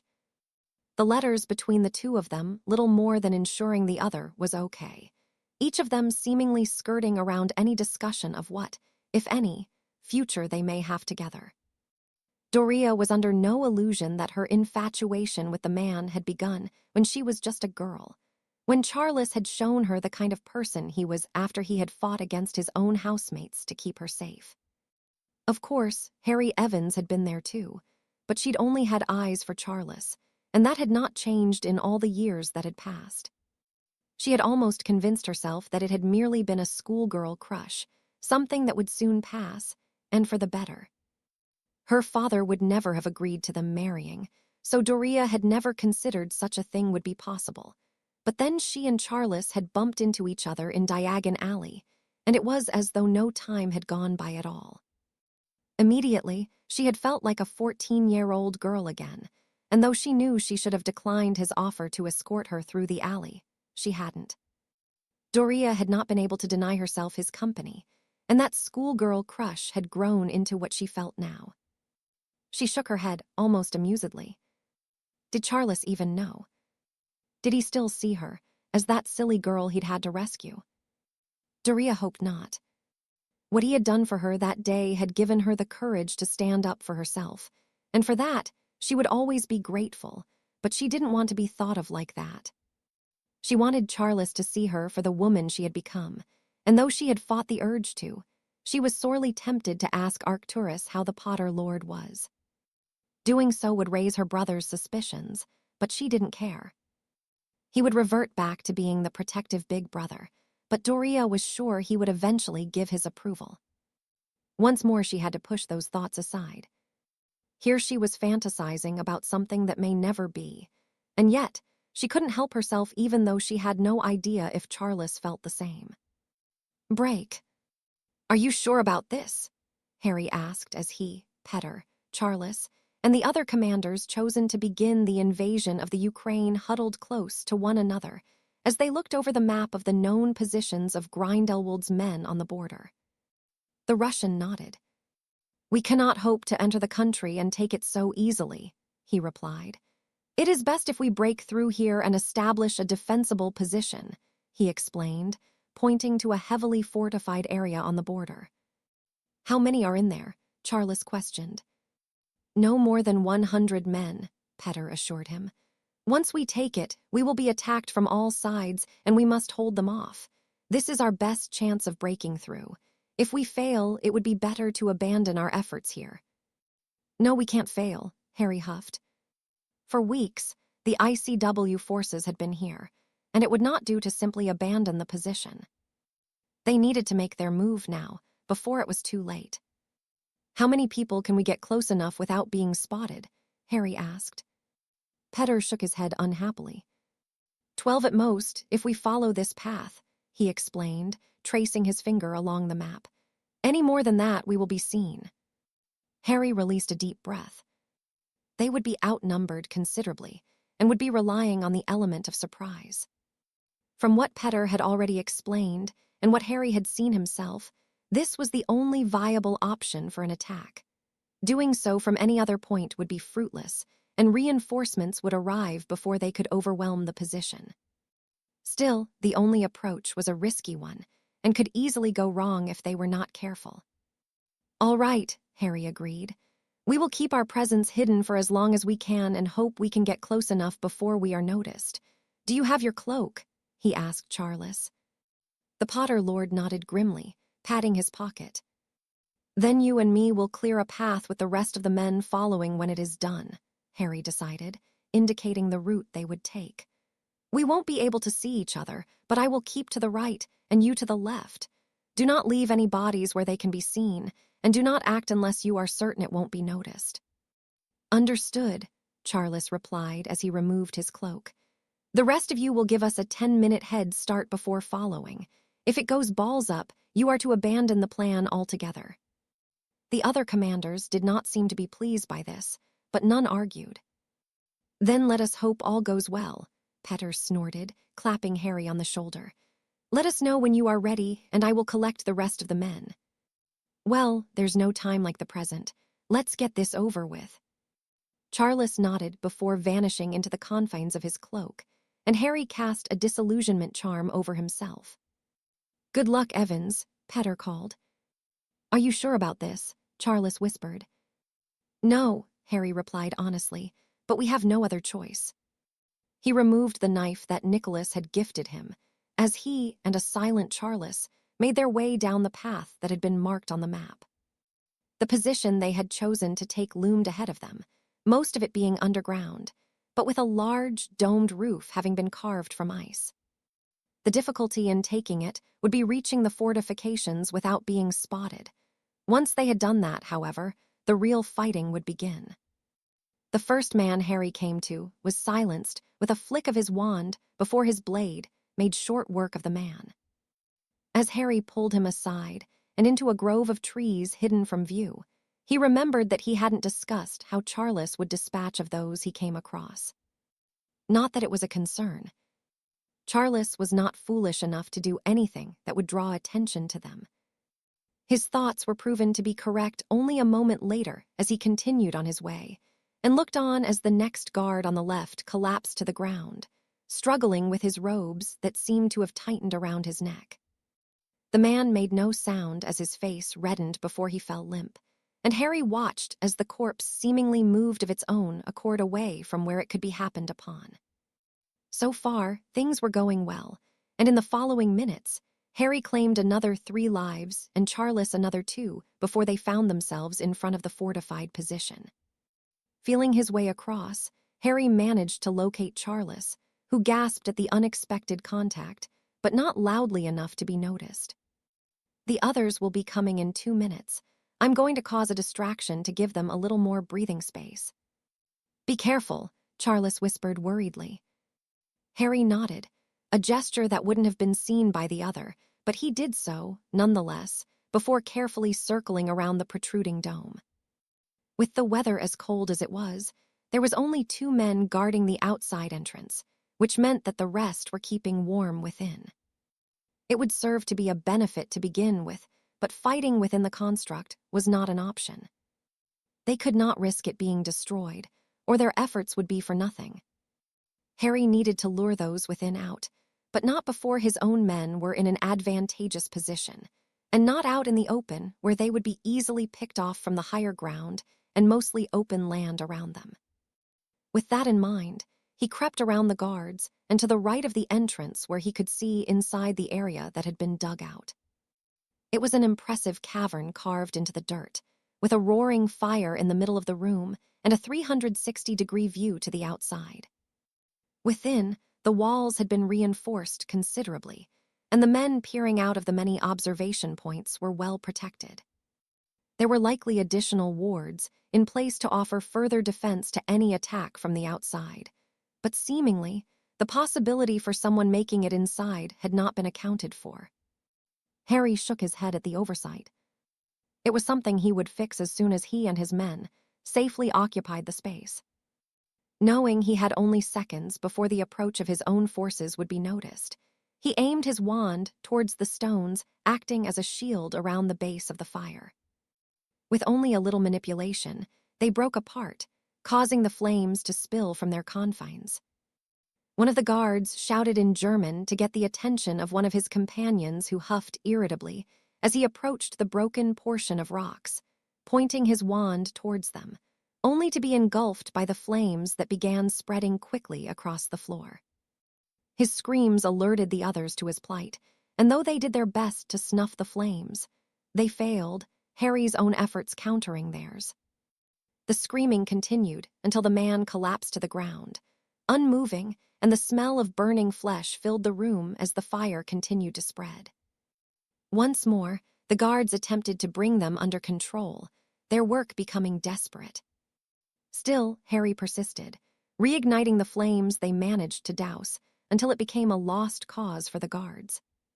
When most of the room was aflame, they fled at the insistence of one of the men in command whose robes had been burned quite badly, the exposed skin a painful pink in color. "Out, out, out," he screamed. The others didn't need telling twice. They spilled from the cavern and into the open where they were immediately set upon by Harry's men, who had used the distraction to their advantage. Quickly putting out the fire that he had caused, Harry removed his disillusionment charm before throwing himself into the fray, the fighting already vicious, and the men that had escaped the flames receiving the worst of it. As disorientated as they were, they had avoided one painful death only to run into the path of another, and as Harry and Petter had trained their forces to be, there was no quarter given, no moment to catch their breath, let alone prepare for a battle. Still, they fought hard, and Harry had to turn his head to the side to avoid a rupturing curse before deflecting another into a nearby enemy who had leveled his wand at him. The man collapsed to the ground, his screams echoing across the open expanse of land, and the first attacker followed only a moment later, bereft of his right arm from below the elbow. Another charged at Harry, his arms swinging wildly, his wand seemingly having been lost to him. The attempt, however, was clumsy, and Harry merely needed to sidestep the man, ramming his blade through his foe's ribcage as he did so, though there was no time to see the results of his work. 2 spells were fired towards him, one high and the other low. Instinctively, he apparated and appeared behind the men that had sent them his way. Once more, he implemented his blade, slashing it across the back of the neck of one of the men whilst casting towards the other. His spell slammed the attacker into frozen ground, the sound of the man's skull cracking unpleasant, and reminding Harry of when his arm had been broken by the Dobby's bludger. There would be no skill grow to save this man, however. The impact had killed him instantly. With both men dead, Harry set his sights on another target, his next spell ripping an enormous gash in the face of a man that was attempting to curse Charles in the back as the Potter Lord fended off 3 other men. With a roar, an explosion rent the air, and the men that Charles had engaged were no more, their limbs strewn across the ground. Having been so spectacularly taken by surprise, the resistance of the defenders had been reduced to only a few left able to fight, the others scattered around the makeshift battlefield, unmoving and lifeless. Only a moment later, none remained, the ICW forces having claimed a decisive victory, but one they could ill afford to celebrate. The ruckus caused would have undoubtedly alerted others nearby, and to avoid being ambushed, they needed to act fast. "Everybody in," Harry commanded, leading the way into the fortress the now dead men had abandoned. "You lot, get to the windows and guard the entrance." The group, he pointed to, complied immediately and lined the walls, looking out for the enemy that would undoubtedly retaliate sooner than Harry would like. "How many are wounded?" Harry asked Petter, who had taken it upon himself to check on the men. "Not too many," the Russian assured him. "A few cuts and broken bones for the most part." Harry nodded, relieved that there were seemingly no emergencies. Leaving Petter to his work, Harry moved on to Charles, who was talking with Reg and Gilbert. "We need to fix this place up," he declared. "If you three focus on the fire damage, I'll get to work on some magical defenses and be quick about it. They won't let this slide." It wasn't until Harry walked away from the trio and went to begin his own task that he realized he was covered in blood. He cleaned it off of him in the same casual manner he would have had it been dirt after a Quidditch practice at Hogwarts. How times had changed. Did death just not resonate with him anymore? He shook his head. No, he felt it, the burden of it still resting as heavy on him as it always had. He had just grown used to the weight now. It was a morbid thought, but an observation he couldn't deny, and as he began his own work, his focus shifted to it with relative ease, and unhindered by the bloodshed that had ended only moments before. Break. It had become the source of her frustration over the months that she had been attempting to identify who Weber was, and for all of her efforts, Elinor was no closer to doing so. From the men that hosted the unsanctioned dueling, to another who seemed to collect gold on behalf of her target, onwards to one who deposited the gold into a branch of Gringotts in Munich, to where she found herself now, she had yet seen hide nor hair of Weber. Finally, the man in Munich had brought her here, to a shop only a short distance away from the bar her journey had began when she arrived in Germany. She had been dragged from pillar to post, only to find herself having been pulled through a loop. Elinor had hoped that this would be her final stop, that Weber would make an appearance, but he had not, and she now believed he never would.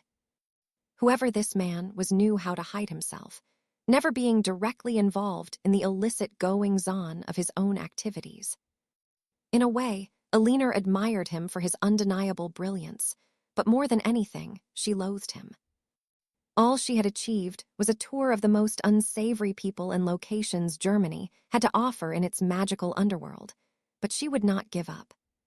She may not have found Weber yet, but listening in to the conversations she had overheard, she had at least established some leads and discovered new avenues for her to explore. As much as it irked her to have to begin from nothing, there was nothing else for it. Here, she was just wasting time in a basement her latest link in the chain used to reply to letters, and occasionally grab an item someone wished to purchase from the shop above. Whether any of these letters were from Weber mattered not. If he was unwilling to meet in person, he wasn't going to divulge anything important in writing to someone who was still a lower rung in the ladder of his organization. No, Elinor's time and efforts would be better spent elsewhere, and not amongst the dusty artifacts here. She was relieved that she had other options, and even fascinated by some of the things she had heard, though she did not expect them to be enjoyable. How could something so highly illegal be so pleasant? Nonetheless, she would start anew in some regards and listen out for any word on the fighting pits the German antiques dealer had mentioned. Maybe Evans had even been there already. Elinor doubted men would be pit against dragons, but Evans had to learn to fight one somewhere, and why not in an illicit club where man and beast fought one another? Break. "Are you sure about this, Lord Black?" Michael Macmillan asked worriedly. The man was undoubtedly intimidated by Selwyn, but Arcturus wasn't. He would crush the man like an ant beneath his heel. "Just play your part," Arcturus urged. "The bastard will shit himself when I make my appearance." Lord Macmillan nodded, though he didn't seem to be entirely convinced. In truth, the man had little experience of how the Blacks operated. He would of course have heard the rumors, which explained his rather nervous disposition on the matter. "Well, he will be here in a few minutes, so I should prepare myself for his arrival," Michael decided, taking his leave from the kitchen where he would wait for the perfect moment to intervene. Sometimes, timing was everything, and dealing with Selwyn was something Arcturus wished to savor. I do wish my husband would have told Selwyn to bugger off from the start, Lady Macmillan sighed. I'm surprised you didn't do so yourself, Arcturus replied amusedly. The woman had been a rosier before marrying her husband. Perhaps Selwyn had forgotten that, or he had just grown too bold for his own good. Oh, I was tempted too, but I do not think my husband would appreciate me encroaching on his masculinity. That is why I urged Melania to write to you instead. Arcturus snorted. The Lady Macmillan proved to be a product of her maiden name, her shrewdness very much intact. What do you plan on doing about Selwyn? Well, if I had my way, I'd curse him within an inch of his life, but I don't think that is the best way to start married life. No, I do not think it is, Lady Macmillan chuckled. I think my daughter would prefer if you were not sent to Azkaban. Shame, Arcturus muttered, eliciting a grin from his mother-in-law. Ah, I think he is here, she announced. Do try to keep your temper in check, she added before sweeping from the room to play the dutiful hostess. This evening was little more than a mummer's show, but Arcturus was determined to learn of how far Selwyn was willing to go to get what he wanted. He listened as the man was shown into the dining room, already his words laced with false friendliness. My, you have grown into a beautiful young woman, Selwyn complimented Melania. I'm sure you will be a dutiful bride for my son. That's what you think, Arcturus muttered to himself, his fingers flexing as he itched to reach for his wand and curse the man. Perhaps we should enjoy dinner before discussing family matters, Lady Macmillan suggested. Of course, Selwyn agreed. The man was enjoying the discomfort he was instilling within the family, and once more Arcturus wanted to throttle him.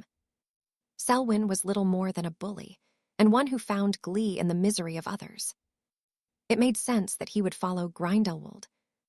The man wouldn't be so daring if he didn't have stronger men than him to fight his corner.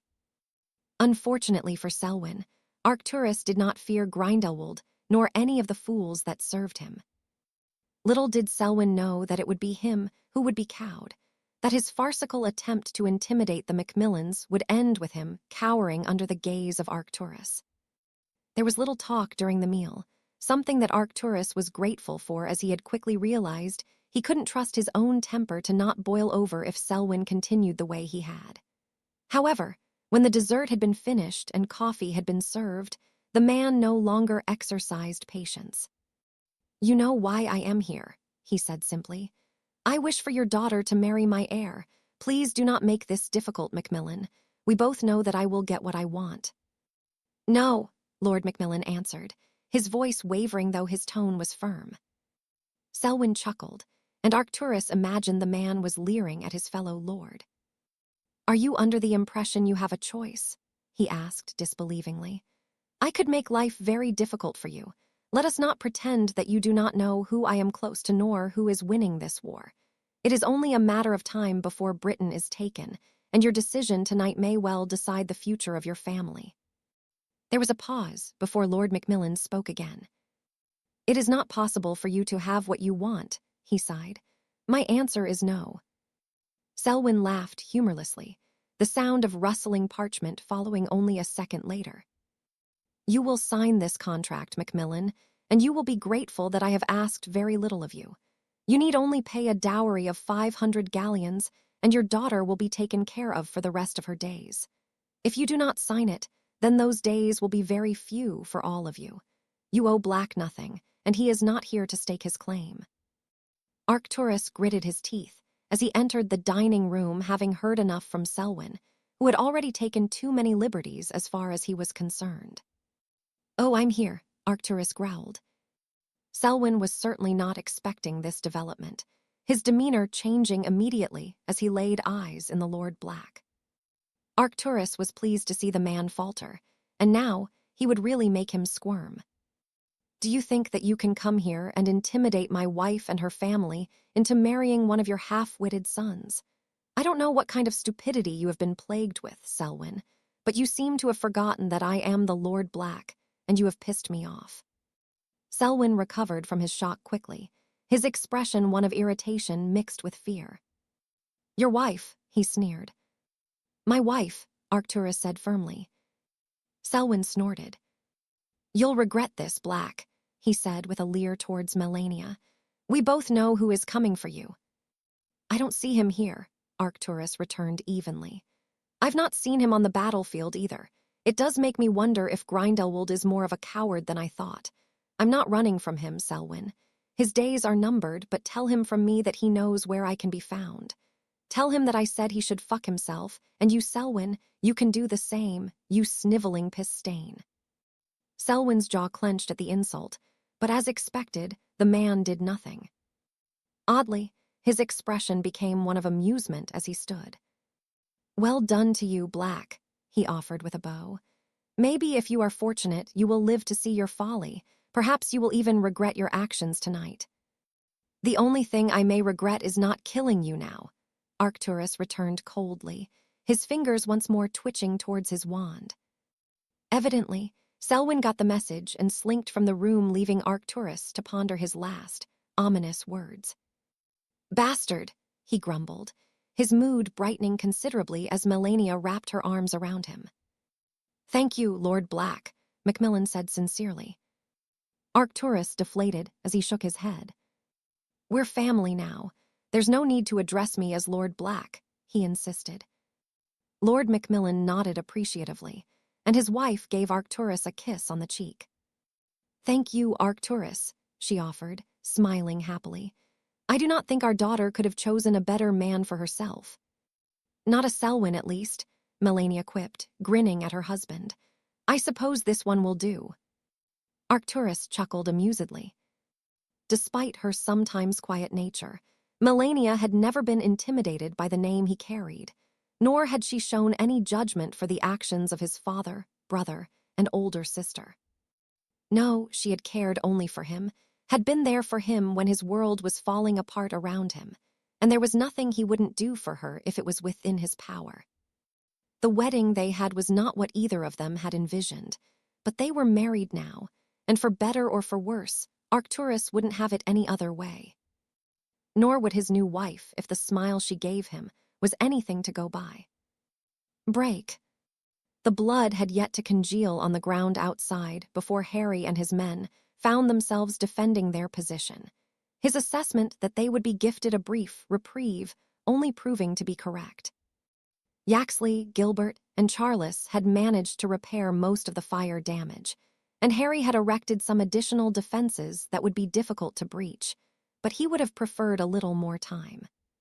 Still, when the enemy realized they had no chance of retaking the position, they would give up and he would return to his work, fortifying the base even more.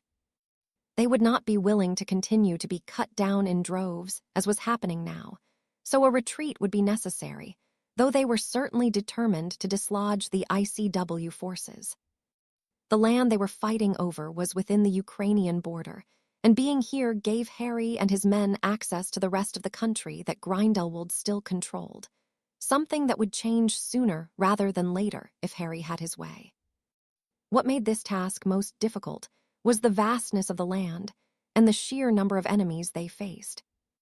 Between where they had situated themselves and Kiev lay hundreds of miles, of which many could be occupied by Grindelwald's forces. To take the Ukraine, they would need to fight their way across the country, and to do that, they first needed to solidify their hold here. They're circling around, Yaxley shouted from his position. Harry nodded, turning his attention to the entrance of the cavern. Although he had added additional protections, they wouldn't hold indefinitely under a determined onslaught. CHRLUS, he shouted. Harry didn't even need to give the man any further instructions as he crossed the room and walked shoulder to shoulder with Harry until they reached the opening, Harry moving to the left as Charles took the right. The first man that rounded the dome in Harry's direction died instantly, his own spine having been pulled upwards and away from his skull. He collapsed to the ground just as one of his companions rounded the corner, only to be blasted backwards and left with a gaping hole in his chest. Having witnessed what befell the two men, any others that may have been approaching seemingly thought better of doing so, and after almost 2 hours of being under attack, the wave against the ICW forces stopped. Their enemies had experienced enough losses for one day, but they would be back. The men within the cavern breathed a collective sigh of relief. They had taken a key position and had survived the retaliation, but their work had only just begun. It would only become more difficult from here. "Take a few minutes to gather yourselves," Harry instructed, "and then we will continue solidifying our hold here. If you're hungry, eat. If you're thirsty, drink. It's going to be a long few days whilst we establish ourselves." They were tired, most of them covered in the grime and filth that only battle brought, but they were in good spirits, and that counted for everything after what they had faced. "Well done," Harry added sincerely. "I'm proud of how you have managed today. Any other losses or injuries?" he asked Petter, who had approached. The Russian shook his head. "And yet, it is a good position for us." Harry nodded his agreement. As temporary as he hoped it would be, he knew they could be here for weeks and months as they gathered ground across the country. But looking around and seeing how well the men had defended their latest conquest, he knew they could certainly do much worse for themselves. Break. There was something so undeniably soothing about walking through rural Scotland for Minerva, the brisk chill of the wind on her cheeks allowing her to feel like she was breathing freely for the first time in days. She loved her job more than anything, but the castle, despite how big it was, often felt claustrophobic, and it was easy to feel trapped within the walls with hundreds of others and no space to think. This was what she needed, some time away so that she could revitalize herself, time alone so that she could think. Minerva couldn't deny the strain it put on her, as the war had increased in ferocity since Harry returned to the continent. She had no doubt that he was the catalyst for it, and she knew he would be the one leading the charge. As much as she was proud of him, it frightened her to think that all it would take would be an errant spell to strike him down, and that would be it. Harry would not be coming home, and the thought filled her with so much fear, even more so since he had visited her last. Christmas had come and gone, and February had arrived, bringing the final dregs of winter with it. Still, the coldness was refreshing, but when the sleet began to pour, Minerva decided to head home. She may be a witch, but even she could not prevent the path she was walking from becoming boggy. With a final deep breath and cursory glance around to ensure no one else was nearby, she apparated away, arriving in her childhood bedroom. With her mastery due to finish this year, she needed to consider what she would do about her accommodation. As much as she loved her parents and their relationship had certainly improved, she had no desire to move back home, but she wouldn't be able to remain in the castle. Once her education was finished, Minerva did not know what she was going to do, and in truth, she hadn't been able to give it much thought with everything else currently occupying her mind. The worst-case scenario would be that she would have to move back home for a while, and the best being that a position would be found for her within Hogwarts. Not that she was holding out for such a thing. Albus certainly wouldn't be retiring, and as much as she would relish any opportunity presented to her, Minerva wasn't so confident she could teach any other subject. Perhaps she could become a private tutor, or get a job at the ministry. She shook her head. Now was not the time to make that decision, not when she wasn't able to ponder it with clarity. Pushing thoughts of her future aside, she left her room and entered the kitchen where her mother was reading a Muggle newspaper, the contents of which were about as pleasant as the offerings in the Daily Prophet. All the media could discuss these days was war. The newspapers and the radio were full of the same doom and gloom. Even the wizarding wireless focused on nothing else. "Tea?" Isabel asked. Minerva nodded gratefully, warming her hands on the cup her mother passed to her a moment later. "Are you going to tell me what this is all about?" Isabel pressed gently. Minerva shot the woman a questioning look, but her mother was not going to be fooled so easily. "You have been here for almost 3 days, Minerva, and barely said a word to me or your father. You just had your Christmas break, so I know that the castle is full of children. Has something happened? Did you lose your position?" Minerva shook her head and took a sip of her tea. "No, nothing like that," she sighed. "Then what is it?" Isabel huffed. "Has Harry been hurt?" "Harry is fine, as far as I know," Minerva assured her mother. "I just needed some time away from the castle. There's no escape from the war there, and Albus gave me the rest of the week off." Isabel nodded her understanding and reached across the table to squeeze Minerva's hand. "It is hard for us all," she murmured, "and I cannot even begin to imagine how difficult it is for you with Harry doing what he is. He's a good man." "He is," Minerva agreed, a tear rolling down her cheek. She took a sip of her tea in an attempt to distract herself from her own thoughts more than anything else, but it was to no avail. Another tear followed, and Isabel stood and wrapped her arms around her daughter's shoulders. "It's all right," she said soothingly. "It's okay to be frightened, we all are." Minerva shook her head. "It's not that," she snorted humorlessly. "I'm pregnant." Minerva felt her mother still, as the weight of her own words crashed on top of her. It had been easy to ignore when she hadn't spoken of it with anyone, easy to blame the stress she was under for the sickness she had felt in the mornings. But there was no denying 4 different test results, nor her own intuition. Minerva was pregnant, and now that she had acknowledged it in words, it finally felt real, an undeniable truth that she had to face. Chapter 75. Letters for Clarification. We are in February 1941. The smell of stale smoke and alcohol that had once been a welcoming aroma only made Minerva nauseous, her nose having become much more sensitive over the past weeks. Having a cat as an animagus form, her sense of smell had been heightened for many years, but the pregnancy had made it almost unbearably so. "A gilly waiter, please," she requested from the barmaid, who shot her a questioning look, but didn't comment. It was not Minerva's usual tipple, but given her condition, she didn't think fire whiskey would be appropriate. "That will be a nut," the barmaid informed her, placing the drink on the bar. After paying, Minerva made her way to one of the unoccupied tables in the corner, her hand coming to rest on her stomach without thought. Her mother had taken the news better than expected, though Minerva could not be certain of her father's reaction. She had yet to tell him, and her mother had promised that she wouldn't, not until Minerva was ready. The 2 women had shed many tears, many of worry but some of happiness too. Whatever her father's thoughts would be didn't matter, not when Minerva had not even told Harry yet. His reaction was the one she was most concerned about. He wouldn't be unkind to her, nor would he abandon Minerva in any way, but with everything else happening around them, a baby was the last thing they should be thinking about. In the week that had passed since she spoke with her mother, however, nothing else had occupied her mind. Minerva was going to be a mother, and as uncertain as she was about the future, it all centered around the baby that was growing within her. Harry would be a great father, of that she had no doubt, but that did not stop her thinking that he might blame her for this. She had gone to him the first night he had returned to Hogwarts. It was not something she would ever regret, but she was scared Harry would when he learned of her predicament. Minerva was terrified of telling him. She was terrified that it was not what he would want, and that he would believe she had done this intentionally.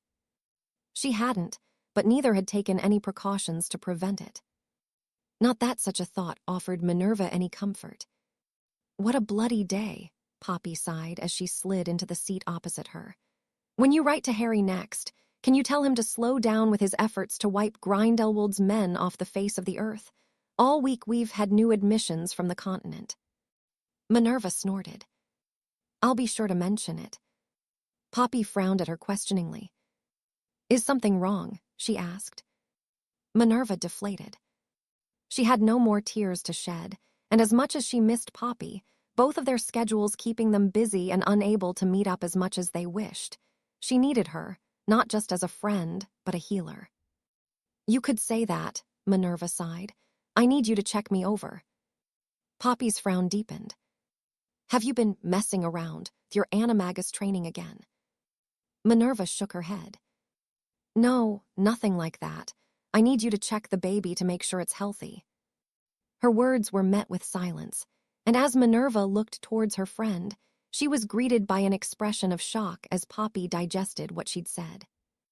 "Your baby," the healer whispered in disbelief. You're pregnant. Minerva swallowed deeply as she nodded. Oh, Minnie, Poppy gushed, beaming as she stood and pulled her into a crushing embrace before a look of concern replaced the smile. The father, is it? Harry, Minerva confirmed. I haven't told him yet. Poppy shook her head confusedly as she took her seat once more. When? She asked dumbly. When he came back at the end of October, I might have gotten tired of waiting for him. So you took what you wanted, Poppy giggled. Well, I'm surprised it took you so long. How was it? Poppy, Minerva admonished, her cheeks reddening. The healer merely grinned in response. It's not like I get much gossip, she defended. Hospitals are much more boring than you'd expect. Was it more than once? I'm not saying anything else, Minerva huffed. It was, Poppy said victoriously. I bet the two of you were at it like rabbits. Minerva wished that the ground would swallow her up, the blunt questioning from her friend being something she should have expected. Are you going to check me over or not? Poppy took pity on her and nodded. Come on, you can come to my place, and we will see how the little mixture of you and Harry is doing. Now that is a frightening thought. What is? Minerva pressed as she stood. A miniature version of you and him running around, Poppy chuckled. No, you'll be traveling by flu, she added firmly. There'll be no apparating if you're pregnant. Minerva scowled at her friend, but didn't argue and followed her through the fireplace after Poppy had vanished. Right, robes off and lay on the sofa, the healer commanded as she removed her coat and fetched her bag. Robes off. Poppy tutted. I need to examine you, and it's much harder to do so with everything covered up. You didn't have a problem taking them off for Harry. Minerva blushed once more, and she narrowed her eyes at her friend before disrobing. When she was in her underwear, she laid on the sofa, and Poppy went to work beginning by feeling around Minerva's stomach. Have you experienced any sickness? Minerva nodded. In the morning mostly, but sometimes throughout the day. Poppy hummed as she pressed on the areas below Minerva's navel. Any bleeding? No. Fever? Minerva shook her head. Well, everything feels as it should, Poppy murmured as she reached into her bag and retrieved a thermometer before placing it in Minerva's mouth. How is your appetite? It's normal. Any digestive issues? No, just indigestion, and I need to pee a lot. Poppy nodded as she removed the thermometer and drew her wand. She cast a few spells before nodding satisfactorily. Your blood pressure is fine, and there are no signs of malnutrition, she informed Minerva. Now, you already know you cannot apparate, but there will also be no transforming whilst you are pregnant. I thought you'd say that, Minerva grumbled. Poppy smirked amusedly. I'm going to prescribe you some supplementary potions for you to take, but I will bring them for you from the hospital tomorrow, and you will see me once every 2 weeks for a checkup. Now, would you like to see the baby? Minerva wasn't sure if she was ready for this, but she couldn't say no. She needed to see it for herself. She nodded nervously, the moment proving to be as sobering as when she'd shared the conversation with her mother, and she had spoken of her condition aloud for the first time. Poppy gave her an encouraging smile as she slowly cast another spell. When she was done, an odd image appeared in front of them, and it took Minerva a moment to ascertain what she was looking at. It looks like a real baby, she whispered. It is a real baby, Poppy chuckled. Minerva was lost for words as she stared at the projection, the tiny human being shown having stolen her ability to talk. Everything looks as it should, Poppy assured her. You're around 10 to 11 weeks along, so quite a way to go yet. Minerva's hand wandered unconsciously to her stomach, and she felt a few tears rolling down her cheeks, not tears of frustration or worry, but of unbridled happiness. She was seeing her baby, and it was an overwhelming moment, one that could only be made sweeter if Harry was here. You need to tell him, Minnie, Poppy sighed. The sooner you tell him, the better. Minerva nodded. I will, she assured her friend. Poppy smiled before pulling Minerva into her arms. I'm so pleased for you, she said sincerely. I'm pissed off you didn't tell me about you and Harry, but I couldn't be happier. That little one in there is going to be so spoilt. Bloody hell, let's hope it isn't a girl. Why not? Minerva asked with a frown. Between Harry, Charles, and Tiberius, the poor thing wouldn't be given a moment's peace. Minerva snorted. Poppy was not wrong in her assessment, but Minerva didn't care if it was a girl or a boy. She just wanted the baby to be happy and healthy. That was all that mattered. What if Harry doesn't want it? She asked, voicing one of the things that worried her most. Poppy shook her head. That has to be the stupidest thing I have ever heard you say, she huffed irritably. This is Harry we are talking about. Even before this, the Pratt would have gone to the ends of the earth for you. You need to open your eyes, Minerva, and realize what the rest of us have known for years. The two of you are crazy about each other. I'm not saying this will be easy, but if there are two people I know that should be doing this, it's you and the other ignorant fool you climbed into bed with. Poppy's words warmed her, and Minerva offered her friend a grateful smile. What do I about work? She asked. There's no reason you can't carry on, Poppy replied. The baby will be born during the summer, but you should speak to Dumbledore and Dippet about it. Minerva released a deep breath as she nodded. This is really happening, isn't it? It is, Poppy confirmed, but before you do anything else, you need to tell Harry. I will, Minerva sighed. I would rather tell him in person, but I don't know when he will be back. Then write to him, Poppy urged. It doesn't matter how you tell him, just as long as he knows. You need to figure out what you're going to do moving forward. Poppy was right, and as much as the thought of telling him filled Minerva with trepidation, she knew she could no longer keep it to herself. In less than 6 months, they would have a baby, and as much as Poppy had helped assuage some of her worries, there were many others plaguing her that she could only figure out with Harry. Break. They had barely been granted a moment of respite since they had taken the position just inside the Ukrainian border, each day passing with Harry and his men having to fend off several attacks at all hours.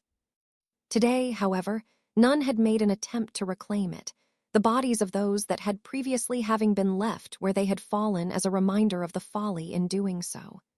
Dozens, perhaps hundreds, had been slaughtered by the ICW forces, and it seemed the enemy had finally gotten the message. They'll be back, Petter said ominously. They won't leave it be. Harry nodded his agreement. He had no doubt that they would return, but for now, they seemed to think better of it.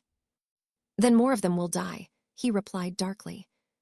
Petter snorted and patted Harry on the shoulder. When the weather breaks, those bodies will stink. And with a bit of luck, we won't be here when it does. The Russian smirked as he gestured for Harry to join him by the fire where Charles and several others were seeking warmth. It wasn't as cold as it had been further north, but it was far from pleasantly warm. Bloody hell, how have you lot not lost your bollocks from this cold? Gilbert grumbled. The cold is nothing to us, comrade, Petter chuckled. This is why we have vodka, he added, offering a bottle to the man. Gilbert looked towards Harry, who merely nodded his consent. Just a little bit, Harry said firmly. Gilbert grinned and took a short pull from the bottle, smacking his lips gratefully. That's not bad stuff, he said appreciatively. Duh, we do not drink swill in Russia, Petter snorted. My mother makes this herself. She wouldn't happen to be single, would she? Gilbert asked coyly. Harry laughed as he shook his head. His mother is married to the Russian Minister of Magic, he explained, and Gilbert paled. You are welcome to try to court her, Petter said with a grin, but you would never be seen again. My father is very protective over my mother. Bloody hell, trust me to put my foot in it, Gilbert huffed. He's almost as bad as Ogden, Charles commented. But Tiberius did grow out of it, Harry pointed out. Maybe we need to find Gilbert here a wife. It worked for Ogden. Gilbert shook his head. No, I don't think marriage is for me. Not again, at least. You were married? Charles questioned, surprised by the revelation. Why is that so hard to believe? Gilbert returned with a frown. Because you're an ugly sod, Reg chimed in, eliciting a bout of laughter from the others. What happened to your wife? Gilbert shrugged. a flash of sadness crossing his features. I suppose she got tired of me, he sighed. Being in and out of Azkaban wasn't easy for her. The last time I came home, she wasn't there. She left her ring and a note explaining she couldn't do it anymore. I can't say I blame her. Well, that took a miserable turn, Yaxley muttered. Someone must have a happy story. How about you, Evans? Harry could think of very few happy memories, and not any he was going to share with this lot. I don't have anything, he said dismissively. Not unless you count accidentally inflating my muggle aunt until she floated off. Funnily enough, I've not seen her since then. The others laughed heartily. Why did you do that? Yaxley pressed. She insulted my mother, Harry replied darkly. The laughter stopped. Your mother? Petter asked curiously. Harry's parents were murdered when he was a baby, Charles explained. Murdered? Petter spat in disgust. Who murders a mother and father of a baby? An evil bastard, Harry grumbled, his fingers twitching instinctively towards his wand as it did whenever he thought of Voldemort. I'll be seeing him soon enough. He was not arrested. Harry shook his head. No, he vanished the same night, but he won't escape. Merlin, if the shit didn't deserve what was coming, I might actually pity him. Just imagine knowing that Evans wants you dead, Yaxley urged. I'd sooner off myself than let you catch up to me. He's not wrong, Gilbert chuckled. Well, we failed to lighten the mood, Yaxley sighed. Are we just a bunch of miserable buggers with nothing good going on? Potter, you must have something. Charles shook his head, and Reg looked towards Petter, who followed suit. I have spent my life training to protect my father. I have no wife and no children to speak of. One day, that will change. To the future, then, Reg toasted. And until then, we can just keep being miserable, sad bastards. Hear, hear, the others cheered. Speak for yourself, Yaxley. The voice of Arcturus broke in. You made it back then, Harry questioned amusedly. The man was almost 3 days late, but not something he could have helped. Arcturus had left before the offensive had begun, and Harry had to find a way to get him here. No thanks to you lot, the Lord Black huffed. I'm wadding through dead bodies and you're warming your feet around a fire. Come and join us, Yaxley suggested. There's always room for another miserable shit with nothing going for them.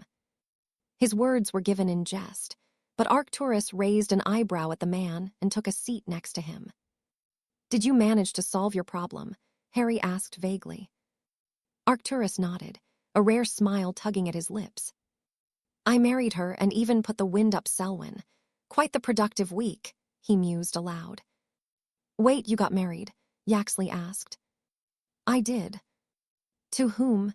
I didn't know a contract had been arranged for you. That's not something any pureblood family would keep quiet. Well, we didn't have a contract, but I had a provisional agreement with her father, Arcturus explained. Yaxley huffed, looking at the other man pointedly. Whomever had become the new Lady Black was important in the pureblood circles. It could have considerable ramifications for social standings. Melania Macmillan. Yaxley chuckled. I heard she is quite the beauty, he commented. If the Macmillans were of a higher order, every lord in Britain would have been trying to marry their sons to her. That certainly won't be happening now, Arcturus said firmly. Selwyn is lucky I didn't geld him. Yaxley laughed. Well, you've managed to lighten the mood, he quipped. We were wallowing in how pathetic we all are. If Arcturus can find someone to marry him willingly, there's hope for the rest of us, Charles cheered. Arcturus scowled at them all but smirked, nonetheless. I don't know about that, he snorted. Not unless the pickings are thin on the ground when the war is over. You'd all better hope the women of Britain are desperate when you return home. I'm hopping, Gilbert declared. The rest of the group laughed as they each offered Arcturus their congratulations, and for the first time in days, Harry allowed himself to relax somewhat. Some good news and a little hope for the future was what they had all needed, and with Arcturus having gotten married, it meant there was perhaps something to look forward to when the fighting was over, and that life could go on. They just needed to win the war first, and though they were making steady progress, there was yet to be an end in sight. Still, he would take this moment of joy for what it was, especially when no one knew when the next one might come along. Break. With Gellert away on a recruitment drive to add to their already impressive numbers, Cassiopeia had been tasked with carrying out inspections of the territories they currently controlled. She would rather have been accompanying Gellert, but there were few others the man could trust to oversee things in his absence. Hands had been left behind too, but the man was far too rash to be given sole command. No, he could never be left in charge with anything more than his group of ardent followers.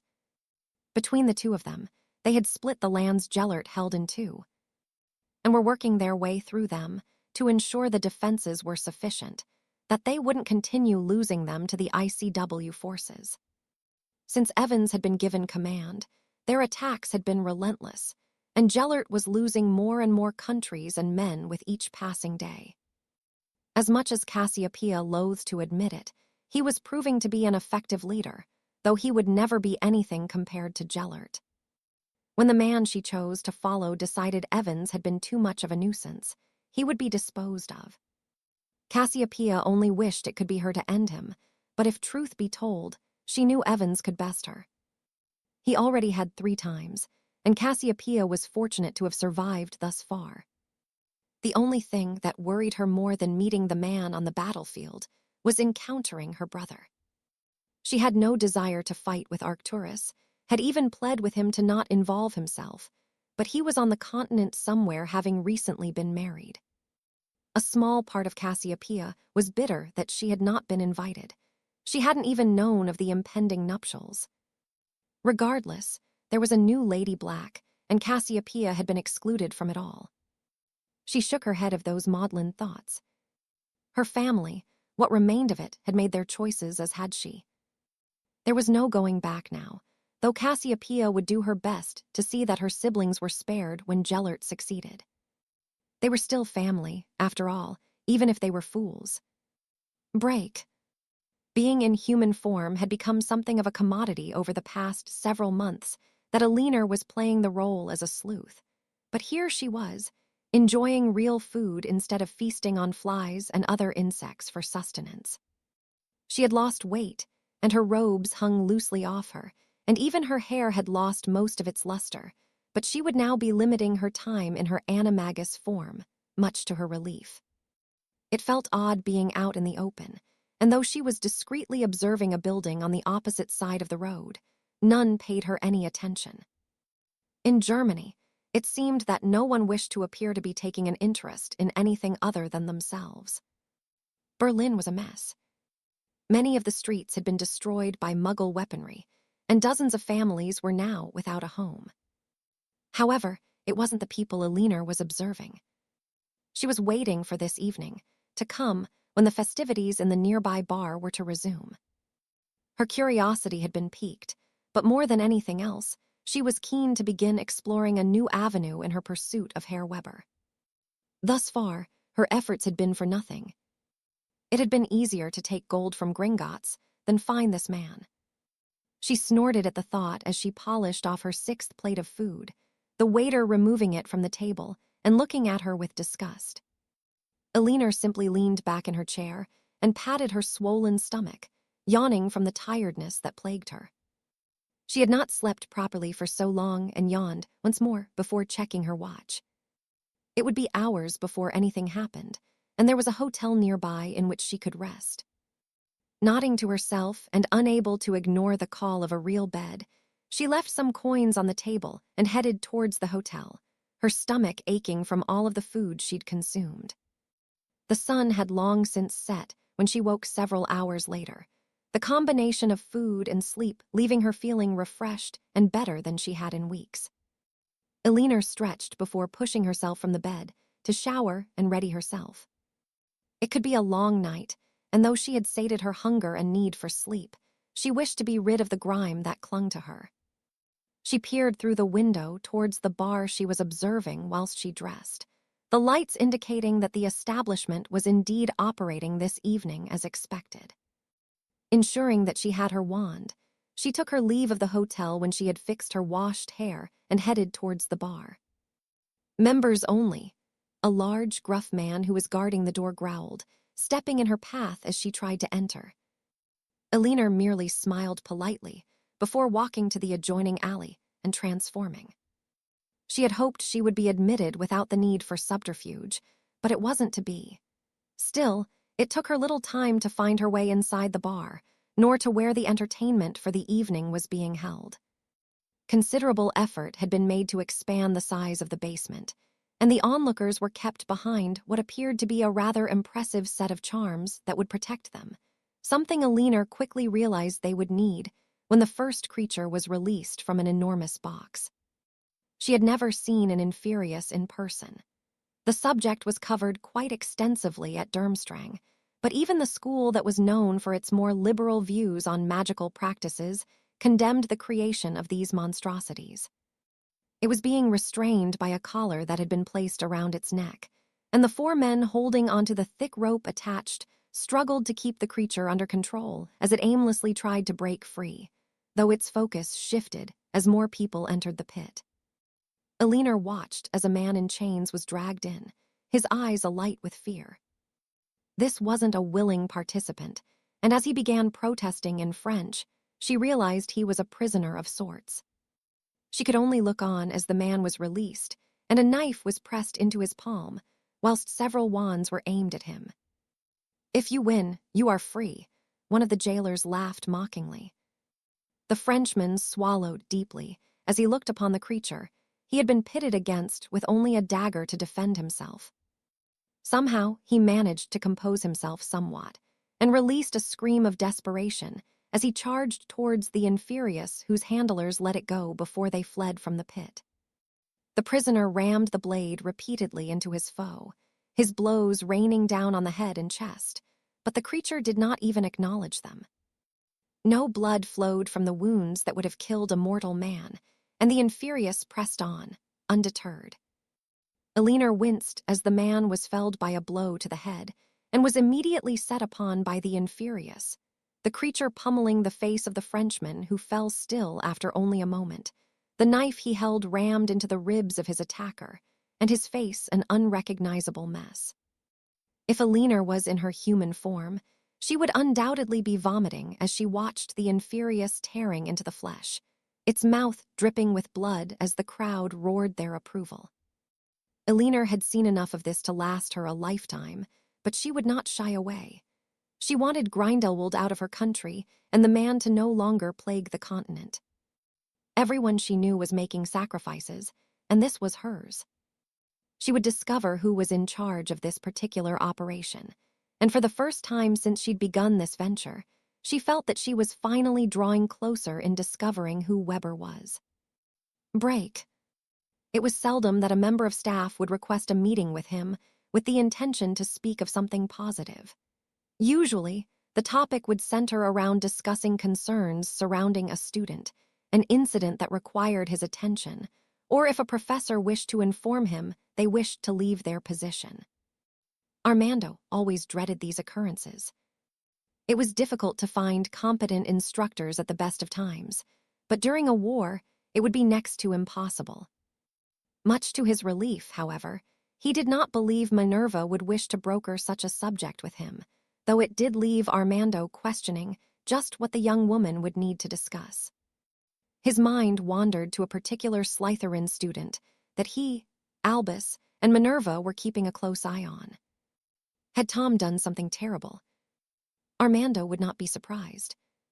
Through his own observations of the boy, he had identified some very troubling characteristics, but Tom Riddle had done nothing to warrant his intervention.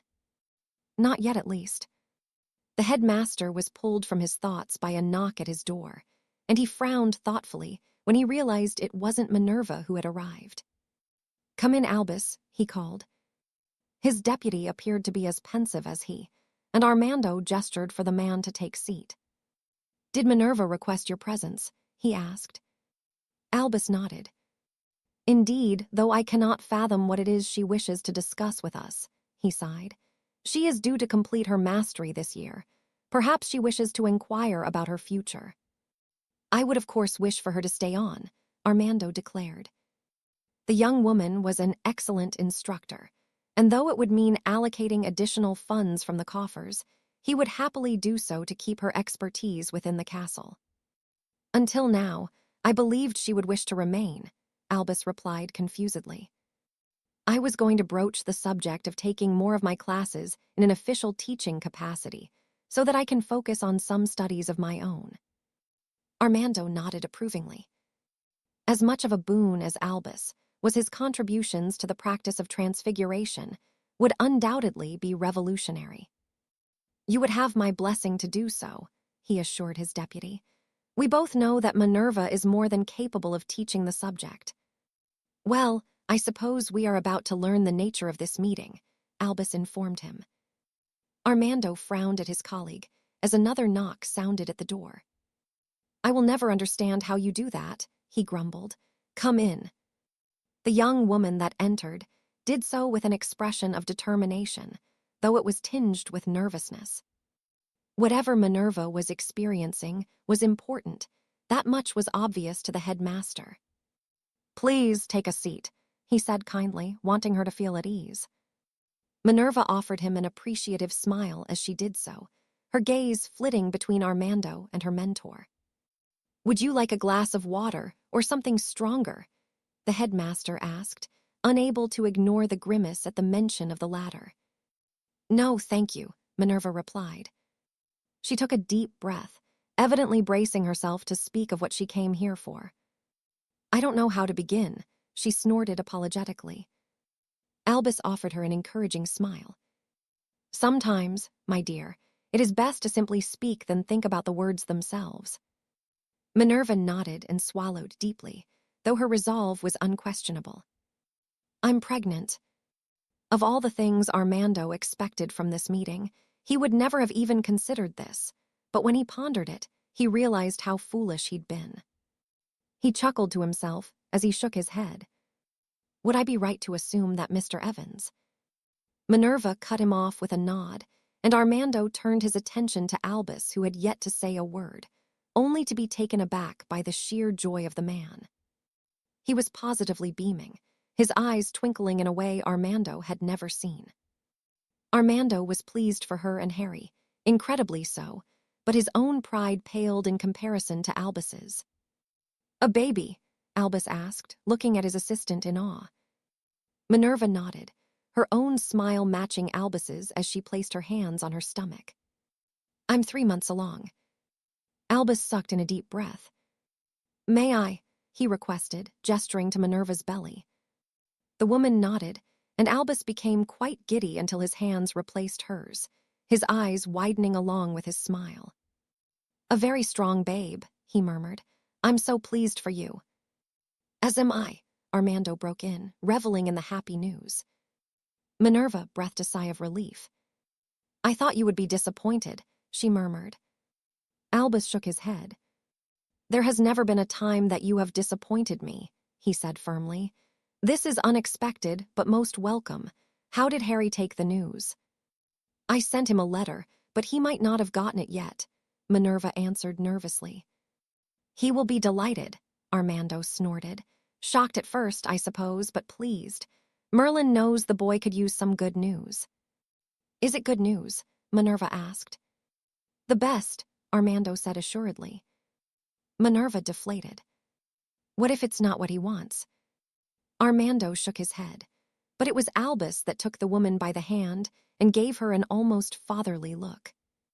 For all of his talent and all he has endured, there's one thing that Harry has never had, and you are gifting that to him. I would not presume to be an authority on the subject, but the care he has for you is unparalleled. You've certainly come a long way from your first meeting, he added, his eyes twinkling amusedly. Minerva blushed and Armando chuckled. I could not agree more with Albus, he said sincerely. The two of you have been frustrating to watch at times, both of you as clueless as the other, but I think it is safe to say that you made it in the end, and I couldn't be happier for you. Nor I, Albus echoed. Minerva visibly relaxed and nodded gratefully. What do you need from us? Armando asked. Do you need some time to come to terms with everything, to think about what you wish to do? Minerva shook her head. No, the baby isn't due until July, so I would like to continue as I am if possible. Of course, Armando agreed, but if there is anything you need, then you only have to ask. Your priority is the little one first and foremost. Minerva nodded as she stood. I'm still getting used to everything, but thank you for being so understanding. Armando waved her off and smiled brightly. This is news to celebrate. Having children is a blessing that cannot be replicated by anything else, he said. The timing is perhaps not the most ideal with everything else happening, but I have every faith you can make it work, and you certainly won't be alone. Anything you need either here or out of the castle will be provided for you. I appreciate that, Minerva said appreciatively, but if you don't mind, I think I will get some rest now. I didn't expect it would be so tiring. Armando chuckled as she took her leave from the room, his expression becoming one of worry when the door closed behind her. Grindelwald. Albus shook his head firmly. He must not find out, Albus said darkly. I would never think him capable of harming a child, but he is not the boy I knew. If he feels the child can be used in some way, I fear that he would not hesitate. Armando shuddered at the thought, but more so at Harry's wrath, if the man demonstrated such daring. There would be nothing to stop the man tearing across the world, and through any that dared step into his path, to exact his revenge. No, the headmaster refused to think of that. The child would be protected by every possible means at his, Harry's, and Albus's disposal. Of that Armando was certain. Break. Harry's prediction that their respite would be brief proved to be correct, as once more he and his men found themselves subjected to wave after wave of attack courtesy of Grindelwald's men. Their efforts, however, were all in vain. During the reprieve, the defenses had been increased tenfold through the combined efforts of Petter, Harry, and Arcturus, who proved why the Blacks had garnered the reputation they had. Some of the magic wielded by the family was downright frightening, as demonstrated by the men who fell victim to them. Their fate had certainly instilled a reluctance to come too close, the charred and withered corpses acting as a deterrent. I think that's the last of them, Charles sighed when another lull in the fighting occurred. Thank Merlin, Arcturus grumbled, taking a seat next to the fire. How many of the bastards are there? Plenty more, Harry replied tiredly. The group sat in silence for some time, either too tired to speak or simply enjoying the moment of peace. Grindelwald's men would be back soon enough, but until then, Harry and the rest of the ICW forces would take what rest they could. We need to consider pressing forward, Petter suggested. As fun as it is cutting them down from here, we are achieving nothing. Harry nodded his agreement, his own thoughts coinciding with those of the Russian. Mail is here, Gilbert announced as he deposited a large stack of letters on the table before handing them out to their respective recipients. Arcturus, Charles, Petter, and Reg all received one, and Gilbert handed two to Harry. The first was from Nicholas and Perenelle, who informed him that the work they were conducting for the charity on his behalf was going well, and that the funds were being used to support the families in need back home. The news brought a smile to Harry's lips, and he silently thanked the Flamels for their help. Mother sends her love, Charles announced. Tell her we love her too, Gilbert called back. I was speaking to Harry, Charles huffed as he turned his attention to the commander-in-chief. What's wrong? He asked worriedly. Harry did not register the words spoken to him, his focus solely on the letter he'd received from Minerva, his mouth agape, and his emotions a whirlwind as he reread the missive. Dear Harry, I have tried so many times to write this letter to you, and I wish you could be here so I could tell you in person, but I do not know when that will be. I'm pregnant. I will be 3 months gone by the time you get this. Everything is fine with the baby, and Poppy assures me that it is strong and healthy, but I'm scared and don't know what to do. I'm sorry if this isn't what you want, and I hope that you are not angry with me. I understand if you're angry. I didn't mean for this to happen, but I have no regrets and wouldn't change a thing. Please, write to me when you can. I miss you and need to know that you're okay. Yours always, Minerva. "Harry?" Charles asked worriedly, a look of concern prominent across his features. Harry shook himself from his stupor, to be met by similar looks from the rest of the men. Unable to speak, he swallowed deeply and handed Charles the letter, who frowned as he read it, his eyes widening as he did so. "Bloody hell," he whispered, a coy smile forming. "She's—" Harry nodded, his words still failing him. "What is it?" Gilbert demanded. Charles looked questioningly towards Harry, who sighed before nodding. It wasn't as though something like this could be kept a secret. Charles gleefully handed the man the letter. "I knew it," Gilbert gasped triumphantly. "This lot didn't believe me, but I said that's what you'd be up to." "Well, don't keep us in bloody suspense," Yaxley huffed irritably. "Evans here was up to no good when he went away," Gilbert declared smugly. "He's only gone and got her up the duff, too." "Don't say it like that," Charles chastised the man, though he was still smiling. "You're going to be a dad?" Reg asked, his features softening.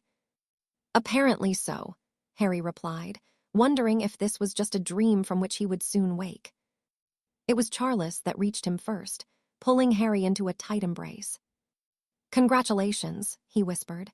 "You'll be great." The man was close to tears, as was Harry, who smiled for the first time since reading the letter. With the tension broken, the others followed suit. "Minerva?"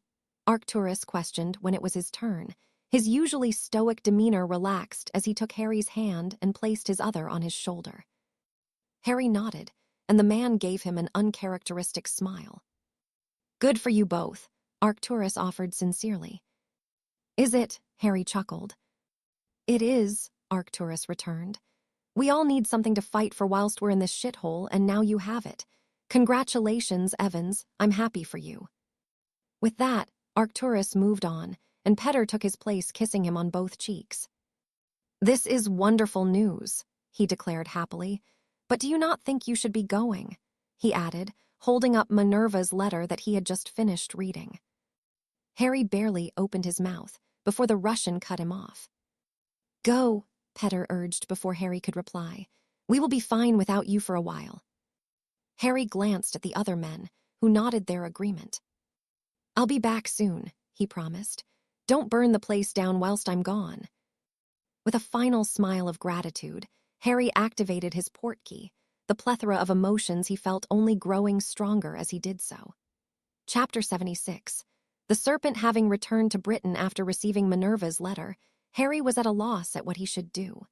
He knew that he needed to speak with Minerva, but doing so whilst the revelation was fresh, and he was overwhelmed, could prove to do more harm than good. Thus, he had arrived at his house, his emotions still hard to decipher. Harry was exhausted from a full day of defending their position. The smell of war was upon him, and he needed just a little time to come to terms with what he had been told. Before speaking to Minerva, he needed a clear head. Still, the only thing he could focus on was that he was going to be a father. The thought was terrifying as it was exciting, and though Charles, Arcturus, and the others had insisted it was a good thing, it was not them that now had to face the prospect of fatherhood that had not been planned. Of course, Harry certainly did not blame Minerva, nor would he change anything that had happened between them, but he was not so foolish to ignore that the timing was rather poor. As he stepped into the shower and reveled in the feeling of hot water beating down on his tired, aching body, he realized what it was that made him hesitate in experiencing the same joy as the others had. He was scared. Harry had known fear throughout his life, but nothing like this. Being a father was not something he had ever considered much, but when he did, it wasn't whilst the world was in the throes of war, or a time that he wouldn't be there to raise his son and daughter. It seemed that life had other ideas for him, a thought that elicited a sigh from the young man. The timing wasn't right, and he was scared of the unknown to come, but he would do as he always had when facing adversity. He would take it in his stride and do whatever he could to make it work, for him, for Minerva, and for the baby they were bringing into this world. An unwitting smile crested his lips. Harry had never had a family to call his own, but soon he would have, And though the circumstances could be more favorable, the thought warmed him nonetheless.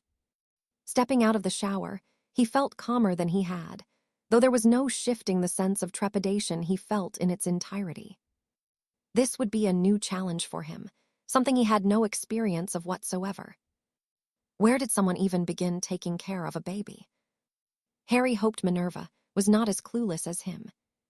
He knew of the basics, the feeding, changing nappies, and the like, but he was undoubtedly lacking knowledge of the plethora of other things a child needed. Once more, he felt a wave of uncertainty crash over him. Could he really do this? He snorted humorlessly.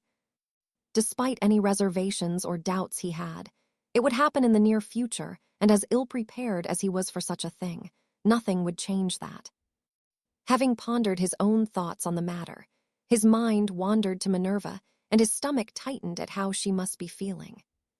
She had admitted to being scared in her letter, something Harry could certainly relate to, but for Minerva, it would be different. Harry shook his head as he released a deep breath. Above everything he felt and what the two of them faced, what plagued him the most was uncertainty, and the only thing that would resolve that would be to speak to Minerva, and the two of them would have to figure everything out from there. Checking his watch, he realized he had whiled away a number of hours through his own musings, so seeing Minerva would have to wait until the morning. It would be a Saturday, which would give them the weekend to discuss what they would do, but until then, Harry needed to rest. After his efforts over the past few months and the news he'd received earlier this evening, he was physically and mentally exhausted, and though he was certain he would get little sleep with everything that was on his mind, he knew he needed to at least try.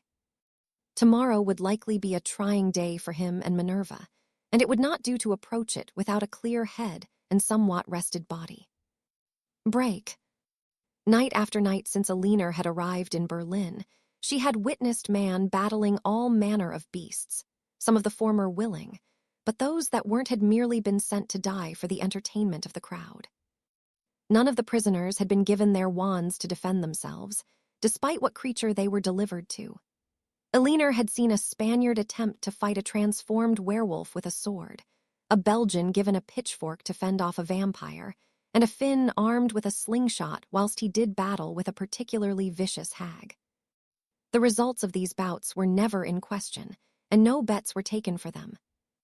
These prisoners were here to be butchered, and those that willingly fought for either gold or the thrill were treated much differently. These men, and even a few women, were allowed to use their wands, and the clashes were much more evenly matched. Not that Alina experienced any joy from watching them. No, she was here to do a job, and much to her relief, she had quickly identified the man who was in charge of this macabre arena. Judging by his accent, he was a local man, heavily scarred with a shaved head and a malicious gaze. There was no doubt in her mind that he enjoyed what he did here, and he certainly made large sums of gold from doing so. Where he obtained the creatures, Alina could not fathom, but every night he had provided a variety of them, more prisoners, and even more willing participants. She watched as he entered the pit at 10 p.m., something she learned was habitual. The man would arrive, inspect the pit itself, and smoke endless cigarettes as he pored over stacks of parchment whilst drinking fire whiskey. Around an hour later, the crowd would begin to file in and were handed programs that listed the scheduled fights for the evening. They would mingle, place bets with the bald men, and then the entertainment would begin. From what Alina had observed so far, 20 bouts would take place with a short interval between each to cleanse the pit of blood, corpses, and any other debris that had accumulated. When the evening came to an end, and the crowd left, the bald man would count his coffers before taking his leave. The operation ran like clockwork. Tonight, however, another man arrived before the punters, one that was oddly familiar. It took Alina a few moments to remember where she had seen him, and her stomach sunk when she realized it was Harry that had shown her a photograph of the man. Hans Gellert. He and the bald man evidently knew each other well, both smiling as Gellert entered the pit and embracing one another familiarly. "I was not expecting you, old friend," the bald man said curiously. I was in the area, Galletier replied with a shrug. With Gellert away, I have been sent to inspect our defenses. The ICW are making up too much ground. You do not seem so concerned. Galletier snorted. The ICW do not have enough men to win, he replied confidently. Gellert will be returning with more. That is why he is away. Galletier nodded. He wishes to recruit more, he explained. We're winning, but it is better to be sure. And what if you do not win? Galletier scowled at his companion. Losing is not an option, he murmured. But if the worst was to happen, I have secured my future already. The bald man laughed. You always were prepared. Galletier nodded. It would be foolish not to be, but Gellert will not lose. There is no one that can stop him. What about Evans? The bald man questioned. Galletier shook his head. Evans is little more than a boy, he said dismissively. I admit, he is causing more problems than I envisioned, but Gellert will catch up with him soon enough, and when he does, Evans will not survive the encounter. The serpent. Galletier frowned irritably. A coward who hides in the shadows, he grumbled. He uses tricks to instill fear and only attacks when it is to his benefit. He will die also. I hope you're right, the bald man sighed. If Grindelwald loses, we'll all be for it. The ICW we hunt us down like dogs. With what? Galletier chuckled. The hit wizards are no more. This is true, the bald man conceded, but I have a bad feeling about all of this. Do not worry, Galletier comforted. The setbacks are only temporary. The other man did not appear to be convinced, but he didn't comment further on the matter. Are you staying for the show? I wouldn't miss it, Galletier replied with a grin. Elinor had been warned not to approach the behemoth in any form, but to alert Harry if she came across him. Now she was undoubtedly out of her depth, but her work here was done, for now at least. The bald man would be her target to track, and though it was unlikely he would meet with Weber, with how close Galletier was to Grindelwald, it was almost a given he could be used to lead Harry to him. Still, it wouldn't be so straightforward. It didn't appear as though Galletier and the bald man met often, but it was a start. Before she committed herself to following the latter, she knew she had to alert Harry to her findings. The task she was undertaking had been dangerous from the start, but with Galletier's apparent involvement, it had only become more so. Pleased that there was no need for her to observe the violence tonight, she carefully took her leave of the bar and transformed in the alleyway. Once she had sent a message to Harry, she would once more take advantage of the hotel across the street until he replied with what he wished for her to do. Finally, Elinor felt that she was making progress in uncovering who Weber was, and if fortune favored her, the task could be concluded much sooner than she had been anticipating since she came to the German capital. Break. As expected, Harry hadn't gotten much sleep the night before, but he somehow felt calmer about the revelation of his impending fatherhood. Perhaps the initial shock had worn off, and with all the pondering he'd done, he was growing used to the idea. He shook his head at the thought. No, he wasn't getting used to the idea, which would take more time, but he had accepted the situation and knew he needed to approach his conversation with Minerva with consideration. She had written in her letter that she was scared, and the last thing Harry wanted was to frighten her any more than she already was. She would need reassurance, and though he himself was rather clueless in such matters, he would do his best. Having arrived at Hogwarts, he sent a patroness informing her he was on the grounds, and only a few moments later, he spotted her in the distance as she exited the castle and headed towards him. The greeting he received was so unlike the last time he returned, this one reserved, her expression one of uncertainty as she stood before him, evidently not knowing what to say or do. Harry had never seen Minerva this way, and he found he didn't care for it. With a wry smile, he closed the distance between them and carefully wrapped his arms around the woman, a gesture that saw her relax considerably. I didn't expect you to come with everything that's happening, she murmured. I just needed you to know. She was crying, the emotions she had been trying to keep in check pouring out through their embrace. Harry released a deep breath before chuckling. "Well, I'm here." Minerva nodded into his chest, her hold on him tightening. "Shall we go for a walk?" he suggested. Minerva extracted herself from his embrace and nodded once more before the two of them headed towards the lake. "What are we going to do, Harry?" she sighed. "Well, by the sound of things, we're going to have a baby," he replied with a grin. Minerva tutted, though she smiled. "Thanks for clarifying the obvious," she muttered. "You know what I meant." Harry snorted. "The timing isn't ideal," he acknowledged, "but all we can do is make the best of it. The only things that concern me is the bloody war and making sure you're both okay." "Nothing too troubling then," Minerva replied dryly. "The war is a problem," Harry huffed, "but nothing else is. You and the baby will have everything you need. I'll make sure you can access my Gringotts account." "No, Harry, that's not what I meant." "I know, but I don't think having a baby is cheap, so that's one less thing to worry about." "You don't have to." Harry waved her off. "I want to," he insisted gently. "We're in this together, and there's a chance that I won't be here at the start. There's no point denying it, and I'd rather know that you are both looked after." Minerva muttered under her breath, but she didn't argue.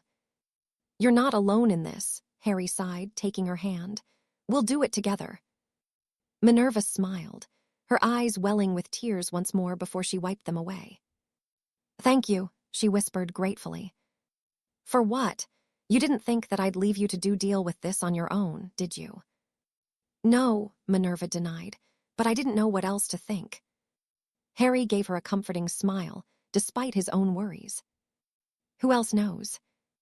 "My mum and Poppy," Minerva answered. "I had to tell Albus and Armando too." Harry nodded his understanding. "Not your father?" "No, I haven't told him yet," Minerva sighed. "I don't know how he will take it." "We should tell him," Harry urged. "He's going to be a grandfather." "I know," Minerva conceded. "Should we do it together? I could always obliviate him if it goes wrong." "You're not obliviating my father," Minerva huffed. Harry grinned. "It was just a thought." Minerva frowned, though she couldn't hide the hint of amusement in her eyes.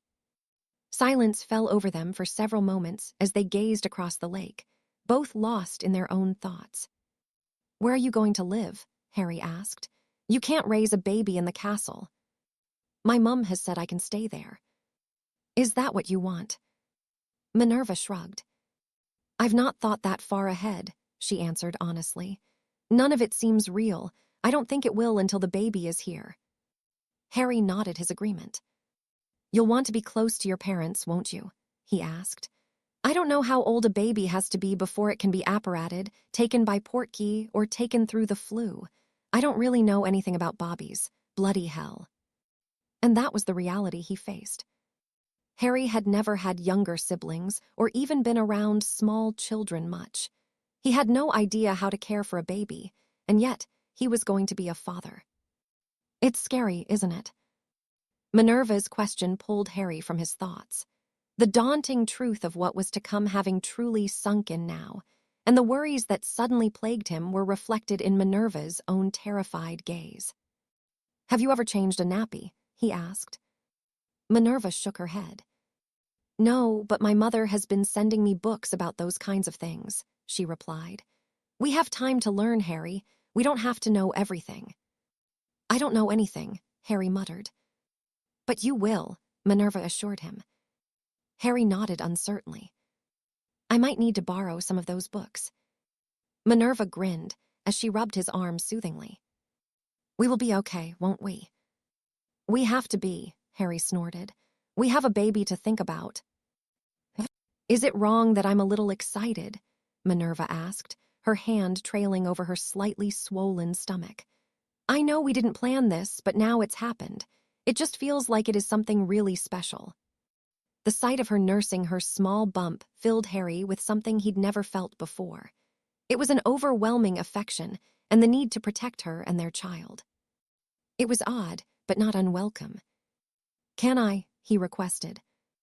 Minerva smiled as she took his hands and placed them on her stomach, and the feeling only intensified. Poppy says it's strong and healthy, she explained.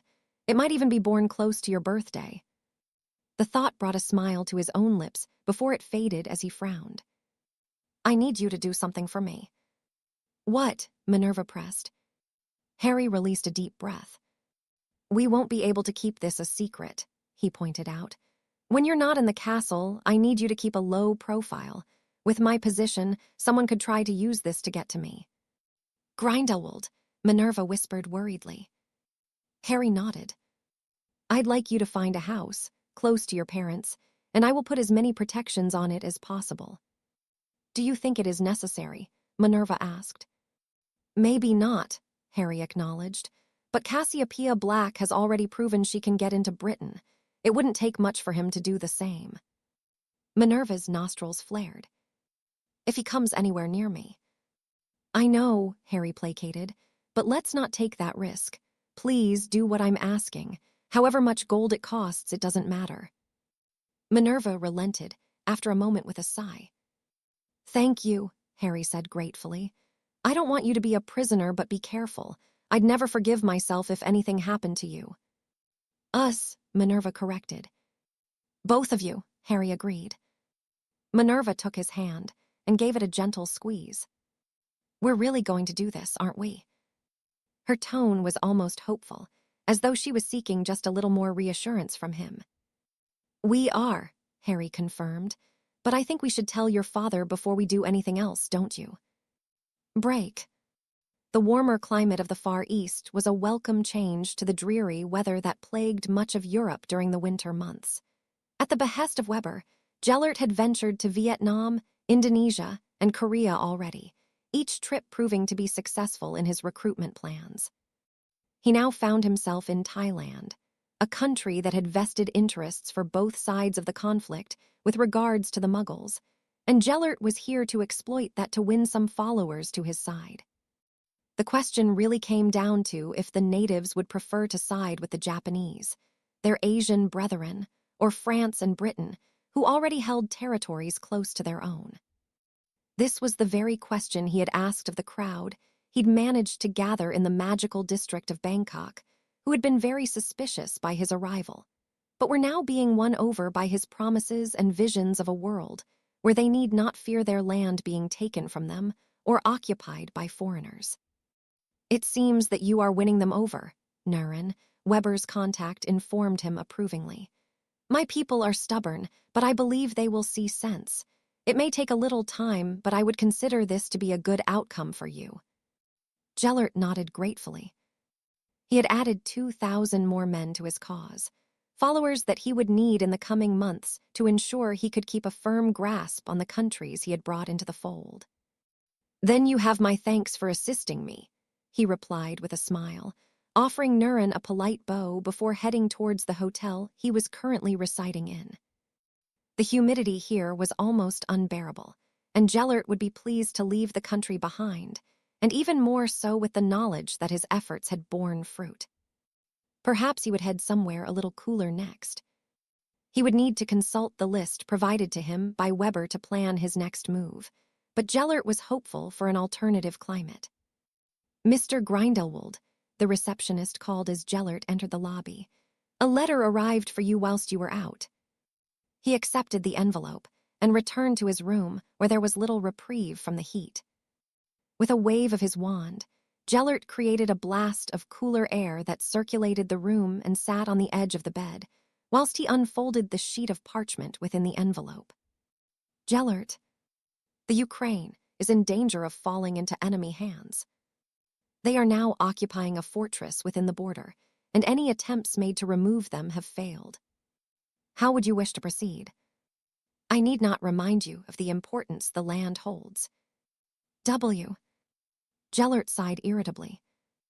Occupying the Ukraine meant that there was a large threat to the Russian border, meaning that although they had dedicated troops to the ICW forces, Gellert still held something over them. Without the presence of his men in the neighboring territory, the Russians just might become a little bolder than they already were. Gellert knew not what he could expect from them, but he did not wish to find out. He had managed to partially neutralize the enormous country, but without any lingering threat, the neutrality could well be abandoned. That could not be allowed. He snorted at the irony of the situation he faced. He'd wished to visit a cooler climate than the ones he'd found himself in recently, and he soon would, but it would come courtesy of a reluctant return to Europe, and not by continuing with his current efforts. Break. Dinner with her parents had not been an awkward affair since before Minerva had reconciled her differences with them, but there was a noticeable tension at the table this evening. Her father wasn't a fool, and more than once he had been on the cusp of acknowledging it before he evidently thought better of doing so, though his gaze flitted between Minerva and her mother questioningly. The latter was shooting the occasional pointed look at Minerva, who found that she didn't know how to broach the subject she needed to discuss with her father, and Harry did his best to keep the conversation flowing. Minerva smiled as he squeezed her hand under the table. He had accompanied her to Diagon Alley to make arrangements with Gringotts to allow her access to his account, and even insisted on inquiring about employing the services of a house elf.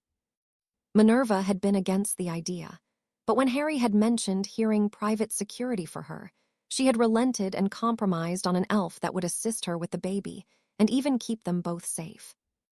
How a house elf was meant to accomplish that, Minerva had no idea, but Harry had assured her the little creatures were highly underestimated.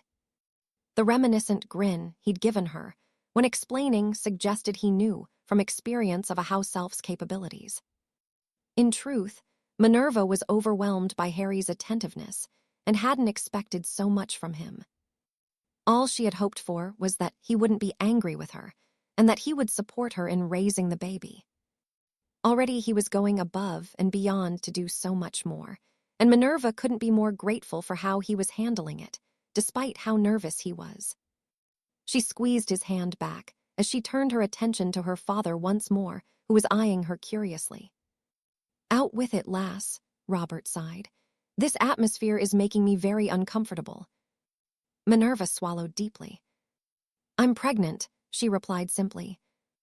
Her father's eyes widened before he looked from Minerva to Harry, and to his wife before he settled on staring at his daughter. "Well, I didn't expect that," he murmured. "Are you angry with me?" Robert released a deep breath as he shook his head. "No, I'm not angry," he assured her. "I've learnt that your world is different from mine, but I would have liked you to be married before you had a baby." Her father was disappointed, and that hurt more than his anger would have. "I think I'm going to get some air," Robert declared as he stood and took his leave of the room. "He will get over it," Isabel sighed. "It's a shock for him just as it was for me." Minerva nodded. "I could still obliviate him," Harry offered. "You will do no such thing," Minerva growled, her nostrils flaring as Harry smirked. "Fine," Harry huffed. "I'll speak to him instead." "No magic," Minerva warned as Harry followed her father. "You don't think he would obliviate him, do you?" Isabel asked. Minerva shook her head. "No, he wouldn't do that," Minerva snorted. Isabel breathed a sigh of relief. "Would you like some cake?" "I think the little one would," Minerva replied. "Are you craving sweet things?" Minerva looked towards the door to make sure Harry, nor her father were returning. "Keep this to yourself, but I'm really craving treacle tart," she grumbled. "If Harry found out, he'd never let me hear the end of it." Isabel smirked as she removed a dessert from the oven. "I did make this for Harry, but he doesn't have to know about it," she said as she placed the tart in front of Minerva. "Would you like some custard with that?" Minerva shook her head, her mouth already full of pastry, her uncharacteristic devouring eliciting an amused laugh from her mother. "If only he could see you now," she mused aloud. Break.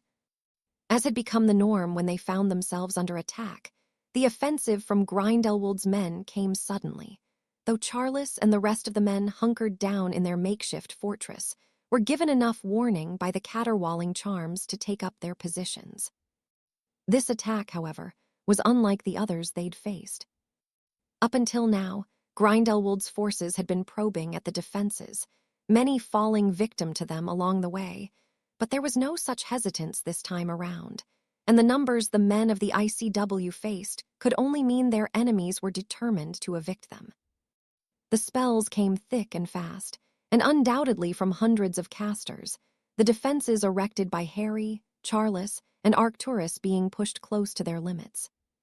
"They won't hold," Arcturus predicted, taking aim through one of the advantageous windows and firing a searing curse.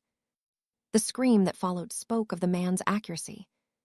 Charles couldn't help but agree with the Lord Black's assessment. Their defenses were good, but nothing could stand against the onslaught they found themselves subjected to. "Bloody hell, the bastards really want us out, don't they?" Gellert growled, wiping away the sheen of perspiration that had formed on his brow. Once more, Charles could find no fault in the words of his comrade. "PTR," he called. The Russian offered him a grim look as he shook his head. "We hold," he replied simply. Charles nodded before joining the others, unleashing a barrage of spells towards a group of men converging on his position. "How many are there?" Yaxley questioned irritably. "Too many," Arcturus answered. Nonetheless, the group continued defending their position, digging their heels in as they refused to be dislodged. Charles could not be sure what happened, but one moment he was fending off attackers, and the next he found himself looking up at the ceiling with the wind knocked out of him and his ears ringing painfully. He groaned as he pushed himself to his feet to see Arcturus, Yaxley, and Gellert in a similar state, each looking around in confusion as they tried to catch their bearings. "It's GRNDLWALD," Petter announced worriedly. Charles rushed to the window, his anger flaring as he spotted the pale man stalking towards them in the distance, his wand a blur as he cast spells, undeterred by anything that was being sent his way. "Bastard," Charles growled, gritting his teeth as he added his own efforts into the mix. These, Grindelwald could not ignore. The ground around him was torn up in heaps of dirt and debris as Charles did his utmost to slay the man that had killed his father, his fury quite the sight to behold as he sent forth a barrage of magic that would tear the Dark Lord limb from limb. Still, Grindelwald advanced, and though he was not close enough to discern his expression, it would not take him long to reach them. "What are you doing?" Yaxley asked Gellert, who had cast a Patronus. "I sent for Evans," the man explained. "We can handle it," Charles snapped. "I panicked," Gellert defended. It was an understandable reaction. Everyone gathered within their fortress had seen what Grindelwald was capable of when Moody had confronted him whilst they still defended France, and as Charles looked towards the groups dotted around, their outright fear could not be ignored. Even so, he could hold off Grindelwald, and as Arcturus stood at his side, his own features furrowed in a deep scowl, Charles took some comfort that he would not be doing so alone. Together, they did what they could to keep the man at bay, but it was the appearance of the seemingly endless stream of men that continued pouring towards them that made their task all but impossible. Grindelwald may have been approaching them in an almost casual manner and with no urgency, but his followers sprinted, their wands being brought to bear as they rained spells down on the position. Although Charles wished to focus on only Grindelwald, he couldn't with so many others needing to be put down before they could swarm and surround the fortress. "Bollocks," Arcturus growled when he realized their combined effort was yielding no result. Despite everything thrown at him, Grindelwald drew ever closer. It was when the man was little more than a few hundred feet away that he paused as a gout of golden flame erupted in front of him and burned brightly for several seconds. "Did you do that?" Arcturus questioned. Charles shook his head and cursed under his breath as the fire exploded, shooting out several smaller flames that engulfed several of Grindelwald's followers. The Dark Lord himself managed to defend himself from the attack, but as the flaming men flailed and stumbled around, the light given off left no mistake who it was that had caused the carnage. "Break." He found Robert in the back garden staring into nothingness, the sun having set hours before. He didn't seem to be angry or even irritated by the revelation, more thoughtful than anything else. At Harry's approach, Robert deflated. "It's a lot to take in," he sighed. "It's strange because my time with Minerva went from her being a little girl leaving our home to attend a school I knew nothing about, to her returning as a woman. Is it odd that I still see her as that little girl?" Harry shook his head. "No," he comforted, "but she is an adult, and she may do things you do not approve of, but these things are her choices to make." Robert nodded. "I'm not angry," he assured Harry. "I'm not even disappointed, really. When Minerva came back for the summer after her first year at school, I noticed the changes. She wasn't as invested in the church as she had been. How could she be when our own teachings paint what she does as being the devil's work?" Harry would not pretend to be an expert on religion, but it seemed that Robert had spent the past 2 decades since he found out about magic at odds with himself over his own beliefs and what his wife and daughter were. To the Bible he held so closely to his heart, Minerva and Isabel were vessels of everything he stood against, and yet he loved them both dearly. It was a difficult position for one so devout, but he had not turned his back on either of them. "I suppose the war has a strange effect on people," Robert chuckled. "It's hard not to notice it, even here. The confessionals have become rather more popular, lad, and some of what I'm told is rather scandalous. It's no surprise Minerva didn't wait until she was married. With you actively fighting, I don't suppose there was any promise you would see each other again. What an awful place the world has become." "It has," Harry agreed, "and I think Minerva would appreciate hearing this from you. Telling you has been the thing that has worried her the most. Her not wanting you to be disappointed in her should tell you all you need to know how much you mean to her." Robert nodded as he released a deep breath. "Aye, lad, you're not wrong." He turned to head back into the house, before pausing suddenly. "You will look after them both, won't you?" "With my life," Harry vowed. Robert snorted amusedly. "I didn't even need to ask, did I?" Harry shook his head as he followed the man back into the kitchen, where Minerva and Isabel were still seated at the table, now nursing cups of tea in their hands, the former looking worriedly towards her father as he entered. Without saying a word, Robert lifted his daughter out of her chair and wrapped his arms around her, eliciting a sigh of relief from Isabel. "How long?" he asked. "July," Minerva answered. Robert smiled as he nodded. "A summertime blessing it is then," he murmured. "What do you need us to do?" he asked as he released her, gesturing between himself and Isabel. "Just be there," Minerva answered. "I'd like our baby to know that it has its grandparents around." Robert smiled as he nodded. "Will you be staying with us?" Minerva huffed good-naturedly as she looked towards Harry. "Because it would be difficult for you to travel to Wales where Harry lives. He's insisting on buying a house nearby, so I won't be far away. I just have to find a suitable one." "I'd like to help with that," Robert declared. "I can pay towards a deposit." "We won't need money," Harry cut in gently. "The gesture is appreciated, but we have more than enough," he assured the man. "But you could always help with a cot or a pram," he added, seeing that Robert was determined to help in some way. "We can do that," he agreed readily. "Wow. I'm going to be a granddad. We should celebrate. Not you, Minerva. Whiskey won't be good for the baby." Harry chuckled as he took a seat, and Robert removed a bottle of liquor from one of the cupboards. "Do I smell treacle?" he asked, sniffing the air. "No, you must be mistaken," Isabel answered quickly, grinning at her daughter. Harry looked between the two women, his eyes narrowed suspiciously. "No, I definitely smell treacle," he declared. "It's like my birthday all over again," he added accusingly as Minerva licked her lips. "It was only a small tart," she defended. "And you didn't even save me a little bite." Minerva shook her head as she grinned. "Not this time." Any response that Harry had was cut off when Robert yelped in surprise, his bottle of whiskey shattering on the kitchen floor as he stared at the ethereal squirrel that had arrived. "Harry, Grindelwald is here," the voice of Gilbert spoke. Any merriment that he felt vanished immediately, and Harry stood as he flicked his wand into his hand.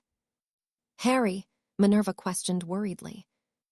I have to go, but I'll be back as soon as I can, he promised. Minerva swallowed deeply, nodding as Harry gave her a reassuring smile before he whispered to his wand. Only a second later, he felt the heat of the flames engulf him, and he quickly found himself in the heat of battle and enemies charging towards him. Walking purposely was Grindelwald, and without hesitation, Harry struck, the flames that had brought him here exploding outwards and setting more men than he could count alight. His eyes were focused on one man only, and as their gazes met across the open field, Harry knew he had the undivided attention of his foe. There were no words to share, as they both struck without preamble, the ground trembling as their spells met in midair. Grindelwald's followers that remained standing gave the dew a wide berth, a fortuitous stance to take as Harry and Gellert recklessly parried, casting with what most would consider to be reckless abandon as they attempted to destroy one another. Break. Arcturus looked on, dumbfounded by the display of magic he was witnessing, steadying himself as another collision of spells caused the ground to rumble in protest. He knew Evans was powerful and had faced off with Grindelwald himself, but what he was seeing between the two of them was akin to what one would read of in a work of fiction. The speed with which they moved, the grace and poise, and the deadliness they struck with was a sight to behold, and Arcturus could only watch as the fight unfolded before him. "What are you doing, Potter?" he asked as Charles seemingly shook himself from a similar stupor and began walking towards the door. "We have to help him," Charles replied firmly. Arcturus shook his head. "You'll get yourself killed if you go out there," he warned. "Or Evans for that matter. Best to let them get on with it. Evans won't thank you for intervening." Charles appeared to be torn and was startled as Petter clapped him on the shoulder. "Have faith, comrade," the Russian urged. Charles nodded reluctantly and turned his attention back to the fight.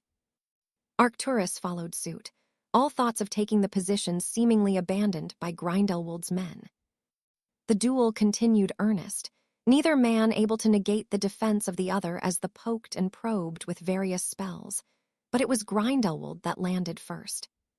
Arcturus didn't know what Evans had been hit with, but he physically recoiled, and Grindelwald looked at him curiously before they pressed on with their magical game of chess. Whatever Evans had been hit with began to affect him, his accuracy beginning to suffer slightly the more the fight went on, but it did not deter him.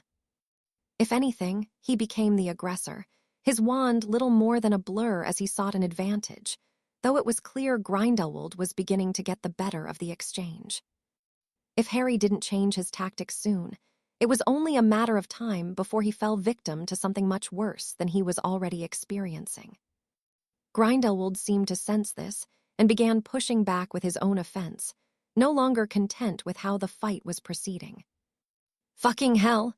Gilbert gasped as Grindelwald sent a veritable tidal wave of dirt and debris towards Harry, who reacted quickly, his spell pulling it into an enormous column that coiled protectively around him. After the briefest hesitation, a loud hissing sounded, and the column reared up, taking on the form of a cobra. Grindelwald was stunned, his eyes wide almost fearfully as the serpent hurtled towards, spitting large rocks from its open maw. Immediately, the Dark Lord found himself on the back foot, retreating as he banished the projectiles aside, only to have to sprint as more snakes, smaller in stature, formed and struck at him from all angles. Not content to allow the man any semblance of peace, Harry began casting once more, wielding his wand as though it was a conductor's baton as he directed a symphony that sang only of death. The serpent continued to strike, seemingly from nowhere as spell after spell was sent towards the retreating Grindelwald until Harry broke out into a sprint and was engulfed in a golden fire. Arcturus balked as the flaming man jumped into the air and somehow flew into the open mouth of the cobra he had created. With Harry held firmly and the flames pooling out of its eyes, it struck once again. Grindelwald dived to the side to avoid the blow, though he did not do so unscathed. Desperately, he scrambled to snuff the fire that had caught his robes, unleashing a scream of pain before shooting a baleful glare at the poised cobra and vanishing as it lunged a final time. "Did you just see that?" Gilbert whispered, breaking the silence that had fallen. "We all saw it, Gil," Yaxley replied. The remainder of Grindelwald's followers followed the lead of the man they fought for, all vanishing within seconds of each other, none willing to face Harry Evans. Arcturus simply shared a look of disbelief with Charles as Evans emerged from the flames, his furious cursing loud enough for all to hear, his appearance becoming only more sinister as a snake-dark, smoky snake with fiery eyes emerged from within him and hissed its displeasure. Chapter 77. What lies ahead? He threw a discarded trinket across the room before kicking another out of his path and blasted a bookshelf full of useless tomes, creating a shower of splinters and torn pages to cascade to the ground. Tom's breathing was labored, his fists balled tightly by his side as he tried to rein his temper in. Ever since he had found the books on occlumency and legilimency in the restricted section of the library almost 2 years prior, he had worked at keeping his anger in check, something he had struggled with his entire life. But having read the latest offering from the Daily Prophet, his rage had boiled over. Harry Evans, the Serpent, by Colin Graves. The article had alluded to an eyewitness that had seen Evans duel with Grindelwald and had gotten the better of the feared man using parcel-tongue magic.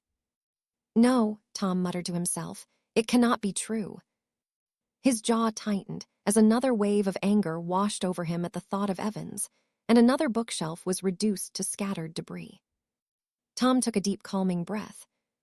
There had to be a mistake with what the eyewitness had seen.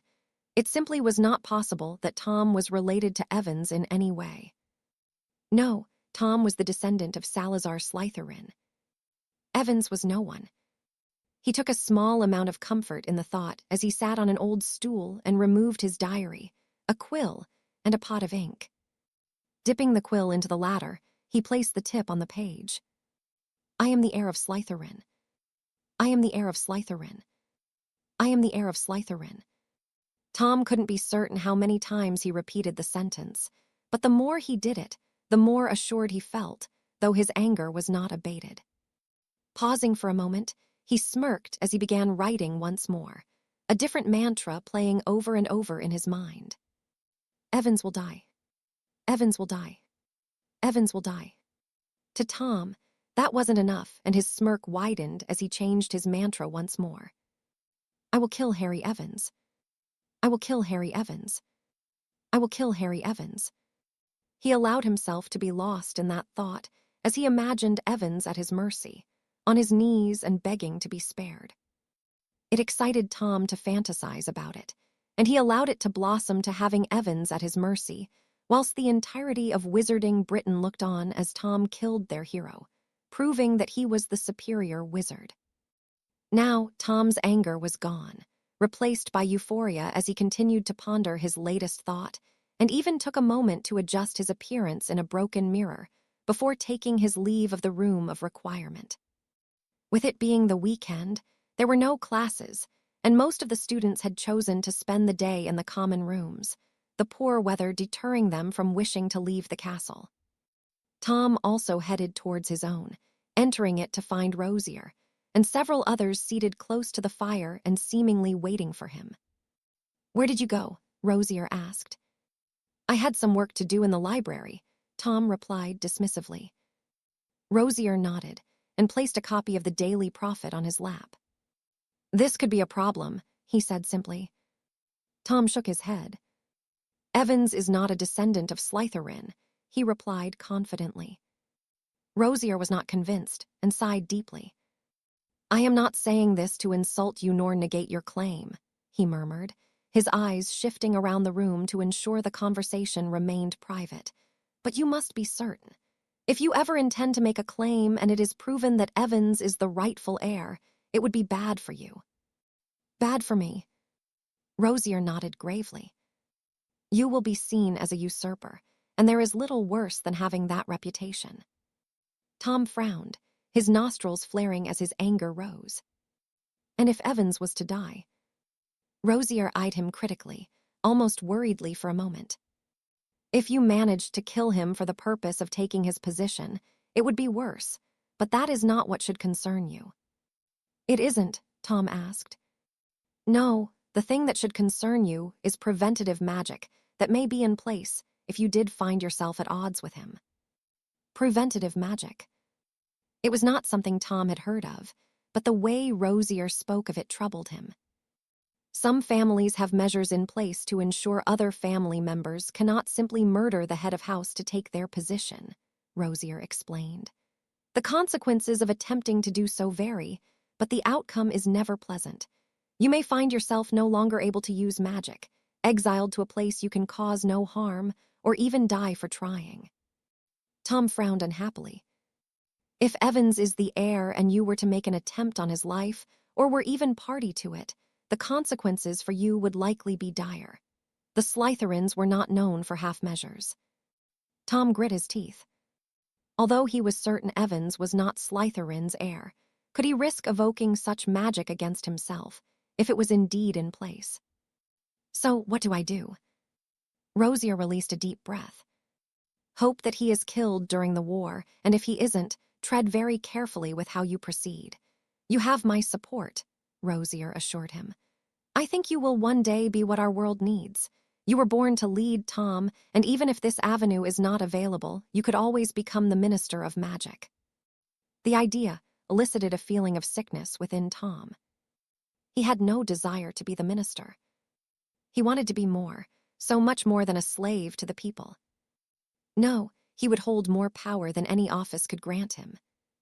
One day, it would be the Minister of Magic that answered to him, but for now, his mind was only occupied with thoughts of Evans and what he could do to be rid of the man. If fortune favored Tom, Evans would be destroyed by Grindelwald, and then there would be no question of succession. However, if Evans lived, that was something Tom would have to prepare for, but if what Rosier had said was correct, it would not do to make an attempt on him, not until he was certain of his own position according to the magic of his family. Break. For the week following the attack, Harry had stayed with his men, partly because he needed to recover from his injuries, and partly to ensure no follow-up would come. He didn't believe the latter would, but he was not willing to leave anything to chance, not where Grindelwald was concerned. More than ever, the man would want him dead, the two biggest threats to his regime having been revealed to be the very same person. Harry had not intended for it to happen, but as he was locked in combat with his foe, he realized quickly that if he was to be within a chance of winning, he could not simply be Harry Evans any longer, nor could he just be the serpent. He was both, and now that the world knew it, there was no need to hide it from any other. "What kind of snake is that?" Charles asked curiously. Harry was gently stroking the protruding head of his serpent companion, the timid nature of the creature seemingly having passed as it rested partially on his shoulder, the rest of the body hidden in his shadow. It had grown considerably since he had first discovered it in its bedroom and was close to 20 feet now. He still had no idea what the nature of it was, but it remained with him, and contentedly so. "I don't know," Harry answered honestly. "She came from an egg given to me and eventually hatched. She lives in my shadow and feeds on my magic." "I've never heard anything like it," Gilbert murmured. "Neither have I," Harry snorted. He had a lot of time to ponder things during his recovery. Much to his relief, he'd sustained only a broken collarbone, some cuts and bruises, and an odd disorientation for a few days after Grindelwald struck him with whatever spell had caught his leg. Such a mild outcome had evidently not been Grindelwald's intention, and it seemed that once again, the Elder Wand had failed him. "You know that things are going to change for you, don't you?" Charles pressed. "People will believe that you're a descendant of the Slytherins." Harry nodded. "I know," he sighed, "but I'm not."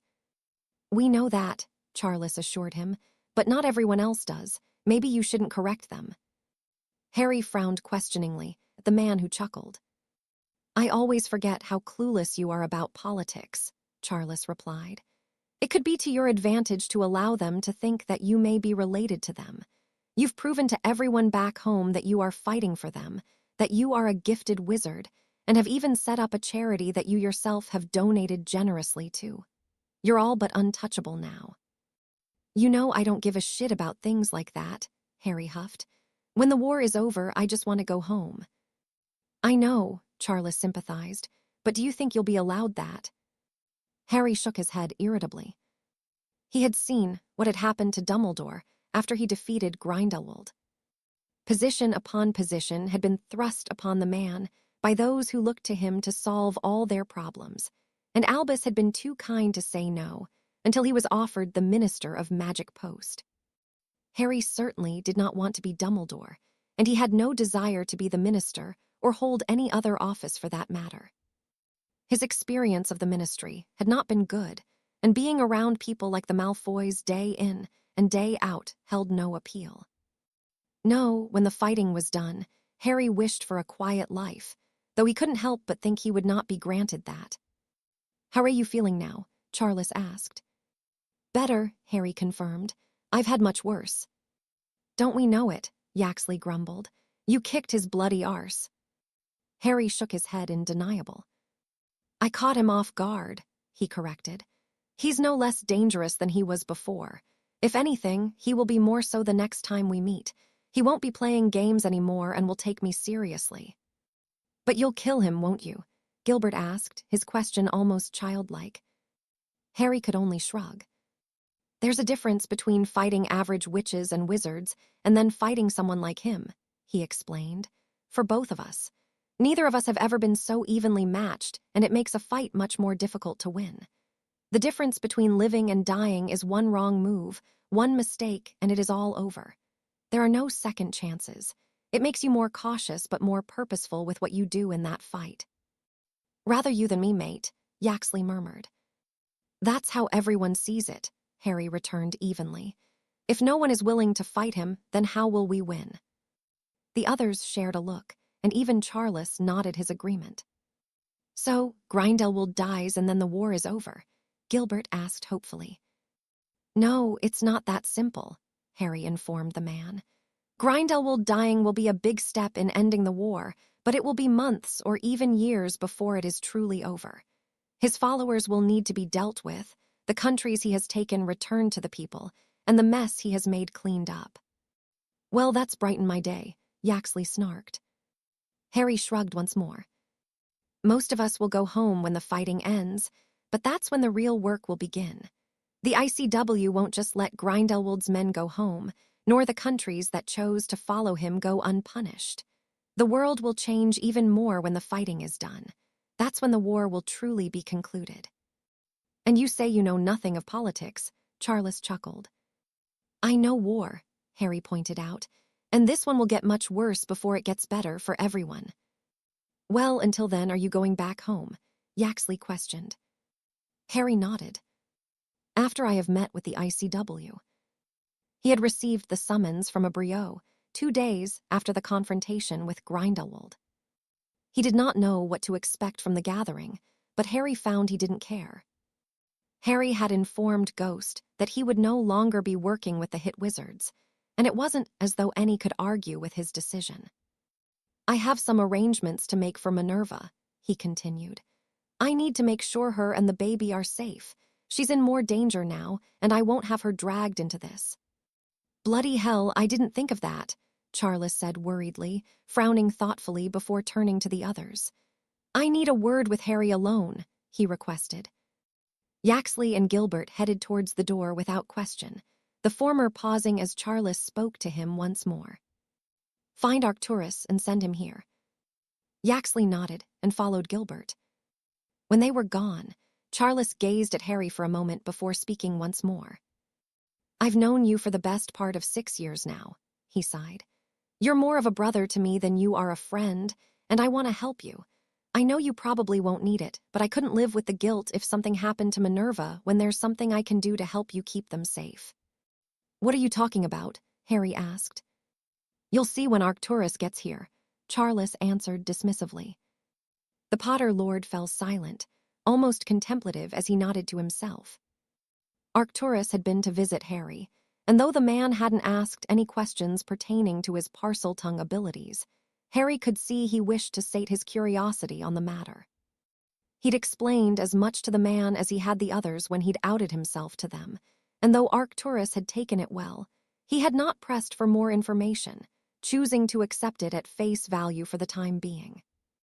It was only a matter later that the man arrived and closed the door behind him, his gaze shifting between Harry and Charles. "Have you finished the book?" Charles asked. Arcturus's eyes widened slightly, but he nodded as he removed a shrunken tome from within his robes, with Charles doing the same. Harry watched as they traded books before Charles stared at the one he'd received almost affectionately, and then to Harry before placing it in his hand. "This is my family magic," he explained. "You won't quite be able to use it the same way I do, but there are some excellent protection spells in there that will help keep them safe. Just keep them and anything else you might read in there to yourself." Harry nodded his understanding. "The baby," Charles explained to the curious Arcturus, who released a deep breath. "Bollocks," he muttered worriedly. "Cassie can get in and out of the country." "Any suggestions?" Charles asked. Arcturus nodded as he added, as he placed his own book on the table. "She will know this magic, but will be able to do nothing about it if you use the blood protections. You might even pick up a useful curse or two in there," he added with a smirk. "Your family magic?" Harry asked, looking at the pair in disbelief. "You are my family, Harry," Charles reiterated firmly. "And mine will try to harm yours," Arcturus pointed out. "I do not wish to find myself at odds with you, and I will not have the death of a woman and child on my conscience. We've been in this together for too long now to allow anything to come between us." "Even if I am a half-blood?" Harry asked with a grin. Arcturus nodded, a smirk tugging at his own lips. "You're not bad for a half-blood, Evans," he conceded. "You are the best two men I know." With that, Arcturus swept from the room, and Harry turned his attention to the two books he had been given. He was no expert on how pureblood families worked, but he knew that it was all but unheard of for them to share their magic. That was why Sirius had been quite protective over certain parts of the library when they had stayed in Grimmauld Place. Family magic was revered and kept close so that others did not learn of it for a reason. With Charles and Arcturus handing theirs over so willingly, it meant that they trusted Harry to a fault. "Break." Gellert winced as he adjusted himself in his sheets, his skin still pale from the fever that had taken him, and the burns on his leg puckered and sore despite the best efforts of the healers that had been attending him. For 3 days, Cassiopeia had stayed at his bedside whilst the man came in and out of consciousness, delirious in the rare moments he was awake, and his words only having become coherent the previous day. Still, he said little, choosing to keep his thoughts to himself. The revelation that Harry Evans was the serpent had sent shockwaves across the wizarding world, with many now questioning who the man was. Cassiopeia, too, wondered the same thing, the half-blood she had met before they had become enemies already proving to be quite the enigma. Now, it seemed he hailed from a house considered to be even greater than her own, and it was a bitter pill to swallow. Whoever Evans really was, whatever line he hailed from would be big news in Britain, with every prominent lord doing their utmost to uncover the truth. Cassiopeia snorted at the thought. If she and Weber had failed in their own various attempts, no other would succeed, only adding to the mystery, something that provoked one of two reactions amongst the pureblood families. The first would see any that dared label Evans as a potential political threat, and they would do all they could to nullify the reputation the man had carved for himself. Only a fool would take this approach. From what the world had seen of Evans, he could quite easily squash any other family if they chose to make an enemy of him. No, not even the most foolish amongst the purebloods would do such a thing, and that left only one other option. They would attempt to ingratiate themselves to the man, either to better their own standing, or to put themselves on good terms with Evans because regardless of who his parents really were, he would be seen as a descendant from one of the founding houses, one that was a proven, powerful wizard. He was not like the Gaunts who had fallen from favor decades before, nor the Smiths who were braggarts and had done nothing of note in centuries. No, Evans would be linked to Slytherin through his parcel-tongue ability and held in much higher esteem. "Water," Gellert croaked, pulling Cassiopeia from her musings. She obliged the man by handing him a goblet, which he accepted with a trembling hand. The infection had cleared, but Gellert was still weak, something that Cassiopeia had never seen him as. He drank greedily, draining the goblet before gesturing for a refill.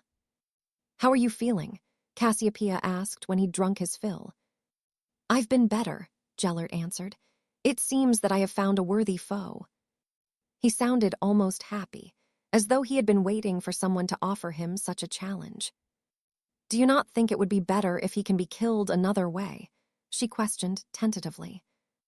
Gellert shook his head. "No, it will either be me or Commander Evans that emerges victorious when we face one another again. If he were to die at the hands of another, I will be seen as a coward, and I will lose respect." "That is such a stupid Gryffindor thing to say," Cassiopeia huffed irritably. Gellert smiled. "Albus used to say I would have been in his house," he chuckled. "He says that I was too bold for my own good." "That's one thing I can agree on with Dumbledore," Cassiopeia murmured. "You could have died, Gellert. And our movement would have lived on, would it not?" Cassiopeia frowned but nodded. "My death would matter little now," Gellert mused aloud. "I have shown much of the world the life they could have if only they grasped it. They are doing that now." "But you are their leader." "For now," Gellert agreed. "But I am not Nicholas Flamel, and one day I will die. It will be down to those loyal to me to see my vision brought to life. If I can manage it before my times has passed, then they need only maintain it. You and even they may believe that they are loyal to me, but it is to my vision they have dedicated themselves." For Cassiopeia, that wasn't true. It was Gellert she was loyal to, and if he were to die, she would only continue his work to honor him. "What do we do about Evans for the time being?" Gellert shook his head. "It would be unwise for any other to confront him," he mused aloud.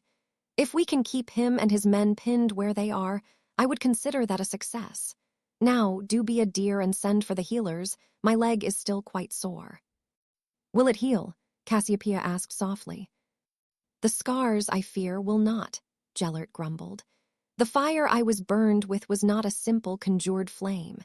It was magical in nature, but unlike any other fire I have seen. The scars will remain for the rest of my days." Cassiopeia shot the man a sad smile as she left to fetch the healers. As well as Gellert was accepting what had happened, and what may even come, she could see it did not sit well with him. Never had he been challenged in such a way in his life, and it was clear his mind was occupied with those thoughts. Evans was dangerous, not just because he was a talented fighter, but because of his mindset. Cassiopeia had no doubt the man would cut a path through the entire continent to get to Gellert and hinder the war effort, and there was something quite terrifying in dealing with one so ruthless. She took comfort in the thought that Gellert was the most resilient person she had met, and was confident he would find a way to defeat Evans. Still, knowing he was out there and against them was an unsettling thought.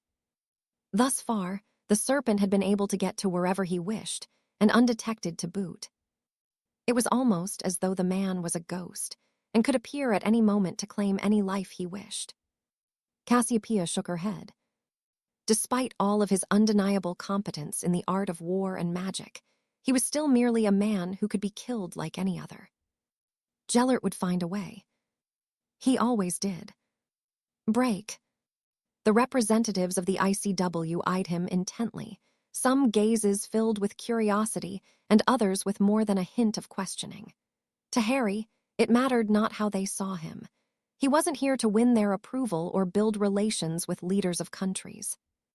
His main purpose was to see the birth and protection of his child and Minerva, the latter being something he would be attending to the moment he left the ICW headquarters. "Thank you for joining us, Commander Evans," Abrio greeted him. "I trust that you have recovered from your latest confrontation with Grindelwald." "I have," Harry confirmed. The Frenchman did not appear to be irked with him in any way, the corner of his lips quirking upwards slightly. "Excellent," Abriot declared. "Now shall we begin?" When he received no calls on the contrary, he cleared his throat before speaking once more. "We have asked you here today for an explanation on a few matters we have been discussing since it was revealed that you are, in fact, the serpent. You do not deny this, non?" Harry shook his head. He saw no further reason to conceal that part of his identity. "No, I don't deny it." Abriot nodded as he took note of the answer. "There are many incidents involving yourself under the guise of the serpent, too many to list, but most pertaining to the ongoing war, including carrying out individual attacks resulting in the deaths of dozens of men. Do you deny your involvement in them?" Harry narrowed his eyes at the man. "Is this a trial?" he asked. "Do you plan on arresting me?" Abriot swallowed deeply before shaking his head. "No, I just wish to clarify a few things with you, Commander," he replied. Harry hummed in response. "I don't deny anything," he said with a shrug. "It's not as though anyone can exactly impersonate me." A few members of the ICW muttered, seemingly unhappy with his answer, but Abriot silenced them with a chastising look. "Could you explain to us how you first became involved with Grindelwald?" "That would be during a capture I was asked to undertake by Ivan Fedorov. The target's name was Karl Katz, a former aide to the German Minister of Magic who had once been a hit wizard." "And Fedorov asked you to bring him in?" Harry nodded. Ivan had been watching him and suspected that he was feeding information to Grindelwald, but it was much more than that. "How so?" Doge broke in curiously. "Katz had somehow obtained a position close to Hitler, likely on Grindelwald's orders. It was mostly due to his efforts that Bulgaria and Czechoslovakia fell to Grindelwald so easily. It was never made clear if he broke the stature of secrecy directly, but there was no doubt of his involvement. This would be the same Karl Katz that we have locked away now." "I suppose it would," Harry confirmed. By now, and after an unfortunate incident in Prague, I had garnered Grindelwald's attention. Throughout my work as a hit wizard, I encountered him twice. Once whilst I was acting as a security officer for the Muggle Prime Minister during a trip to Germany, and the other when he lured me into a trap whilst I was investigating a series of disappearances in Greece. During the first, he did not know who I was, but when we met in Greece, we fought. Abriot nodded his understanding. "And there was your quite infamous duel with Cassiopeia Black," Doge broke in once more, "and your interference in Paris. I think we have established that Commander Evans as himself, and under the guise of the serpent, has done more than enough to have provoked Grindelwald's ire," Abriot chuckled. Harry nodded his agreement. "We merely wish to gain an understanding of how you found yourself so deeply involved in the war," the Frenchman explained. "I am displeased that you did not disclose yourself to me, but I suppose it is the nature of the job." "It is," Harry agreed. "So what happens now?" Abriot shot him a look of confusion. "Nothing," he answered. "More than anything, we needed clarification of a few things, and you have cleared them up. I cannot think of any reason that any would object for you to continue on in your capacity. You are free to leave, Commander Evans." Although Abriot had spoken his thoughts, they did not appear those of all, and Harry still found himself being glared at suspiciously by some. Not that he cared. Everything he had done had been with the intent to rid the world of Grindelwald, and if they couldn't see that, it was their problem. Though it could certainly be deemed that he had broken several laws. With a nod and a feeling of confusion, Harry took his leave of the chambers with the intention of returning home to ensure Minerva would be safe during his absence. And with the books that Charles and Arcturus had loaned him, his task would be considerably easier. The Black Wards were infamous for their protective qualities, and Harry felt much better knowing that Minerva and the baby would be kept safely behind them. Break. Harry had written to assure her that he was okay after he had departed suddenly to confront Grindelwald, though Minerva had yet to see him, as he had been summoned to meet with the ICW. In his letter, Harry hadn't mentioned why, but with the various reports in the Daily Prophet throughout the past days, she had no doubt that it pertained to him being revealed as the serpent. Harry had hoped he'd be able to conceal that part of his identity longer, but it wasn't to be. Evidently, he'd needed to resort to his parcel magic during the fight with Grindelwald. It was indeed a worry for many reasons, but Minerva would wait to discuss it with him before she allowed it to concern her so much. Nonetheless, in his absence, Minerva had not been idle. At Harry's insistence, she had been looking for a suitable home for herself, the baby, and hopefully Harry when he was home. She didn't know if Harry intended on staying with them, or he would opt to keep the house he was currently living in. They hadn't discussed that, though Minerva knew what she preferred with that particular arrangement. Still, it would be up to Harry to make that decision, and she had her own to occupy her mind already. First and foremost, Minerva needed to consider what she would do when the baby was born. She couldn't well have it in the castle with her, and already she was reluctant to leave her child in the care of anyone else.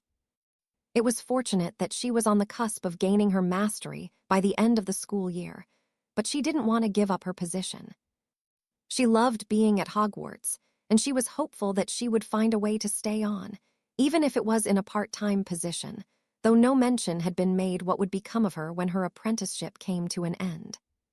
She suspected that was what Albus wished to discuss with her now, and as she arrived at his office only a few doors away from the Transfiguration, she knocked tentatively and waited until she was bid to enter.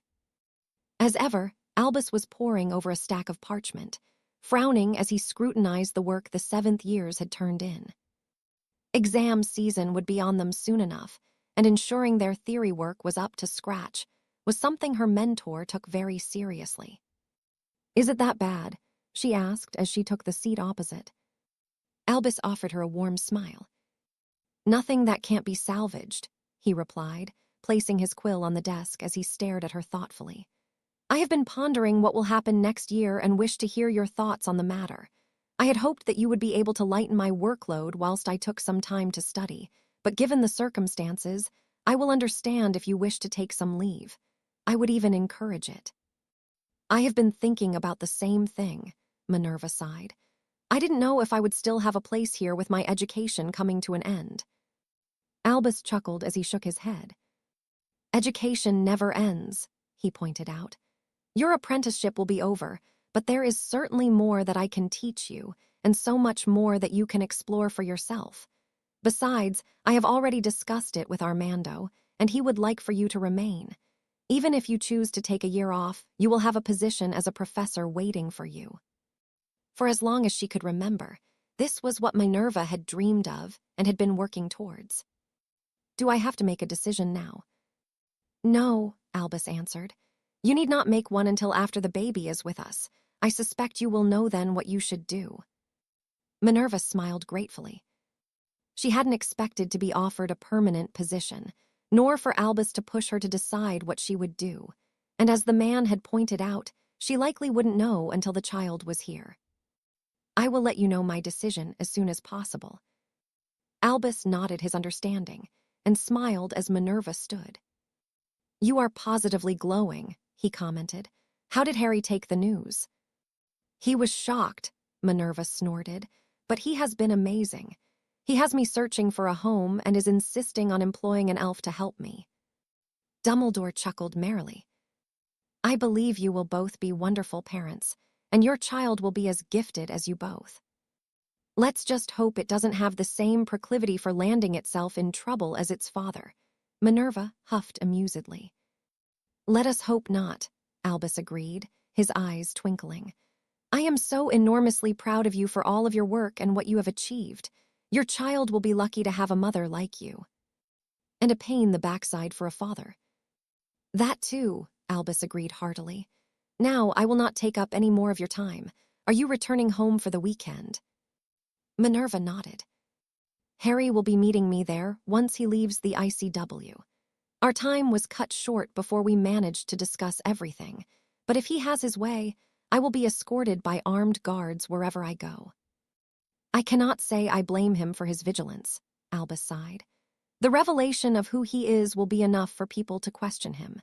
Those gifted with his abilities are not looked upon most favorably by some, though Horace has certainly been quiet. I believe he would have liked to have collected Harry and is likely bitter that he cannot attribute his own efforts to Harry's success. What about Riddle? Dumbledore frowned at the question. I fear that he will see this as a challenge and Harry an obstacle to overcome, he mused aloud. He would be foolish to act upon his anger, but I urge you to be cautious, Minerva. We may be quite clueless of his capability, but Harry has always been adamant that Tom is not beyond delving into what he deems necessary to achieve his goals. Do you believe he would attempt to harm me? Albus pondered her words for several moments before shaking his head. No, Tom needs Hogwarts. The alternative is to be returned to his home, which he abhors, and should he be expelled, the Ministry would seize and snap his wand. I do not believe him to be a threat for now, but I will be watching him closely, as much as I can. You still haven't found where he is hiding. Dumbledore shook his head. He vanishes somewhere on the 7th floor, he sighed. There are no rooms there, Minerva pointed out. That we know of. Minerva frowned. The castle was full of hidden passages. Perhaps there was one up there. She shook her head of the thought. Maybe she would ask Harry about it. How are you feeling? Albus asked, noticing her wince in discomfort. Where do I begin? Minerva huffed. My feet hurt, I constantly feel sick, and the baby had decided that my bladder is a pillow, she reeled off as she stood. Albus's laughter rang in her ears as Minerva left the office and returned to the classroom where Armando had connected the fireplace to the Flu network so that she could return home without having to take the night bus. When she did step through the fire to the other side, the sight of her mother reading a Muggle newspaper greeted her. Her father would be attending to his flock for a while yet, so Minerva sat at the table, groaning in relief at no longer being on her feet. Long day, Isabel questioned amusedly. Minerva scowled at her mother. I'm sorry, lass, but I remember just how difficult it was carrying you. A wee part of me is seeing this as revenge. Does it get any easier? Isabel shook her head. No, but I do have some good news that should cheer you up. Minerva gestured for her mother to continue. Mr. and Mrs. Campbell have decided to sell their home and retire to the Orkneys. The Campbells? Minerva asked, surprised by the news. Isn't their house a little big? Well, there is nothing else available, Isabel sighed. Not anything close enough that your father would be able to visit regularly. Minerva nodded her understanding. I have already explained that you are looking for a home, and they would be delighted to show you around. I think they'd even be willing to offer it at a considerable discount for a quick sale. Minerva shook her head uncertainly. The Campbells' home was just outside the village and was more of an estate than a simple house. As a young girl, she'd walk past the large gates and stare at the lawns in awe, wondering just how it was kept looking so nice. It wasn't until later that she learned the Campbells came from an affluent clan from further south in the country, but had chosen a remote location to live. Now, it seemed they wished to move on, though Minerva was not convinced by the idea of living in such a large house, and she knew that Harry would have his reservations. You should consider it, at least, Isabel urged. I know it could be more expensive than you would like, but with the war on, there may not be another opportunity for another house. I will discuss it with Harry. Minerva promised. Well, there's no time like the present, Isabel snorted. He's just arrived. Minerva shot to her feet and peered through the window to see Harry walking up the path towards the front door, the sight of him filling her with the same warmth she'd felt when he'd returned in October. It wouldn't be for long, but he was home, and for now, that was all that mattered. Chapter 78. Layer upon layer Gellert grimaced as the healer pressed his thumb against the still, tender skin of his legs, some of it purple and puckered, and other patches appearing almost translucent. Even after almost 2 weeks since the injury had occurred, it was bothering him. At times, his leg would feel numb, but at others, it would tingle uncomfortably, reminding him that he was yet fully recovered. The healer hummed thoughtfully, his face barely an inch away from the wound. The infection is gone, but the skin is not being repaired. You will need to keep applying the burn salve, but I do not think it will ever fully heal. What was the nature of the fire you were burned with? The flames were golden, unnaturally so, Gellert replied. The healer nodded, frowning as he continued his inspection. It is a magical burn, he murmured, but does not seem to have come from any spell I have come across. I have not seen damage like this, however. I am intrigued by the pattern. Pattern? Indeed, the pattern almost resembles a feather, a phoenix if I am not mistaken. Phoenix fire. It is possible, the healer conceded, but if this was caused by a spell, then how? Phoenixes possess unique magic to them. I know of no instance that its fire can be cast by a wizard, unless... The healer stopped talking, losing himself in his own thoughts. Unless what? Gellert pressed. The healer released a deep breath, removing his glasses as he finally stood straight. Unless the fire did not come from the wizard himself, but his wand. Phoenix feathers are commonly used as wand cores. That was not something Gellert had considered, but as the serpent, would the man not have a core from a snake of sorts? He couldn't be sure, and even with as much wand lore as he had studied since acquiring the Elder Wand, he didn't know. What he needed was an expert on the subject, and he knew just the man, though he certainly would not be a welcomed guest. Not that he would give Gregorovich any choice. The man would help him one way or the other. I suppose it is something to consider, he murmured. The healer nodded. I can think of no other possibility, but I could be wrong, he acknowledged. My job is to heal you, Herr Grindelwald. Gellert nodded, already planning his trip to Bulgaria. Do you think you can heal it? The other healers that had been treating him had been unable to make any promises, each of them uncertain as to what could be done. I have yet to be beaten by such a thing yet, the healer replied. It may take some time, but I am confident I will find a way. Gellert breathed a sigh of relief. The scaring did not bother him on an aesthetic level, but the discomfort it often brought was irksome. Then I will leave it in your capable hands, he returned gratefully.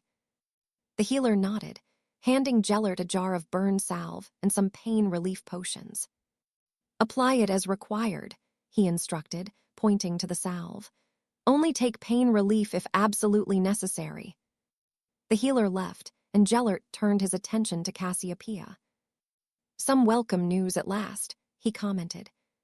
Finally, Cassiopeia grumbled. Do you think the healer was right about Evan's wand? It is a possibility that should be explored, Gellert replied. It may be nothing of the sort, but I do not wish to dismiss it. Dismissing things has not been good to me recently. Then maybe you will listen to my advice when I offer it. Gellert chuckled amusedly, accepting the chastisement for what it was. He had been mistaken in his belief that there was no possible way that Evans and the serpent were one and the same, and Cassiopeia had been quick to remind him that she had first raised that concern. How are the efforts going to secure our borders? He asked, purposely changing the subject. Better now that we have more men, Cassiopeia informed him, but we are still stretched thin. Something I will remedy when I am well enough to travel again. I still have several places to visit. And will I be coming with you? Gellert nodded. It would be foolish to travel anywhere alone. Evans could come at any time, and though I will be ready for him, I'd rather the next time we meet be on my own terms. Cassiopeia shook her head disapprovingly, but did not argue with him. The woman knew better to do so. When will we leave? She questioned. Soon, Gellert assured her, but there is one thing I need to do first. A short trip that will not require your assistance. To where? Bulgaria, Gellert answered. I need to see an old friend. Break. Bloody hell, I thought we were coming to look at a house. Harry snorted as he peered through the enormous iron gate at the Grand building some distance away. Minerva worried her lower lip nervously. I forgot how big this place was, she whispered. It makes my house look like a shack, Harry chuckled. Shall we go in? You're not actually thinking about buying it, Minerva replied. Harry, this is too much. But it is close enough to your parents that your father can travel here, Harry pointed out. The only other property is almost 100 miles away. He'd barely get to see the baby. Minerva sighed and nodded. Besides, it might be nice to have enough space to have our own Quidditch pitch, Harry mused aloud. What, you don't think our children won't want to play? Minerva opened her mouth to reply, but fell silent as he pushed the gate open and began walking towards the enormous manor. It was an old building hewn from smooth, pale stone, with countless windows sprawling the length and breadth, and a staircase leading up to a large set of mahogany doors. The lawns were as well kept as Minerva remembered, and though she had never seen the rear of the property, she had no doubt that it would be as immaculate. Still, she couldn't help but feel this was too much. Having been raised by a modest priest, she'd never envisioned living in such a house, and even her mother's recommendation to view the property had been given partly in jest when Minerva reminded her of just how expensive it would be to purchase.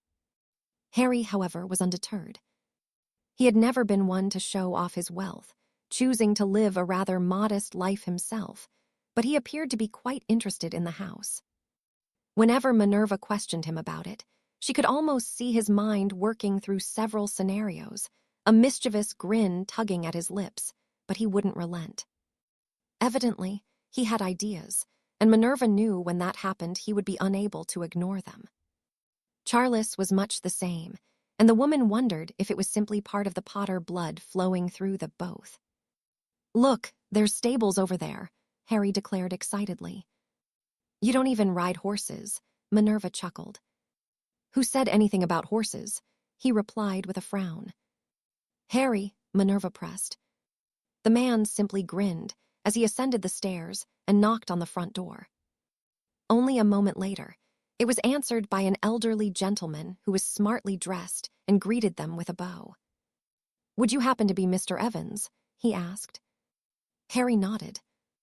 "I am here to view the property. Mr. Campbell is expecting me." "Indeed he is, sir. Please follow me." The house was a flurry of activity with several people milling around, seemingly packing the personal belongings of the family, ferrying them out of one of the side doors to the house. "As you can see, Mr. and Mrs. Campbell are quite keen to leave," the elderly gentleman explained. "This war has been terrible for them. They have already lost both sons. It is too painful for them to remain." Harry nodded his understanding. "The sooner it ends, the better," he murmured. "You are a fighting man," their escort deduced. "You need only look into a man's eyes to know that he has fought for his country." "As are you," Harry returned. The elderly man smiled as he briefly reminisced about a life he once lived. "I served in the Boer War and against the Germans the first time around," he announced proudly.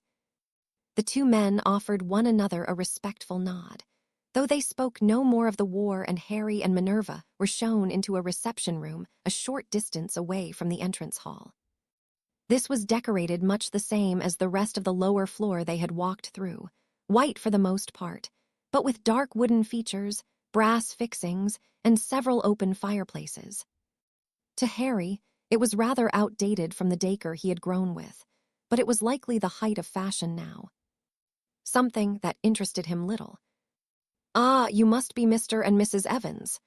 Another man greeted them as they entered, younger than the first, but his eyes were weighed down with deep bagging, speaking volumes of the grief and sadness he'd endured.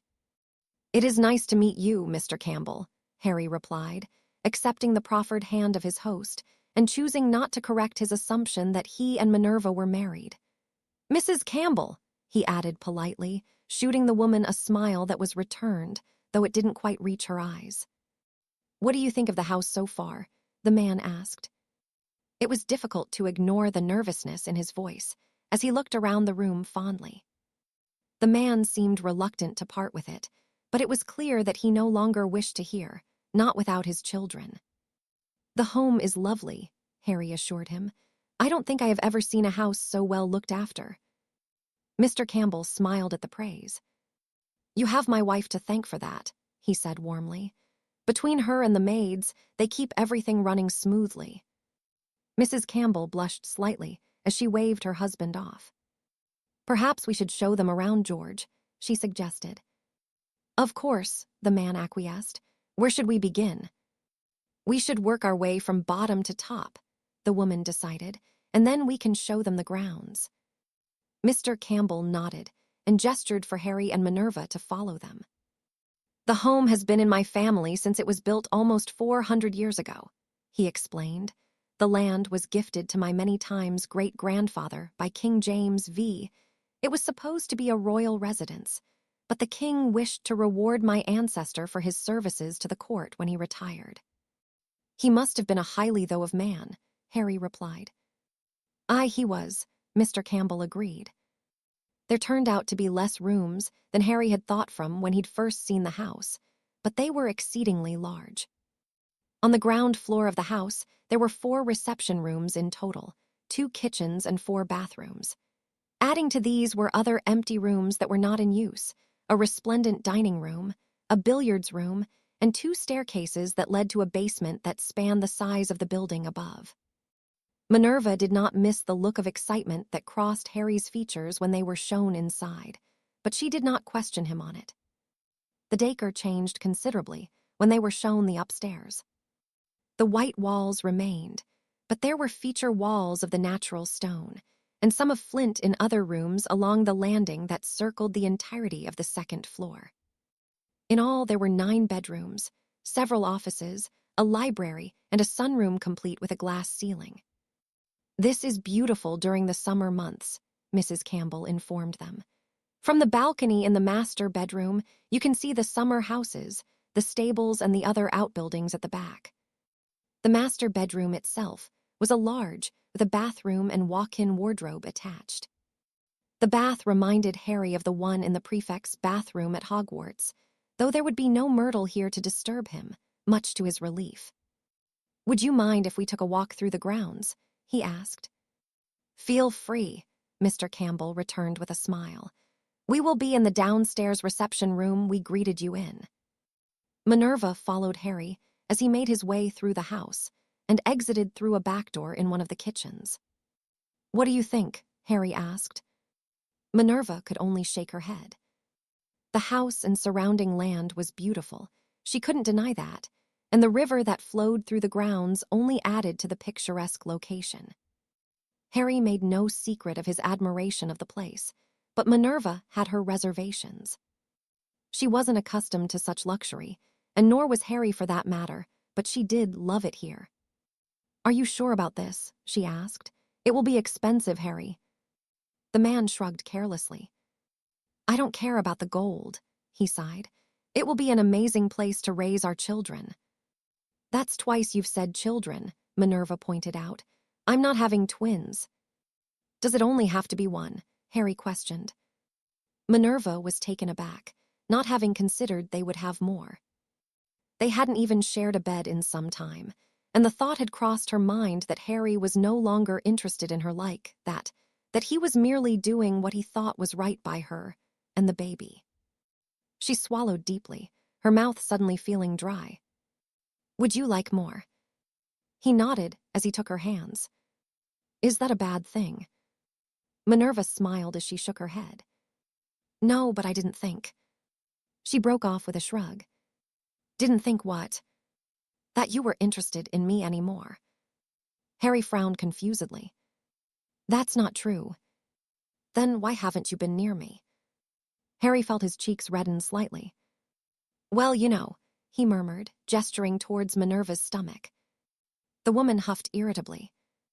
I am no delicate flower, Harry, she growled, her Scottish brogue becoming more prominent. I'm not going to crumble to dust if we, you know. Her nostrils were flaring, and Harry fought the urge to smirk. The glare that would have once terrified him as a boy elicited no such feeling in him now. If anything, he found it to be quite endearing. Well, with the sickness and everything else, I didn't think you'd want to. Minerva huffed irritably. I am still a woman, Harry, or do you need a reminder of that? This time, he did grin, and Minerva swatted him on the shoulder as she rolled her eyes. I don't think my father would forgive us twice, she chuckled. His religious beliefs wouldn't allow that. Then we will get married. Minerva raised an eyebrow at him. What makes you think I'd have you? She replied stubbornly. You didn't even propose properly. I think I'd like to be swept off my feet. You've been very negligent recently." She offered a quip, but her heart was racing. How had they gone from discussing buying a home to having even more children, and then marriage in the space of only a few minutes? "What if I want to be swept off mine?" Harry returned. Minerva snorted as she shook her head. "I can't be getting down on one knee," she replied. "You wouldn't expect that of a pregnant woman, would you? What happened to you, not being a delicate flower?" Minerva cupped his cheek before kissing him gently. "Maybe I'm choosing to use my condition to my advantage," she murmured, feigning a groan as she rubbed her belly. Harry narrowed his eyes challengingly. "If you can't manage one knee, how do you expect me to overlook your condition for anything else you want?" "You will," Minerva growled as she took hold of his ear. "I will not be deprived." Harry laughed heartily as he squirmed out of her grasp. "Shouldn't we be making a decision about the house first?" Minerva nodded. "Do we need such a big property?" "Does anyone?" Harry countered. "It is big," he continued, "but it is everything and more than what we could ever need. It is close to your parents and it's peaceful here." "And," Minerva pressed, knowing when Harry was holding something back. "There's magic here, old magic," he explained. "It's not from a wizard or witch but is emanating from the area. I can use it to form part of the protections, and I've never had a home before. I can afford it, and it can be passed on to our children, and they can do the same. No matter what happens, our family will always have a home." Minerva smiled at his reasoning. "You don't even know how much it is," she pointed out. Harry simply shrugged. "There's only one way to find out." Once more, Minerva found herself following him, this time as he headed back towards the house, and she took a moment to ponder the conversation they'd shared. Harry wanted to have more children with her, the thought warming her, though she was not looking forward to any more pregnancies. Already, this one was proving to be difficult enough, but she knew it would be worth it, as would any other that followed. Entering the reception room, Mr. and Mrs. Campbell stood, waiting for their verdict on the property. "You have a wonderful home," Harry offered sincerely. "What is the asking price?" Mr. Campbell sighed in relief as he smiled. "The house and surrounding land is worth around £7,000, but for you, I will let it go for 6. Harry nodded thoughtfully and realized he had no idea how much £6,000 was. He had not dealt with Muggle currency for many years, and the value certainly wasn't what it was from what he remembered of his childhood. "Is that a lot?" he asked Minerva. She swallowed deeply and nodded. A little over 1,000 galleons." Harry frowned, surprised by how cheap it seemed to be. He expected it to be considerably more, and 1,000 galleons wouldn't even put a dent in his accumulated wealth. Only a few days prior, he had met with the goblins at Gringotts to discuss buying the house and what, if any, impact it would have on his financial situation. With the revelation that he is the serpent having been made public, the little creatures were quite frosty towards him, likely due to him refusing to return the fee he had taken from their European counterparts for his capture of Summerby. They had been quite waspish and snide with their remarks to his inquiries with them, something that Harry had expected. "Mr. Evans, there is unlikely a property that you could purchase that would have any detrimental effect on your current wealth. Now, stop wasting our time and get out." Harry had shot the creature a grin before taking his leave of the bank, his victory over the goblins on the continent only feeling much more satisfying now. Still, if Minerva was indeed correct about the cost of the house, the missing gold to purchase it would be recuperated in only a few months through his various investments. "We'll take it," he declared, much to the delight of the Campbells who beamed in response. "Break. Short of finding someone to cast a Fidelius charm, I don't think there is any other protection that can be put on this place," Arcturus declared tiredly. Charles nodded his agreement as he leaned back in his chair. Since Harry had taken his leave once more to ensure Minerva and the baby were safe, he and Arcturus had been considering their own security, and having discussed it with Petter in depth, They'd managed to make a few more additions that would complement the already impressive fortress they'd created. "Then you should rest," he urged, doing his best to discreetly pocket a missive he'd received. He had done so rather poorly, and Arcturus immediately recognized the flowing scrawl of his younger sister. Still, he didn't mention it, though he was certainly curious as to what the two of them were discussing in their back-and-forth letters to one another. Were it anyone else, the Lord Black would have been concerned, but Charles was, if nothing else, an honorable man at heart that understood the expectations of courting a pureblood woman, and he would hope that he respected Arcturus enough to not put a toe out of line. Arcturus smirked to himself, a gesture that didn't go unnoticed by his lordly counterpart. "What's funny?" Charles asked with a frown. "Nothing," Arcturus said dismissively. "I was just thinking about what life will be like after the war is over. I'm already married. Yaxley will find himself with all kinds of offers for his heroics. Evans already has a child on the way." Charles smiled at the thought. Imagine the talent that kid might possess with Harry and Minerva as its parents. Arcturus snorted. "It will have some big shoes to fill," he mused aloud. "What about you, Potter? What are you planning for yourself?" A brief smile crested the man's lips before it vanished, and he shrugged. "We have to survive this first before we make any plans." "You'll make it through," Arcturus said confidently, "as will Evans. After what I've seen from him, how can he not?" "They will target him," Charles pointed out. "There will always be those that fancy their chances against him, and if there's more than one." Arcturus shook his head. "He has us," he reminded the other man. "We will watch his back as he has ours. We will make sure he makes it home to be with his child." Charles nodded. "We will," he vowed. "I did think you'd have more questions for him about the parcel tongue thing." "I have many," Arcturus replied with a chuckle. "Do you remember when we were at school and discussed who his parents might be?" "I do." "Who would have thought we'd be here, wondering the same thing so many years later?" Charles nodded. "Well, he was very open about the fact he is not related to Slytherin by blood," Charles mused aloud. "He said that the man who murdered his parents was, and Harry somehow managed to be infected with his magic." Arcturus frowned thoughtfully. "I've never heard anything like it," he muttered. "Neither have I," Charles sighed. "I suppose Harry won't ever share his parentage, but that's not what is important." "What is then?" Arcturus queried. "Making sure that Grindelwald cannot harm Minerva or the baby. Harry would tear through the bloody world to get to the bastard." Arcturus nodded his agreement. "Grindelwald will not get the chance, not with the protections Evans will weave, and besides, he has us," he reminded the other man. "With so many people looking out for them, Minerva and the babe will be the two safest people in Britain. Even Merlin himself wouldn't be able to get to them." Charles snorted. "And the man himself forbid anyone that even came close," he murmured. Break.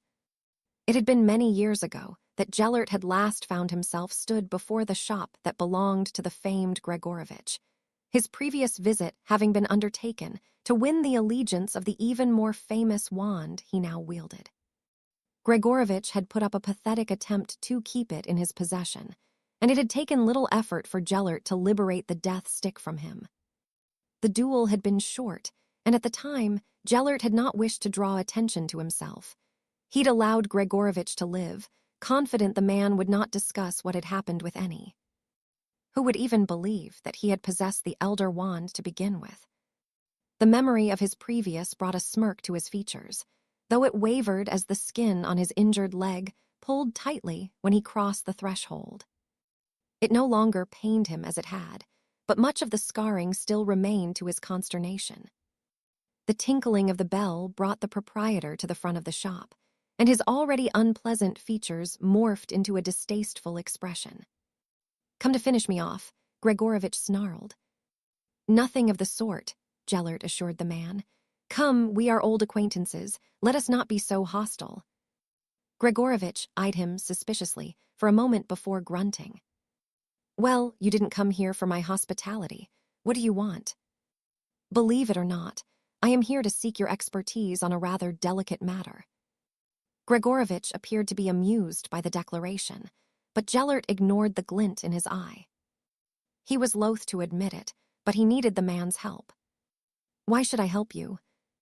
Because you are, before anything else, a crafter of wands and someone who enjoys the intricacies of your practice. I believe I have something that will pique your interest, something you will unlikely have come across before. Gregorovitch nodded. I'm listening. Gellert released a deep breath. It wasn't often he felt humbled in the presence of another, and though he and the wandmaker had a rather patchy past at best, he truly required the man's input. I'm sure that you heard of my latest meeting with Commander Evans of the ICW, perhaps better known as the Serpent. At the mention of Gellert's foe, Gregorovitch's lips almost quirked, a gesture that did not go unnoticed by the former. News of it have reached here, the wandmaker confirmed. I hear that the outcome was not favorable for you. It was not, Gellert grumbled, unappreciative of the almost mocking tone of the man. We have crossed wands more than once, and both times the wand has failed to perform for me. This time, Gregorovitch did not even attempt to hide the smile that formed. And you wish to know why, he replied knowingly. Gellert nodded. I also wish to know how he managed to call upon the magic of another creature to burn me, he continued. It was suggested to me that his wand may hold the answers I seek. By now, Gregorovitch was grinning fairly, his eyes full of mocking joy as he nodded. The Elder Wand, as I discovered for myself when you took it from me, is not infallible. You may have won it through conquest, but the wand does not truly belong to anyone. Death is a fickle mistress, but perhaps it may choose you if you once more prove your worth. Gellert frowned thoughtfully, the words of the wandmaker irking him so. Would the wand recognize another as a master? Gregorovitch shook his head. Not in such a roundabout way, he denied. You won it, but perhaps there are certain things that would instill an interest in another. Like what? Gellert pressed. Blood. Gellert narrowed his eyes and gestured for the grinning man to continue. It could be that there is something in Commander Evans' blood that calls to the magic of the wand, or maybe it is just his blood. I wouldn't know for certain. Gellert swallowed deeply at the ominous words, though he suspected Gregorovitch was not telling him everything. He's a Peveril, he murmured. Gregorovitch shrugged. Such a thing would be impossible to prove, he replied. Gellert flared his nostrils. But he would need to tolerate the man's insolence a little longer. What of my second inquiry? Gregorovitch scratched his chin whilst he pondered the question. Well, for a man to call upon the raw magic of his wand, the bond he shares with it must be deep, a bond forged through many hardships. But for the magic to work in such a way, there must be more to it. A bond between wand and wizard, or witch, is merely a magical connection that can indeed be strengthened. But I have never heard of such a deep bond that the wielder can call upon the magic of the creature that serves as a core. But you believe it is possible, Gellert stated. I think Commander Evans is proof of it, Gregorovitch replied. Of course, this is merely speculation on my part.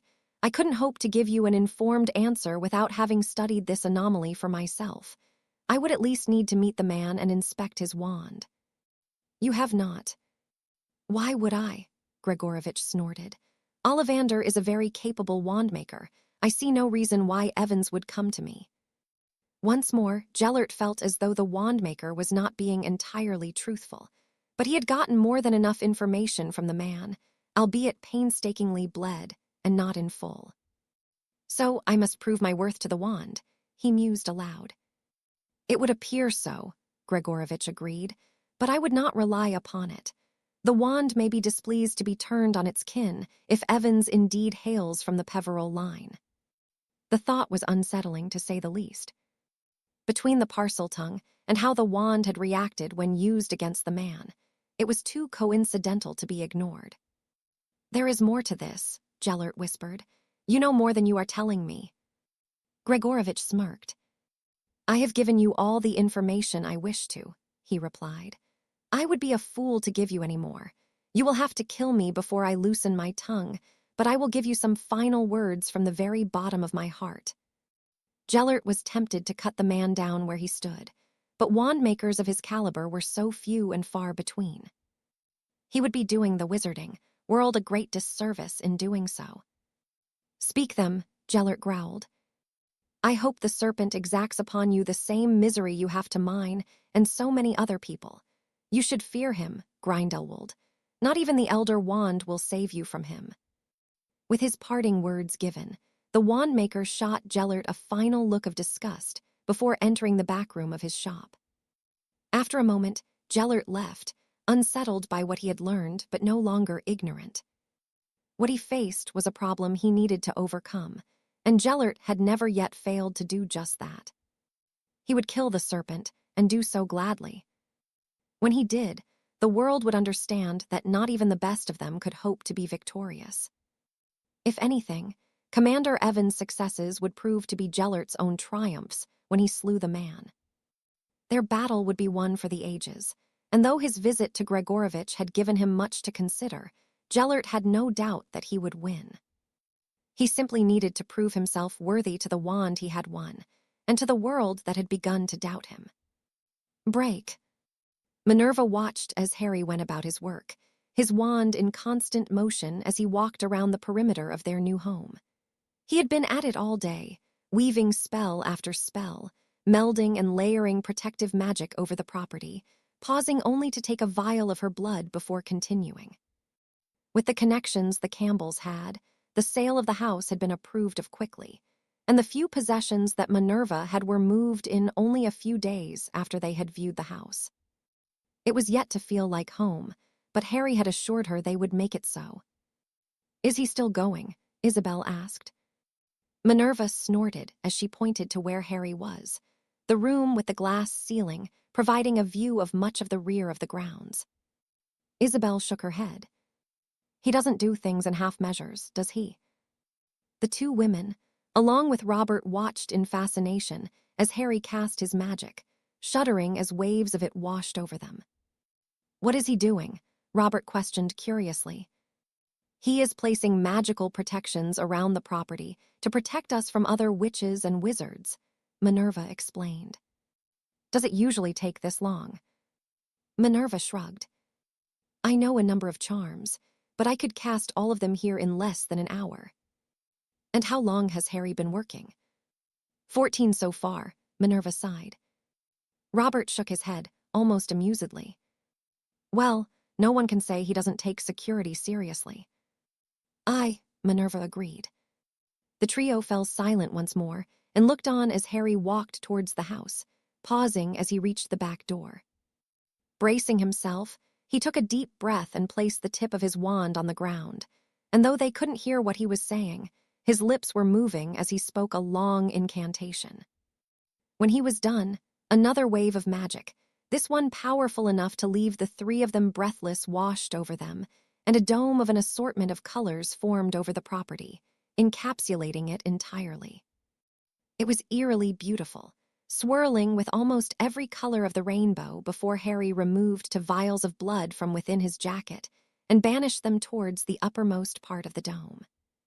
After he had done so, a sound of serene trilling filled the air as a golden fire burst into life throughout the dome. The sound was warming, welcoming even, and caused the hair on the back of the neck to stand on end. When it ended, another took its place, but the hairs now stood for a different reason. The hissing was threatening in comparison, and the coldness that it brought chilled Minerva and her parents to the bones, as the green fire mingled with gold before the entire dome turned a foreboding red, the deep, ominous shade of blood. With a final wave of his wand, it disappeared from view, but the magical remained heavy in the air, an invisible threat waiting to strike out at any that dared intrude upon them uninvited. "I shouldn't be here," Robert whispered. Minerva turned to see her father wearing an expression of confusion mixed with fear, and she took him by his trembling shoulders to calm him. "It's just the magic," she assured the man, shooting a pleading look towards Harry as he entered the room. "It's all right," he sighed. "It will wear off in a moment." He handed Robert a bar of chocolate and helped him into a chair, murmuring comfortingly and insisting he ate some of the sugary treat. After a few moments, and having eaten the entire bar, her father released a deep breath. "It affected him differently," Harry explained. "I thought it would." "But he will be okay," Isabel asked. Harry nodded. "The magic won't have any interest in him as he is not a threat. It will not even acknowledge him anymore." "Are you okay, Dad?" Minerva pressed. The man was still pale but nodded. "What is this chocolate?" he asked, eyeing the Honeyjuke's packaging almost reverently. "It's one that is made by wizards," Minerva explained, rolling her eyes at the grin of delight her father wore. "Could you bring more of this?" Minerva chuckled in relief as she nodded. We can get more of it." Robert positively beamed as Isabel helped him to his feet. "I think I will take him home," she declared amusedly. "Come on, dear, I think a good night's sleep will take the edge of lingering effects of the magic," she added, looking questioningly at Harry. "He will be fine by the morning," Harry replied. Isabel nodded gratefully as she helped her husband from the house, and Harry and Minerva watched as they made their way down the long drive and out of the front gate. It clanged shut behind them, and Minerva turned to a tired Harry. "Come on," she sighed. "I think you should be getting some rest too." Harry smiled as he shook his head and pulled her into his arms. "I'm not that tired," he murmured before kissing her. "Harry," Minerva protested weakly, already coming undone in his embrace. "I will be going back soon," he pointed out, "and when I do it will be to do all I can to put an end to this war so that I can be here for you both. So, can we just take the same advice you gave me all those months ago?" "What advice?" Minerva asked with a frown. "Forget tomorrow," Harry answered with a smile. "It will come, but until it does, I just want to enjoy this." Minerva offered no more protests, but yelped as Harry picked her up and cradled her in his arms as he carried her towards their bedroom, wholeheartedly agreeing that the worries of tomorrow could wait until the morning came to greet them.